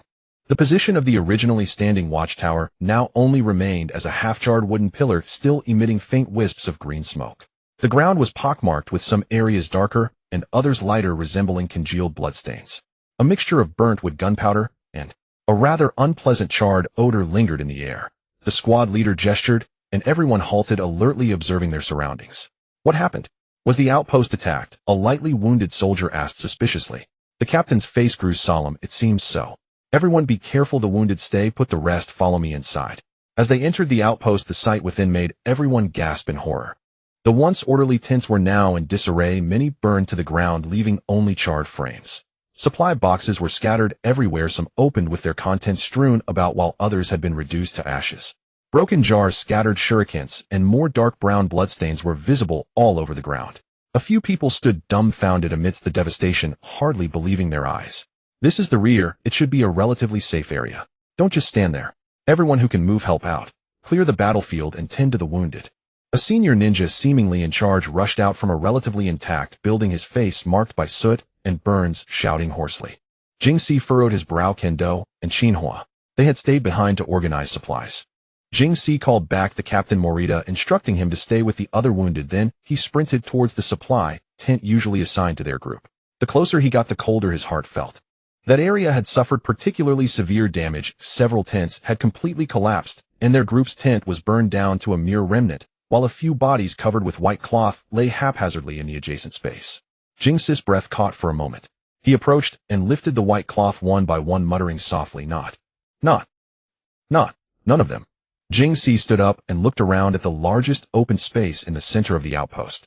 Their several makeshift tents had been set up, densely packed with people lying beneath them, the sounds of groans, cries, hurried footsteps of medical ninjas, and brief commands blending together. He rushed over quickly. The light inside the tent was poor, and the smell was unpleasant. He anxiously scanned the area and spotted two familiar figures in the corner. Kendo and Xinhua lay side by side on two makeshift stretchers covered with thin blankets, their exposed parts wrapped in bandages. Their chests were bandaged, their faces pale and ashen with cracked lips. Xinhua's condition looked even more alarming. Her head was bandaged, her left leg secured with a thick splint from thigh down. Her entire arm was in a sling, and her face had lost all color, lying motionless with closed eyes. A medical ninja was crouched beside Xinhua, examining her condition. How are they? Jingsi cautiously inquired from behind the medical ninja. The medical ninja looked up. Oh, she was a tired-looking young woman. After glancing at Jingsi and then at the two on the stretcher, she sighed. They are stable for now. The boy, she pointed to Kendo, has internal injuries, 2 broken ribs, and significant blood loss. It's a miracle he's still alive. As for the girl, she looked at Xinhua and shook her head. Her left leg is fractured, her arm is broken, and she suffered a head injury. She has been unconscious since. Whether she wakes up or when she does, it depends on her. Jingsi felt a tickle in his nose. When they parted in the morning, they had been lively. Kendo had even patted his shoulder. How could it change in an instant like this? What exactly happened? Jingsi asked hoarsely. Nearby, a ninja tending to other wounded overheard and murmured. A group of rock-hidden bastards managed to sneak in somehow. They were few in number, but all elite ninjas specializing in destruction. Their target was clear the warehouse and supply depot. It's a miracle those two survived it all. Jingsi stared blankly at the unconscious Kendo, and Xinhua, his throat felt like it was blocked by a stone, heavy and stifling. He instinctively tucked his fingers beneath his forehead protector, scratching his head. Not that he wanted to cry, he just felt somewhat lost. Jingsi also placed Morita at this temporary medical station. Morita needed to rest and recover. He assisted the medical ninja in caring for Morita and occasionally checked on Kendo and Xinhua. Kendo would occasionally groan unconsciously, while Qinhua remained in a deep sleep, her breathing faint. The outpost was in chaos. Everyone was busy accounting for the combat-ready personnel, clearing the ruins, treating the wounded, and reorganizing defenses. The next afternoon, as Jingxi was changing Morita's bandages, a messenger ninja found them. "Is Chunin Nara Jingxi here?" the messenger ninja asked. "That's me," Jingxi replied as he stood up. "The commander is looking for you. Go to the command tent immediately," said the messenger ninja before hurriedly leaving. Jingxi glanced at Morita. Morita nodded. "Go ahead, be careful." The command tent was also in disarray with documents scattered everywhere. The commander in charge of guarding the outpost was a scarred jonin currently anxiously flipping through a damage report. Chunin Nara Jingxi reporting for duty. Jingxi stood at attention. The jonin commander looked up and assessed Jingxi. Jingxi was still covered in dirt and dried blood, mainly Morita's, and although his face showed fatigue, his eyes remained clear. The jonin commander's voice was somewhat hoarse. "The situation is urgent. We are severely understaffed at the outpost." The outpost 30 kilometers east, which had a small team station, was also attacked yesterday, suffering heavy casualties. "We need immediate reinforcements." He picked up a simple map and pointed to a location. "You report here immediately. Your task is to assist in guarding the outpost and monitor movements on the eastern side of the valley. If there are any abnormalities, report immediately using a communication hawk. Do you understand?" Jingxi was momentarily stunned. The outpost. That was the closest position to where enemies might operate, even riskier than the communication relay point they had previously visited. Besides, he had just returned from such a mission, and both his leader and companions were heavily injured. Jingxi looked at the commander's bloodshot eyes and uncompromising expression, realizing he had no room to refuse. He took a deep breath and replied loudly, "Yes. Understood. Good, here is your pass. Take your gear and depart immediately." The jonin commander handed Jingxi a paper. "Remember, the mission at the outpost is for surveillance and early warning, not combat. If you encounter enemies, prioritize delaying them and relaying information. Preserving your life and delivering the message back is more important than anything. It must reach its destination. We cannot afford any more losses." "Yes." Jingxi took the paper, bowed, and turned to leave the tent. Upon returning to the temporary medical station, he briefly informed Morita of the situation. Morita fell silent for a moment, looking at Jingxi with complex eyes. "The outpost. It's very dangerous. You must be careful and not overexert yourself." "I know, Captain." Jingxi nodded. "Please take care of yourself. I'll leave Kendo and Qinhua in your hands." Morita sighed and nodded. "Go on." Jingxi organized his ninja tool pouch, checked the number of shurikens and kunai, and took along some soldier rations and a water bottle. He walked to Kendo and Qinhua's stretchers, standing silently for a moment. Then he turned and walked out of the medical station without looking back. Outside the outpost, the sky remained gloomy. Jingxi oriented himself and headed towards the valley shrouded in gray mist to the east. After walking for about an hour, the mountain path became increasingly difficult. It was eerily quiet, with only the sound of his footsteps and the occasional bird call. This silence made him more alert, his fingers resting on his ninja tool pouch. Jingxi oriented himself and headed towards the valley shrouded in gray mist to the east. Jingxi immediately halted, ducked behind a large tree, held his breath, and extended his spiritual sense. The bushes rustled a few times, and a figure dressed in dark clothing, wearing the Awagakure headband, cautiously emerged, looking around. It was a ninja from Awagakure. Jingxi's heart leaped into his throat. A rock shinobi. He held his breath, using his spiritual sense to probe. Upon this glance, his scalp tingled with fear. Not just one. 3 more were hiding behind the thicket. 4 rock shinobi in total. Their sneaky demeanor clearly indicated they were heading for the outpost. Jingxi let out a silent breath, his mind racing as the thoughts of fight or flight swayed back and forth. "I can't let them pass." Jingxi immediately made up his mind. The outpost had just been attacked and was certainly weakened. If these 4 rock shinobi managed to infiltrate it, the consequences would be disastrous. He had to stop them here, or at least create a disturbance to warn the outpost. He completely forgot the commanders. He took a few rapid breaths to steady his nerves, pulled several shuriken from his waist pouch, and clutched them in his hand. Strike first to gain the upper hand. Jingxi didn't know what came over him, but on impulse he charged. Whoosh, whoosh, whoosh. 3 shuriken shot in a triangular formation toward the rock shinobi who had just emerged. At the same time, Jingxi pushed off the ground, his body darting out from behind the tree like an arrow charging straight ahead. The rock shinobi reacted quickly. Hearing the wind, he leaped backward and swung his kunai, clanging 2 shuriken away. But the third grazed his arm, tearing his clothes. Startled, he shouted, "Ambush!" The other 3 rock shinobi immediately sprang out from the bushes, and the 4 of them spread out, semi-encircling Jingxi. "A leaf kid all alone," one of the shorter rock shinobi said in surprise. "Kill him." Don't let him spoil. The leader, a rock shinobi with a scar on his face, gave the order. 4 against 1. Jing-Si felt immense pressure, his heart pounding wildly. He dared not hold back. His spiritual sense hovered above him, observing the movements of all rock shinobi. Go! Scarface waved his hand, and 2 rock shinobi charged from left and right, brandishing kunai aimed at Jing-Si. The one on the right had great strength, his kunai whistling through the air. The one on the left was faster with a tricky. Jing-Si pushed off the ground, sliding half a step back to narrowly evade the right thrust, while raising his left kunai to parry the attack from the left. Clang! A sharp sound with sparks flying. Thanks to his body, which had been potentiated by the lightning release chakra mode, he easily blocked the blow, numbing the rock shinobi's arm from the shock. Seeing his strike miss, the rock shinobi on the right immediately changed his thrust into a sweep, swinging his kunai horizontally toward Jing-Si's waist. Jing-Si tensed his core and performed a backflip to dodge. While still in the air, his right hand flung several shuriken toward Scarface, and the shorter one still standing, preventing them from forming hand seals. Scarface and the shorter one had to deflect the shuriken with their kunai. In that brief delay, Jing-Si landed and put some distance between himself and the 2 who had first charged. Be careful, this kid is fast, Scarface warned. Use ninjutsu together, the shorter one suggested. The 4 rock shinobi began forming hand seals almost simultaneously. Jing-Si's heart sank. 4 of them using ninjutsu at once. He couldn't withstand that. Earth release, Earth Dragon Bullet. Scarface completed his hand seals, spat chakra onto the ground, causing the earth to bulge. A dragon head made of mud emerged, opened its huge mouth, and spat out several mud bullets, pelting Jing-Si from all directions. Earth release, Rock Pillar Spear. Another rock shinobi slammed his hands on the ground, and several sharp stone spikes suddenly erupted from the ground beneath Jing-Si, thrusting upward. Attack from above and below. Jing-Si had no time to think. He lunged sideways and rolled several times.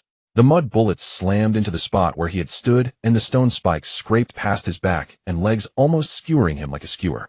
Before he could regain his footing, Earth release, Earth Flow Wall. The shorter one also completed his jutsu, and a wall of earth rose beside Jing-Si, blocking his escape route. Meanwhile, the last rock shinobi circled around from the other side, his kunai thrusting straight at Jing-Si's ribs. Jing-Si's hands moved rapidly to form seals, lightning release shadow clone technique. With a poof, a clone appeared beside him. As soon as it materialized, it charged straight at the rock shinobi flanking from the side. The rock shinobi's kunai pierced the clone's body, hitting it. Meanwhile, Jing-Si's real body took the opportunity to kick off the earth flow wall created by the shorter one, launching himself high into the air. He turned in midair, seeing his shadow clone vanish in a puff of white smoke due to the attack, and the rock shinobi momentarily stunned by the electric shock.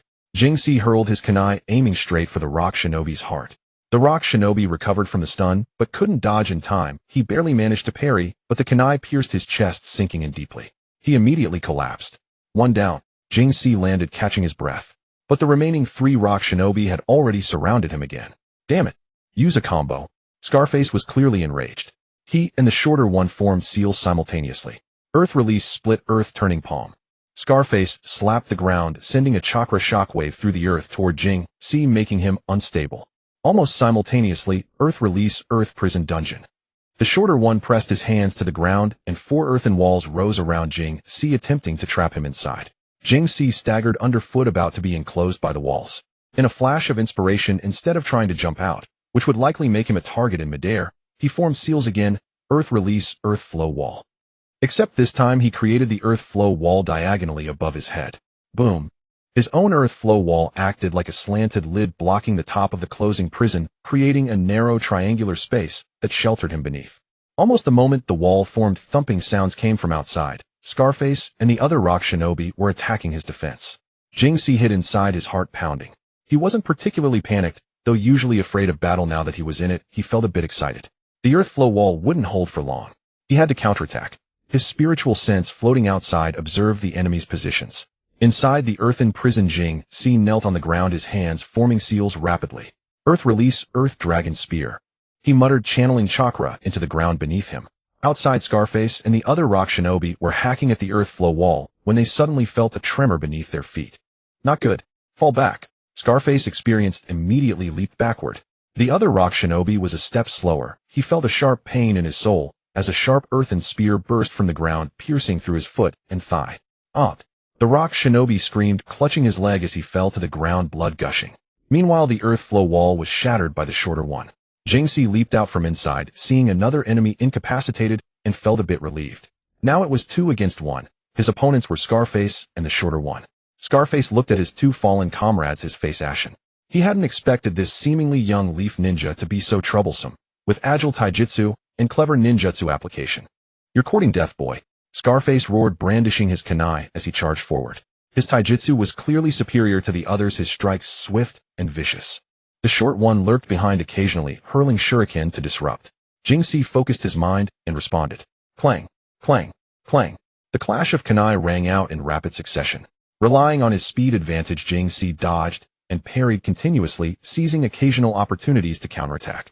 But Scarface's defense was tight, making it difficult to land a decisive blow. "At this rate my chakra consumption is too high," Scarface thought anxiously. Spotting an opening, he deflected Jing-Si's kunai, and with his left hand quietly retrieved a small sphere from his tool pouch, hurling it to the ground. Puff! A dense cloud of smoke erupted instantly, a smoke bomb. With his vision obstructed, a faint, eerie smile curled at the corner of Jing-Si's mouth. Using the smoke as cover, his spirit form easily locked onto the chakra signatures of the two Iwagakure ninjas from above. Jing-Si swiftly moved to the short one's flank and thrust his kunai forward. The short one reacted quickly, turning to block the instant he heard the kunai cutting through the air. Clang! But he underestimated Jing-Si's strength, his arm numbed, and the kunai nearly slipped from his grasp. Seizing his advantage, Jing-Si didn't let up, slamming his foot into the short one's knee. The short one failed to dodge in time. With a sickening crack, his knee hyperextended backward, and he collapsed with a scream. As the smoke gradually cleared, only Jing-Si and Scarface remained standing. Scarface stared at his three fallen comrades, a flicker of fear finally creeping into his eyes. He hadn't expected this Konoha ninja to be so formidable. Jing-Si was also breathing heavily, holding his kunai backward against his chest, his gaze locked onto Scarface with deadly intensity. 3 of the 4 were down. He felt a fire burning within him. At this moment, Jing-Si felt terrifyingly powerful. He had no intention of giving Scarface a moment to catch his breath. He crouched slightly, then kicked off the ground with explosive force, his body moving like lightning. By the time Scarface registered the movement, Jing-Si was already upon him. Scarface's pupils contracted. Jing-Si's speed was even faster than before. He hastily raised his kunai to block. Clang! The two blades collided violently, sending a shower of sparks flying. The impact numbed Scarface's arm, forcing him back 2 steps to regain his balance. His heart sank. How had the kid's strength also increased? Jing-Si gave him no time to adjust, stepping forward and slashing his kunai towards Scarface's throat. Scarface leaned back just in time. The cold metal grazed his skin, sending a chill through him. He kicked at Jing-Si's abdomen, hoping to drive him back. But Jing-Si had anticipated the move, sidestepping as his left hand shot out like lightning, grabbing Scarface's ankle before he could retract it. Damn it! Scarface's heart lurched.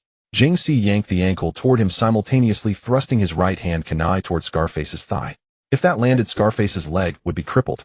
At the brink of death, Scarface demonstrated the resourcefulness of a seasoned shinobi.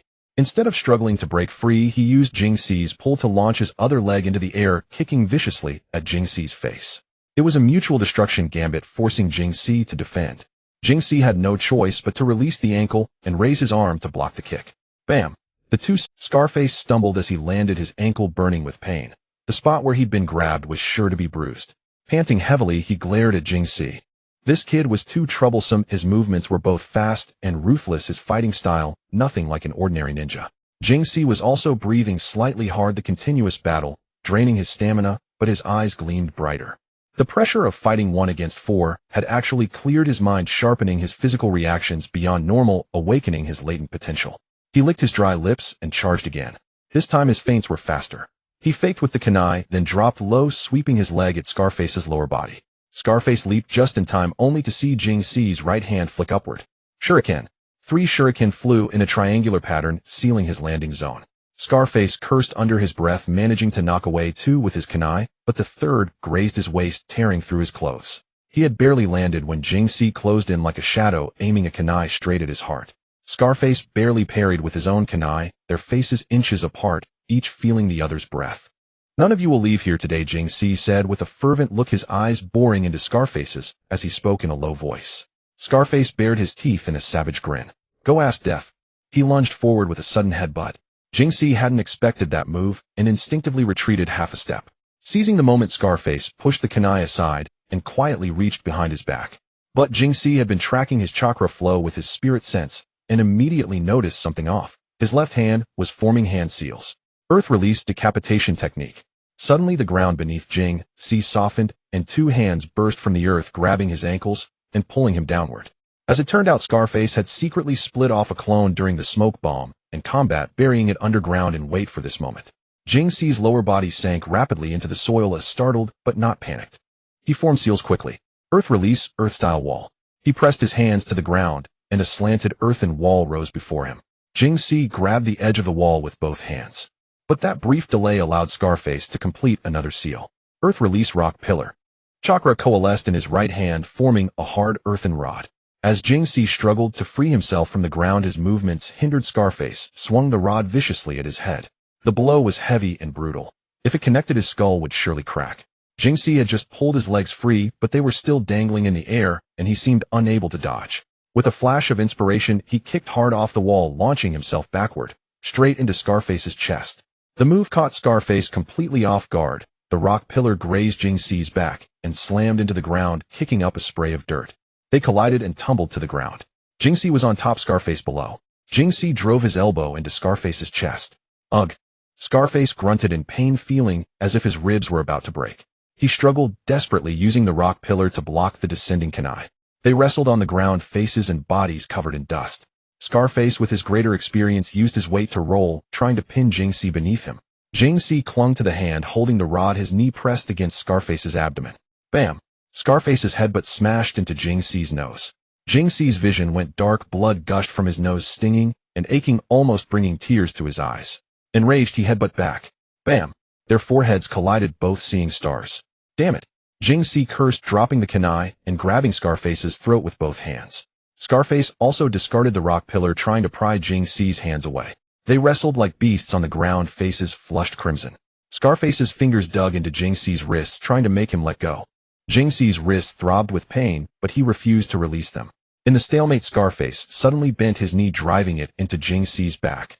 Jing Si winced, his grip loosening. Scarface seized the chance to flip over, pinning Jing Si beneath him, and reversed his grip, choking Jing Si with both hands. Jing Si's throat was constricted, breathing became difficult. He pounded on Scarface's arms, but the man held on like a madman. His vision began to blur, and a ringing noise filled his ears. Jing Si could feel the rough fingers digging deep into the flesh of his neck. Am I about to die? No. He still had his spirit sense. His spirit saw the flow of chakra in the scar-faced man. All of the opponent's power was concentrated in his hands, leaving his chest and abdomen vulnerable. Jing Si stopped trying to pry the man's hands apart. Instead, he formed his fingers into a blade, condensed chakra at their tips, and thrust fiercely at the scarred man's left lower ribs. Uffed! The strike was swift and vicious. Scarface let out a scream, and his grip immediately loosened. Taking advantage, Jing Si gasped for air while reaching into his ninja tool pouch with his other hand. He pulled out a kunai, and without even looking drove it upward. Ugh! Scarface's body stiffened. He looked down at the kunai embedded in his chest, his face a mask. He opened his mouth as if to speak, but only coughed up blood before collapsing onto Jing Si. Jing Si shoved him off with effort, sat up, and gasped for air, his throat burning with pain. He wiped the blood and dirt from his face, gazing at the fallen Scarface. The man's eyes were still open, but their focus was gone. His spirit scanned the surroundings. After confirming that all four enemies were incapacitated, Jing Si finally relaxed completely, and his spirit returned to his body. Exhaustion washed over him like a tidal wave. His entire body ached, his nose was still bleeding, his wrists bore several scratch marks, and a ring of purple finger marks circled his neck. From the distance came a few whistles, and the faint sound of footsteps rapidly approaching. Clearly the people from the outpost had heard the commotion and were coming. With reinforcements arriving, his tense nerves finally relaxed, and his body went limp. His head drooped. He was simply too exhausted. His physical strength was severely depleted, his spiritual energy nearly drained, and his chakra almost gone. Seconds later, two Konoha shinobi rushed over from the direction of the outpost, the leader in his 30s. They saw the chaotic scene, bloodstains on the ground, and 4 IWA shinobi lying motionless, dead or alive. They also saw Jing Si lying alone, battered and wounded, and both froze. What happened? Was it you who was fighting just now? The leading ninja asked, looking around, warily scanning for any hidden enemies. Jing Si struggled to prop himself up, wiped the sweat and blood from his face, and said, reporting in. I am Shiranui Jing Si Ichunin. I was ordered to report for duty. On the way I encountered 4 IWA shinobi infiltrators and just defeated them. Hello Jing Si. I'm Tota Ryota, and this is Oshima Hoshi. 4 IWA shinobi. All by yourself. Ryota sounded incredulous. He looked at the bloodstains and battle signs on the ground. The 4 unconscious IWA shinobi and then at Jinxi's young face, marked with exhaustion and determination. He had to believe it. Ryota remained relatively calm. Let's head back to the outpost first. He said to Jinxi, come back with us and get your wounds treated. Jinxi, supported by the two, limped forward. His entire body ached, his feet felt like they were treading on cotton, staggering with every step. The ring of bruises around his neck burned, and his throat still carried the taste of blood. As they walked, Ryota studied Jinxi. Are your injuries serious? Can you still walk? Should I carry you? Jinxi shook his head, his voice a bit hoarse. I can walk. They're just superficial wounds. I've just expended a lot of physical strength and chakra. The other young genin supporting Jinxi, Oshima, Hoshi, couldn't help asking, Senior, did you really take down 4 all by yourself? Before Jinxi could answer, Ryota cut in, talk about it later. Stay alert. The outpost was nothing more than a few wooden huts reinforced with earth release hidden behind several large trees, inconspicuous. As soon as one entered, the air was thick with a mix of sweat, earth, and medicine. Inside, an oil lamp cast dim light. A female ninja in a vest wearing a Konoha forehead protector was organizing scrolls. Seeing them enter supporting someone, she immediately stood up. What happened? Are you hurt? We encountered 4 IWA shinobi on the way. He took them all on and defeated them. This is Jinxi, who came to reinforce us. And this is Takahashi Eri. Ryota introduced them, his tone still tinged with disbelief. Eri looked to be about 17 or 18, her movements brisk. Help him sit down, she directed, swiftly opening a medical kit. Jinxi was guided to sit on a wooden crate. Eri first examined his neck, gently pressing the bruised area with her fingers. Whoa, that's a nasty grip. Luckily the throat cartilage isn't broken. She then checked the scratches on his wrists. The dried blood under his nose was minor. When the alcohol swab touched his wounds, the sting made Jinxi hiss. Bear with it, Eri said calmly, her hands never stopping. Any other pain? My ribs might be a bit. Jinxi said, inhaling sharply. During the fight he hadn't noticed, but now that he was relaxed, any movement in his side triggered pain. Eri lifted his shirt and saw a large prominent red swelling below his left ribs, with the center already turning purple. How did this happen? I got kicked. Jinxi was too embarrassed to admit he had bumped into something while dodging. Eri carefully pressed with her fingers. The bone doesn't seem broken. Lucky you. She took out bandages and ointment and began to treat his wounds. This ointment promotes blood circulation and reduces swelling. It's a bit cool. Bear with it. The cool balm soothed the area, bringing some relief. Eri tightly wrapped bandages around his chest and ribs to secure them. After finishing, Ryota handed him a canteen. Have some water. Jinxi took it and gulped down several mouthfuls. The cool water soothed his burning throat, making him feel much better.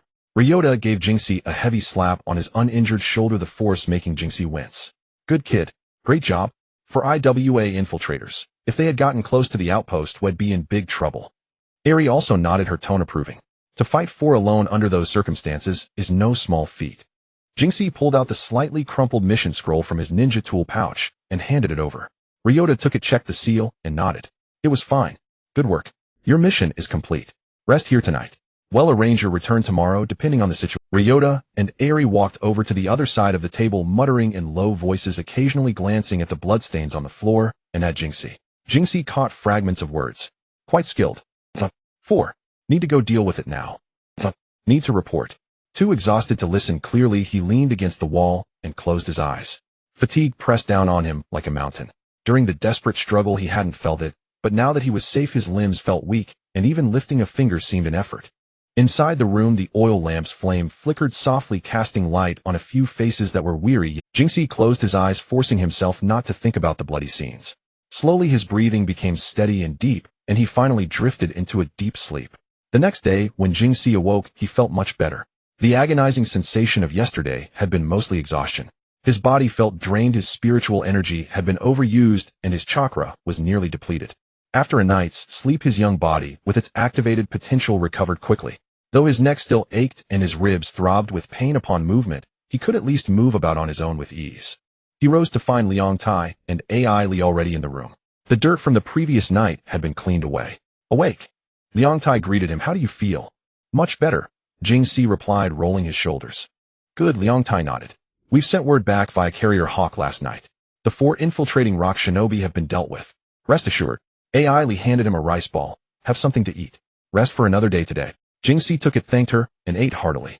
The rice ball was a bit hard, but it tasted especially delicious at that moment. After eating, Liang Tai and the others went to carry out the outpost's daily duties. Thus Jinxi rested for another day, his body nearly fully recovered. He then began his routine tasks, His duties mainly involved observation and patrol, staying in concealed spots, using binoculars to scan the distant terrain for any signs of enemy activity. Sometimes he would leave the hut and circle through the nearby woods, checking if their traps had been tampered with and searching for unfamiliar tracks. Days passed, and the atmosphere at the front line grew increasingly tense. They observed occasional plumes of dust rising in the distance, as if someone was moving swiftly. One afternoon, it was Jing Si's turn to stand watch atop a large tree. He raised his binoculars and carefully scanned the distant horizon. As he watched, his brow furrowed. At the edge of the previously empty woodland, many small black dots seemed. He adjusted the focus and looked closely. It was rock shinobi, and quite a number of them apparently gathering. Jing Si's heart tightened. He immediately leaped down from the tree and sprinted back to the outpost hut. "Senior Liang Tai," he shouted as he entered, "we have a situation. Rock shinobi are gathering in the distance, a lot of them." Everyone in the room stood up at once. Liang Tai's expression turned grim. "Are you sure?" "Absolutely. I saw them clearly," Jing Si affirmed. Liang Tai swiftly ran out of the hut, and shortly after pushed the door open to re-enter. "Quick! Use the carrier hawk to warn the rear base." Liang Tai immediately instructed Oshima Hoshi, who was in charge of communications. Oshima Hoshi wasted no time, quickly wrote an intelligence scroll, tied it to the carrier hawk's leg, and went outside to release the bird. Watching the carrier hawk flap its wings and disappear into the sky, everyone in the room breathed a slight sigh of relief, but the tension remained. "Increase vigilance." Liang Tai commanded, "Everyone stay alert. AI check the medical supplies. Jing Si star inspect the perimeter, alert traps. Everyone split up and get to work." Jing Si followed Star to a spot not far from the hut, checking the simple trigger devices they had set up using thin wires, bells, and explosive tags. This way, if anyone approached, they would be alerted in advance. After checking the traps, the sky had begun to darken. The group returned to the hut. None of them had much appetite. They simply nibbled on some dry rations, and then each found a spot, listening warily for any sounds outside. The night grew deep, and the forest was silent save for the rustling of leaves in the wind. Jing Si sat against the wall, not sleeping. He pondered for a moment, then quietly released his spiritual body. The spiritual form drifted out of the hut, silent and invisible in the darkness. Using it for vigilance was more reliable than relying solely on ears and eyes. The spiritual form sensed everything around: trees, rocks, small animals. All was normal. Just then the spiritual form's feet seemed to brush against something small and hard-moving. How could I feel that? Jing Si wondered. Intrigued, Jing Si directed the spiritual form to look closer. It was a tiny white spider, no bigger than a fingernail, crawling silently on the ground. When the little spider crawled past the edge of the spiritual form, Jing Si clearly sensed a peculiar chakra flowing within it. That sensation was familiar. It felt exactly like the mixed chakra within his own body. Curious, he tried extending his spiritual form to completely envelop the tiny spider. A strange thing happened. When his spiritual form fully wrapped around the spider, it suddenly stopped moving. At the same time, Jing Si felt that the part of his spiritual form covering the spider had stepped into something slightly viscous, yet flowing like water. A very peculiar sensation, as if he could control that puddle of water. With a thought, he tried using his spiritual form to nudge the mixed chakra flowing inside the spider. The spider, which had been motionless, suddenly moved again, and it moved according to Jing Si's will, turning around and crawling a few steps to the side. Jing Si was startled and almost flung the spider away. He steadied himself and carefully observed the little creature. He discovered that when his spiritual form fully covered and connected with the mixed chakra inside the spider, he could control this tiny creature's movements as if they were his own limbs. Moreover, Jing Si also noticed that the thing was not a real spider, but a small sculpture made of white clay. Trouble. Enemy attack. Jing Si shouted from inside the hut, startling everyone awake. They looked at him in confusion. Why was he yelling in the middle of the night? Just then a loud explosion roared from afar. Liang Tai reacted swiftly, dashing out of the hut to check. Jing Si immediately grabbed a kunai and followed. Flames flickered in several spots in the forest, the places where they had set traps. Some rock shinobi had somehow bypassed their traps. It seemed that Jing Si's spiritual control of the clay spider had made the rock shinobi think they had been discovered, prompting them to launch a preemptive attack. A rock shinobi formed hand seals, shouted, and hurled several clay balls toward the hut. "Watch out for explosion," Liang Tai yelled. Boom, boom. Successive explosions erupted near the hut, sending flames, debris, and mud flying everywhere. The shockwave knocked Jing Si and the others back a few steps. "We can't stay here. The hut is too conspicuous. It's a target." Liang Tai decided on the spot. "Retreat. Fall back to the rear base." The group fought off the advancing rock shinobi while beginning to withdraw. Jing Si deflected a thrown shuriken with his kunai, glanced back at the half-collapsed hut, and his mind lingered on the clay spider he had momentarily controlled. The battle was not large in scale, and the number of IWA ninjas who had crept over seemed to be small. Their objective was clear: to eliminate this outpost without pursuing too aggressively. Jing Si and his comrades fought, while retreating, using the forest cover to quickly break away and withdraw toward the rear stronghold. After a swift march, they finally glimpsed the outline of the stronghold. The stronghold camp was surrounded by wooden palisades, and many Konoha patrol ninjas could be seen moving about inside. Once inside, Liang Tai went to report to the person in charge. After a while he returned and said to Jing Si, the outpost is temporarily unreachable. You've been assigned to the stronghold's guard squad responsible for daily patrols and sentry duty. Go rest for now, someone will inform you of the specific tasks later. Jing Si nodded. That was fine. Compared to the constant tension at the outpost, the stronghold was much safer. He was assigned to a temporary barracks, sharing it with several unfamiliar ninjas. In the following days, Jing Si's daily routine consisted of patrolling inside and outside the stronghold's walls with the squad, or standing guard on the watchtower. Life became routine, even a bit monotonous. During this time he inquired about how the previously injured were handled, and was told that they had all been sent back to Konohagakure. Relieved, Jing Si let go of his worries. With more free time, Jing Si began to ponder the matter of his spirit entity controlling the clay spider that night. The more he thought about it, the more intriguing it became. There must be some trick to it. When he had discovered the clay spider at the outpost, Jing Si didn't react immediately.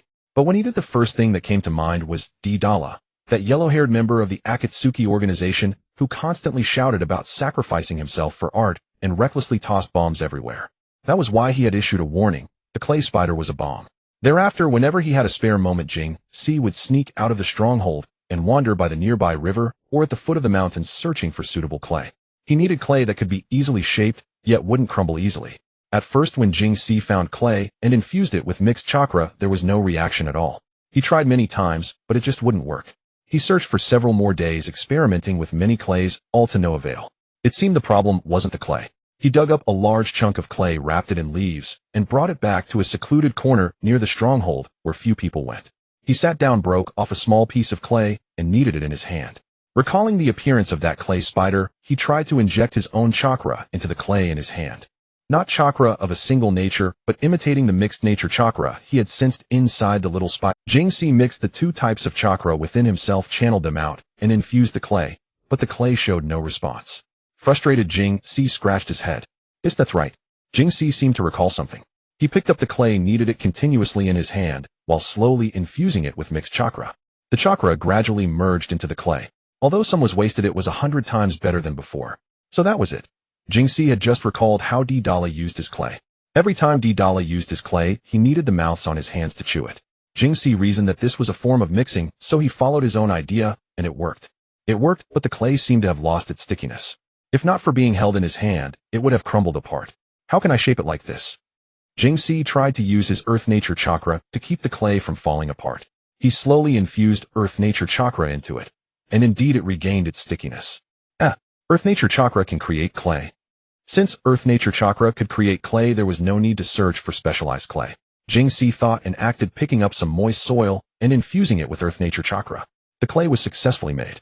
He kneaded the newly produced clay in his palm, then infused it with mixed nature chakra. Success! Jing Si let out a long sigh.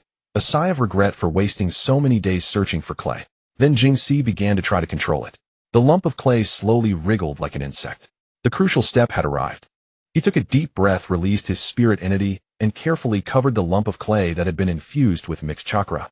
It felt exactly like that night. When his spirit entity completely enveloped the clay, he felt as if his consciousness had connected to the flowing chakra energy within the clay. With a thought, the clay instantly came to life, wriggling in his palm. He had succeeded. His spirit entity could indeed possess this clay infused with special mixed chakra and control it. He continued experimenting. He tried to shape the clay into more complex forms, such as a centipede or a spider. At first it was difficult to shape, and the result was crooked and uneven.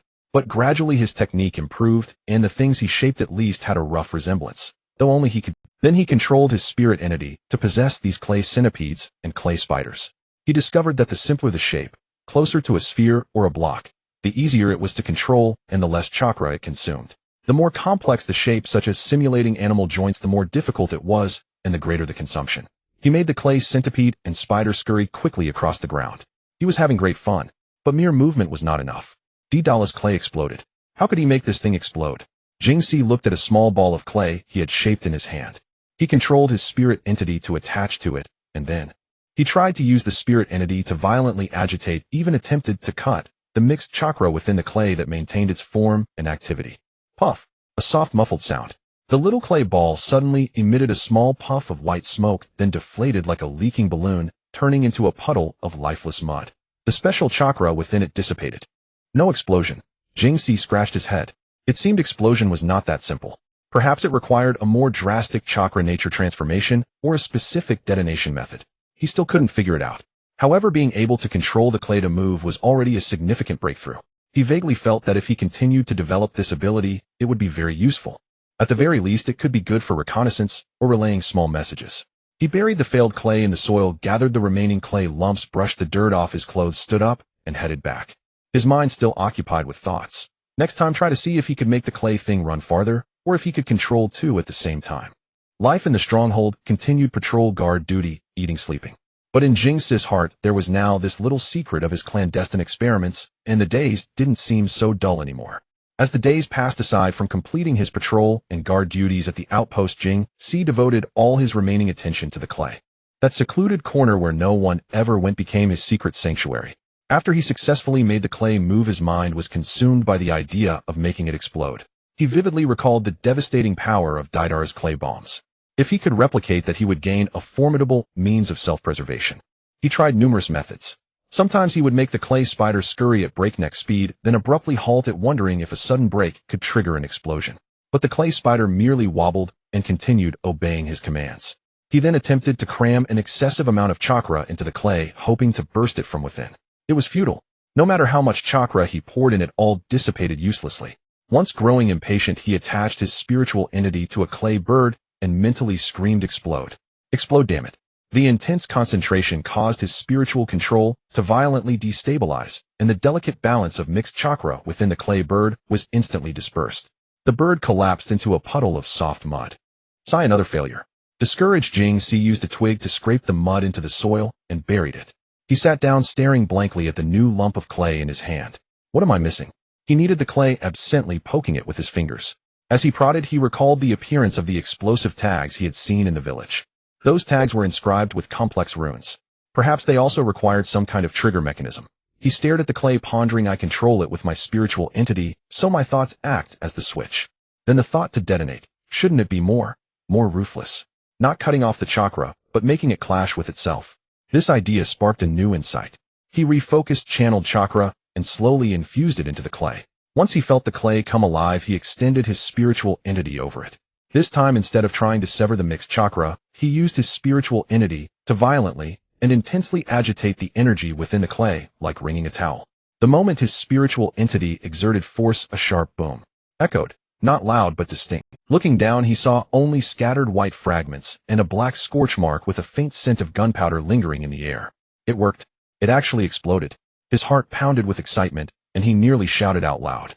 He quickly covered his mouth, glancing around to ensure no one was watching. He carefully replayed the sensation in his mind. Yes, that was it. The feeling of forcibly disrupting and destroying the balance of chakra inside the clay, using his spiritual entity. He eagerly tried again. This time he molded a smaller clay ball and placed it on a rock. Stepping back a few paces, he extended his spiritual entity, enveloped it, and then gave a sudden sharp twist. Boom! The small clay ball exploded, leaving a tiny white mark on the rock's surface. The power is weak, but it's definitely an explosion. Jingxi's heart was overjoyed. He estimated the power was roughly that of a firecracker, but it was a start. He tried a few more times, gradually mastering the technique. The explosion's intensity related to the amount of chakra he infused and the ferocity of the twist from his spiritual entity. More chakra and a more violent twist resulted in a louder blast. After several days of continuous experimentation, he finally understood the art of explosion. Taking advantage of his break, he ventured far away from the border to test the explosive power. He tested clay from the size of a fingernail to that of a basketball. The power of the fingernail-sized clay, he observed, was roughly equivalent to a hand grenade from his previous life. As for the basketball-sized clay, he couldn't gauge its exact force. He only knew it blasted a crater 10 meters in radius into the ground. He was fairly satisfied, though it consumed an enormous amount of chakra. That single bomb nearly drained him completely. Having played enough with explosions, he began to ponder other possibilities. Having the clay crawl on the ground was uninteresting. If it could fly, its utility would be immense. He collected some bird feathers and observed how birds flew. Then he sat down and carefully molded a clay bird that resembled a sparrow, though its wings were slightly asymmetrical. After shaping it, he infused chakra and extended his spiritual entity over it. Fly, he commanded with his spiritual entity. The clay bird flapped its wings awkwardly on the ground and then wobbled into the air. It rose less than half a meter before plummeting onto the grass. Is the wing shape wrong? Or is it too heavy? Jingxi picked up the bird and adjusted the wings, making their curves more natural. He also tried reducing the clay on the body to make it lighter. On the second attempt, the bird flew more steadily, able to circle above his head, but it was slow and labored. Jingxi pondered. Perhaps it wasn't just the shape. He controlled the bird's flight by having his spiritual entity attached to it. Maybe he needed to simulate the rhythm of a bird's wing beats. He closed his eyes, imagining himself as the bird, figuring out how to flap its wings. Then he commanded the clay bird, increasing the frequency of its wing flaps and adjusting the amplitude. Indeed, this time the bird flew much more smoothly. Although it still looked rather ugly, it could at least maintain stable low-altitude flight. Excellent. It can fly. Jingxi guided the bird through the trees, and his spirits soared along with it. This was far cooler than crawling on the ground. Next, Jingxi began various tests. He first tested the flight distance. Standing in his secret base, he commanded the clay bird to fly straight in one direction. He concentrated, sensing the extension range of his spiritual entity and the rate of chakra consumption. After about 100 meters, he reached the maximum limit of his spiritual entity's separation from his body. So my current limit is about 100 meters. This has nothing to do with the clay bird. It's only related to my own spiritual entity. Jingxi noted this distance. He knew that as he grew older and his physical condition improved, this range. Jingxi continued to command the clay bird to fly, wanting to see how long it could last. After about 40 minutes, the chakra in the clay bird was completely depleted, and his spiritual entity could no longer attach. The bird plummeted to the ground and shattered into pieces. 40 minutes. That's a considerable duration, excellent for reconnaissance. Hey, wait a minute. Over 40 minutes had passed, and his spiritual entity had been away from his body the entire time without resting. Yet it did not feel the usual fatigue. This discovery was remarkable. It turned out that his spiritual entity could be nourished by chakra with earth and lightning attributes. Even though controlling it is quite tricky, it can fly. Jingxi stood there grinning, foolishly delighted to have uncovered another secret about himself. His arsenal of trump cards was growing. How satisfying. After a moment of delight, Jingxi continued his experiments, still uncertain about the clay's load-bearing capacity. He envisioned himself standing on a clay bird soaring through the sky, like Daedara. Jingxi began testing the load. He molded a slightly larger bird and attempted to have it carry a small leaf. It succeeded. He then switched to a small pebble, and it worked again. Next, he placed a stone half the weight of the clay bird, and it barely managed to lift it. To carry himself, it seemed he would need to create an enormous clay bird. It seems the current load capacity can only carry itself, useful for reconnaissance. Jingxi was not discouraged. This already exceeded his expectations. He played tirelessly with his clay, every day molding all sorts of bizarre shapes, making them move and fly, and occasionally sneaking off to a secluded spot to detonate a small clay ball, listening to the bang and gauging its power. Life at the outpost remained the same. While patrolling, he gazed at the forest beyond the fence, and sometimes wondered if he could dispatch a clay bird to scout ahead, potentially detecting enemies in advance. While standing guard, he looked into the distance and pondered whether he could make the clay bird fly farther to explore the valley beyond. These thoughts made him more devoted to his small ability. Unbeknownst to him, he had been at the outpost for nearly a month. Jingxi sensed a subtle change in the atmosphere. Previously, patrol squads were noticeably more frequent, but in recent days the arrangements had significantly decreased. Everyone seemed more relaxed, with smiles appearing on their faces. One day at lunch, Jingxi crouched in a corner of the outpost's mess hall, holding a bowl and eating, when he overheard several ninjas chatting at a nearby table. Jingxi immediately perked up his ears, pretending to eat, while unconsciously edging closer. A younger ninja said, "Hey, have you heard? There seems to be no activity from a Wagakure anymore. The atmosphere here is getting more relaxed." Another nodded, still chewing his food. "Yeah, I heard. It seems our Hokage negotiated with other villages, and it..." At that moment, an older ninja with a scar on his face snorted, slammed his bowl onto the table with a loud clatter, nearly rattling the dishes. Jingxi flinched, fearing he had been caught eavesdropping, and quickly buried his face in his bowl. Humph. Those IWA bastards only yield when beaten. How long has it been since the last Great War? They forget the pain once the wound heals, and try to stir up trouble again. The young ninja quickly interjected, but this time, they didn't gain any advantage. I heard the Hokage united several major nations to pressure IWA.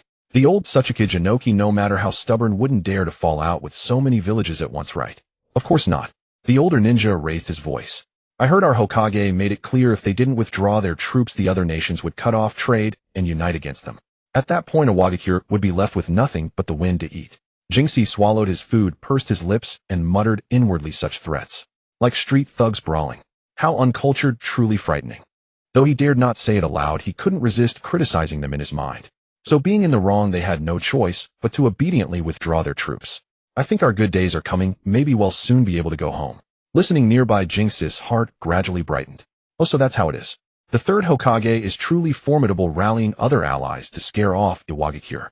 No wonder everyone feels relieved, not as tense as before. Knowing this news, Jinxie felt much more at ease. After finishing his meal and washing his bowl, he sauntered back to his usual small clearing, pulled out the clay that had been warmed by his pocket. He kneaded it aimlessly while pondering what he had heard. The war might be ending, that was good. But his hands never stopped molding. He shaped an ugly little spider and made it crawl on the ground, finding it boring. He then molded a bird that was simultaneously fat and thin. Fat in the body, round and plump, and thin in the wings, just tiny little things. Just as Jinxie was about to infuse chakra and train for flight, he looked down and saw the mess. What the hell is this? He had been distracted. A few days later, the official news came. During a squad assembly, the Jonin in charge of the outpost announced the border tension has eased. Iwagakure's forces have withdrawn. The outpost's alert level is lowered and some personnel can return to the village. A small cheer rose from the ranks. Everyone sighed in relief, they could finally go home. The Jonin then read the list of returnees and Jinxie's name was on it. Prepare yourselves. We depart at dawn tomorrow back to Konoha. The Jonin said. Yes. Jinxie and the others replied in unison. Returning, huh? Jinxie felt a mix of joy and reluctance to leave this secret base. He went back to the barracks and packed his meager belongings. He carefully wrapped his chakra-infused clay in several layers of oil paper and tucked it deep inside his bedroll. The next morning the squad assembled and left the outpost they had occupied for so long, heading towards Konoha. Along the way, Jinxie gazed at the familiar scenery, eager to return home. He touched the clay in his bedroll, mentally planning to find a more secluded spot in the village to continue practicing. This ability might prove very useful in the future. A few days later, the gates of Konoha appeared before them. Seeing the familiar sights and bustling crowds, a smile spread across Jinxie's face. Finally back up. Jinxie quickly shut his mouth. He followed the squad into the village. First they reported their mission and debriefed. Afterwards, carrying his pack, he walked towards his home, intending to get a good night's sleep. As he walked, he thought about how to improve his clay bird to fly higher and farther. Maybe he could try molding a little rabbit that could run. Or perhaps a fish that could dive. That seemed a bit difficult. Sunlight spilled warmly onto the streets. Jinxie passed through the lively market, listening to the familiar cries of vendors, feeling a sense of security settle in his heart. He looked up at the massive faces carved into the Hokage rock, and a newfound respect for the third Hokage welled within him. No matter what, I made it back safely. He took a deep breath and quickened his pace towards home. This border mission, though perilous, had also granted him this strange ability, and that seemed quite rewarding. Jinxie carried his pack and walked along the familiar streets. The closer he drew to home, the lighter his steps became. As he neared the entrance, he noticed a figure leaning against the doorframe, a sunbon dangling from the mouth. It was none other than his elder brother Shiranui Genma. Brother, Jinxie called out, quickening his pace as he rushed over. Genma scrutinized him from head to toe. Seeing that although travel-worn, his brother was in good spirits and bore no obvious injuries, he finally breathed a sigh of relief. He took the sunbon in hand and stepped aside from the doorway. Back. Come inside and talk. Jinxie followed him into the house, tossed his luggage carelessly into a corner, and plopped down onto the tatami mat with a long exhale. Home truly is the most comfortable place. Genma poured him a glass of water and sat down across from him. At the front lines, I heard things were quite tense. You weren't injured. Not too bad. I ran into a few skirmishes, but nothing life-threatening. Jinxie took the water glass and gulped it down in several big swallows, then wiped his mouth. Just exhausted. At that outpost, I had to sleep with one eye open. Jinxie then gave a rough account of the border situation, how during a mission the outpost was ambushed by IWA shinobi, how a colleague was wounded, how he was subsequently sent to the forward post, how he discovered IWA scouts, how they were forced to abandon the post, and how they fell back to guard the rear base. Of course, the part where he himself killed 4 IWA shinobi along with some other details he deliberately omitted. Not because explaining would be too troublesome, but because he feared Genma would worry. Genma listened quietly, occasionally nodding. When Jinxie finished, he finally spoke. It's been much the same in the village lately. The atmosphere was pretty tense before, partly because of the border and partly because of the Uchiha. Jinxie immediately perked up. The Uchiha? What's wrong with them now? The same old issue. Genma shook his head, a note of helplessness in his tone. They feel the village treats them unfairly. The rift is growing deeper. When the patrolling Umbu and their police force cross paths, neither side wears a pleasant expression. But lately with the border situation easing, things here have calmed down a little. Probably the Hokagesama can finally breathe easier and turn his attention to internal matters. Jing-si let out an "oh," but his face was full of confusion.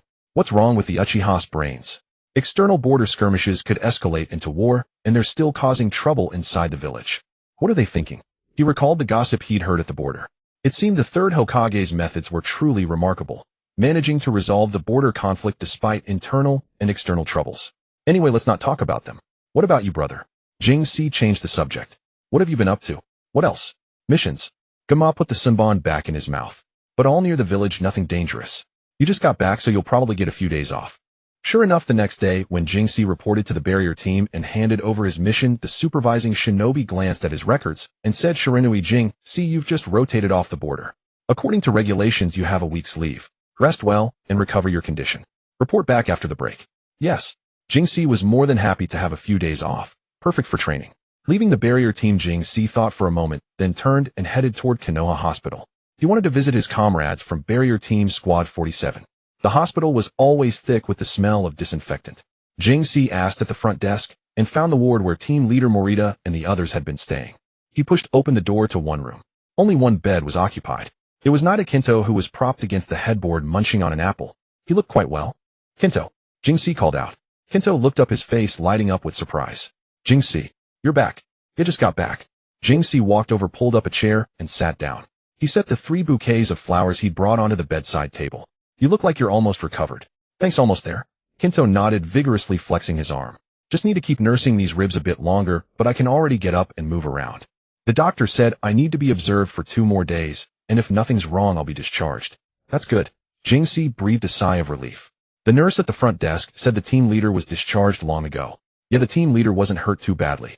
He was back bouncing around half a month ago. As for Kotohana, Kinto's voice dropped as he pointed to the next room. She's in there. Her injuries were more severe. She'll be staying a while longer. Jing-si stood up, took one of the bouquets from the bedside table, and patted Kinto on the shoulder. I'll go see Kotohana-senpai. Jing-si walked to the next room and gently pushed the door open. Minakawa Kotohana lay on the bed by the window, her face still pale. One leg and one arm were encased in thick plaster casts suspended in the air. She had been staring blankly out the window but turned her head at the sound. Kotohana-senpai, Jing-si called. Jing-si. Kotohana was taken aback, then a faint smile appeared on her face. You finished your mission. Are you all right? I'm fine. Jing-si approached the bed, placed the flowers on the bedside table, and looked at her injuries. How are you feeling? It's okay, just can't move, a bit stifling. Kotohana tried to move her uninjured hand. Several bones broken. They'll take a while to heal. The doctor says I'll have to stay another month or so. Jing-si looked at his former teammate from the barrier team, someone he used to laugh and chat with, now confined to a hospital bed. His heart felt heavy. On the battlefield, injuries were just a part of life. To survive it all was a stroke of luck. He chatted a bit longer with Kotohana, telling her the border situation had eased and urged her to rest and recover peacefully. Stepping out of the hospital into the sunlight, Jing-si took a deep breath. To come back alive, to see familiar comrades, even if wounded, it was still a blessing. But in his heart, Jing-si understood even more clearly, if his strength was insufficient next time, it might be him lying there. On the first day of his leave, Jing-si slept until the sun was high in the sky before waking. The habit of constant vigilance at the border hadn't completely faded, but lying in his own familiar futon gave him a sense of security that the front lines could never provide. He slowly got up, ate something, and then strolled out the door. He didn't head toward the bustling commercial district, but instead walked straight to the small grove on the edge of the village where he often used to go. It was secluded with no one to disturb him. Finding the familiar clearing in the woods, Jing-si looked around to make sure he was alone. He pulled out the lump of white clay wrapped in oil paper from his chest. The clay was a bit hard. He slowly warmed it with the heat of his palm until it softened, then broke off a small piece. He began to knead it, gradually infusing it with chakra of mixed natures. This time his technique was much more practiced, and his chakra flow was steady. Soon a small lump of clay imbued with active chakra took shape in his palm. Jing-si released his spirit form, which enveloped the clay. A familiar sensation coursed through him as the lump of clay immediately came alive, twisting and deforming according to his will. He attempted to mold it into the shape of a small bird, wing's tail, though it remained somewhat crude. With the spirit form coordinating his senses, it was far better than the lopsided initial attempts. The spirit form guided the clay bird, which fluttered its wings and wobbled into the air. It flew low at first, unsteady, tracing erratic arcs like a drunken creature. Jing-Si focused his mind, striving to maintain a stable output of chakra and precise control over the spirit form. Gradually the bird steadied, beginning to circle in low sweeping passes over the clearing. Jing-Si had it accelerate, decelerate, rise, and descend. He discovered that flight consumed far more chakra than having the clay crawl along the ground. Moreover, the farther the distance, the more difficult the control became. Likely due to the diminishing chakra reserves, though the connection between the spirit form and the clay remained unchanged. This had been the case at the forward outpost. Each clay bird was shaped differently, forcing him to relearn flight techniques every time. He needed to standardize the process or he would never make progress. After about an hour of practice, feeling his chakra significantly depleted, Jing-Si let the bird land in his palm and withdrew the spirit form.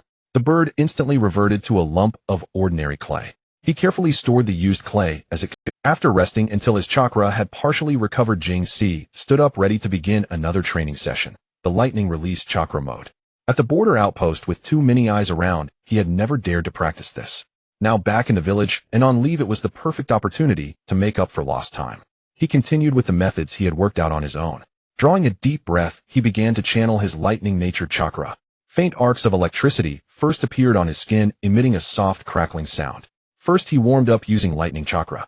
Once the warm-up was complete, he separated his spirit form from his body and activated the lightning release chakra mode, enveloping himself in blue electric currents.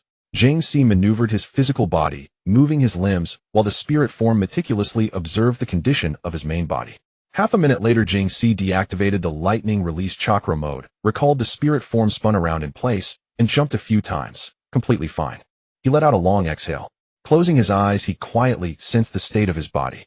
The lightning release chakra mode had finally begun to take root. Previously, when Jing-Si activated the lightning release chakra mode, he was utterly unable to move, let alone enhance his strength while in that state. But now unexpectedly, he could move while in that mode, and the earlier sensation of being electrocuted had vanished, or rather it had diminished to an almost imperceptible level. As for enhancing his strength, he was not there yet. His body could barely handle the current state, and it was far from optimal. He was still too young. With age and persistent training, he might one day match the fourth Raikage A, or even surpass him. Thus he alternated between practicing clay manipulation and the lightning release chakra mode in the small growth. When tired, he would meditate to restore chakra, or ponder the principles of the flying thunder god techniques, coordinate sensing. The day passed quickly. The sun was dipping westward, casting long shadows through the trees when Jing-Si's stomach growled. He trudged home weary but fulfilled. In the following days, Jing-Si fell into a routine. He spent most of his daylight hours training in the grove.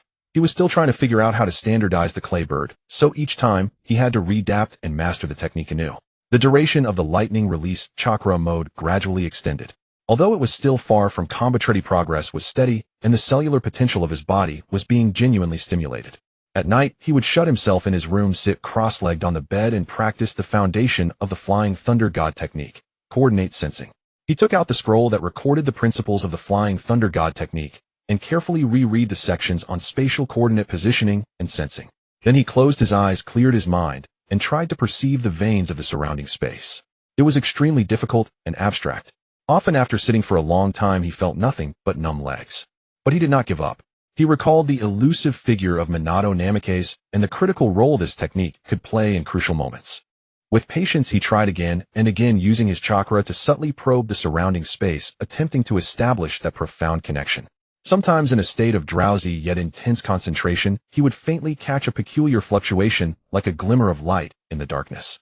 But the moment he tried to focus on it, the sensation vanished. He knew there was no rush.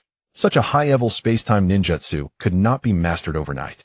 One afternoon, while wrestling with his clay bird in the grove, attempting to make it execute a sharp turn at high speed, he suddenly felt a presence and looked up toward the other side of the woods. A figure was strolling toward him, wearing the Uchiha clan's signature high-collared short-sleeved jacket, with a gentle smile on his face. It was Shursui Uchiha. Jing-Si. Shursui spotted him and greeted with a smile. "I heard you were back from the border and was looking for you. I sensed chakra fluctuations from afar and came to check. It's you." "Shursui." Jing-Si quickly put away the clay bird and walked over. "Is there something you need?" "Nothing special, just wanted to see you." Shursui approached, noticing the slight sweat on Jing-Si's forehead. "Yet better than being idle." Jing-Si nodded. The two sat down casually on the open ground in the grove. Shursui asked about Jing-Si's experiences at the border, and Jing-Si shared what he could. After listening, Shursui sighed. "It sounds like things weren't easy over there. I'm glad you made it back safely. I heard the village has been having some trouble too." Jingxi asked, recalling Jinma's words. Shizui's smile faded slightly, and he let out a soft sigh. Yes, mainly between the clan and the village. Some old issues. You know, we Uchiha have always been in an awkward position. Jingxi remained silent, listening. Some people in the clan harbor resentment, feeling that the village doesn't trust us and pushes us aside. Shursui continued, a hint of helplessness in his tone. The authority of the police forced the restrictions on where we live. These have all become focal points of conflict. A while ago, the radicals tried to pressure the Hokage over the border conflict, which made the atmosphere tense. What did they intend to do? Take advantage of the chaos. Weren't they afraid the Hokage would settle scores later? And now, Jingxi pressed his lips tightly, squinting in confusion, firing off a series of questions. Then, realizing he might have been too intense, he softened his tone. I heard things have eased a bit since I got back. After listening to Jingxi's series of questions, Jishu's expression turned awkward. Well, it has eased a bit. Jishui nodded and continued. On one hand, the situation at the border is tense. Lord Hokage needs to concentrate forces to deal with external threats. Clan leader Fugaku also understands that this is not the time to create chaos for the village and has been soothing things down. On the other hand, Lord Hokage has indeed made some gestures of reassurance, such as slightly favoring the ninjas from the clan in certain task assignments. However, the long-standing grievances are not so easy to resolve. Jingxi could hear the sincerity and concern in Jishu's. Jishui paused and looked at Jingxi. Ultimately, most clan members, including myself, hope for peace and stability in the village. We hope the Uchiha can truly integrate into Konoha rather than being so out of place as they are now. However, the long-standing grievances are not so easy to resolve.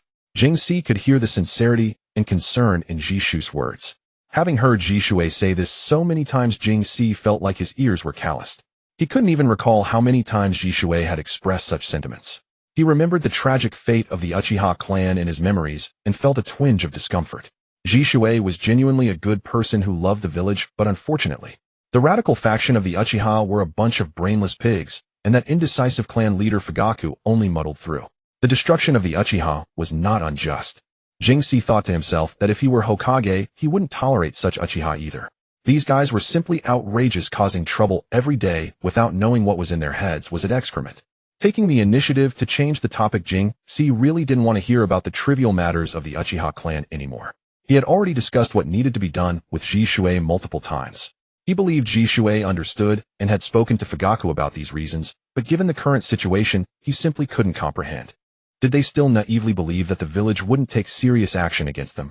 The two chatted about other interesting tidbits in the village, and the atmosphere lightened considerably. Seeing that it was getting late, Jishui stood up. Alright, I won't disturb your training any longer. I should head back now. Jingxi also stood up and walked Jishui to the edge of the forest. As they reached the edge of the forest, just when they were about to part ways, Jingxi hesitated for a moment and called out to Jishui, "Jichiken." "Moi." Jishui turned to look at him. Jingxi gazed into Jishu's gentle eyes and lowered his voice. "You. Be careful. Especially if Danzo comes looking for you. You must stay vigilant." Jingxi got straight to the point, directly warning Jishui that the village was not playing house with the Uchiha. Danzo was a venomous snake, even more treacherous than Orochimaru. If the village decides to take action against the Uchiha, you will be the first target. Your Kodo Amatsukami technique may be something the village, or rather Danzo, cannot tolerate. After Jingxi finished speaking, he fell silent. Jishui was momentarily stunned, clearly not expecting Jingxi to suddenly mention Shimura Danzo, a high-ranking advisor in Konoha. Looking at the serious expression on Jingxi's face, although he didn't quite understand why Jingxi specifically reminded him of this, he still nodded, offering a reassuring smile. "I understand. Thank you for your reminder, Jingxi-kun. I will be careful." Watching Jishu's figure disappear, Jingxi stood in place, silently sighing. The best he could do was to give that one reminder. He hoped that Jishu's fate could change a little due to the flutter of his small butterfly wings. The Uchiha clan were all the kind of people who were inherently proud and wouldn't shed a tear until they saw their coffins. He turned around and walked back towards the small training grove. The desire to become stronger grew more urgent. He had just begun to learn how to make clay birds fly, but he had no clue yet about the proper techniques for crafting them. The lightning release chakra mode required more practice, and he hadn't even touched the door of the flying thunder god technique. There was still a long way to go. He squeezed the soft yet firm lump of clay in his pocket, feeling the chakra flowing slowly within him, and stepped forward. The days of his break passed quickly. Jingxi devoted nearly all his energy to training. He was no longer satisfied with just letting the clay birds fly simply. He began to attempt more refined maneuvers, such as controlling the clay birds to perform different actions in the air, circling upwards, diving downwards. This consumed a huge amount of chakra. At first he could deplete it in no time. He also tried to lighten the clay birds. He discovered that the larger the clay mass, the more chakra he infused, making it heavier in flight and consuming. Thus, he started to ponder how to use less clay to shape a bird with a more efficient structure that conformed to aerodynamics. Although he didn't understand the term, he instinctively tried in that direction. The wings he shaped became thinner and the body more streamlined. Although it looked a bit fragile, it was indeed much lighter in flight. Practicing the lightning release chakra mode was even more arduous. This technique placed a considerable burden on the body. After each practice, he felt sore muscles and a tingling sensation all over, with chakra depleting significantly. However, he could clearly sense that his speed and reaction ability while moving at high speeds were indeed improving little by little. He began to attempt more complex movements while in the activated state of the lightning release chakra mode, such as sharp turns, zaped sprints, and even trying to push off tree trunks vertically while running. These actions required extremely precise chakra control. A slight deviation could lead to crashing into a tree or losing control and falling hard. After several days, he had accumulated quite a few bruises and scrapes on his body. Yet he found joy in it. Each time he successfully completed a challenging maneuver or felt that he could sustain it for a few more seconds brought him a sense of accomplishment. He knew that these accumulations could save his life at crucial moments. In the evenings, practicing the coordinates for the flying thunder god technique progressed the slowest. Most of the time he sat in silence for half the night, still at a loss. The subtle sensation of spatial coordinates seemed always shrouded in a thick fog, visible yet intangible. However, there were rare moments when he was extremely focused, almost entering a meditative state, and experienced a fleeting daze, as if he could see the faint traces of his chakra left in the surrounding space, rippling like ripples in water. But that feeling passed in an instant, utterly elusive and impossible to capture or maintain. He wasn't anxious. If space-time ninjutsu were that easy to master, it wouldn't be so rare. In the evening, Gunma returned home. As soon as he entered, he was greeted by the aroma of home-cooked food. Pausing for a moment, he saw several decent dishes laid out on the table, and Keishi, wearing an apron, was busy preparing the final soup in the kitchen. Well, what's this? The sun rising from the west. Gunma leaned against the kitchen doorframe, a senbon in his mouth, looking at Keishi with a hint of surprise. Keishi replied without turning around, "Tomorrow the holiday ends. I don't know when I'll have the chance to cook again. Consider this an early celebration of my survival from the front lines." Gunma smiled and said no more, turning to set the table. During the meal, they chatted about their upcoming plans. "The holiday ends tomorrow, so you'll be returning to the barrier division," Gunma said. "Though the border situation has eased now, be careful when inspecting the village's barrier. Never let your guard down." "I know." Keishi poked at his rice. Gunma glanced at him, noticing the faint scratches on his hands and the slight frown when he occasionally moved his shoulder. He knew the kid hadn't been idle during the break, probably training hard. He didn't call him out on it, just said, "Training should be measured. Don't wear yourself out. Gradual progress is the way." "Understood." Keishi nodded. After dinner, Keishi took the initiative to clean up. The brothers had a rare moment of leisure, sitting in the living room and chatting idly. Gunma shared some amusing village gossip, and Keishi mentioned that some teammates in the hospital were recovering well. As night deepened, Gunma yawned and stood up to go to bed. "I have to get up early tomorrow." "Don't stay up too." "Got it, big brother." Keishi remained seated, listening to the sound of his brother's door closing. The house fell silent. He walked to the window, gazing at the scattered lights of Konoha and the faint silhouette of the Hokage rock under the moonlight. Returning to the village and experiencing this peaceful daily life made him cherish it even more, fueling his determination to protect this tranquility. The skirmishes at the border, the wounded in the hospital, and the hidden currents beneath the calm surface of the Uchiha clan all reminded him that this world was not always so peaceful. He clenched his fist, feeling the power flowing within him. Clay manipulation, lightning release, chakra mode, flying thunder god. These abilities might still be immature now, but one day they would become his foundation in this world. Tomorrow is a new beginning. Time to sleep, he murmured to himself, closing the window. He had been exhausted these past few days. The next morning, Keishi reported to the barrier division on time. He found that he was the only one from Squad 47 present. Upon inquiry, he learned that their squad leader Morita had been discharged, but was not yet fit for duty, so he was still on leave. Keishi slapped his forehead, realizing he had assumed Morita would return to work immediately after discharge, so he hadn't visited him. "I need to go see the squad leader soon, or else he might hold a grudge." Keishi chuckled at his own silly thoughts. Putting aside the distractions, he went to find the barrier division chief to ask about his assignments.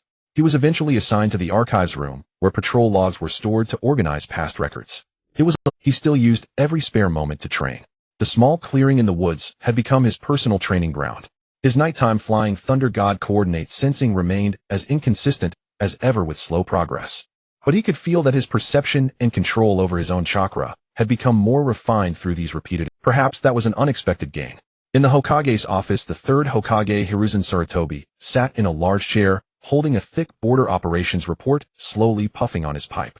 Amidst the swirling smoke, his deep eyes scanned the text line by line. As the leader of Konoha, he needed to understand every significant event that had occurred at the border.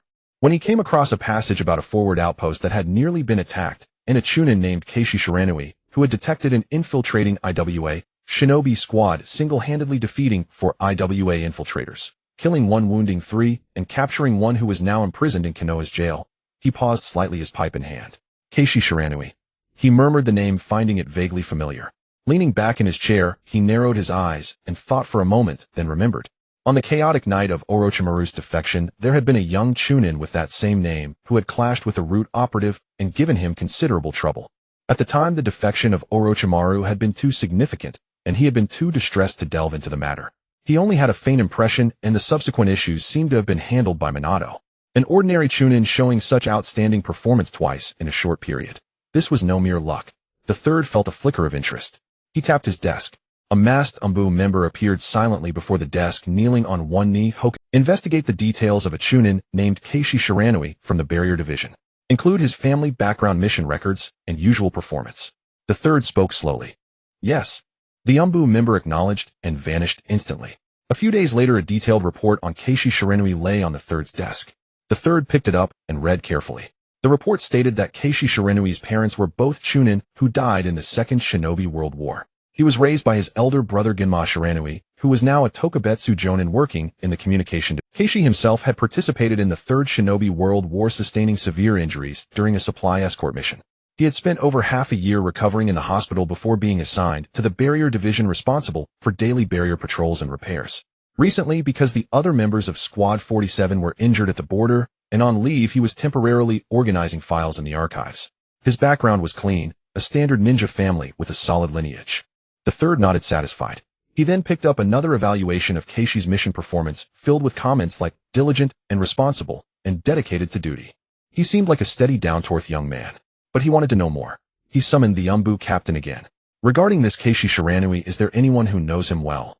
I'd like to understand more detailed aspects, his personality, and how he deals with people. The Umbu captain paused for a moment, then replied.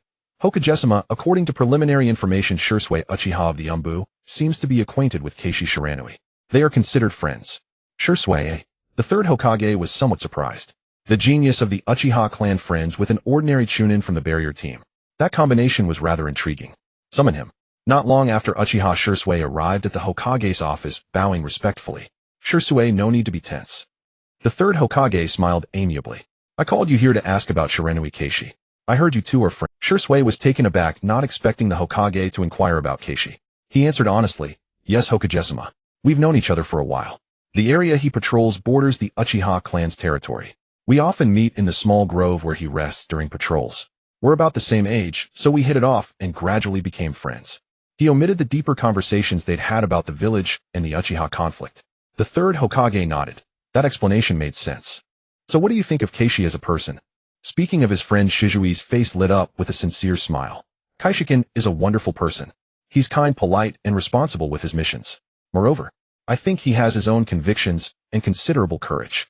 During the Orochimaru defection incident, he could have stayed out of it, but he got involved for my sake. Shursui praised him without reservation. The third Hokage listened quietly, tapping his fingers lightly on the desk. From Shizui's description, this Shiranui Keishi seemed to have good character and hidden abilities. A promising young man with a clean background and a knack for keeping a low profile. It seemed a waste to leave him filing documents in the barrier team's archives. A thought formed in his mind. He dismissed Shursui and pondered alone. The village needed new blood, especially reliable and promising individuals. Yimbiyu was dangerous, but it was also the best place to forge a ninja. He made his decision. Keishi was still in the barrier team's archives, buried in organizing the piles of patrol logs and barrier repair records delivered the previous day. The work was tedious but mindless, sorting stacks of scrolls and documents by area, squad number, and time sequence, placing them on the corresponding shelves. After sorting, he also had to dispose of old logs that needed discarding. According to regulations, routine logs were kept for 3 years, and those beyond the deadline had to be cleared out. He had to take the expired logs off the shelves, stack them on a handcart, and deliver them to the archive supervisor. The supervisor would do a rough check to confirm no special issues needed filing, then sign a disposal order. Then Keishi would haul the several cartloads of scrolls to the designated area in the village for destroying discarded documents. Today, as he was pushing a cart of expired logs toward the disposal site, the archive supervisor, a middle-aged ninja with a slightly receding hairline, called out from the doorway, "Keishi, hold on a moment.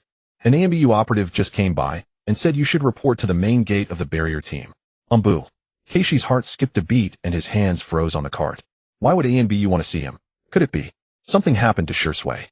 Or had his secret practice of clay and lightning release been exposed? Or was it Danzo? His mind churned with anxiety. He set down the cart and hurried to the gate. There, sure enough, an ANBU operative wearing a cat mask was waiting. "Chunin Shiranui Keishi." The ANBU's voice was muffled through the mask. "That's me," Keishi answered nervously. "The Hokage summons you. Report to the Hokage building tomorrow morning and await audience." The operative delivered the message tersely, then vanished in a body flicker technique before Keishi could react. Keishi stood alone, his mind a tangled mess. They didn't even leave a token or something. The Hokage summons. Why? He was just a minor chunin. What had he done to deserve a personal summons from the Hokage? It couldn't be trivial. His first thought was Shursui. Had Shursui said something about him? Or maybe the incident where he killed for Iwanin on the border had caused some trouble. Or worse, had Danzo set his sights on him? The more he thought, the more uneasy he grew. That afternoon he was restless in the archives, making several mistakes in sorting the logs and earning a few scolds from the supervisor. Later he forced himself to calm down. If Danzo were after him, or it were a serious problem, the ones who came wouldn't be a messenger ANBU, but root operatives to arrest him. Since it was a summons, and he was told to go himself the next day, at least it meant it wasn't something bad, for now. Even so, his unease didn't fully dissipate, even after work. That evening he returned home to find Genma already there fiddling with a ninjutsu scroll at the table. Keishi hesitated, then decided to tell him. "Brother, an ANBU came to see me today," Keishi said as he changed his shoes. "Huh?" Genma looked up, frowning slightly. "What happened?" "They said the Hokage wants to see me tomorrow morning." Keishi walked to the table and sat down, pouring himself a glass of water. To wait at the Hokage building."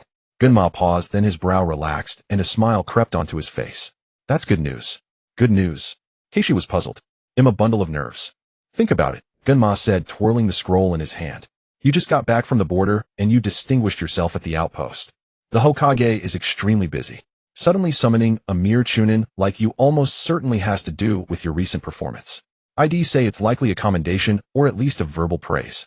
Hearing Genma's analysis, Keishi thought it over carefully. It seemed plausible. If they were going to punish him, they wouldn't do it so formally. The heavy stone in his heart finally lifted halfway. "All right, stop overthinking." Genma patted his shoulder. "Tomorrow we'll go to the Hokage building together. They'll head that way with you. Just do your best, say what needs to be said, and don't be nervous." Keishi nodded, taking a deep breath. Whatever it was, he'd find out when he saw the Hokage. The next day, Keishi and Genma left the house together, heading toward the Hokage building. The morning streets of Konoha were already bustling. Breakfast stalls wafted fragrant steam, and ninjas hurried past, beginning their day's missions. Seeing the familiar sights, Keishi's mood settled a little. Near the Hokage building, Genma went off toward the communication division, while Keishi followed the instructions to the designated waiting room. Several people were already inside, apparently also waiting to be summoned by some important figure. No one spoke, and the atmosphere was rather tense. Keishi found a corner seat and sat down, beginning his silent wait. As time ticked by, watching the people ahead of him being called in one by one, his mood shifted from calm to a growing restlessness. His mind began to wander. What if it wasn't a commendation, but something else entirely? After nearly 2 hours of waiting, his legs felt numb until he finally heard the guiding ninja at the door call his name. "Shiranui, Keishi, the Hokage summons you." "Yes." Keishi stood up quickly, adjusted his ninja vest, took a deep breath, and followed the guiding ninja into the office that symbolized the highest authority of Konoha. The office was spacious, with shelves piled high with scrolls, and the air was faintly tinged with the scent of tobacco. The third Hokage, Hiruzen Sarutobi, sat behind his desk, wearing his familiar Hokage robe and a conical hat, regarding Keishi with a warm, yet dignified smile. "Hokage-sama." Keishi stepped forward and bowed respectfully. "Ah, so you are Shiranui Keishi," the third said, setting down his brush and studying him carefully. "No need to be formal. I called you here mainly to hear about your recent experience at the border outpost. The report says you single-handedly dealt with 4 IWA infiltrators, showing great bravery. So it was about that." Keishi felt a wave of relief. It seemed Genma's guess was right. He organized his thoughts and recounted the incident in detail, how he had detected the anomaly, how he had responded to the attack, and how he had defeated the enemy. Naturally, he skillfully glossed over his spiritual body and mixed chakra with phrases like vigilance, good luck, and giving it my all. The third listened quietly, nodding occasionally, and taking a puff from his pipe. When Keishi finished, the third said approvingly, "Well done. In such a sudden situation you remained calm, fought against overwhelming odds, and protected the outpost. You fully demonstrated the quality and courage of a Konoha ninja. Your actions have not gone unnoticed by the village. Thank you, Hokage-sama, for your praise." "It was my duty," Keishi quickly replied with humility. The third smiled and shifted the topic. "Keishi, with your abilities and achievements, do you feel that staying in the barrier team to file archives is somewhat beneath you?" Keishi's heart stirred. He sensed something, but dared not be certain. He answered cautiously, "I strive to do my best for the village no matter the post." The third seemed satisfied with his reply and nodded. "Good attitude. However, the village now needs more promising young people to take on greater responsibilities. I've reviewed your record, clean background, tested in war and sound character. So, I would like to ask for your personal opinion." He paused, looking into Keishi's eyes, and said slowly, "If you were transferred to the Umbu, would you be willing?" Despite his anticipation, hearing the word Umbu from the Hokage's own mouth made Keishi's heart. The Umbu, the elite unit directly under the Hokage, handling the most dangerous and classified missions, the fastest path to power. But likewise, the mortality rate was extremely high. Could he say no? Obviously not. The Hokage personally asking was itself a recognition and an order. Refusing would not only jeopardize his future, but also invite unnecessary suspicion. Without hesitation, Keishi straightened his back and answered loudly, "I am grateful for your trust, Hokage-sama. I am willing to join the Umbu and contribute even more to the village." He added, feeling it wasn't enough, "I will train hard and never disappoint your expectations." Even as he said it, he felt a little embarrassed, but it was time to show loyalty. The third's face lit up with an even more gratified smile. "Excellent. I'm pleased to see such determination. Umbu missions are far more dangerous and grueling than your current work, but they will allow you to grow faster. The specific procedures and transfer orders will be issued to you in the coming days. First, return to the barrier team, hand over your duties, and prepare." "Yes, Hokage-sama." Keishi bowed again. "Go on. I look forward to your performance in the Umbu." The third waved his hand. Keishi exited the Hokage's office, gently closing the door behind him. Walking down the empty corridor, he felt the dampness on his back. Though he had appeared calm on the surface, his heart had been racing. The Umbu. He was finally about to step into the most mysterious and ruthless realm of Konoha. The future was uncertain, fraught with danger, but also brimming with opportunities and greater power. He clenched his fist, feeling both trepidation and a faint thrill of excitement. Leaving the Hokage building, Keishi didn't head straight back to the barrier team. Instead, he wandered aimlessly through the village for a while, letting his stirred and chaotic emotions slowly settle. He was really going to join the Umbu. That meant his life would change completely. No more regular 9 to 5 shifts, no more sneaking off to the forest to train in his spare time. Umbu missions were usually classified with irregular schedules, high risk, and the constant need to wear a mask and conceal one's identity. He touched his face and sighed. But on the flip side, the Umbu identity would also better conceal his training of those unspeakable abilities. In the Umbu, being a bit stronger or a bit strange would actually draw less attention. He bought a hot taiyaki from a street stall and munched on it as he walked back. When he returned to the barrier team archives, it was nearly noon. He found the supervising jonin of the barrier team, informed him of his transfer to the Umbu, and asked about the handover procedures. The supervising jonin told him not to worry. He could continue working in the archives for now, and he would handle the personnel arrangements for Team 47. After offering some encouragement, he dismissed Keishi. Back in the archives, Keishi resumed his work. "Keishi, what did the Hokage want with you? You were gone so long," the bald-headed supervisor of the archives asked curiously.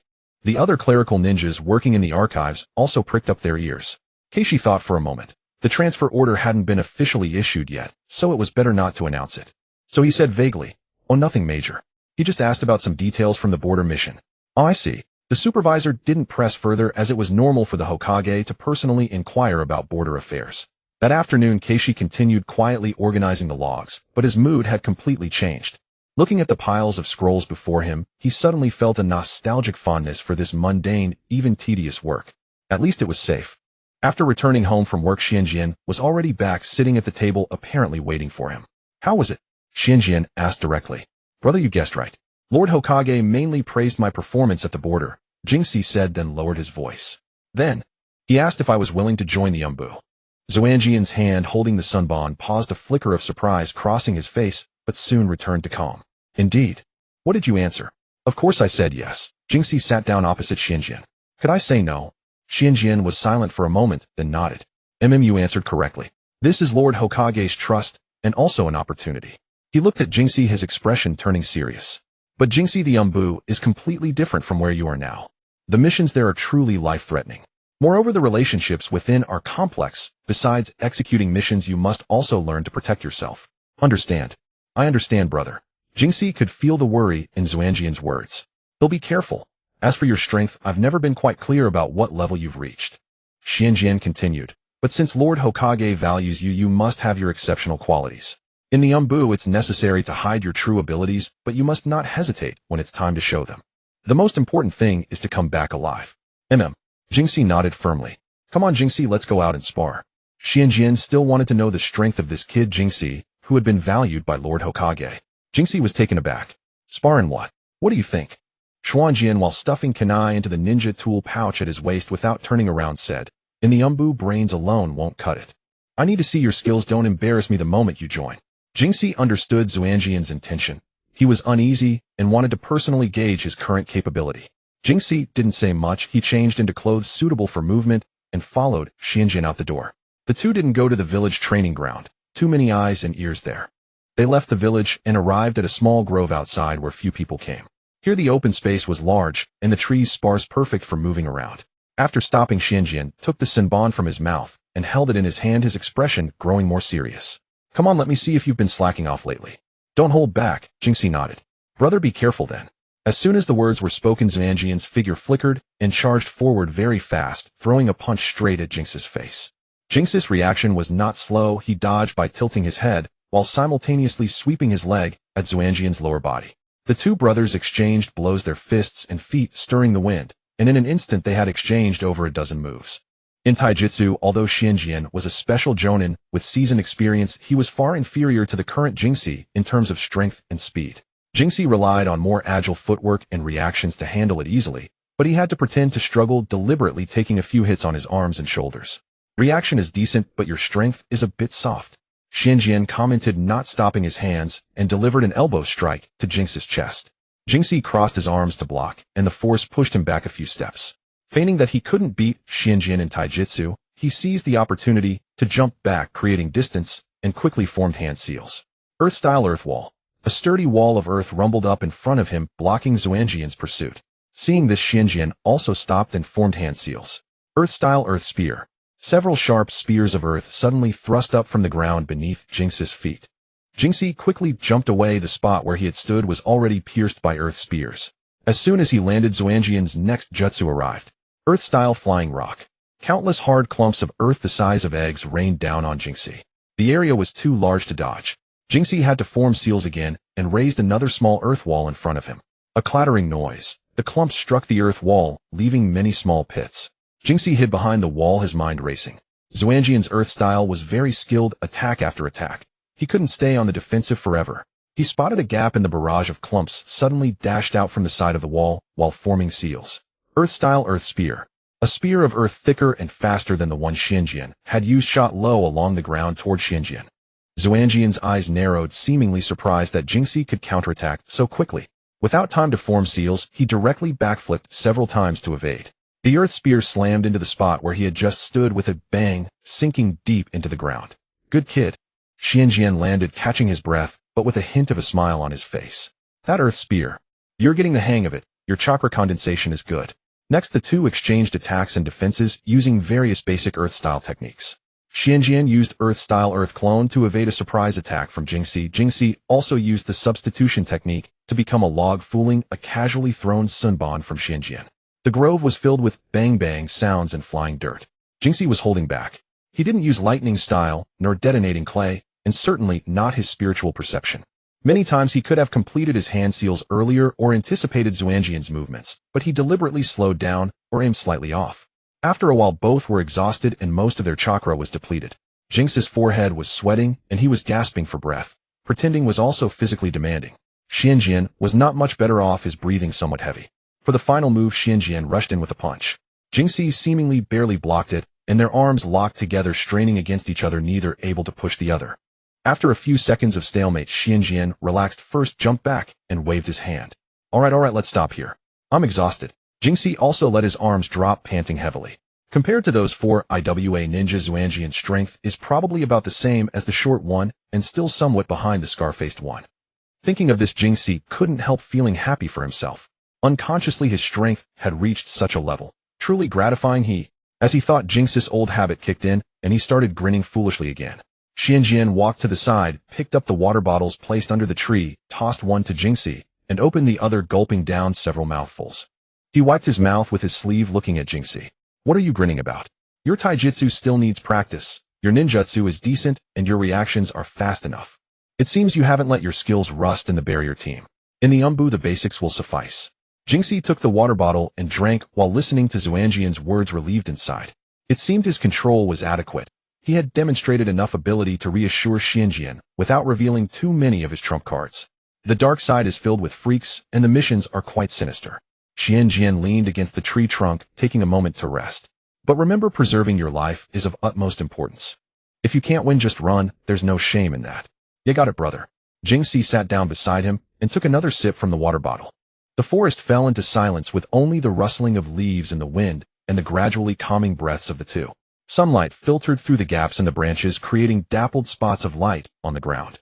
Having rested enough, Xianjian stood up, brushing off the dirt and grass from his pants. Let's go home. Today was exhausting. I'll treat you to something good tonight. How about barbecue? Really? Jingxi's eyes lit up, as he was indeed hungry. Of course, consider it a precursor to your training. Xianjian smiled, putting his arm around Jingxi's shoulder as the two headed towards the village. In the following days, Jingxi continued his regular work at the archives while waiting for his transfer order. He utilized every spare moment to train diligently. In the small woods, he repeatedly practiced controlling the clay birds, striving to make them fly more agilely and discreetly within the limited chakra and spiritual control range. He also did not slack in practicing the lightning chakra mode. Although he felt sore all over after each session, he could sense his speed and reaction improving steadily. He made a special visit to see group leader Morita, who had already been discharged and was recuperating at home. Upon hearing that Jingxi might be transferred, the leader was surprised, but also pleased, reminding him of several important precautions. 3 days later in the afternoon, the transfer order finally arrived at the barrier unit. It was delivered personally by a member of the dark side, handed directly to the head of the barrier unit. Jingxi was officially transferred from the barrier unit to the 16th team of the dark side, required to report to the dark side in 3 days to receive equipment and undergo initial training. Amidst the envious, surprised, and worried gazes of his colleagues, Jingxi calmly completed the handover procedures, packing up his meager personal belongings from the archives. Holding the small cardboard box, he stood outside the door of the barrier unit, glancing back at the place he had worked. Then he turned and walked away towards home without looking back. A new challenge was about to begin. 3 days passed in the blink of an eye. Early that day, Jingxi changed into a clean, ordinary ninja outfit, and following the instructions on the transfer order, arrived at an inconspicuous building on the outskirts of Konoha village. Early that day, Jingxi changed into a clean, ordinary ninja outfit, and following the instructions on the transfer order, arrived. Taking a deep breath, he stepped forward and knocked on the heavy iron door. A small window on the door opened, and a pair of sharp eyes scanned him. Name and purpose. Nara, Jingxi here to report to the dark side, as ordered. Jingxi handed over the transfer order scroll. The person inside examined the scroll, and soon the iron door creaked open slowly. Come in. Jingxi stepped inside, and the door closed behind him. The interior was somewhat dim, and empty hall, with only a few tables and chairs. A dark member wearing a dog mask led him in, not very tall, but with a very efficient demeanor. Wait here, the captain of the 16th team will be here shortly. The dog-faced dark member pointed to a chair beside him, his voice muffled through the mask before he moved to the side, folding his arms against the wall and falling silent. Jingxi sat down as instructed, silently observing his surroundings. The environment was simple, even a bit desolate, with a faint mix of dust and metallic maintenance oil in the air. After waiting for about 10 minutes, a door on the other side of the hall opened, and a figure emerged. This person was also wearing a mask, a fox mask, tall, and with a steady gait, exuding a capable and reliable aura. His gaze swept over and landed on Jingxi. The dog-faced dark member immediately stood up straight. Captain. Jingxi quickly got to his feet. The fox-faced captain approached Jingxi and examined him. Nara, Jingxi. Yes. Jingxi replied. I am the captain of the 16th team of the dark side, codenamed Fox. The captain's tone was calm, revealing no emotion. Welcome to the 16th team. Follow me to receive your equipment and basic team orientation. Yes, Captain. Jingxi followed Captain Fox through the door, which led to a long corridor lined with... Captain Fox led him into one of the rooms, which contained numerous cabinets and shelves. A middle-aged ninja responsible for logistics, not wearing a mask, approached. Captain Fox gestured towards Jingxi. New team member Nara, Jingxi here to receive standard equipment. All right. The logistics ninja nodded, skillfully retrieving a neatly folded black outfit, an animal mask, some basic ninja tool packs, several rolls of bandages, and soldier pills from the cabinet. This is your standard equipment: dark side uniform, mask, basic ninja tools, and first aid supplies, Captain Fox added. You need to change into the uniform and mask right now. Once the mask is on, you cannot easily remove it during missions or within the base unless in special circumstances. From now on in the dark side, we will try to refer to each other by our code names. Understood? Understood. Jing-Si took the heavy equipment. The black uniform felt icy to the touch and seemed to be made of special material. The animal mask was shaped like a raccoon, looking a bit comical, but he knew that behind this mask lay secrecy and responsibility. He changed into the complete dark side outfit in the designated changing room. The uniform fit well and allowed for easy movement. When he put on the raccoon mask, his vision was somewhat restricted and his breathing felt a bit constricted, but a strange sense of isolation washed over him. From now on, he was no longer Nara Jing-Si of the barrier unit, but Raccoon of the 16th team of the dark side. He stepped out of the changing room where Captain Fox and the dog-faced member were waiting outside, indicating that his code name would be Dog. Very good. Captain Fox nodded at the transformed Jing-Si. Now let me briefly explain the dark side to you, especially the basic situation of our 16th team. They returned to the previously empty hall, and Captain Fox gestured for Jing-Si to sit down. The dark side, officially known as the Special Tactics Assassination Force, is directly under the Hokage. The tasks executed include, but are not limited to, reconnaissance, infiltration, assassination, protection, and cleanup, mostly involving high difficulty and high secrecy missions. Captain Fox's tone was serious. The 16th team currently has 4 members, including myself. I, Fox, am responsible for command. He is Dog, skilled in tracking and scent. There is also Sparrow, responsible for long-range support and intelligence analysis. Now with you, Raccoon, temporarily assigned for assault and close combat. Jing-Si listened attentively, silently noting everything in his heart. The priority of covert missions is the highest. Once a command is received, it must be executed immediately. When there are no missions, try to remain on standby at the base or engage in training. Your dormitory is inside the base, and shortly Inu will take you there. Captain Fox continued, your strength has been mentioned by the Hokage, but before we actually carry out missions, we need to conduct several team-building training sessions to familiarize ourselves with each other's combat styles. Is there any problem? No, Captain. Jing-Si replied immediately. Very well. Captain Fox stood up. Today you will familiarize yourself with the environment and equipment, and tomorrow you will start participating in team training. Inu, take him to the dormitory and familiarize him with the general area of the base. Yes, Captain. Inu responded, and then tilted his head toward Jing-Si. Follow me, newcomer. Jing-Si stood up and followed Inu deeper into the corridor. His career in the covert division officially began on this calm morning. Beneath the mask, his gaze gradually became resolute. No matter what awaited him ahead, he would move forward and strive to live better.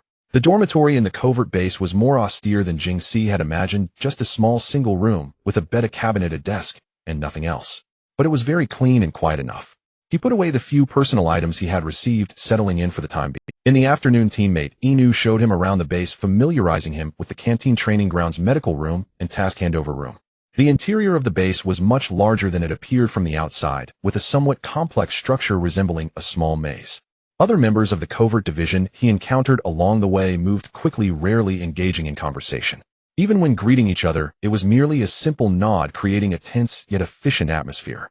He noticed the ninjas he encountered, but did not see Shursui or Kakashi. You'll get used to it. Inu seemed to sense his discomfort and mumbled, here, saying less is not a bad thing. The next morning, before the sun had fully risen, Jing-Si was awakened by Inu. When they arrived at the designated training ground, Captain Fox and another team member were already waiting there. The other team member was petite and also wore a mask shaped like a bird, presumably the teammate codenamed Sparrow. She nodded lightly at Jing-Si to acknowledge his presence. Today we will conduct basic coordination training. Captain Fox got straight to the point. First, we will test Tanuki on your basic taijutsu, ninjutsu, and reaction ability. Inu, you will be his opponent. Be mindful of your strength. Understood. Inu stepped forward and assumed a fighting stance. Jing-Si took a deep breath and prepared. He knew this was his first chance to showcase his strength in front of his new teammates. He couldn't appear too weak, but also not overly astonishing. The battle began. Inu's movements were swift, his taijutsu style, leaning towards sharp agility, with cunning angles in his attacks. Jing-Si focused intensely, using his solid taijutsu foundation and the reflexes honed in border skirmishes to respond. He deliberately controlled his strength and speed to appear slightly weaker than Inu, yet his defense was tight, and he was able to make effective counterattacks occasionally.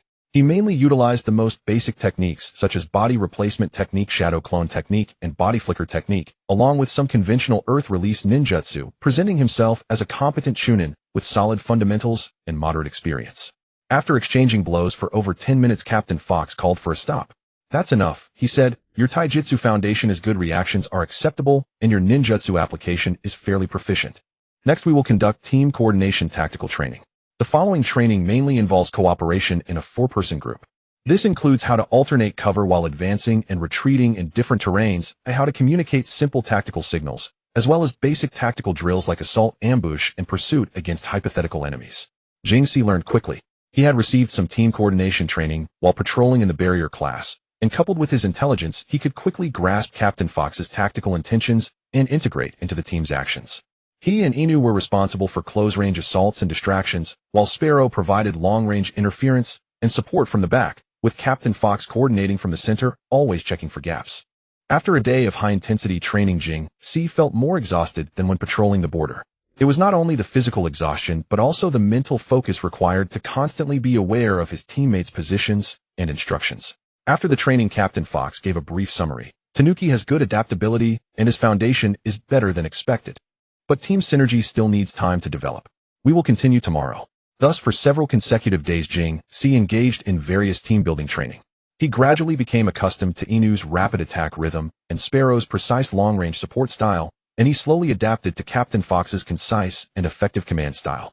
During training, he appropriately showcased some progress. For instance, his reaction speed was slightly faster, and his chakra seemed a bit denser than that of an average chunin, but overall it remained within a reasonable range.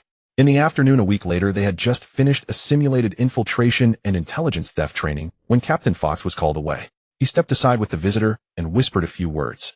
Upon returning, Captain Fox's voice turned serious. "A mission has come.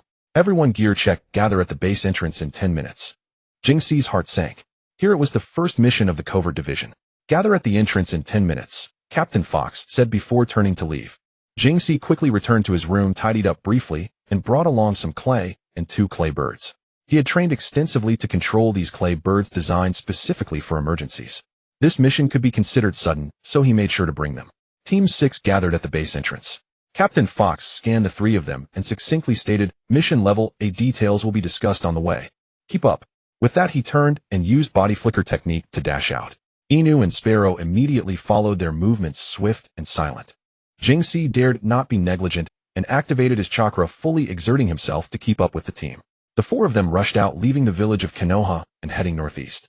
On the way, Captain Fox maintained high-speed movement while using chakra to relay the mission summary to them. The mission is to covertly protect Elder Mizukage Mizuho, traveling to IWA Shinobi Village to renegotiate the payment of war reparations.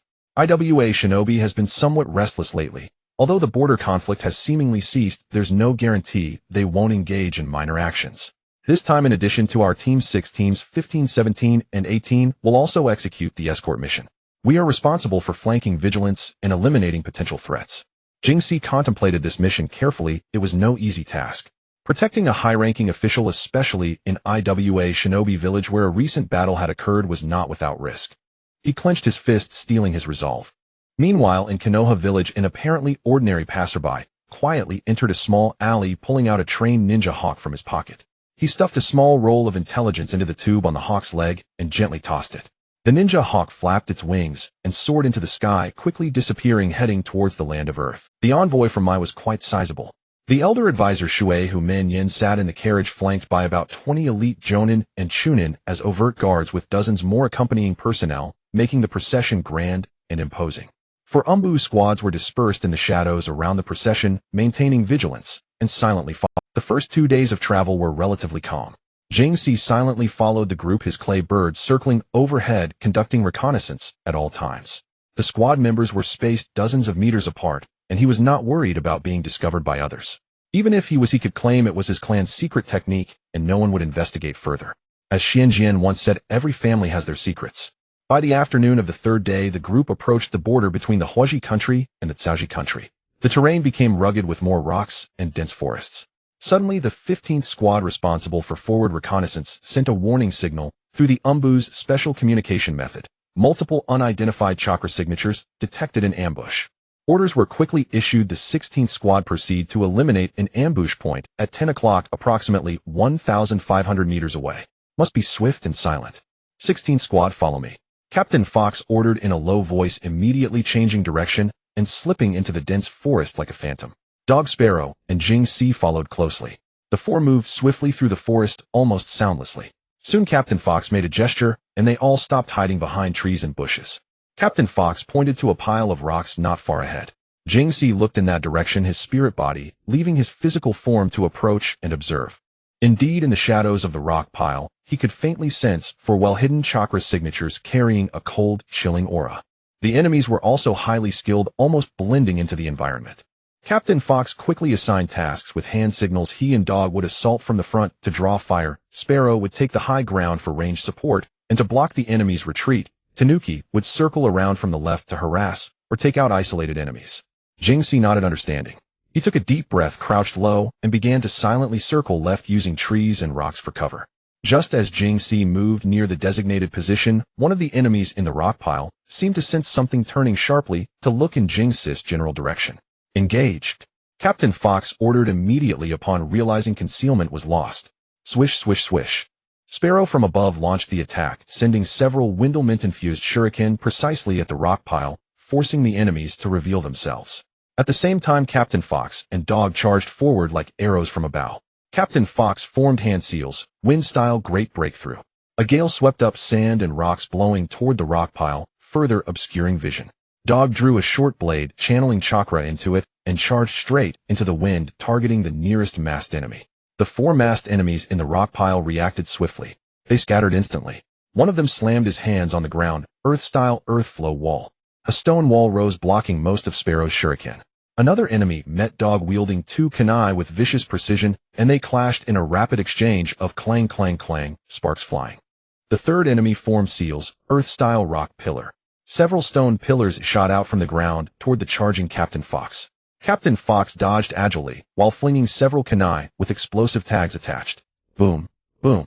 Explosions erupted, filling the air with smoke. By now Jing Si had circled to the enemy's flank. He saw an enemy forming seals, seemingly preparing to use Earth-style to support his comrades. Without hesitation, Jing Si formed seals. He used his most practiced technique, Earth-style Earth Spear. A sharp Earth Spear instantly shot up from beneath the feet of the enemy forming seals. The enemy reacted quickly, sensing the chakra fluctuation beneath him, and interrupted his seals, leaping backward. The spear grazed his calf. There's another one behind us. The enemy who nearly had his thigh pierced shouted in fury, alerting his comrades. Two enemies immediately turned and charged toward Jing Si. One aimed a kunai straight at Jing Si's face, while the other flung several shuriken from the side to limit his evasive options. Jing Si was suddenly outnumbered 2-1. He dared not be careless. His spirit body observed the enemy movements from above, while he pushed off the ground, retreating quickly, and drew a kunai. Clang! He parried the kunai thrust at his face. The force numbed his opponent's arm. Facing the shuriken from the side, Jing Si twisted his waist and sidestepped just in time, the shuriken grazing his arm. Sparrow from above saw this and immediately provided support. Wind-style wind slash. Several invisible wind blades howled toward the two enemies attacking Jing Si, forcing them to dodge or block, buying Jing Si a moment to breathe. Thanks, Sparrow. Jing Si silently thanked, adjusting his stance. He realized these two enemies were both formidable and well-coordinated. He dared not reveal too much, only performing at the level of a slightly above-average chunin. His initial exchange with the two nearly exposed his true strength. On the other side, Captain Fox was locked in a ninjutsu clash with the enemy, who used Earth Flow Wall, neither able to gain an advantage. Dog was equally matched with the dual kunai user, with Dog's speed superior, but the opponent's skill with twin kunai, creating an impenetrable defense. The battle reached a stalemate. The sounds of ninjutsu collisions, metal clashing, and kunai and shuriken cutting through the air filled the forest. Of the two enemies fighting Jing Si, one was the primary attacker, using fierce taijutsu and constantly pressing Jing Si with kunai and kicks. The other circled around, occasionally harassing with low-level Earth-style techniques like Earth-style Headhunter to try to grab Jing Si's ankle, or Earth-style Mudflow to create muddy patches to restrict his movement. Jing Si found the fight somewhat strenuous. Most of his effort went into hiding his true strength, only displaying the level of a slightly above-average chunin. He relied mainly on solid taijutsu body flicker technique and basic Earth style to maneuver. Several times he narrowly escaped lethal attacks by relying on faster reflexes and more flexible footwork. This kid is slippery. The primary attacker grew impatient, exchanging a glance with the circling enemy. The circling enemy understood and formed seals, Earth-style swamp of the underworld. He targeted the area beneath Jing Si's feet, instantly turning the ground into a swamp. Jing Si felt a sudden sinking beneath his feet, and thought to himself that it was bad. He immediately tried to leap aside. However, the enemy, seizing the opportunity, lunged forward, aiming a kunai directly at Jing Si's heart. This strike was swift and brutal, sealing off Jing Si's escape route above. Just as he was about to be pierced, Jing Si's gaze sharpened. With swift hand seals, he poured chakra into his feet. Earth release, earth flow wall. In the mire beneath Jing Si, a wall of earth quickly rose up, providing a platform for his feet. The wall forcefully raised Jing Si half a meter above the swamp. Clang! The enemy's kunai was parried by Jing Si, who then exerted immense force, pushing the enemy far away. Without waiting for the enemy to land, he swiftly pulled out 3 shuriken from his waist pouch and threw them, targeting the enemy's vital spots. The enemy, unable to worry about landing safely, saw the 3 shuriken flying toward him and desperately twisted his body, shielding his vital areas with his hands. He did not expect Jing Si to counterattack in such a situation. His wrist was grazed by a shuriken, and the kunai nearly slipped from his grip. Be careful. This kid is not right.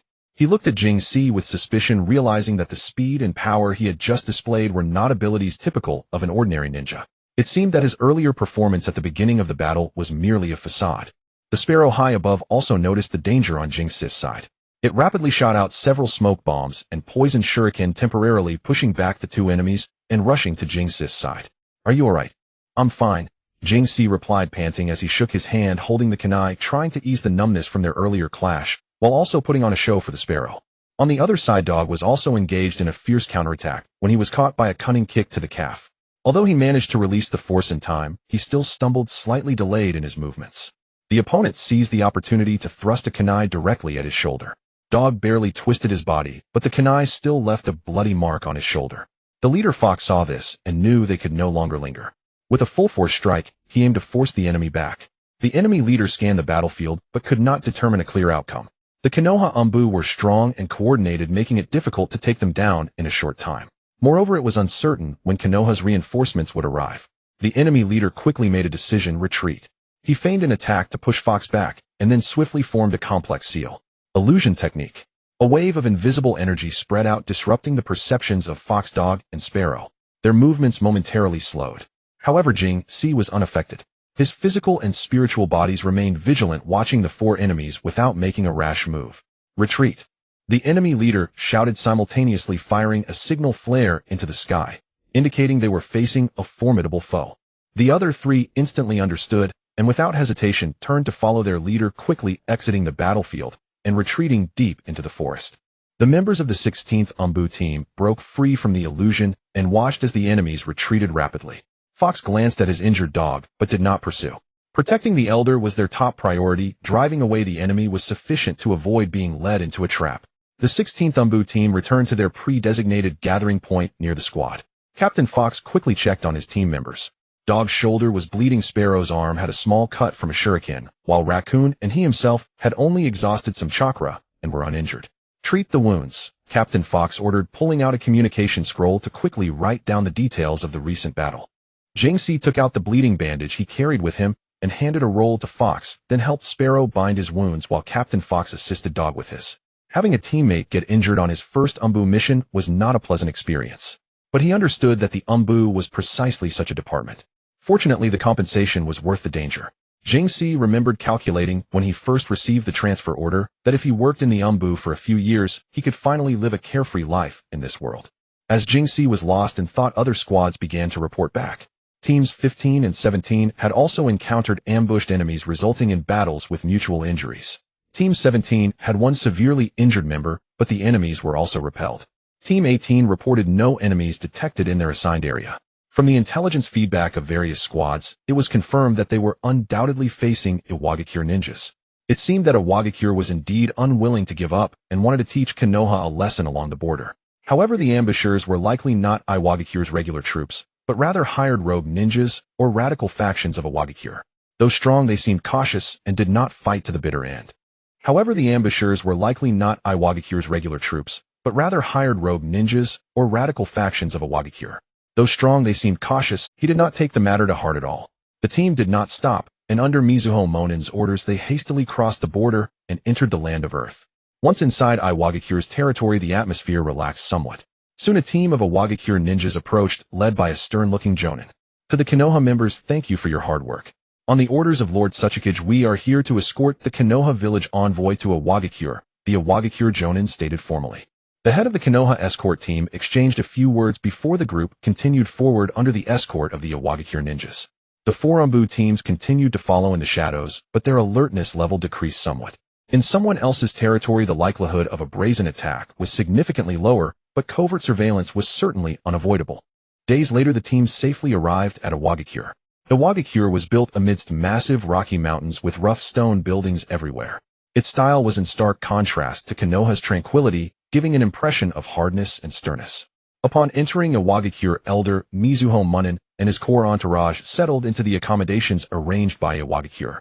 The Umbu members also received new orders to remove their Umbu gear and change into ordinary Konoha ninja uniforms, disguising themselves as regular members of the escort team and remaining on standby in designated areas. Jingxi finally removed the raccoon mask he had worn for several days, breathing in the dry and cold air of Iwagakure, feeling that the skin on his face had become somewhat numb. He and his teammates were assigned to the same dormitory, which was even more basic than the Konoha Umbu base. The next few days would be spent in waiting. Negotiations between the higher-ups seemed to be proceeding poorly. Iwagakure attempted to delay or reduce reparations, citing post-war reconstruction and financial difficulties. Elder Mizuho Monin, however, took a firm stance, insisting that Iwagakure must fulfill the previous, as ordinary Konoha ninjas. Jingxi and his teammates could not move freely, but were allowed to operate in designated commercial and public areas. Captain Fox reminded them to keep a low profile and observe closely. Thus, the four members of Squad 16 occasionally strolled through the streets of Yanin Village.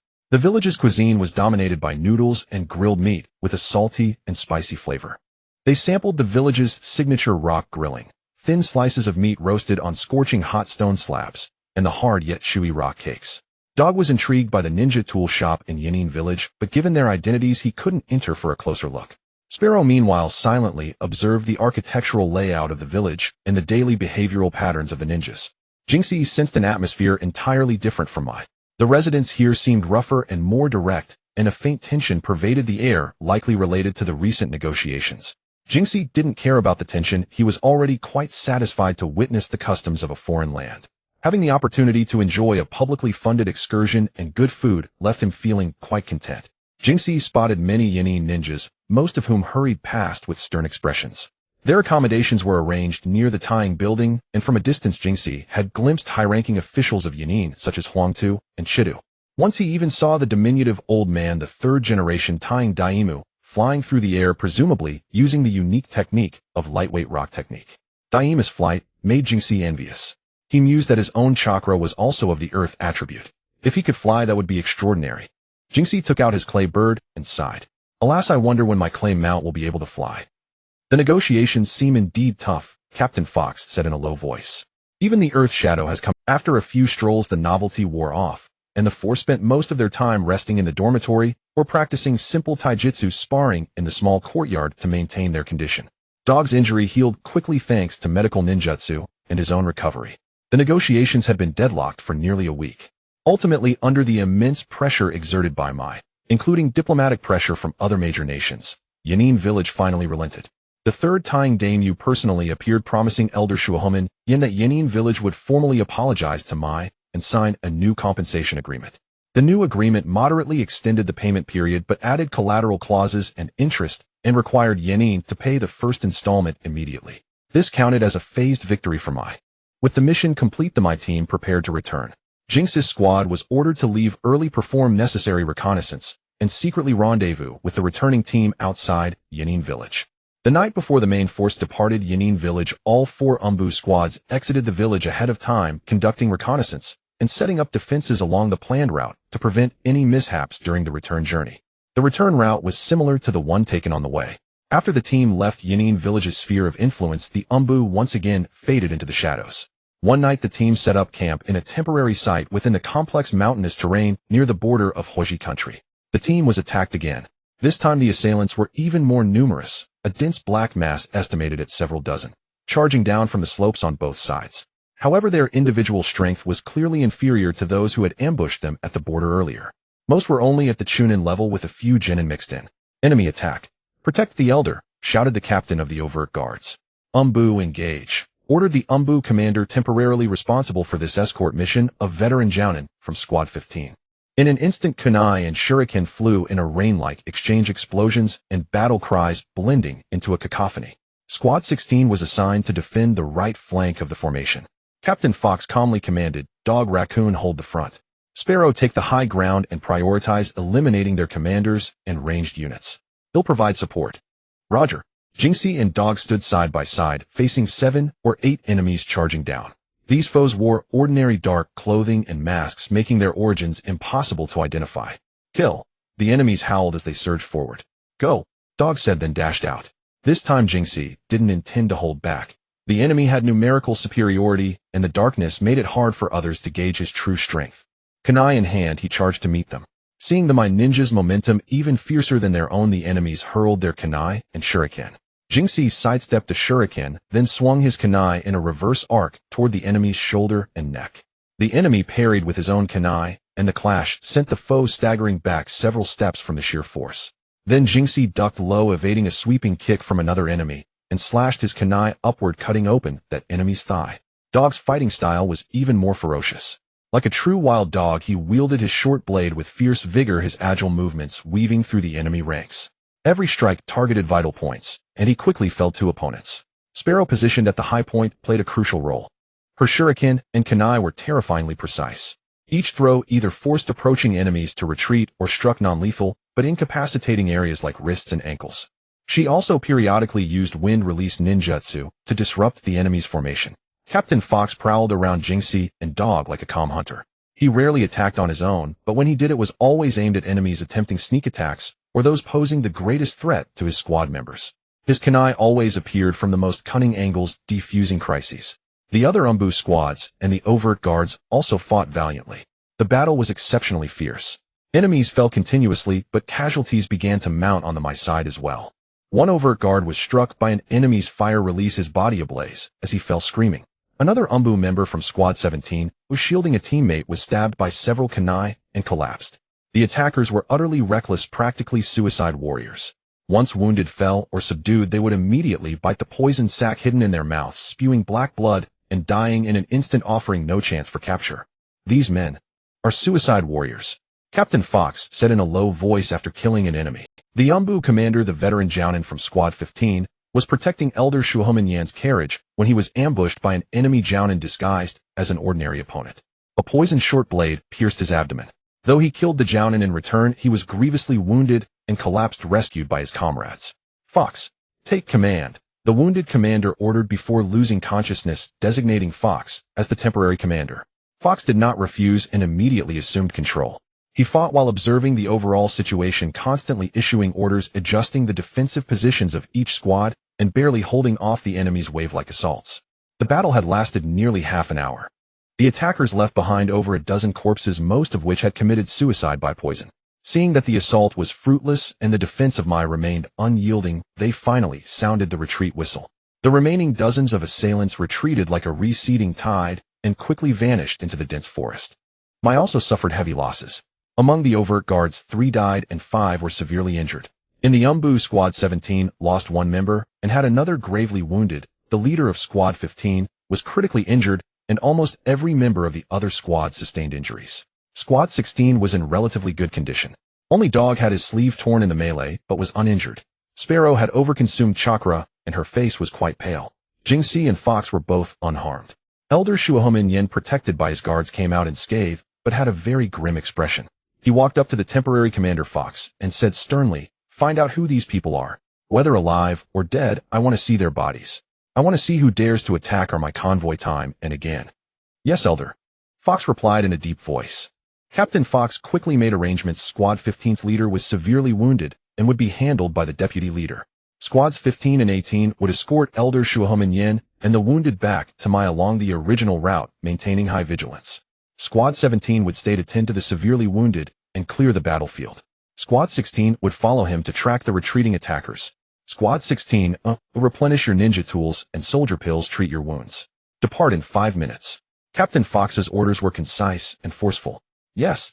Jing-Si's energy consumption was not heavy. He simply took a sip of water from his canteen and checked the ninja tools in his pouch. There was nothing that needed replenishing. Taking advantage of the other's inattention, Jing-Si tossed a clay bird into the air, and his spirit quickly attached to it. The clay bird spread its wings and soared into the sky. It circled above Jing-Si. Dog and Sparrow each ate some soldier pills, quickly rearranged their ninja tools, and retied their pouches. 5 minutes later, Captain Fox took the lead, following the traces left by the retreating attackers, footprints, broken branches, and occasional drops of blood, into the dense forest. Dog, Sparrow, and Jing-Si followed closely behind. The four figures soon disappeared into the depths of the woods. This pursuit lasted 3 full days. The attackers were very cunning, deliberately concealing their traces and setting up some simple traps and misleading clues. However, Captain Fox was experienced, and Dog's sense of smell and tracking skills played a crucial role, allowing them to always find the right direction. On the evening of the 3rd day, in a sparse woodland near a river, they finally caught up with their targets. The remaining enemies, a few in number, looked exhausted and were resting by the river. The other foes had disappeared. Prepare for battle. Captain Fox made a gesture. Try to capture them alive, or at least keep one of them. Like a pack of wolves hunting, the force silently dispersed and surrounded them. The resting attackers obviously hadn't expected my pursuers to be so persistent. By the time they sensed something was wrong, they were already surrounded. It's the Umbu of Might. Let's fight them to the death. The leader of the attackers, a scar-faced man, roared fiercely, drew his weapon, and charged first. He knew that his men could hardly escape, so they might as well fight to the death. The battle erupted again. This time Squad 16 held nothing back. Captain Fox directly engaged the scar-faced leader. Both were at the level of Jonin, and they immediately became locked in a fierce struggle, with ninjutsu and taijutsu clashing intensely. Dog and Sparrow teamed up to handle the remaining enemies. Dog was like a tiger among sheep, swinging his short sword with each strike carrying lethal threat. Sparrow moved rapidly around, accurately throwing shuriken and kunai at the enemies, continuously reducing their numbers while using wind-release ninjutsu to disrupt their coordination. Jing-Si, following Captain Fox's instructions, circled around to ambush, blocking 2 enemies trying to escape. He deliberately acted somewhat clumsy and nervous, dealing with 2 relatively weaker opponents in a back-and-forth manner, occasionally even appearing flustered. He wanted to catch a live one while the enemy was off guard. Jing-Si's act was very successful. The scar-faced leader, in the midst of his fierce battle with Captain Fox, glanced at the battlefield and saw Jing-Si's situation. A flicker of ruthlessness flashed in his eyes. He signaled with his eyes to a lean enemy who was fighting Dog. The lean enemy understood, feigned an attack to force Dog back, then spun around and lunged like a ghost toward Jing-Si, who was struggling with 2 enemies. He held a poisoned short spike in his hand, aiming for Jing-Si's back. This sneak attack was extremely treacherous and swift, clearly intended to eliminate the seemingly weakest Jing-Si and break the encirclement. Raccoon, watch your back. Dog and Sparrow exclaimed simultaneously. Captain Fox also wanted to come to his aid, but was tightly held off by the scar-faced leader. Just as the poison spike was about to pierce Jing-Si's back, the lean enemy even showed a triumphant sneer. However, at the moment the poison spike was about to hit Jing-Si, he seemed to have eyes in the back of his head. Actually, it wasn't that. The clay bird in the sky was constantly watching the battlefield. Jing-Si was like playing a real-time strategy game, with a mini-map monitoring everyone on the battlefield in real time. Jing-Si twisted his body sideways at an incredible angle and speed. The poison spike grazed the clothes under his armpit. The lean enemy, missing his strike, lost his balance and showed a look of stunned surprise. Now, how could Jing-Si miss this opportunity? He had originally intended to capture one of the 2, but since someone came to deliver himself, then it would be you. His hidden strength suddenly erupted at this moment. Jing-Si didn't loosen his grip. He twisted the enemy's upper body and flung him forward. The enemy stumbled forward, and at the same time Jing-Si's right leg lashed out like a whip, sweeping viciously against the side. Jing-Si didn't loosen his grip. He twisted the enemy's upper body and flung him forward. The enemy stumbled forward, and at the same time Jing-Si's right leg lashed out like a whip, sweeping viciously against the side of the enemy's knee joint. The lean enemy screamed in agony as his knee joint instantly deformed. He lost balance and fell forward, kneeling directly. Jing-Si showed no mercy, and his right elbow slammed heavily onto the back of the enemy's neck. Ugh! The enemy's eyes bulged. Without even a grunt, he passed out cold, firmly subdued by Jing-Si. Jing-Si's other hand reached out, stirred into the enemy's mouth, and pulled out a poison capsule. Without even looking, he tossed the poison capsule to the ground. All this happened in the blink of an eye. From being ambushed to countering and capturing, Jing-Si's movements were fluid and lightning fast. Where was the slightest trace of his earlier clumsiness? Jingxi, holding the unconscious enemy, looked toward Captain Fox, seeking his next instruction. The dog and Sparrow, who were about to risk their lives for a rescue, were all stunned. Even the fiercely fighting squad leader Fox and the scarred leader paused their movements momentarily. The scarred leader roared in fury, an alarm attack. All of you attack. A barely perceptible smile flickered in Captain Fox's eyes as he made a retreat gesture to Jingxi. The assault grew even more ferocious, completely entangling him. Seeing their comrade taken alive, the remaining enemies counterattacked with even greater frenzy, but under the full-force blockade of Dog and Sparrow, Jingxi swiftly withdrew, with the captive paying no heed to how many enemies were surging after him. He had completed his mission, and now it was time to safely evacuate the battlefield with the prisoner. The rest was left to his comrades. On the battlefield, only the 3 members of Squad 16 and the horde of enemies remained, engaging in a brief skirmish to buy time for Jinx's retreat. Seeing that the time was right, Captain Fox signaled the retreat. Dog and Sparrow, without any lingering attachment to the fight, hurled 2 smoke bombs and sprinted in the direction of Jinx's retreat. An hour later, the 4 regrouped. Captain Fox did not say much. He crouched down, inspected the lean captive, confirmed he would not wake anytime soon, then said to Dog, "Dog, you'll carry the prisoner. We'll head back to my immediately. This place is not safe to linger." "Yes, Captain." Dog responded, swiftly binding the prisoner and hoisting him onto his back. The 4 dared not delay and set off at once, racing back toward my at full speed. The tracking journey had taken 3 days, and with the return trip at full throttle, while carrying a prisoner, it would likely take even longer. After running for most of the day, Captain Fox gave a signal, and everyone halted to rest beneath a large tree. Dog simply dropped the captive onto the ground. The fellow hadn't awakened and remained unconscious. Jingxi took out his canteen for a drink and checked the ropes binding the prisoner, wary that the man might be feigning unconsciousness to escape or commit suicide. The ropes were sturdy. Captain Sparrow whispered, "Who are these people? They don't look like Owain's men." Captain Fox shook his head, not. "We'll only know after we interrogate him back at base." After a while, the prisoner groaned and slowly came to. Finding himself tightly bound and unable to move, despair immediately clouded his face. "You're from Yui Zumbu." The prisoner rasped, his shifty little eyes darting around, surveying the surroundings. "We're the ones asking the questions." Captain Fox crouched down, looking at him. "Where are you from? Why did you attack?" The prisoner turned his head away, refusing to speak. Dog was not one to indulge him. Without a word, he kicked the prisoner. "Talk." The prisoner winced in pain, but still clenched his teeth and remained silent. Jingxi watched the man, recalling their reckless behavior in battle and the poison sack. Clearly, these were well-trained death warriors. Captain Fox was in no hurry. He calmly said, "If you don't talk, we have ways to find out. Once we're back in the interrogation division, we'll make you speak. But by then you won't be as comfortable as you are now." The prisoner shuddered, evidently having heard of the fearsome reputation of Mui's interrogation division. After a long hesitation, he finally whispered, "We're from Yunin village." "Yunin?" Dog was somewhat surprised. "From the land of Lei. Coming all this way to attack us. Why?" Captain Fox pressed. "I don't know." The prisoner shook his head. "I was just following orders. We were told to disguise as rogue ninjas, ambush my team on their return route, create chaos, and ideally kill the envoy Shuhu Minyan." "Who sent you?" Fox continued. "I don't know the specifics," the prisoner said. "I just obey my squad leader's orders." Captain Fox stared at him for a moment, judging that he was telling the truth. A ninja of this level was unlikely to know much of the inner workings. "Yunin village." Sparrow mused. "Are they trying to stir up conflict between Mai and Yunin?" "Very likely." Captain Fox stood up. "Regardless, well, take this information back and let the higher-ups worry about it." Jingxi listened to the other's speculations, scratching his neck. It matched his own thoughts. Why else would they travel so far to assassinate, choosing a location within the land of Tusk borders? The intent to frame and incriminate was all too obvious.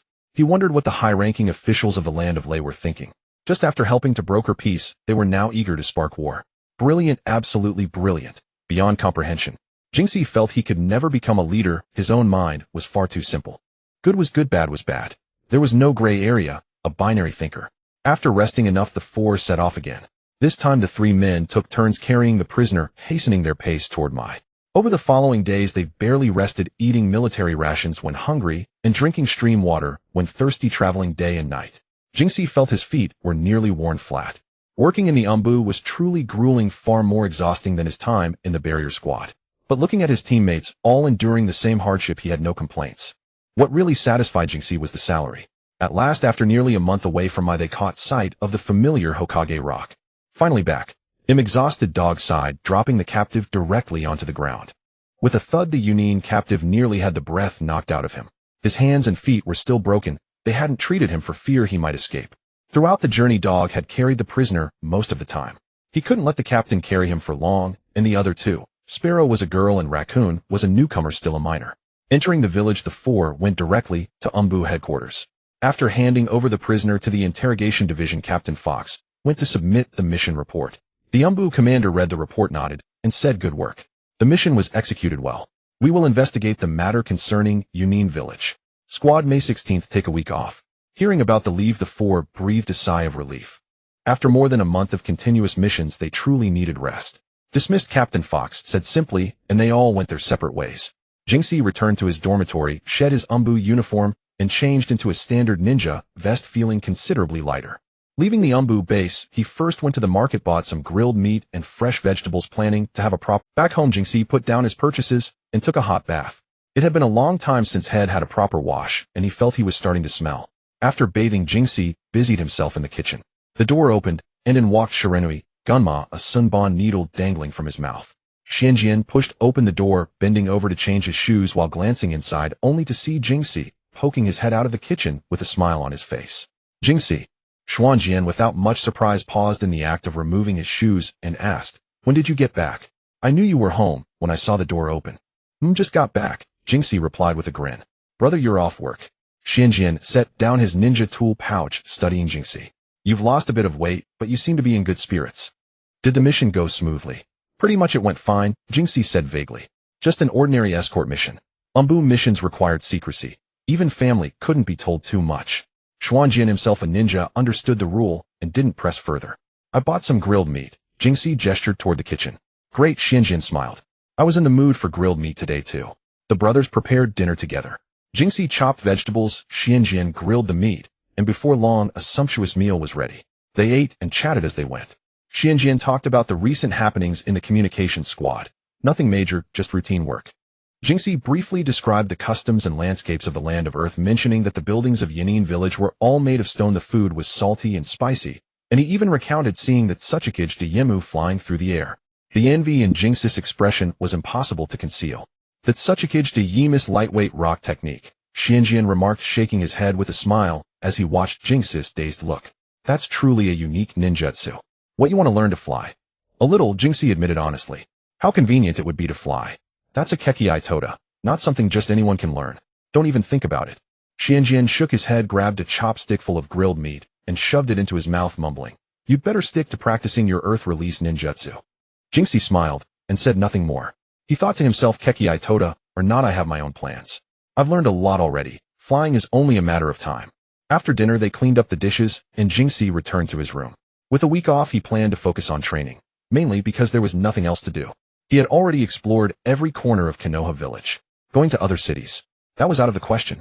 Ninja were not allowed to travel to other cities or countries without a mission. Doing so would easily be seen as espionage. So early the next morning, Jinxie officially began his training break. He packed his essential ninja tools and some dry rations, then headed to the small forest outside the village where he often trained. As before, the focus of the day was still practicing the lightning release chakra mode. Now, after repeated practice, he no longer needed the lengthy warm-up exercises he had initially required, nor did he need to summon his spiritual form. He could now directly channel his chakra to stimulate his Bodhi cells. Standing in the familiar clearing in the middle of the forest, Jinxie stopped, took a few deep breaths, and calmed his mind. Then he raised his hands to chest level, formed a few hand seals quickly and precisely, and muttered in a low voice, "Lightning release chakra mode." The moment the words left his lips, a faint but distinct crackling sound of electricity arose, and a layer of pale blue arcs instantly appeared on the surface of his body, dancing and flickering around him. A surge of power welled up from within, his muscles tensed, slightly brimming with explosive force, and his body felt much lighter, as if he could leap high with a single jump. He stomped his right foot hard against the ground, and with a whoosh he shot forward like an arrow released from a bow, his speed far surpassing his normal state. He dashed toward a half-man-high boulder nearby, clenched his right fist, which crackled with electricity, and punched it directly. Thud! A dull sound echoed, and the surface of the rock was covered in a web of fine cracks. Then, using this high-speed movement, he wove rapidly between several large trees, dodging and weaving his figure almost too fast to see, leaving only faint blue electric afterimages in the air. However, this state consumed an enormous amount of chakra and physical stamina. Just after about a minute, the blue electric light on his body began to flicker unsteadily, its rhythm faltering, and then with a oof, it vanished completely like a power cut. Jingxi abruptly stopped propping his hands on his knees and gasping for breath, his forehead covered in sweat. He felt a hollow emptiness inside, his limbs weak and trembling. Only a minute. Still too short. And the fatigue after this, it's still a heavy burden. My current physical strength can't quite handle it. He panted, wiping the sweat from his brow with the back of his hand, muttering to himself with dissatisfaction. Still, he knew that during this 1 minute of full power mode, his strength, speed, reaction time, and even his muscle defense had all seen remarkable improvement. However, at this level and duration, the lightning release chakra mode could only be used for physical conditioning or as a last-ditch burst in extreme situations. Using it on the battlefield would be far too risky. If he couldn't finish his opponent within a minute, he would become a lamb to the slaughter, a dead man walking. After resting a while, feeling his breathing steady, Jingxi sat cross-legged on the ground again, concentrating on refining chakra. Once his energy recovered a bit, he would continue practicing. Throughout the day, he repeated this cycle over and over, collapsing from exhaustion, meditating to recover, then firing up the lightning release chakra mode to push himself again. At night, he stayed home. The evening hours were dedicated to quietly contemplating the extremely complex and difficult flying thunder god technique. This technique was incredibly hard, involving the profound mysteries of space-time ninjutsu, deep and unfathomable. Earlier, just understanding the intricate runes and the unique, delicate way chakra flowed within his body had left him dizzy and mentally exhausted, costing him countless brain cells. Every night, he would sit cross-legged in his room, staring blankly at the sealed scroll in the corner, which he had carefully protected with sealing formulas. He focused his mind to sense it, but most of the time, he felt nothing, wasting his mental energy. As for the practice of explosive clay, Jingxi had recently hit a plateau without any new inspiration. Previously, he had managed to create flying clay birds and explosive clay balls by relying on his spiritual form's ingenuity. He had once fantasized about crafting a large clay bird as a mount to fly through the sky. But on second thought, how much clay would it take to carry his own weight? How enormous would the bird have to be? It would be too conspicuous, and the chakra consumption would likely be terrifying. He felt the approach was off, so he decided not to waste energy on it for now. There were still plenty of other things to train in. He put the clay aside for the time being. After the sacrifice of the fourth Hokage, Minato Namikaze, a chill and numbness like a rusted nail pierced into Hatake Kakashi's heart, leaving him unable to extricate himself for a long time. Kakashi grew even more silent and solitary. The ANBU mask seemed to have fused with his face, concealing all his expressions and isolating him from the outside world. Missions reports, then returning to his empty dwelling, staring at the ceiling or polishing the broken blade, named White Fong, sitting there for hours on end. The cheerful smile of his teacher Minato, the warm care of his mentor Kushina, and the ever-late Obito, the gentle and considerate Rin. These images occasionally flashed through his mind, bringing not solace but deeper pain. Kakashi's state drew the attention of some, including the leader of Root, Shimura Danzo. One day, after finishing a simple reconnaissance mission and returning to the ENBU headquarters to report, Kakashi was about to leave when a Root ninja, also wearing an animal mask, appeared silently before him. "Hatake Kakashi, Lord Danzo requests your presence," said the Root ninja in a voice as flat and cold as ice, then turned and left. Kakashi frowned. He had no acquaintance or personal connection with Danzo. Still, he nodded and followed the Root ninja to a dimly lit building underground. This was the base of Root, with complex sealing formulas engraved at the entrance, and the air was thick with a mixture of old dust and medicinal chemicals. Entering a meeting room, Danzo sat at the innermost seat. The only oil lamp in the room cast flickering shadows on his face, making his already stern expression even more somber. "You are Hatake Kakashi, I presume?" Danzo said, his voice low and slow. "Lord Danzo, you have business with me." Kakashi stood at the doorway, his tone flat. "I hear you've been completing your missions quite admirably lately," Danzo replied, not directly answering, but tapping his cane lightly on the floor. "How about coming to work under me?" Kakashi remained silent, furrowing his brow and fixing his gaze on the oil lamp, but he did not respond. Danzo seemed not to expect an answer, continuing on his own. Minato's sacrifice was a great loss to the village. He was an excellent Hokage who loved his villagers and trusted his comrades. His death could have been avoided. These words struck like a sunbon needle, piercing the softest part of Kakashi's heart. He lifted his head abruptly to look at Danzo. Meeting his gaze, Danzo's tone carried a subtle hint of persuasion. "Have you never wondered? That night the Nine Tails attacked, it was Hiruzen Sarutobi who gave the order that prevented you from joining the battle against the beast." Kakashi's breath caught for a moment. He remembered the chaos of that night, the immense form of the Nine Tails, and its destructive power, and the resolute look in Minato's eyes as he chose to die. But he had never deeply pondered the third Hokage's specific actions at that time. "I wouldn't want to believe that Hiruzen Sarutobi designed this to reclaim the Hokage's seat." Danzo sighed, sounding pained. "But Konoha's future cannot be entrusted to someone like him." Impossible, Kakashi retorted instinctively. The third Hokage is not that kind of person. In his memory, the third Hokage always had a pipe in his mouth, a kind face, and cared for everyone around him, including Kakashi. You know the face, but not the heart. Kakashi Danzo's voice turned colder. Think about Orochimaru again. He conducted inhumane human experiments, and how many of Konoha's comrades became his laboratory sacrifices? Did Hiruzen Sarutobi truly know nothing? No, I suspect he knew, but he chose to indulge him. Because Orochimaru was his most beloved disciple. Only when the truth came out, and became unmanageable and Orochimaru defected, did he reluctantly order a pursuit. And what happened? Orochimaru remains at large to this day. Danzo's words struck like hammer blows against Kakashi's eardrums. Orochimaru's defection was an open secret in the village, and Kakashi had heard whispers of the sordid details. If the third Hokage had known and condoned it. Look at Konoha now, Danzo said, standing and walking over to Kakashi. Externally, Kumogakure and Iwagakure are biding their time. Internally, the Uchiha clan is restless. And Hiruzen Sarutobi. He is old, indecisive, clinging to old ties while disregarding the village's interests. If this continues, Konoha will be ruined at his hands. Danzo turned his sharp gaze fixed on Kakashi. Kakashi, you need to inherit your father's title of Konoha's White Fang, and also inherit Minato's Will of Fire. Are you going to stand by and watch the village decline? You can't remain deluded any longer. Stop blindly working for the third Hokage. For the sake of the village's future, we need to make a change. Kakashi's heart was in turmoil. Danzo's words, mixed with some facts he knew, seemed to carry a certain logic. Minato's death, Orochimaru's defection, the Uchiha threat. Were these all truly the result of the third Hokage's poor leadership? For the first time, his trust in the third Hokage wavered. A mix of anger on Minato's behalf and concern for the village's future clouded his judgment. Kakashi, think about it. Is Hiruzen Sarutobi truly acting in the village's best interest? Every word I've said is backed by evidence. Danzo continued to manipulate Kakashi, his cold eyes hidden in the shadows. He is no longer fit to sit in the Hokage's seat. I need to think, Kakashi said, his voice dry. He understood that Lord Danzo wanted to replace the third Hokage. Danzo seemed to sense his hesitation, softening his tone. Of course you need time. But time waits for no one, and neither does the village. 3 days from now, the third Hokage will secretly travel to the daimyo's residence to discuss next year's budget and shinobi force structure. Kakashi's reason was finally broken, and he revealed the information Danzo wanted. He believed Danzo was right, that the third Hokage should pay for his own mistakes.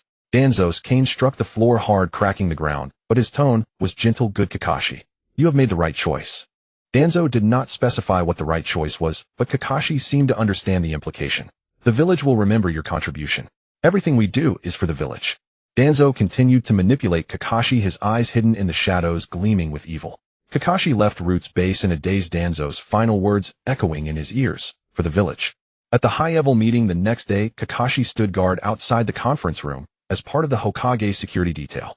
From his post, he could faintly overhear the heated debate between the third Hokage and Danzo regarding the improvement of benefits for villagers and shinobi. Danzo showed no concern for these matters, only insisting that the funding for Root must not be reduced. He even proposed suspending these welfare programs, arguing that money should not be spent on things unrelated to the village's security. Kakashi returned to the Anbu dormitory. Removing his mask, he gazed at his own weary, hollow eyes in the mirror. Outside the window, the bustling streets of Konoha stretched out, and the laughter of children drifted faintly through the air. This peace, all of it, was bought with Minato Sensei's life, and perhaps also secured by the third Hokage's efforts. Reflecting on Danzo's words from yesterday and today, the more he thought, the more uneasy he became. The statements were contradictory. Danzo's words, like a seed, took root and sprouted in his heart, but they also brought a disturbing sense of unease. He tried to recall the details of the night of the Nine-Tails rampage. The third Hokage had indeed organized the resistance and evacuation, employing powerful jutsu to try and control the Nine-Tails. Many had witnessed it, and he was still thinking of the villagers and ordinary shinobi. It seemed that wholly blaming the third Hokage for Minato Sensei's sacrifice was too rash and extreme. What raised even more suspicion was the matter of Orochimaru. As a squad leader in ANBU, he had considerable clearance and knew some inside information. Orochimaru's human experiments did not appear to be solely his personal actions. There seemed to be the shadow of Root operating behind the scenes. Root was Danzo's direct unit, answering only to him. If the third Hokage had condoned Orochimaru's actions, then what role did Danzo and his Root play in this? And what he had heard today? Back at the Root base, overwhelmed by Danzo's oppressive aura, his mind hadn't reacted quickly enough. Now thinking back, it was full of glaring flaws. Doubt snowballed, growing larger and larger. Kakashi realized he might have been used by Danzo. The feeling of being deceived and manipulated stoked his anger and ignited an intense craving for the truth. He decided to seek answers himself. Target: the top-secret archives of the Hokage building. In the dead of night, Konoha village fell into slumber with only the occasional sound of patrolling shinobi crossing the rooftops. A shadow like a phantom evaded all guards and barriers, silently infiltrating the Hokage building. It was Kakashi. He knew the defense system here like the back of his hand. The archives were located deep within the building, protected by... Kakashi carefully undid the seal, a trivial task for someone proficient in various jutsu, slipped inside, and quickly closed the door behind him. The room was pitch black with only the faint moonlight streaming through the window outlining the tall shelves. The air was thick with the peculiar scent of old paper and ink. Not daring to turn on the light, Kakashi used a small flashlight, holding it in his mouth as his hands searched through the dense files for records related to the Nine-Tails incident and the Orochimaru affair. His movements were swift, but inevitably produced a faint rustling sound. Just as he was fully absorbed in his search, a calm, familiar voice tinged with the scent of tobacco came from the shadowy corner opposite him. "Kakashi, what are you looking for?" Kakashi froze, the flashlight slipping from his mouth and clattering to the floor. His heart nearly stopped. He looked up sharply to see the third Hokage, Hiruzen Sarutobi, standing there, who knew how long he had been watching. He wore the Hokage's robe without the Hokage hat, and a pipe dangled from his lips, its red ember pulsing in the darkness.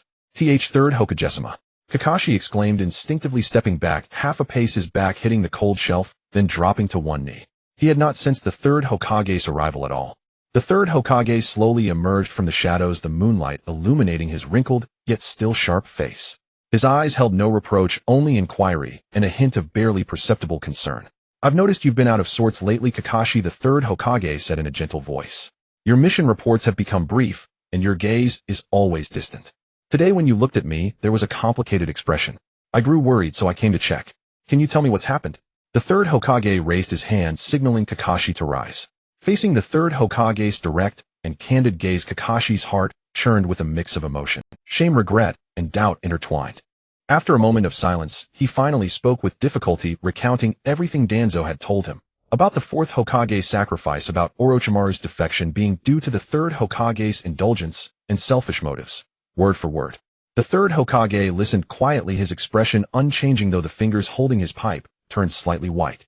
Only after Kakashi finished did he take a deep drag and slowly exhale. "Danzo. He has always been obsessed with the Hokage position," the third Hokage said with a weary tone, as if stating an ancient and helpless truth. "Minato's sacrifice was to protect the village and his newborn child. That night, I was in charge of maintaining the 4 purple flame formation barrier around the village and organizing the Jonin to evacuate and aid the civilians, while also searching for the mastermind behind the Nine-Tails. Minato, on the other hand, faced the Nine-Tails Hiden. We had different roles, but the same goal: to protect Konoha. I have never and will never stand idly by when it comes to my villagers or my successor. Minato was the 4th Hokage I personally chose. I am proud of him and deeply grieved by his sacrifice." His tone was heavy and sincere, and Kakashi could feel the genuine sorrow behind those words. As for Orochimaru, the third Hokage paused, a flicker of pain in his eyes. "That matter was my failure as a teacher. I discovered his experiments and was shocked and furious. I gave him a chance to confess and turn back, but he chose betrayal. Yes, I knew he had his own ambitions, and that he was connected to Danzo's root. The investigation records of the ANBU contained evidence of root personnel assisting Orochimaru's experiments and providing part of the experimental materials. You can check them now. The file number should be." The third Hokage pointed to a shelf against the wall. Kakashi walked over as instructed, and indeed found. He quickly scanned the records, and the more he read, the heavier his heart became. It clearly documented that the last known locations of certain missing persons overlapped with Root's area of activity, along with indirect evidence suggesting that Root had provided logistical and intelligence support to Orochimaru's experimental base. Although the records did not directly show Danzo himself issuing orders, it was self-evident that Root obeyed only Danzo. At the time, I didn't delve into Danzo's responsibility. On one hand, there was no solid direct evidence pointing to him personally. On the other, the third Hokage side. The village had just endured the Third Great Ninja War, was severely weakened, and faced immense external pressure. The third Hokage took a puff from his pipe. Root is one of the village's crucial deterrent forces. If we had a complete fallout with Danzo back, then it could have triggered an internal collapse in Konoha. As Hokage, I must consider the village's stability. Perhaps this is my weakness and compromise, but I have never condoned Orochimaru's acts of harming the village. After he defected, I immediately issued a kill order. The truth struck Kakashi like a bucket of cold water, jolting him awake. He had been manipulated by Danzo. Danzo had used his feelings for Minato Sensei and his concern for the village's future to weave a web of lies, all to drive a wedge between him and Lord Third and weaken the Third's power. I am such a fool. Kakashi clenched his fist, his nails digging deep into his palm. Lord Third Eye, I revealed your itinerary to the daimyo's residence, to Danzo. This was his final heaviest confession, how easily he had been led and persuaded. The third Hokage's eye sharpened instantly. He pondered for a moment and said slowly, just as I thought. If I'm not mistaken, Danzo will likely use this opportunity to arrange an assassination on my way to the daimyo's residence. What a... Kakashi looked up in shock. Though he had suspected it, hearing it from Lord Third still stunned him. He couldn't believe Danzo would be so bold as to directly strike at the Hokage. That's in line with his nature, the Third said, his voice regaining calm. Eliminate me, frame an enemy or the Uchiha, and he could seize power under the pretext of a village crisis. Then let's cancel the trip immediately. Or reinforce the guard. Kakashi urged. No, the Third shook his head, his gaze profound. This time let's turn the tables instead. Kakashi, are you willing to come with me? Let's see if Danzo truly dares to take that step. Kakashi knelt on one knee again. Yes, Lord Third. I am willing. Please give me a chance to atone. The Third reached out and helped him up. Rise, my child. To err is human, to forgive divine. However, for this trip, the third Hokage on the surface will need to be played by you. Kakashi paused for a moment. This was to draw the snake out of its hole. He'll use the transformation technique to take your form, Kakashi affirmed. The Third nodded. As for the escort, due to recent border tensions, several strong Umbu squads have been... Let me think. We'll have to temporarily recall Umbu Squad 16, which is on leave to join your Umbu Squad 6 for this ostensible escort mission. Squad 16. Kakashi recalled. The squad with Fox Dog Sparrow and Tanuki. Yes. Though young, they are capable and work well together. Should be enough for ordinary situations. As for the real security, the Third didn't finish, but Kakashi understood. The Third himself would likely travel to the daimyo's residence in hiding or have other arrangements. Understood. He'll immediately summon Squad 16. The next morning, just as dawn broke, an escort team of 8 Umbu members accompanying the third Hokage quietly left Konoha and set out on the road to the daimyo's residence. Kakashi played the role of the Third, using a masterful transformation technique that perfectly mimicked his gait and even the occasional habit of puffing on a pipe. Umbu Squad 6 was led by Kakashi's clone with 3 other members. Squad 16 was fully assembled, Captain Fox and members Dog Sparrow and Jinxie. They all wore animal masks and standard Umbu uniforms, silently guarding the perimeter. Yesterday, Jinxie had just returned home from training when he received the emergency summons. He tossed his belongings into his room, left a note for Gunma, informing him of the temporary mission, and set out. The team had been traveling for a while, leaving Konoha's direct jurisdiction and entering the dense forests of the Land of Fire. Though the atmosphere was tense, being within the heart of the Land of Fire kept their spirits relatively relaxed. Jinxie walked near the rear of the formation, his gaze scanning the surroundings warily. At that moment, he noticed an Umbu with a patterned mask on the flank, moving with a light step and a familiar soul. He studied the black short hair, and the calm eyes visible behind the mask felt a stir and moved closer, lowering his voice to a tentative question. Chan. The Umbu turned his head. The eyes behind the mask curved in a friendly smile, and he replied in a low voice, Jinxie-san. Long time no see. It was indeed Uchiha Shursui. Jinxie felt a pleasant surprise. I didn't expect you to be on this mission too, Jinxie said, his tone lightening. How have you been? The clan. Is it okay? At the question, the smile in Shizui's eyes faded, replaced by a hint of helplessness and barely perceptible. He sighed softly, his voice even lower. Not good. Fugakusama has been trying hard to suppress the radical sentiments within the clan, but the effect is limited. The voices of discontent with the village's leadership seemed to be growing louder. Jinxie fell silent. The tension between the Uchiha clan and the village's leadership was no secret in all of Konoha. He understood Shizui's predicament. Being a member of the Uchiha while also trusted by the third Hokage must be a difficult position to be in. Fugakusama must be under a lot of pressure. Jinxie could only say. Shursui nodded. He hopes to resolve the conflict through communication and the passage of time, but the radicals seem to have run out of patience. I'm a bit worried. Sigh. He didn't continue, but the concern for his clan's future was clearly conveyed to Jinxie. Jinxie thought to himself. Shursui had said the same thing to him no less than 5 times, always caught between a rock and a hard place. Uchiha Fugaku was indecisive and would eventually be dragged into rebellion, hesitating all the way. Without decisive measures, there can be no peace. Jinxie really wanted to urge Shursui to let the Uchiha rebel now. Maybe they'd have a chance. But he didn't dare. If the Uchiha succeeded in their rebellion as a direct subordinate of the Hokage in the Umbu, he might face a purge. Better the devil you know, better not rebel.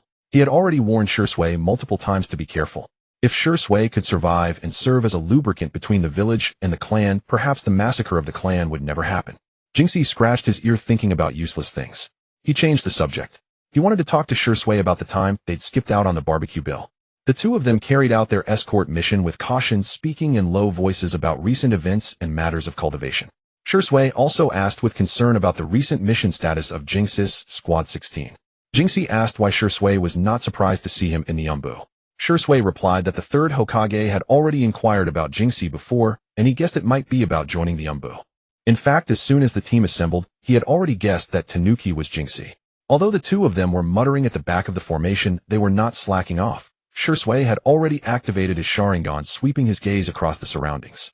Jingxi's spirit body attached itself to a clay bird circling high above to scout the enemy. During the morning assembly, Kakashi had already revealed the true nature of the mission. Escorting the Hokage was a decoy, luring the enemy was the real goal. That was why everyone had been chatting and laughing all along the way. If it had truly been a guard mission for the Hokage, Jingxi would never have dared to whisper at the back of the formation. And Shui that stickler would not have bothered with him either. However, this relaxed and harmonious atmosphere did not last long. When the formation reached a valley where the woods were especially dense and the path grew narrow, a sudden change occurred. The leader of Squad 16, codenamed Fox, raised his hand to signal a halt. He walked over to the third Hokage and spoke in a low voice. "The formation will rest here," ordered Fox, then made a gesture for vigilance. Countless shuriken and kunai shot out from the dense woods on both sides of the path like a sudden downpour. Their target was the third Hokage in the center of the formation. "Enemy attack. Protect the Hokage," Fox shouted immediately, his voice steady and unpanicked, clearly having anticipated this. All Umbu members reacted instantly, drawing weapons or forming hand seals to block or deflect the incoming projectiles. The clanging of metal clashed incessantly. No sooner had the first wave of ranged attacks passed than several dark figures burst out from the woods. They were all dressed in black, tight-fitting outfits, wearing masks with no markings, their movements uniform, and their killing intent chilling. These were the rogue ninja impersonated by the elite of Danzo's Root Division. Engage the enemy according to the plan. Kakashi the clone continued to command. The battle erupted instantly. Members of Umbu Squad 6 and Squad 16 immediately locked in combat with the Root Ninja, who had charged forward. The brilliance of ninjutsu flashed everywhere, explosions, the clang of blades, and the shouts of ninjas rose and fell, shattering the forest's tranquility. The battle was exceptionally fierce. The Root forces had clearly dispatched skilled fighters. Whether in taijutsu, ninjutsu, or coordination, they were in no way inferior to the elite of the Umbu. The two sides clashed and immediately reached a fever pitch. Various high-level fire-style ninjutsu erupted on the battlefield. For a time, the Umbu squad members scattered to avoid the blasts. Jingxi was forced deeper into the forest by the relentless fire-style attacks. His clay bird observed from above that the Umbu members had already drifted far apart from one another. This might have been their intention. Jingxi faced a tall, swift-moving Root ninja. The moment they met, the opponent unleashed a great fireball technique, a massive orb of flame roaring toward him with blistering heat. Jingxi dodged quickly while forming hand seals, earth-style earth wall. A towering stone wall shot up instantly. The fire and the wall collided with a thunderous roar. The flames burst like fireworks, scattering everywhere and obscuring vision. Before the flames had dissipated, the Root ninja had already closed in like a ghost, a long ninja, sword in hand, slashing down with a piercing whistle. Jingxi hurriedly raised his kunai to block. Clang. A tremendous force transmitted through the kunai, numbing Jingxi's arms slightly. He stepped back a couple of paces to absorb most of the impact. He could have withstood the blow with pure strength, but the kunai was standard-issue equipment from the village and might not endure. Before Jingxi could think further, the Root ninja twisted his wrist and slashed upward, aiming for Jingxi's throat. Jingxi would not let him succeed. He exerted force with the arm holding the kunai, deflecting the Root ninja's blade. Such immense strength. Jingxi's heart tightened. The opponent's taijutsu was extremely refined, his sword technique ruthless and fierce, every strike aimed at vitals with incredible speed. The two clashed in an instant, blades flashing, figures intertwining. Jingxi tried to use agile footwork to maneuver, but the opponent's strength and speed were no less than his own, and his sword style carried a reckless ferocity that disregarded self-preservation, nearly breaking through his defenses several times. Jingxi dodged a split second too slow. A gash opened on his back from the blade's tip, a searing pain spreading. Fortunately, his reflexes were quick. The wound was not deep, but blood had already soaked his clothes. "I can't fight Hiden." Jingxi realized he was being overpowered in taijutsu. While blocking the opponent's storm-like attacks, he looked for an opening. The two moved constantly in the fierce battle, sometimes fighting on the path, sometimes leaping onto branches, other times crashing into the nearby bushes.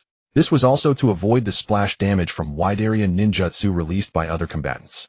The entire battlefield had been split into several small pockets scattered over an area of hundreds of meters with shouts and explosions coming from every direction. Jingxi and this root ninja fought farther and farther unknowingly, leaving the main battlefield and venturing deep into the dense forest. In a relatively open clearing among the trees, the two faced off again. Jingxi flung 3 shuriken, with his right hand flying in a triangle pattern toward the root ninja's upper body. Almost simultaneously, he leaped to the left, closing in from the flank. The root ninja's long sword danced lightly, and with a few clinks, all the shuriken were knocked down. The two clashed heat and again. The root ninja's long sword came down with a whoosh. Jingxi sidestepped and blocked with his kunai. Metal clashed, sparks flying. Jingxi felt a slight numbness in his tiger's mouth. They separated quickly, then immediately charged at each other again. This time Jingxi attacked first, thrusting his kunai straight at the opponent's throat. The root ninja used his sword to deflect the kunai, then executed a spinning kick. Jingxi ducked low and swept at the opponent's supporting leg. Thus the taijutsu duel resumed. Jingxi soon realized that the root ninja's taijutsu was also superior to his own. It was not just strength and speed, but the precise judgment and economical movements. Every block, every dodge was perfectly timed, as if he could predict Jingxi's next move. Kunai and long sword clashed repeatedly. Legs and arms blocked each other. For the first time, Jingxi felt the approach of death. Every step had to be taken with extreme caution. A single mistake could mean total defeat. A heavy punch struck Jingxi's abdomen. He grunted and stumbled back several steps before regaining his balance. A coppery sweetness rose in his throat. He spat saliva tinged with blood.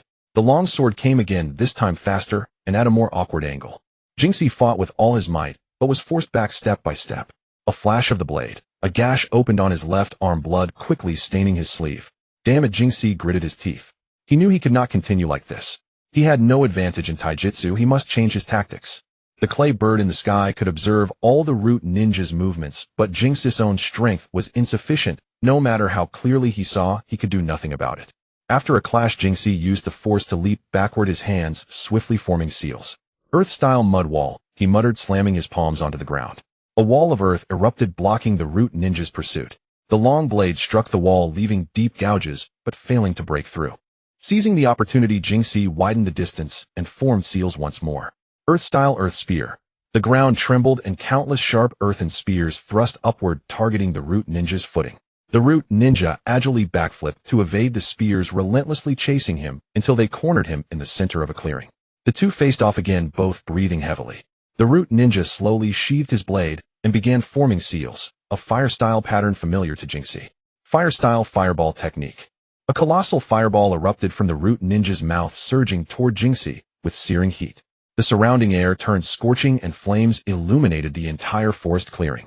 Jingxi immediately cast another mud wall, raising a second barrier that blocked the fireball's direct impact. Yet the intense heat seeped through, making him feel as if he were standing before an oven. As the flames dissipated, the wall's surface was charred black. Peeking from behind, Jingxi found the root ninja had vanished from his original position.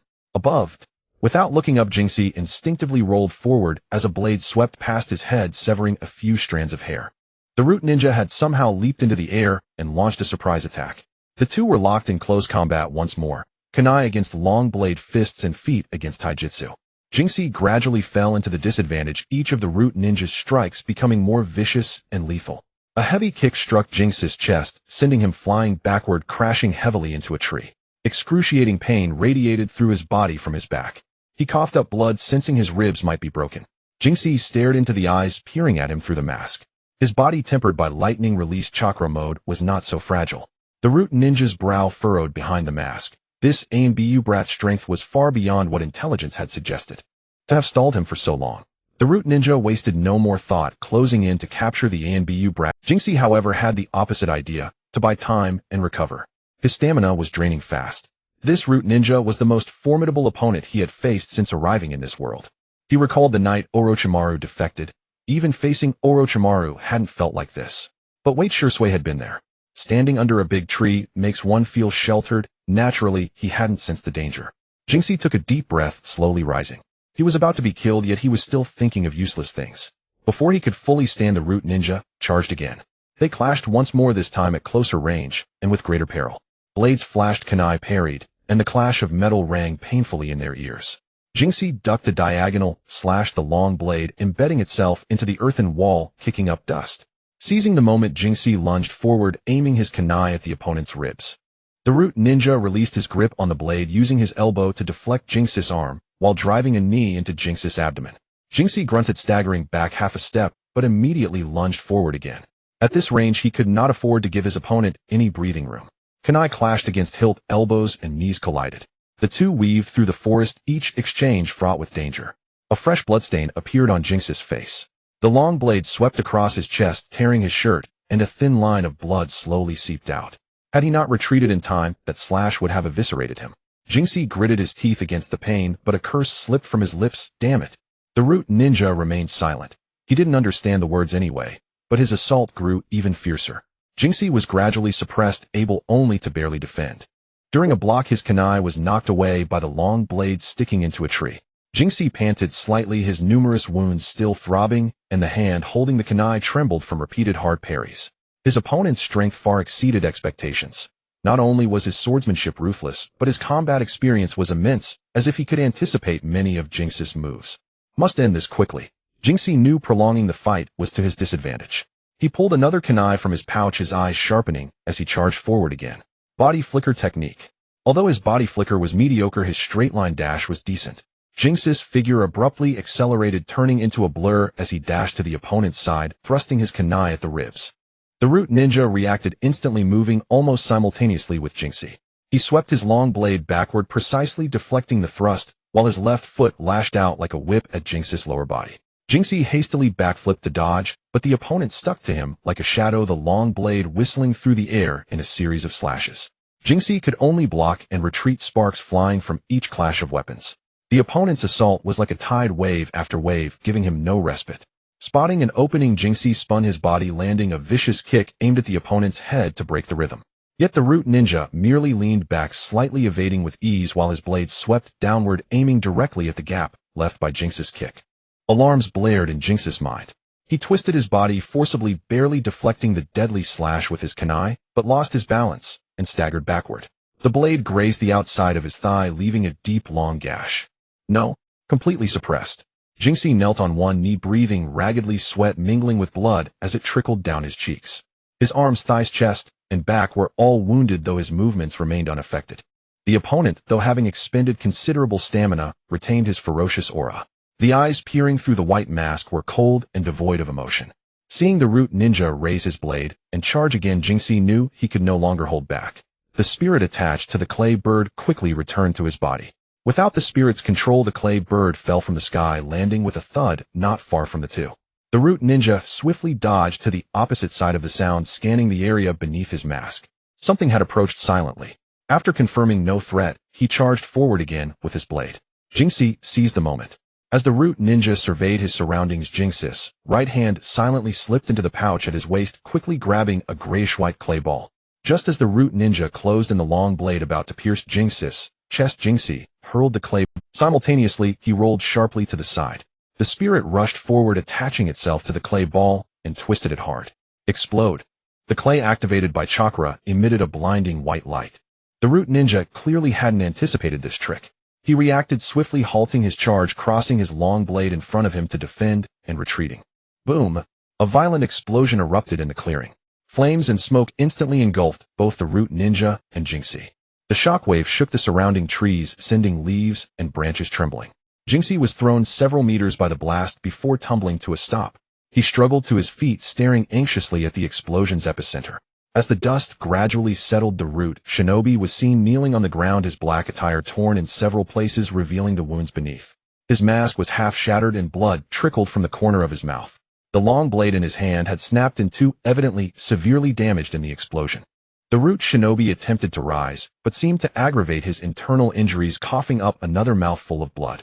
Ultimately, he had to support himself with the broken blade, glaring venomously at Jingxi before turning, without hesitation, and staggering swiftly into the depths of the dense forest, vanishing from sight. Jingxi did not give chase. His own condition was also extremely dire. The shockwave of the explosion had reached him as well, compounded by his previous injuries. He felt as if his entire body had fallen apart, the wounds on his arms and thighs throbbing with intense pain, rendering him nearly unable to exert any force. He barely managed to stand by leaning against a tree trunk, checking himself over to confirm there were no life-threatening injuries, though movement had become exceedingly difficult. I must return as soon as possible. Jingxi endured the searing pain, oriented himself, and limped painfully, struggling back along the path he had come. When Jingxi, dragging his injured legs, staggered back onto the road where the initial battle had taken place, he felt as if he had been walking for an eternity. The scene before him was even more gruesome than he had imagined. The air was thick with a pungent stench that assaulted his senses, mixed with the acrid smell of burnt gunpowder, utterly nauseating. The once relatively flat dirt road now looked as if it had been plowed over, riddled with potholes and patches of scorched black from the fire release. Kunai shuriken and broken ropes were scattered everywhere. His eyes immediately fell on Dog, lying on unconscious and motionless. His temple was swollen grotesquely, and the dark red stain on his chest was a chilling sight. Shursui and another squad member of Team 6, wearing an animal mask, were kneeling beside him, swiftly bandaging him and performing first aid. Several used rolls of gauze and empty medicine bottles lay strewn on the ground. Jingxi, you're back. Shursui, hearing the sound, turned his head and immediately stood up, walking quickly over. As he drew closer and saw Jingxi's tattered and blood-soaked appearance, especially his trouser leg nearly soaked through with blood, Shizui's brows furrowed deeply. How are you? How serious are your injuries? Jingxi gasped for breath, feeling a burning sensation in his lungs. He lacked the strength to speak while standing, so he stumbled over to a relatively intact large rock by the roadside and leaned his back against it. The cold stone bit into his wounds, causing pain, but also granting him a moment of relief. I'm okay. He swallowed, his throat dry and hoarse. Lucky to be alive, won't die. He paused to catch his breath, then cast his gaze toward Dog in the distance. How is he? Dog. Shursui followed his gaze, his tone heavy. He's badly injured. A severe blow to the head plus excessive blood loss. But the bleeding has been stopped for now, and his vital signs are stable. He needs to be sent back to the village for further treatment as soon as possible. What about Fox and Sparrow? Jingxi looked around, but didn't see the other two teammates. I don't know. Everyone was scattered as soon as the battle began. I just returned here myself, and am not clear on the specifics yet, Shursui explained. Just then, rustling footsteps came from the forest in the distance, growing closer. Everyone looked warily in that direction, seeing Kakashi emerge carrying someone on his back at a brisk pace. The person slumped over his back was none other than the unconscious Fox. Fox looked in terrible condition. His entire weight rested on Kakashi's back, his head lolling weakly against Kakashi's shoulder. His mask was askew, revealing a small portion of his pale face, and his lips were a bluish purple. Most alarming was the wound on his abdomen. Even though it had been tightly wrapped with thick bandages, dark red blood continued to seep through, soaking a large area of his dark uniform. Kakashi carefully lowered Fox from his back, and together with Shursui, gently laid him flat on the open ground next to Dog. Another Umbu member quickly stepped forward to take over, checking the wound and changing the dressing. How is he? Shursui asked Kakashi in a low voice, while helping to secure Fox's body. Kakashi shook his head, the single visible eye looking weary. His internal organs are damaged. He was already unconscious when I found him. The enemy got away. Almost at the same time Kakashi returned, sounds came from another direction. It was Sparrow and another ninja from Team 6. Neither of them looked much better. They were supporting each other, moving slowly, every step appearing arduous. Sparrow used her uninjured shoulder to prop up her companion, while her left arm hung unnaturally at her side, the forearm visibly swollen and bent at an odd angle, clearly a fracture. The Team 6 member she supported had a leg wrapped in a makeshift splint, limping as he walked with several fresh bloody cuts on his face. Now at last everyone was accounted for. Kakashi's gaze slowly swept over each person. Shursui was relatively fine, only exhausted from chakra depletion, with no visible external injuries. Kakashi himself appeared unharmed, but his chakra was nearly depleted. Looking at the others, Tanuki sat leaning against a rock, his face deathly pale with wounds covering his legs, arms, chest, and back. Sparrow had her broken arm in a sling, her forehead covered in cold sweat. The Team 6 member she was supporting could barely walk, and Dog and Fox lay on the ground, breathing weakly, gravely injured and unconscious. Taking stock, 2 Umbu squads, 8 people in total. Aside from himself and Shursui, who were in slightly better condition, the remaining 6 were all wounded, with 2 of them hanging by a thread. On the other side, the root shinobi had all escaped, and those who fled were likely injured as well. This battle had yielded no advantage for either side, a mutual devastation.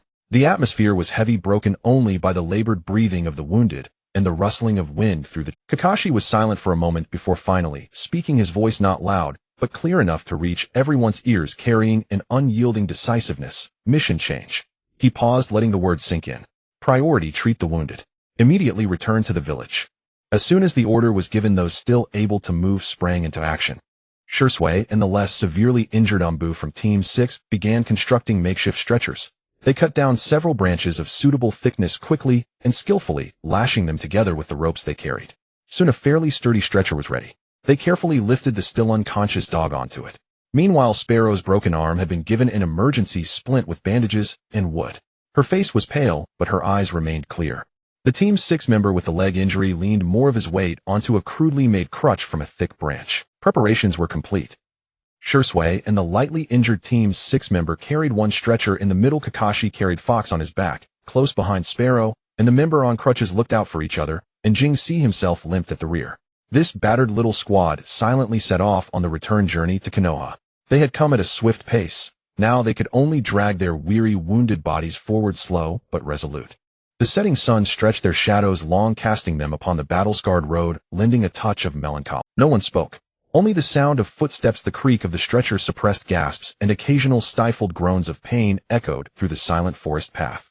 Inside the Hokage's office, Danzo sat alone in the seat that symbolized the highest authority of Konoha, the Hokage's chair, his back to the door. Beyond the window lay the bustling scene of Konoha village, but at this moment his gaze was cast farther away, or rather into the fantasies he himself had constructed. He could already see it news reaching the village that the third Hokage, Sarutobi Hiruzen, had been ambushed by an unknown force on his way to the Land of Fire's daimyo, tragically dying in the line of duty. Konoha would be plunged into grief and panic. Then Hishimura Danzo would stabilize the situation with an iron fist, expose the traitor, perhaps an Uchiha, and smoothly take over as Hokage.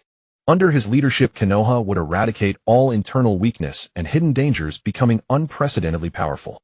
The corner of his mouth curled into a self-fashioned cold smirk. Yet a calm and familiar voice shattered his reverie. Is this seat comfortable, Danzo? Danzo's body stiffened, the smile on his face instantly freezing. He slowly, stiffly rotated the chair and saw Sarutobi Hiruzen standing in the center of the office, having appeared there without a sound.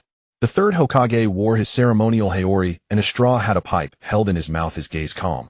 But beneath that calm lay a suppressed fury. Hiruzen, how are you here? Danzo's voice carried a trace of barely concealed shock and panic.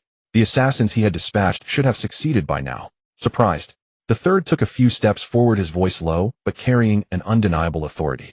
Or did the rude operatives you sent fail to take my life as you wished? Danzo's face turned extremely ugly. His hands resting on the armrests clenched tightly, knuckles white. He knew the plot had been exposed. I don't know what you're talking about. Danzo tried to bluff, but his lack of confidence was evident. Enough, Danzo. The third's tone suddenly turned severe. You manipulated Kakashi, leaked my itinerary, and arranged for Root to ambush me on the road. Do I need to lay out every piece of evidence for you? Danzo was silent for a moment, knowing denial was useless. He decided to burn the bridge, standing up and staring at the third with venomous eyes. So what if I did? Hiruzen, look at what you've turned Konoha into. Indecisive, indulging those Uchiha traitors, making the village weaker and weaker. Only I can truly make Konoha strong. You are not worthy of this seat. Worthy or not is not for you alone to decide. The third met his gaze unflinchingly. The reason I've tolerated you and not moved against you and your Root is not because I fear you. It's because I know that Root is the force you personally cultivated. Though its methods are extreme, to some extent it has handled the village's dark threats. If I rashly move against you, triggering an internal conflict, the village caught between internal strife and external threat might not be able to withstand it. The third's voice carried a heavy pain. For the sake of the village's overall stability, I compromised time, and again hoping you would put the bigger picture first. But Danzo, you have disappointed me too much. For the sake of the Hokage seat, you did not hesitate to collude with enemies, and even plot to assassinate the Hokage. He stepped forward, his eyes blazing, emitting a powerful, oppressive aura of chakra. I warn you, Danzo, this is the last time. If anything like this happens again, no matter the cost, even if it means mutual destruction with you and your Root, even if it plunges Konoha into brief turmoil, I will never show leniency again. At that point, I will have no regard for the village's survival. I mean what I say. Sensing the undisguised killing intent and resolve from the third, Danzo's heart sank. He knew that Sarutobi Hiruzen was serious this time. He understood this old friend. Usually mild-mannered, but once a boundary was crossed, the power and determination he unleashed were terrifying. In a direct confrontation, he was indeed no match for Sarutobi Hiruzen, known as the Professor of Ninjutsu. Danzo's face shifted through a range of emotions, and finally all his anger and resentment condensed into a single hateful snort. Humph. We'll see about that, Hiruzen. He dared not linger any longer, leaning on his cane, leaving the Hokage's office with somewhat hurried steps. His back radiated the frustration and disgrace of a failed scheme. At Konoha Hospital, all members of Umbu Squad 6 and Squad 16, except for the least injured Kakashi and Shursue, were hospitalized. Dog and Fox were in the intensive care unit. After the medical ninjas' full efforts, they had been pulled from the brink of death, but needed a long period of rest. Jinxie, Sparrow, and the other injured ninjas were also receiving treatment in their wards. Jinxie's arms and legs were wrapped in bandages, and he needed crutches to walk. Kakashi came to Jinxie's ward, looked at his wounds, and said after a moment of silence, "This mission has been hard on your squad. And thank you." Jinxie shook his head. "Completing the mission is my duty." Kakashi didn't respond, just patted his shoulder. "Get well soon." Afterward, Kakashi visited the other wounded. In the corridor, he encountered the third Hokage, who had also come to check on his subordinates. "Are they all right?" The third asked, looking at the young ninjas lying in the wards, his tone carrying guilt. "None are in danger anymore," Kakashi replied. "But they need time to recover." The third nodded and sighed. "I've put them through a lot this time. And I've put you in a difficult position, Kakashi." Kakashi lowered his head. "No, it was my foolishness trusting Danzo's words too easily." "Let the past be past," the third said gently. "What matters is the future. After this, Danzo should lie low for a while." But the undercurrents in the village have not yet subsided. Kakashi raised his head, his gaze passing through the window to the distant Hokage rock, where the faces of past Hokages were carved, especially the youthful visage of the fourth. "I understand, Lord Third. I will continue to protect this village in my own way." His tone no longer held the confusion and coldness of before, but instead a new resolve. This incident, like a quenching though painful, had washed away some of the dust from him, allowing him to see more clearly the path he was meant to guard. In the ward, Jinxie lay on the bed staring at the ceiling. The physical pain was still vivid, but his heart was exceptionally calm. He had completed his mission, protected his comrades, even though he was badly injured himself, and that was enough. He thought of the root ninja who wielded a long blade, excelled in fire techniques, and possessed formidable taijutsu. In his heart, he made a firm decision: once he recovered, he would train even harder. The sunset over Konoha through the window softly spilled onto the white walls of the ward, casting a warm, gentle glow. Jinxie lay on the hospital bed of Konoha Hospital, staring blankly at the pure white ceiling. His chest and abdomen were wrapped in bandages, and his left leg was also heavily bandaged. With the slightest movement, his entire body ached as if it were falling apart. Uncontrollably, his mind replayed the battle with the ANBU ninja over and over again, a sight too unbearable to witness, utterly miserable, as he had been thoroughly trounced. In taijutsu, he was completely outmatched in speed, strength, and reaction. The body he had tempered with the lightning release chakra mode was still not enough. This could not be blamed on his lack of diligence in training. His cultivation had been almost cheating. The age gap remained an insurmountable obstacle. There was still a gap between a minor and an adult. That root ninja's blade was swift and ruthless. He could only parry, and most of the wounds on his body came from that. In other words, it was already remarkable that Jinxie had held out for so long at his age. Ninjutsu. The earth release, he knew, either missed the target or, like the earth-style wall, only served as a temporary shield of little real use. In the end, the great fireball technique. If he hadn't dodged quickly and erected the earth-style wall in advance to block it, he would probably be nothing but a pile of charcoal now. After thinking it over, all he had were weaknesses. The only reason he had managed to survive, and even wound the enemy enough to force a retreat, was the unexpected clay bomb. But that thing. Jinxie recalled the scorching blast wave, and the tree branches and gravel flying everywhere during the explosion, and a wave of fear washed over him.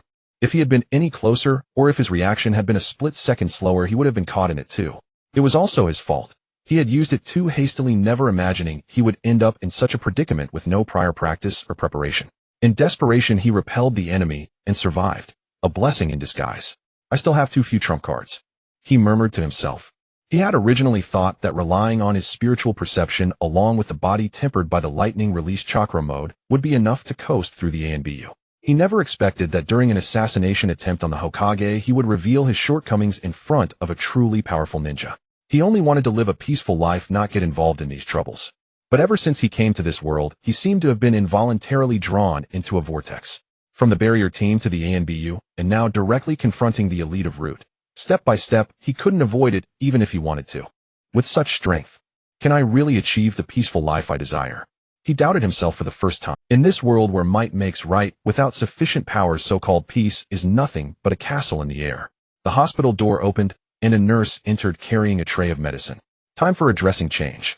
The nurse's voice was calm, clearly accustomed to all kinds of injuries no matter how grotesque. The antiseptic solution stung the wounds, making Jing Si wince in pain. He watched as the nurse deftly removed the old bandages, cleaned the wounds, applied fresh medicine, and rebandaged them. The whole process was swift and precise. "Nurse, how are my teammates?"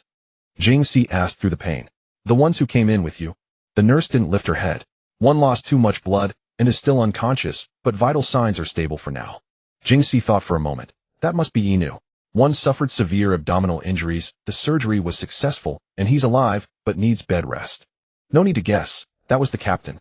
One had a fractured left arm which has been set, multiple soft tissue contusions. A few months of rest, and he'll recover. That was Suzum.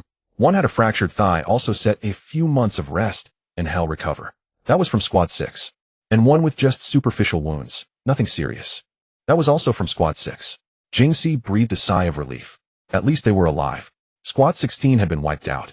As for Squad 6, only one had a leg injury, and he heard it was sustained while protecting Suzum.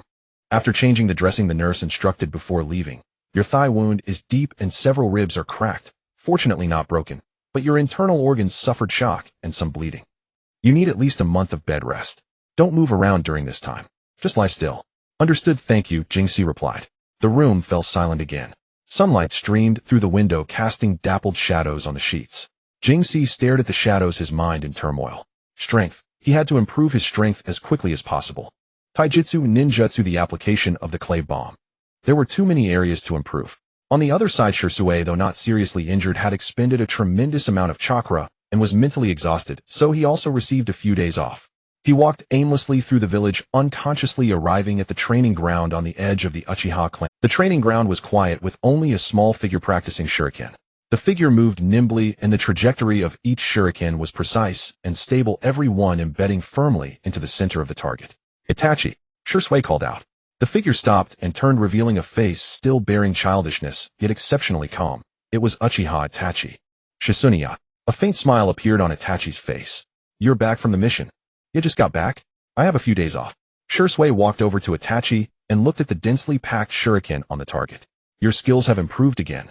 Still far from enough." Itachi shook his head, his tone calm. "Shisunya, do you have time? Care to spar with me?" "Sure." Shisui smiled, placing his backpack under a tree. The two distanced themselves, facing each other. Itachi attacked, first charging forward and hurling 3 shuriken in rapid succession when he was still a few meters away from Shisui. The shuriken flew in a triangle formation, sealing off the upper Bodis evasion space of Shisui. Shisui remained unfazed. Instead of using his favored short sword, he quickly drew a kunai from the tool pouch on his leg. With 3 crisp clangs, he precisely deflected all the shuriken. But Itachi's assault did not stop. Using the shuriken as cover, he had already closed in and delivered a low sweep aimed at Shizui's legs. Shisui lightly hopped back to evade, and Itachi immediately changed his move, swinging his right fist towards Shizui's abdomen. Shisui pressed down with his left hand to block the fist while his right hand thrust the kunai toward Itachi's shoulder. Itachi reacted swiftly, sidestepping, and with his left hand also gripping a kunai, swept upward to parry Shizui's attack. Clang! The 2 kunai collided, sparks flying. Having missed his strike, Itachi immediately retreated to create distance. His breathing was slightly quickened, but his eyes remained calm. "Your speed and reaction are faster than in our last sparring session." Shisui nodded approvingly. "But your attacks are too direct and easy to read." "I understand." Itachi replied briefly, then adjusted his stance once more. This time Shisui initiated the attack. His movements seemed unhurried, yet each step was impeccably timed, closing in on Itachi in an instant. He threw a straight punch aimed at Itachi's face. Itachi raised his arms to block, but the force sent him stumbling back 2 steps. Shisui pressed forward, delivering a series of punches. His taijutsu was steady and powerful, each strike grounded in solid fundamentals. Itachi dodged left and right, occasionally blocking with his arms, but he was clearly at a disadvantage. Shizui's greater experience allowed him to anticipate Itachi's movements, corralling him toward the corner of the training ground. Just as Itachi was about to be backed into a dead end, he suddenly dropped low and swept his leg at Shizui's supporting foot. Seeming to have anticipated this, Shisui leapt lightly into the air while thrusting his kunai downward. Itachi rolled on the ground to narrowly evade several strands of black hair, sliced off by the kunai drifting to the earth. The two distanced themselves again. "Not bad reflexes," Shisui said with a smile. "Then how about this?" As he spoke, his hands began forming seals. It was the fire release seal pattern most familiar to the Uchiha clan. Fire Release Grand Fireball Technique. A blazing sphere of flames erupted from Shizui's mouth, carrying rolling waves of heat as it roared toward Itachi's position. The fireball was not large, but moved swiftly, clearly with Shisui controlling its power. Facing the oncoming inferno, Itachi did not panic. He had almost simultaneously begun forming seals as Shisui, his movements fluid and precise. Fire Release Grand Fireball Technique. A fireball of equal size spewed from Itachi's mouth, meeting Shizui's. Boom! The two fireballs collided violently in midair, erupting with a thunderous roar and blinding light. The searing blast wave radiated outward, flattening the grass on the training ground and stirring up clouds of dust. When the flames dissipated, the two stood and placed the ground between them, scorched black. "You've mastered the Grand Fireball quite well," Shisui commented.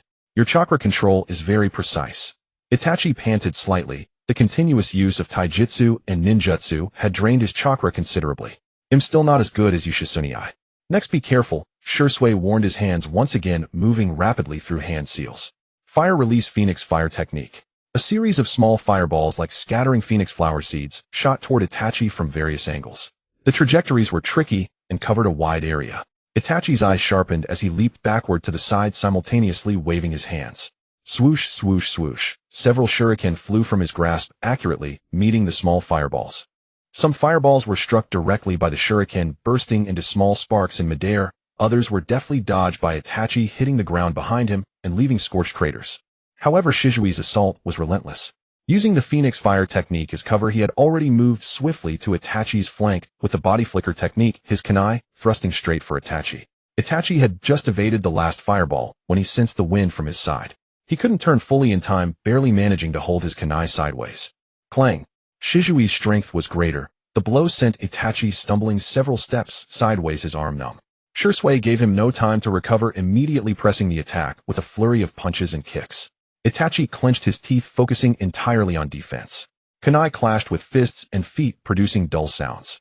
He tried to find an opening to counterattack, but Shizui's offense was like a dense net, leaving no gaps.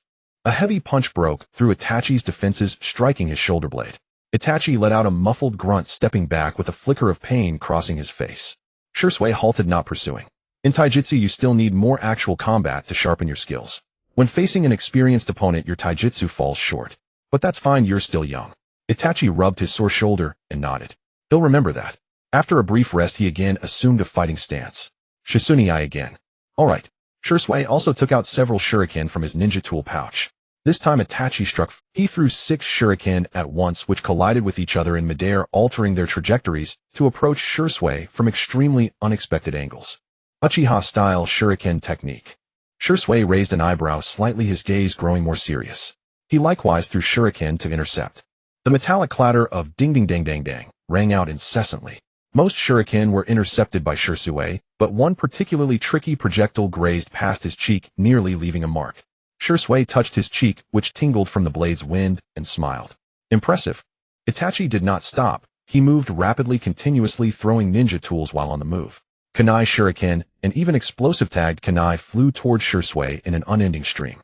Itachi did not detonate the explosive tags. He simply had run out of ordinary kunai. Shisui also moved his figure, flickering rapidly across the training ground, using the body flicker technique to change positions while precisely blocking or evading all attacks.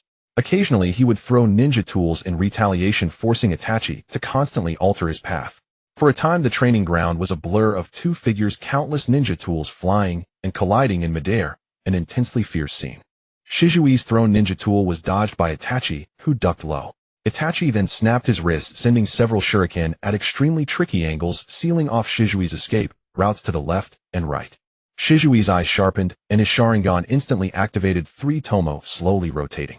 His body swayed faintly like a willow in the wind, evading all the shuriken and kunai by a hair's breadth. At the same time, he flicked his right hand, releasing an equal number of shuriken that flew even faster and with more bizarre trajectories aimed directly at Itachi's path. Itachi's reaction was also lightning fast. His Sharingan ignited as well. Though young, he had already awakened his Sharingan and wielded it with considerable skill. He crouched, sidestepped narrowly, avoiding Shizui's attack while forming a single hand seal. Fire Release Grand Fireball Technique. A fireball larger than those in previous clashes erupted from Itachi's mouth, a highly condensed sphere of flame hurtling toward Shisui. Shisui remained calm, forming the same seals. Fire Release Grand Fireball Technique. The two fireballs collided violently in midair, unleashing a thunderous roar and a scorching blast wave that rustled the trees surrounding the training ground. Before the flames had fully dissipated, the two figures clashed again. Kunai met Kunai, producing crisp. In their taijutsu exchange, though Itachi was inferior in strength and experience, he relied on his Sharingan's insight and astonishing agility, actually holding his own against Shursui and not falling behind for a short while. For a time, the training ground was filled with the sounds of flipping figures, clashing ninja tools, and the detonations of ninjutsu. After a long while, both leaped backward simultaneously, sweat beading on their foreheads. Shizui's breathing was slightly quickened while Itachi's panting was more pronounced. After all, he was younger and had a gap in chakra reserves and physical endurance.